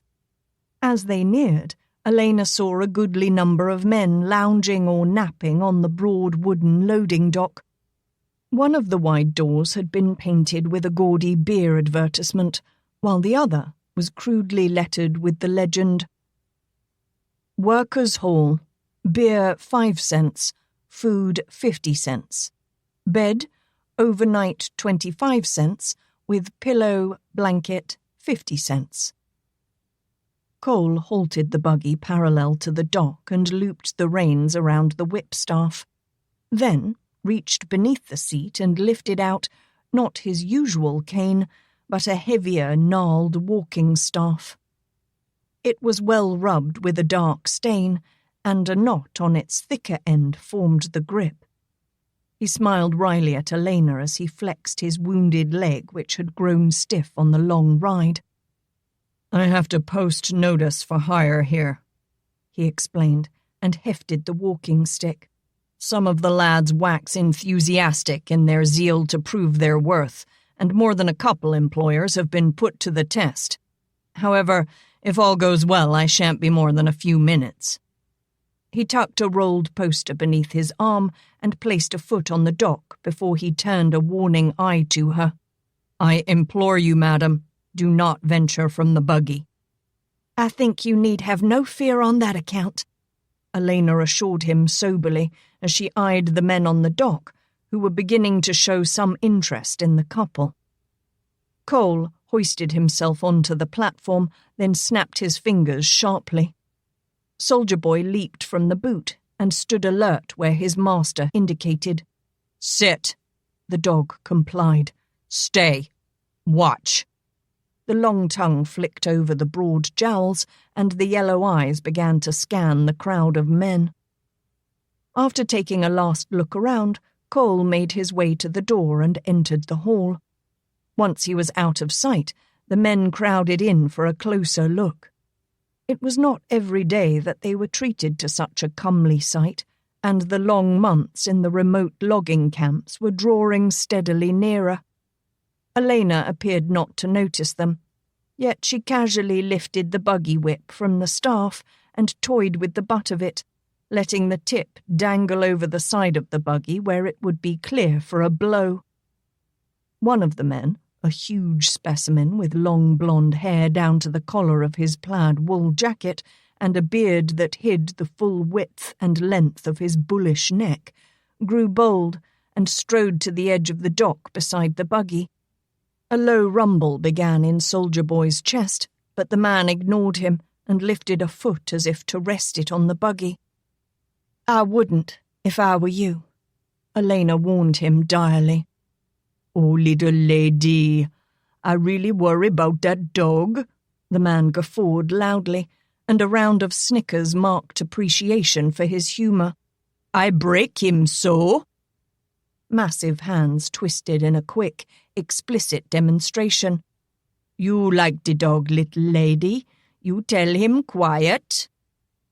The man kicked a foot sideways, and Soldier came to a half crouch, his jowls curling back to display inch-long fangs. The rising hackles formed a wide crest down his spine. "By chimney, dog, you got no damn respect." He searched about, then shouldered several others aside and came back with a yard-long length of board. "I teach you, dog." He swung the club in a sideways blow, and Soldier took it square across his wide chest. It was like hitting a solid tree trunk. The hound's jaws dipped down, caught the cudgel, and with a quick jerk of his head, he snatched it from the man's numbed hand and tossed it aside. The yellow eyes glared hatred, the long fangs gleamed white, and the growl became a snarl as the huge black hound moved forward threateningly. "Soldier!" Cole's voice rang sharp, and the dog froze. "Down!" Soldier retreated to the spot beside the buggy and obeyed, though his eyes remained watchful and his hackles still stood erect. The brawny man faced Cole and boasted, "You lucky man. Gunda break de wolf so." The hands twisted again in a snapping gesture. "You were lucky," Cole snorted and pointed his staff at Soldier. "His kind hunt the wolf down and kill them for sport. Their real work is to drag down wild bulls and the big bears. Soldier would have made short work of you." Gundar's face showed brief awe, then anger, that he had been made less than a bull or bear. "Ah, you talk too many." He sought to regain the admiration of his fellows. "You go. Gundar like the little lady. We talk more." He turned his back on Cole, took one step toward the buggy, then seemed to dive at Alaina, only to fall short, sprawling at the edge of the dock with his head jutting out over it. His ankle had been neatly caught by the hooked head of Cole's heavy cane. The blond man rolled over and sat up, favouring Cole with a furious glare. He thrust a finger into the side of his mouth, then withdrew it, holding the digit before his face to stare at the blood on it. His next few words may have been in English or some other language, and perhaps it was best Alaina could not understand them, but they were as badly chewed as the man's tongue. "The little lady," Cole mocked, smiling down at the injured one, "is my what?" The Dane seemed to explode from the planking of the dock with a slanting trajectory, catching Cole about the thighs in a bruising hug and carrying him upward and backward until they slammed squarely into the middle of the beer advertisement. With a gasp, Alaina half rose from the buggy seat, the whip gripped tightly in her fist as if she had every intention of using it. The dog set up an angry barking, seeing his master pinned against the door by the snorting Dane who clawed upward for whatever was vulnerable. Cole thrust the heavy cane under Gundar's chin and over his shoulder, then levered back hard. The Dane was peeled away as his head was forced back and his opponent dropped to his feet. Alaina sank back to the seat, but every muscle in her body was tense and rigid as she watched the battle. The grimace on Cole's face was as much from pain as from the struggle, but this was no time to pamper a pet leg. He stepped aside and dusted the Dane's broad rear with the cane, eliciting a bellow of rage for his effort. The man whirled, and Cole jabbed with all his strength, catching the other in the stomach just beneath the ribs with the blunt head of the staff and driving the breath from him. Gasping, Gundar staggered back as Cole reversed the cane and followed. He smote the left side of the huge noggin, then the right. It was like hitting a barrel. There was sound, but no effect. Cole brought the heavy knotted end up from the ground. This time, Gundar's head snapped back with the impact and his eyes glazed a trifle. Cole changed positions of the staff, holding it across his chest like a rifle, and struck out with the thick butt, rolling the Dane up on his heels until he staggered back for balance. At the edge of the dock, Gundar teetered like a tall pine ready to crash down. Cole decided the matter with a light push of his staff against the man's chest. The resulting geyser of mud startled the horse and caused it to prance nervously. Alaina caught the reins and spoke in a soothing tone until the steed calmed. Cole braced on his cane and surveyed the crowd with a challenging gaze, but none seemed eager to take up the gauntlet for the fallen Gundar. The groggy Dane pulled his mud-covered form up against the edge of the dock as Cole gingerly lowered that part of his person which had first hit the wall into the seat beside Alaina, who watched him worriedly. Cole whistled and slapped the back of the seat to bring Soldier to his place. Then, with a flip of the reins, the roan lifted his feet high and took the buggy away from the hall. "Are you all right?" Alaina questioned with anxious concern. "Did he hurt your leg?" "It's a bit bruised, perhaps." He glanced aside at her. "But it will be all right." Alaina looked back over her shoulder to where several of the men had hauled the Dane back onto the dock and were busily dousing him with buckets of water. She shivered at the thought of the icy bath. "They seem to enjoy fighting almost as much as drinking," she observed laconically. "A rowdy bunch," Cole agreed, "with a stringent pecking order, but good workers all, once they are out of the town." "You need more men at the farm?" Alaina asked in wonderment. "Not at the farm," he replied. "I have some good timberland up north, and it's about time it was worked over." She noticed that they were travelling along the river, but not in the direction of home. "Where are we going now?" Her voice held a note of excited curiosity. "Are you taking me to meet your mistress?" Cole's stare was at first one of amazement. Then he saw the threatening smile on her face. "Not hardly, madam," he chuckled at last. "There was a message for me in the hall that an old friend is visiting in town. The man would be an excellent foreman for the crew up north." Some moments later, the buggy neared a large white house, decorated with intricate gingerbread workings.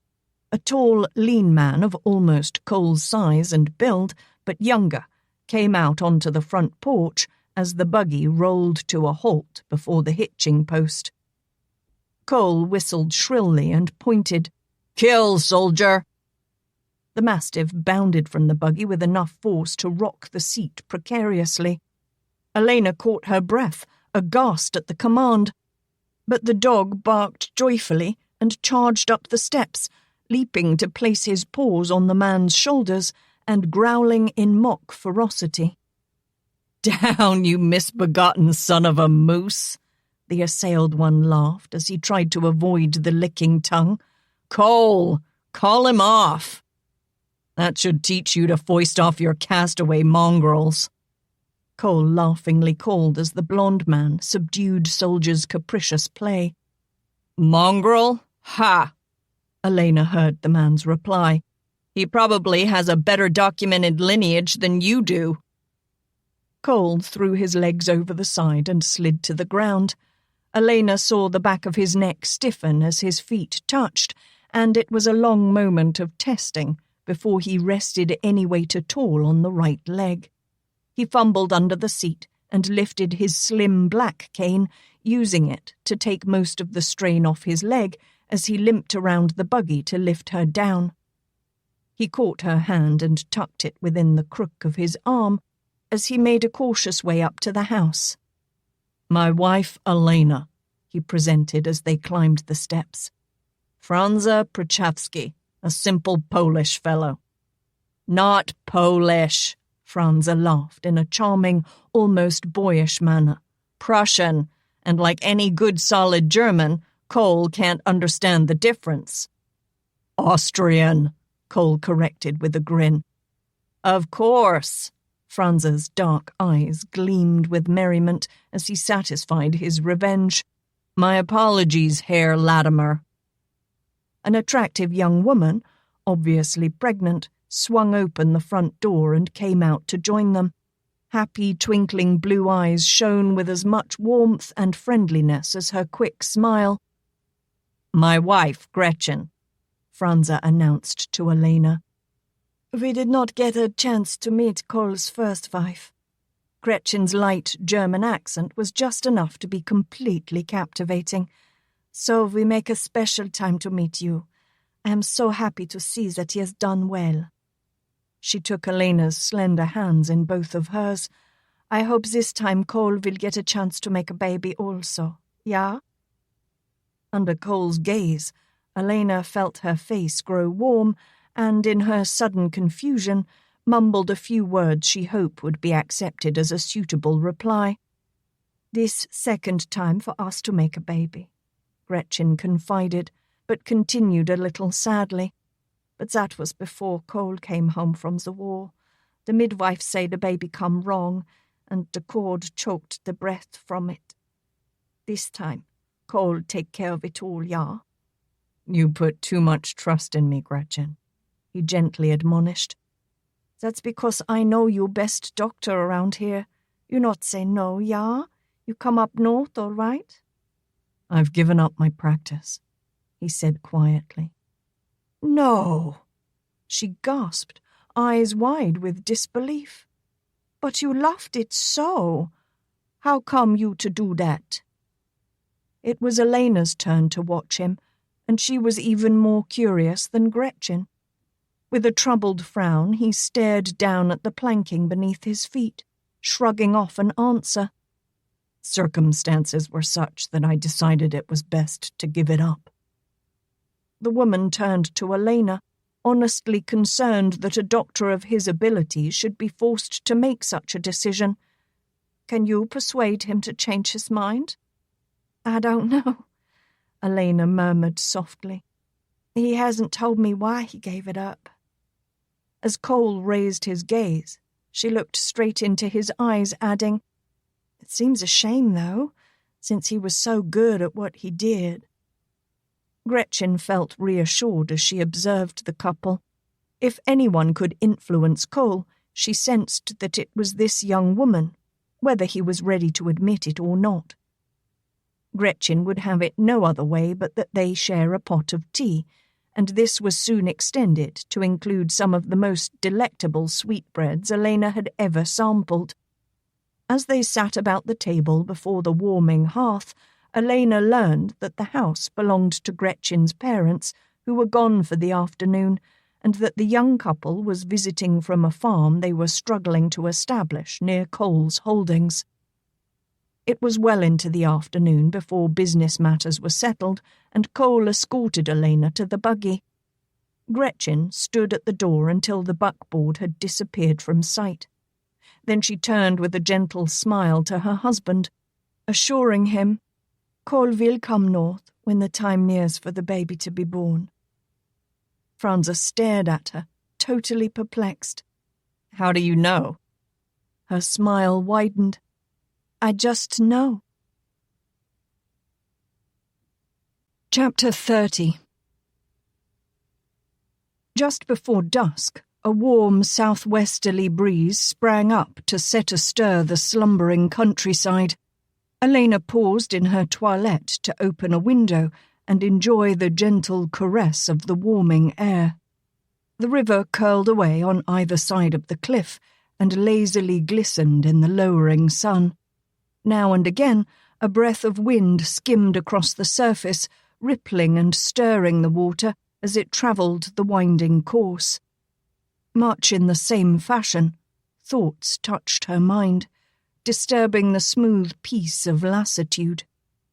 Memories caused waves or made strange patterns against the rocks, hidden just beneath the surface. It was a mammoth boulder that Cole had married her simply because he felt it was the right thing to do, and its roiling disturbance muddled the flow of her logic. Her own casual acceptance of events was the unsettling breeze that whispered through her musings until it became a tumbling, troubled tide of confusion. She argued that her sensibilities had been abused, yet she could find no righteous anger to deal sharply with him as he deserved. Releasing a pensive sigh, she returned to her dressing, donning her own best evening gown of yellow taffeta woven with fine black stripes. A wide band of black lace was draped diagonally across the front of the gauze skirt, which flared out with great fullness at the bottom. A pleated burt adorned the bodice, and puffed sleeves were trimmed with black lace. The tiny buttons that fastened the back caused her several moments of regret that Cole was not handy to assist her.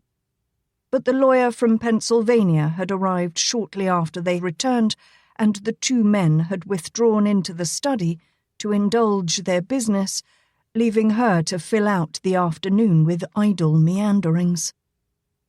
Ruefully, Alaina removed the chair she had carefully wedged against the door that led to her husband's bedroom. It had been a wasted gesture, for no slightest sound had come from that direction.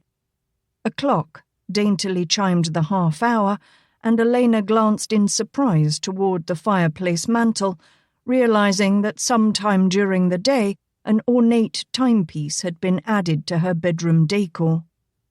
In another 30 minutes or so the Darvys would arrive. She was dressed and ready, while Cole still had not come upstairs to change for dinner.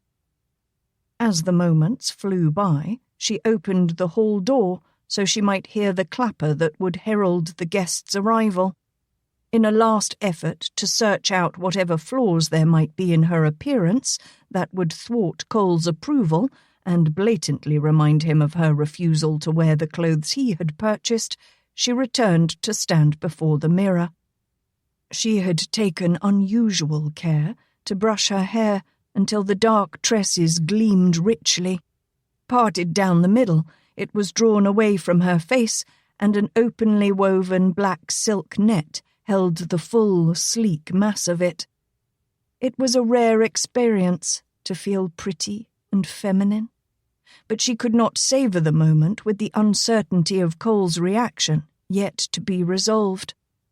The teardrop diamonds dangling coyly from her earlobes might pacify him to some extent, but she could hardly base her hopes on the unpredictability of her husband.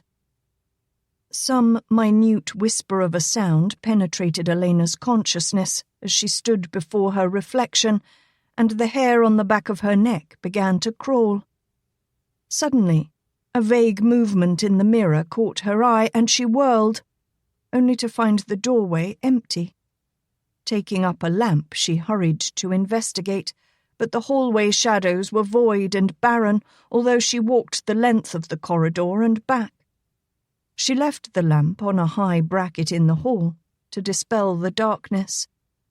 The stealthy visitor would have to brave the light it cast, an unlikely probability since he seemed to prefer the shadows.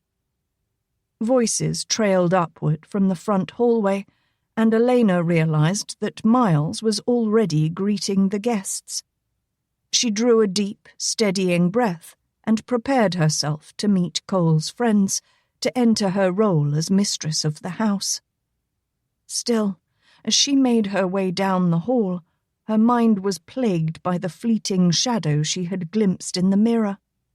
Who was this Mindy Cole had spoken to the night before? What had she to do with this house? And with Cole? The rustle of her taffeta gown caught Brigar's attention as she came down the stairs. Glancing up, the man immediately forgot that he was helping his sister off with her wrap, for the apparition descending toward them wiped his mind clear of anything but sheer appreciation. He hastened across the hall to greet their hostess, leaving Miles to assist his kin out of their wraps.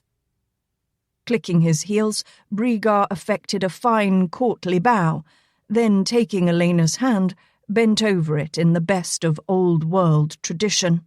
"Madam, you surely warm these northern climes with the sunshine of your beauty." "You are most gallant, sir," she replied, smiling graciously. Allowing Brigar to escort her across the hall, she paused briefly as the butler turned with their wraps over his arm, murmuring to him discreetly, "Miles, will you inform Dr. Latimer of our guest's arrival?" "Yes, madam." The thin servant gave a disjointed bow and, with a deliberate tread, crossed to the study door, where he rapped lightly. Casually, the sister assessed the new Latimer woman. "I had speculated on just why Brigar was so anxious to get here this evening," she commented wryly. "Now I can plainly see his reason." Alaina was not quite sure how to accept the compliment, but whether future ally or foe, the woman was a guest in her husband's house and was to be treated to a bit of warm southern hospitality. There was nothing like a bright smile to confuse an adversary or charm a friend.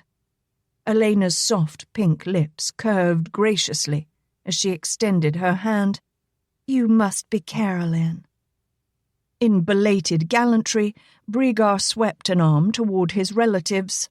"I would have you meet my most sainted mother, Mrs. Eleanor MacGyver's Darby, and, as you have guessed, this is Kathlen, my aging spinsterish sister."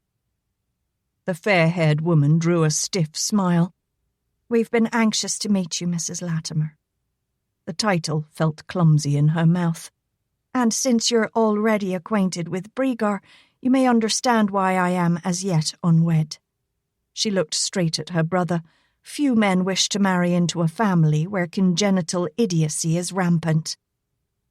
Alaina smothered her laughter, but could not hide the shine of it in her eyes. Hopefully, it was only the woman's dry wit that made her seem at first unfriendly. Brigar drew himself up in exaggerated shock, but his planned rejoinder was quickly squashed by his mother. "Children, children," Eleanor protested. "What can this young lady think of your buffoonery, except that I have raised a pair of jackdaws?" "No, indeed," Alaina reassured the woman pleasantly. "It recalls fond memories of my own family." A polite enough answer, Eleanor mused distantly, but she was not willing to accept Cole's young bride so readily. In her own mind, she had placed the fault of his earlier marriage directly on him and berated his lusting foolishness. Once she had held visions of him marrying Kathlen, but however much she had hoped for that, his eyes had cast elsewhere, overlooking the carefully brought-up girl close at hand. Perhaps he and Kathlen had been too close, and he had not been able to think of her as anything more than a sister. Yet, after Roberta's death, Eleanor's aspirations had been revived. She had expected him to come to his senses and look closer to home for a bride. Instead, he had taken a complete stranger to wife. God forbid another southern wench. And poor Caroline was still a spinster, at the age of 27. The door of the study opened, and Cole's voice came from within. "I'll rely upon you to handle it, Horace." Putting on a brighter smile, Alaina turned as the two men entered the hall. Cole still wore the dark garb of the earlier hour and leaned heavily on his cane, as if in need of its support. There was a whiteness about his tensed lips that bespoke somehow of pain, and when he paused in what might have been a casual stance to allow him a glance about the hall, Alaina wondered if it wasn't a ploy to give his leg a rest. His eyes lingered on her a moment, taking full note of her attire, before they moved on. He gave Brigar a curt nod, and, as he limped toward them, smiled briefly at the two women.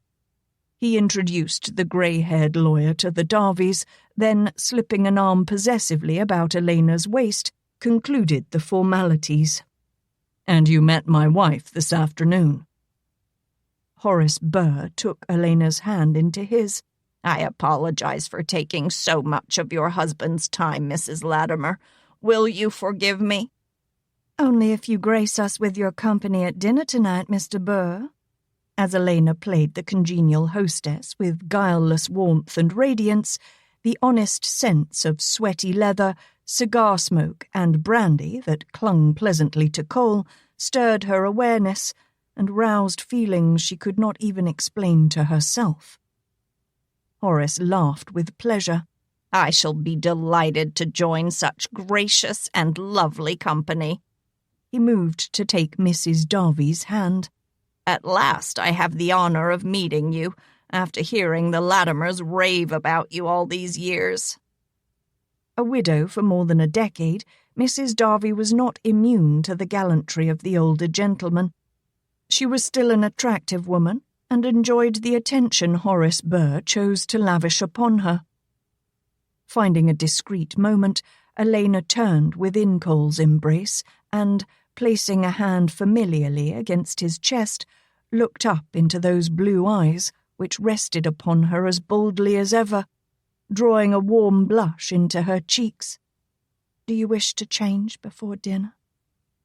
Although hardly more than a murmur, her voice reached Caroline, prompting that one to recall the first wife's diatribes when Cole had not been properly attired or on time.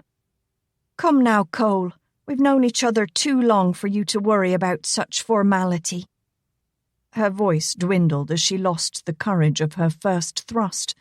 Where once she would have jested in light repartee, the stiff coolness in Cole's manner as he glanced toward her destroyed all thought of such banter. Perhaps her tone had carried some implication of her readiness to find fault with his new wife, for he seemed most protective of the girl. "I mean," she could only finish lamely, "this is just a friendly dinner for neighbours, and certainly no high affair." Brigar held title to no such reservations. "As long as Cole doesn't smell of the barn, I can tolerate him as he is." He straightened his coat. "And there's no sense standing here discussing it when there's some excellent brandy in the parlour." As the guests were drawn into the parlour by the brash Irishman, Cole paused a moment with Alaina. His hand lightly traced the buttons running down her slim back, while his eyes searched hers, delving into those smiling grey depths for some clue to her game. Her lips curved softly beneath his stare, and she reached to straighten his collar, smoothing the shirt familiarly. "Am I not providing a suitable haven from worrisome mothers?" The muscle in Cole's jaw twitched. He should have known better. Alaina slipped her arm beneath his, ready to accept his guidance, but when he moved, she was at once both amazed and frightened by the unsureness of his step and the weight he placed on the cane. Anxiously, she questioned, "Are you all right?" He grunted, brushing off her concern. "The hours of sitting have made the legs stiff. It will loosen up in a bit." In the parlour, Cole stood beside her chair and, after Miles had served the libations to the guests, caught the servant's eye and inclined his head toward the crystal decanter. The butler obediently poured a dram or two into a snifter and held the glass up for his employer's inspection.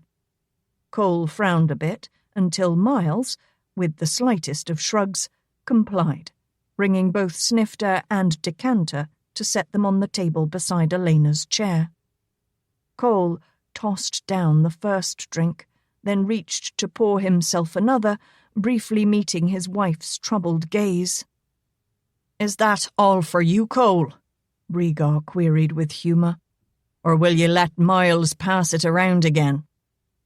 Cole nodded curtly toward the butler, and from a second decanter, the butler quickly replenished Brigar's supply. "I prefer Cole's custom of enjoying the brandy before dinner," the Irishman commented jovially. "It is most civilised." Eleanor sat in her chair like a displeased matron and briefly graced both Cole and Brigar with a cool glance.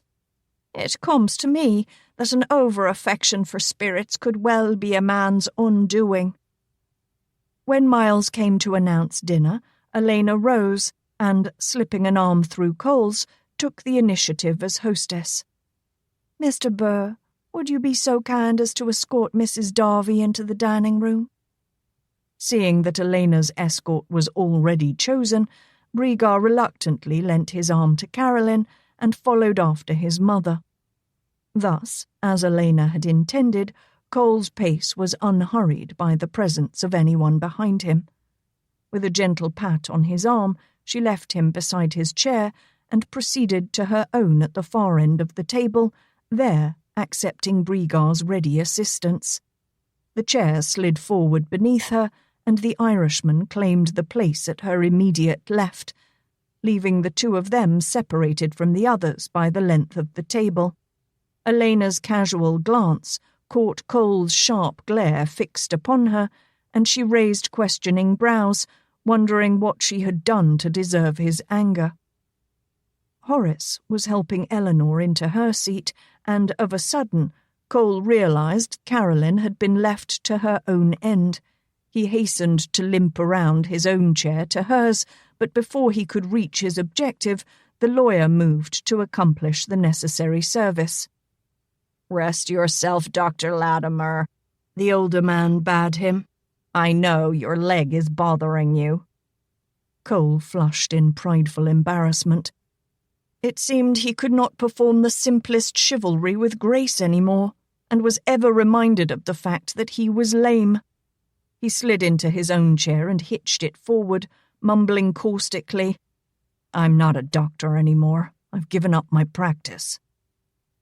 Astounded by his colleague's reply, Brigar leaned back in his chair to consider its import.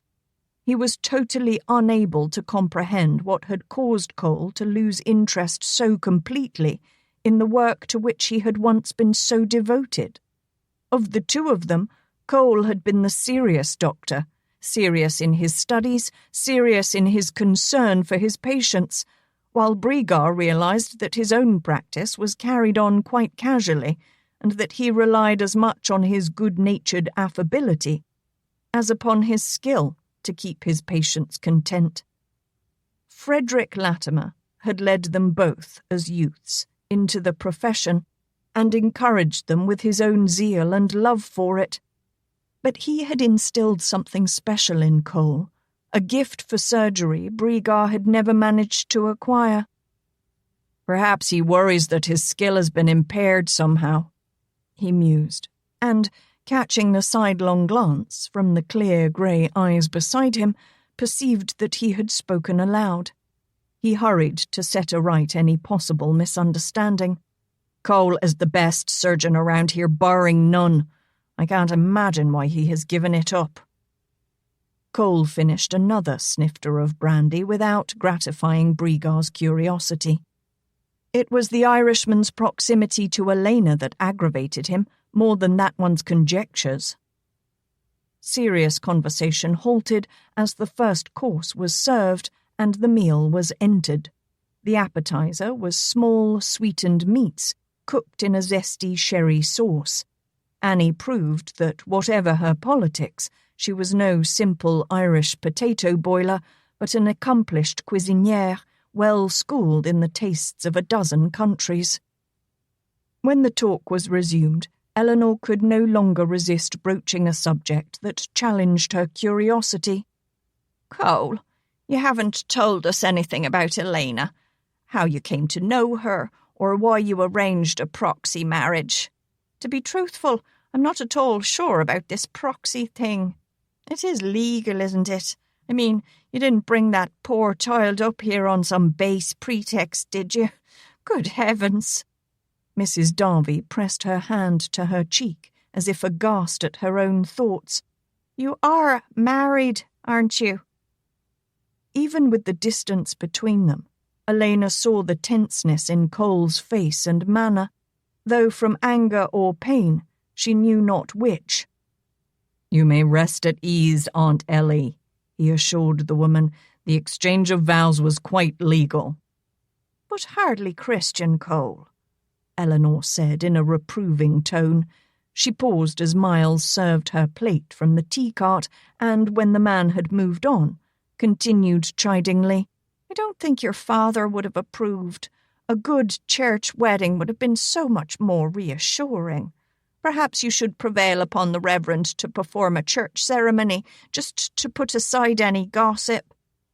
"To hell with the gossips," Cole growled. "I will not give them more meat to chew." "Mamma, you know that Cole's wound makes travelling difficult for him," Caroline interjected, "and I'm sure that Mr. Burr, being a lawyer, can attest to the legality of a proxy marriage." "Indeed, madam, it fulfills every letter of the law," Horace affirmed. Only Alaina saw the scornful glance Annie threw over her shoulder as she pushed the serving cart through the swinging door into the kitchen. The delicious main course of braised veal was consumed with appreciation between comments, but Eleanor was not yet ready to be convinced of the properness of Cole's marriage. "How do your parents feel about you exchanging vows in such a manner, Alaina? Surely they must have felt some reticence." "My parents are dead, madam." Alaina experienced a brief rise of irritation, but forced it down as she realized the question was put in all innocence. How could she expect someone who had remained so distant from the conflict to understand? "My father and brothers were killed in the war. My mother died trying to work our plantation, while the Union soldiers played their mischief on our crops and animals. I fled to New Orleans to escape the unwelcome attentions of a Yankee officer who swore he would see Saul and me hanged for spies. I met Cole on the dock the day I arrived, when he saved me from a mauling several drunken soldiers intended. That was 2 years ago, madam. Dr. Latimer was my cousin's husband, and when she died, he offered marriage. To avoid being forced into a questionable relationship with a backwater river rat, I accepted his proposal." She folded her hands sedately in her lap and met the troubled look of the older woman with a calm, level, but tightly controlled gaze. "Is there anything else you wish to know, Mrs. Darby?" Embarrassed by the result of her unchecked inquisitiveness, Eleanor replied contritely, "No, child. I believe you answered my questions quite adequately." A moment of strained silence passed. Half smiling, half frowning, Cole considered his young bride over the rim of his brandy snifter. A man could hardly find favour in being reminded that he had been his wife's last resort. There would have to be much more resolved between them than just the matter of clothes, he thought. "Drunken soldiers mauling young ladies." Eleanor turned on him without warning. "Good heavens, Cole, what has our army come to? I begin to think I should talk this over with the governor." A commotion followed, a chattering discord with everyone talking at one time. Cole gave up trying to explain, and gradually the others subsided. All except Brigar, who was bent upon directing an apology toward Alaina. "Forgive us for being so damned impertinent with our inquiries." Eleanor straightened herself indignantly in her chair. "Watch your tongue with that young lady, Brigar Darby. And I should like to remind you that even in my doddering age, I am as yet capable of apologizing for my own errors if the need should arise." The man grinned and laid his hand over Alaina's. "Then I humbly apologize for my behaviour, though I'll wager you've heard as much from your own dear husband's lips, for I fear he's a proper scalawag like myself." Alaina smiled in an easing of spirit until she glanced toward Cole's end of the table and found him watching her broodingly. Then she sobered. His anger seemed to be at odds with anything Brigar Darby did or said, and she could not fathom his reasons. She dismissed jealousy as a cause, for Cole was far more handsome and manly, to her way of thinking. At times Brigar reminded her of a puckish little rascal, intelligent but decidedly mischievous. She found it equally hard to accept that Cole might feel remorse in the fact that Brigar was whole and hearty while he was something less than an able man. The reason seemed more personal than that, and obviously of far greater consequence. "Somehow, I cannot imagine that Cole married you just for the sake of duty." Brigar shrugged carelessly. "It is typical, of course. He was always the upstanding gentleman in love as in war. To hell with self, so to speak." He caught his mother's warning glare and tried to refrain, for the moment at least, from using any harsh language. "My saintly mother can vouch for it, and if there's one who will speak the truth, she will." He leaned forward and looked down the table at Cole to receive a dispassionate stare which might have hinted at a growing vexation. "As for myself, I would have more reason to marry a beautiful woman than for honour, and I can't believe Cole and I are that far different." A pause followed while he let the others consider this. Then he raised his glass in salute to the newly wedded couple.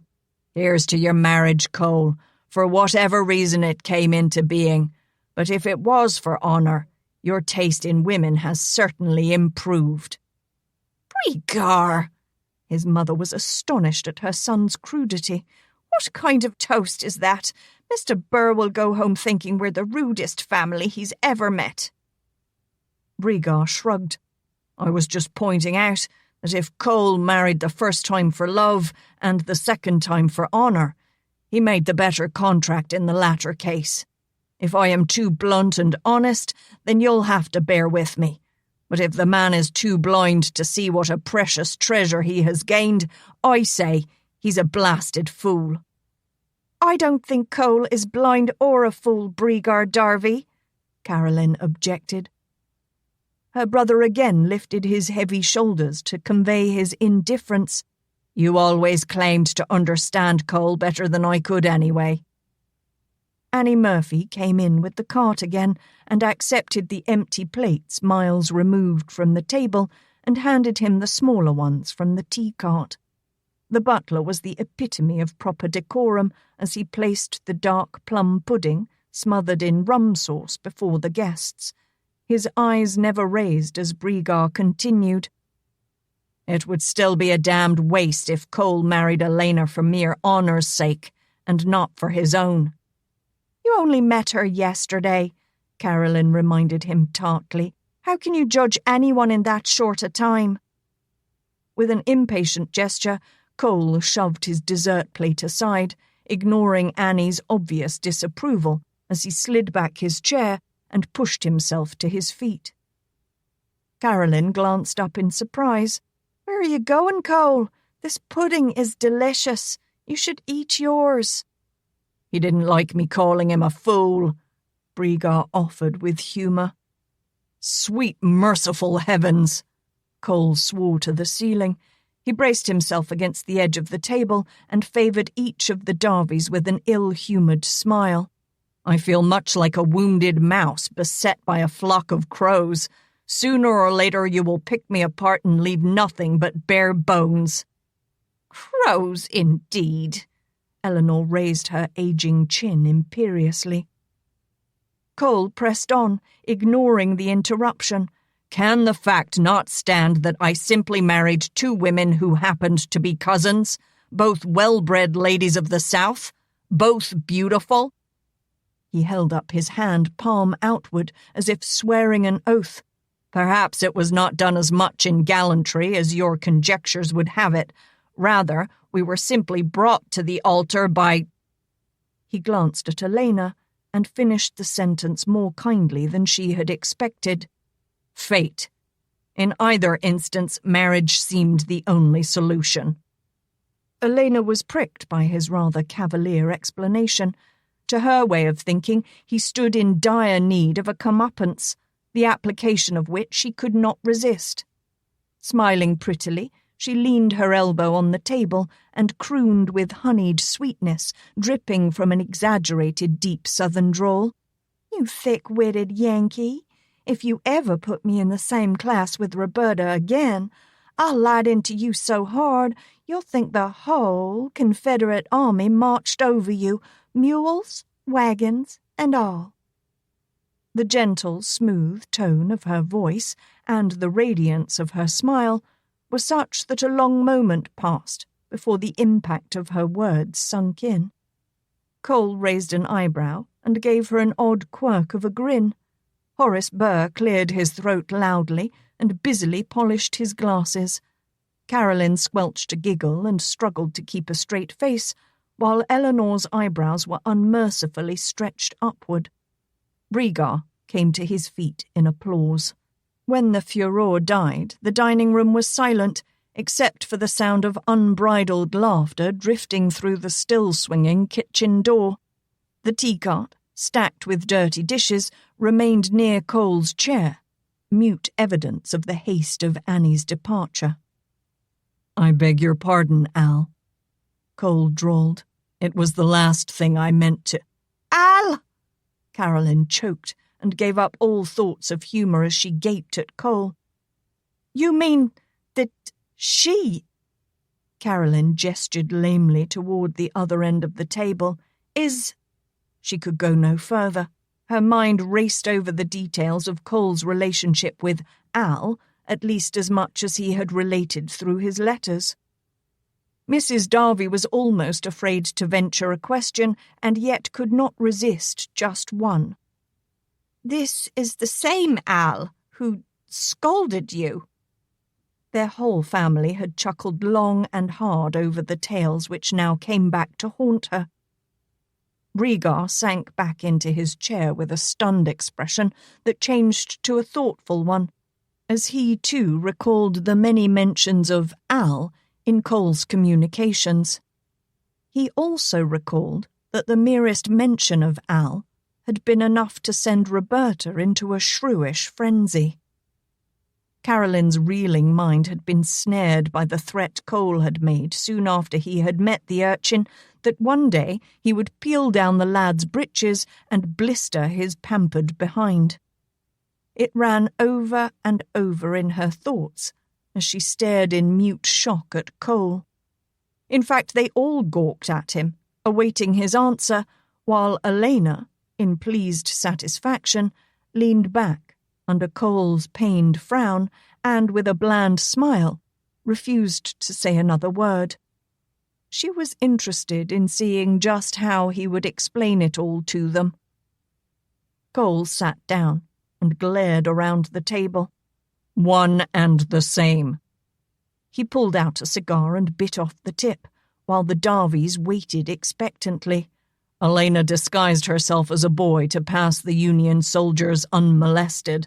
At that time I was just another bluebelly to be avoided. I took the lad Al to his uncle's house and was introduced to Roberta that very same day. I was not— He stared at the cigar in his hand, let in on the secret, until after Roberta and I were married. Impossible, Brigard denied. How terrible it must have been. Caroline wrinkled her nose, dressed like a boy. She peered down the table at Alaina and found it hard to accept. You poor dear, Eleanor consoled, and rising, went to stand near Alaina. With all the things you've been put through, child, I would not blame you if you hated us all. Alaina smiled down the length of the table at her husband and, in the guise of innocence, questioned, Did Cole tell you about the time in the stable? Beneath his warning scowl, her grin deepened. Or our dip in the watering trough? Did he mention the fight in the kitchen when Dulcie stopped him from thrashing me? You poor child, Eleanor gasped, then glared at Cole. You beast! Irritably, Cole jammed the cigar in his mouth, flicked the sulphur match alight with his thumbnail, tendered the flame to the end of the cheroot, drawing deeply. All the while, his eyes never left his wife. Eleanor fanned the air as the smoke curled upward. Cole, I declare, I don't understand what you like about those foul things. Alaina slipped to her feet.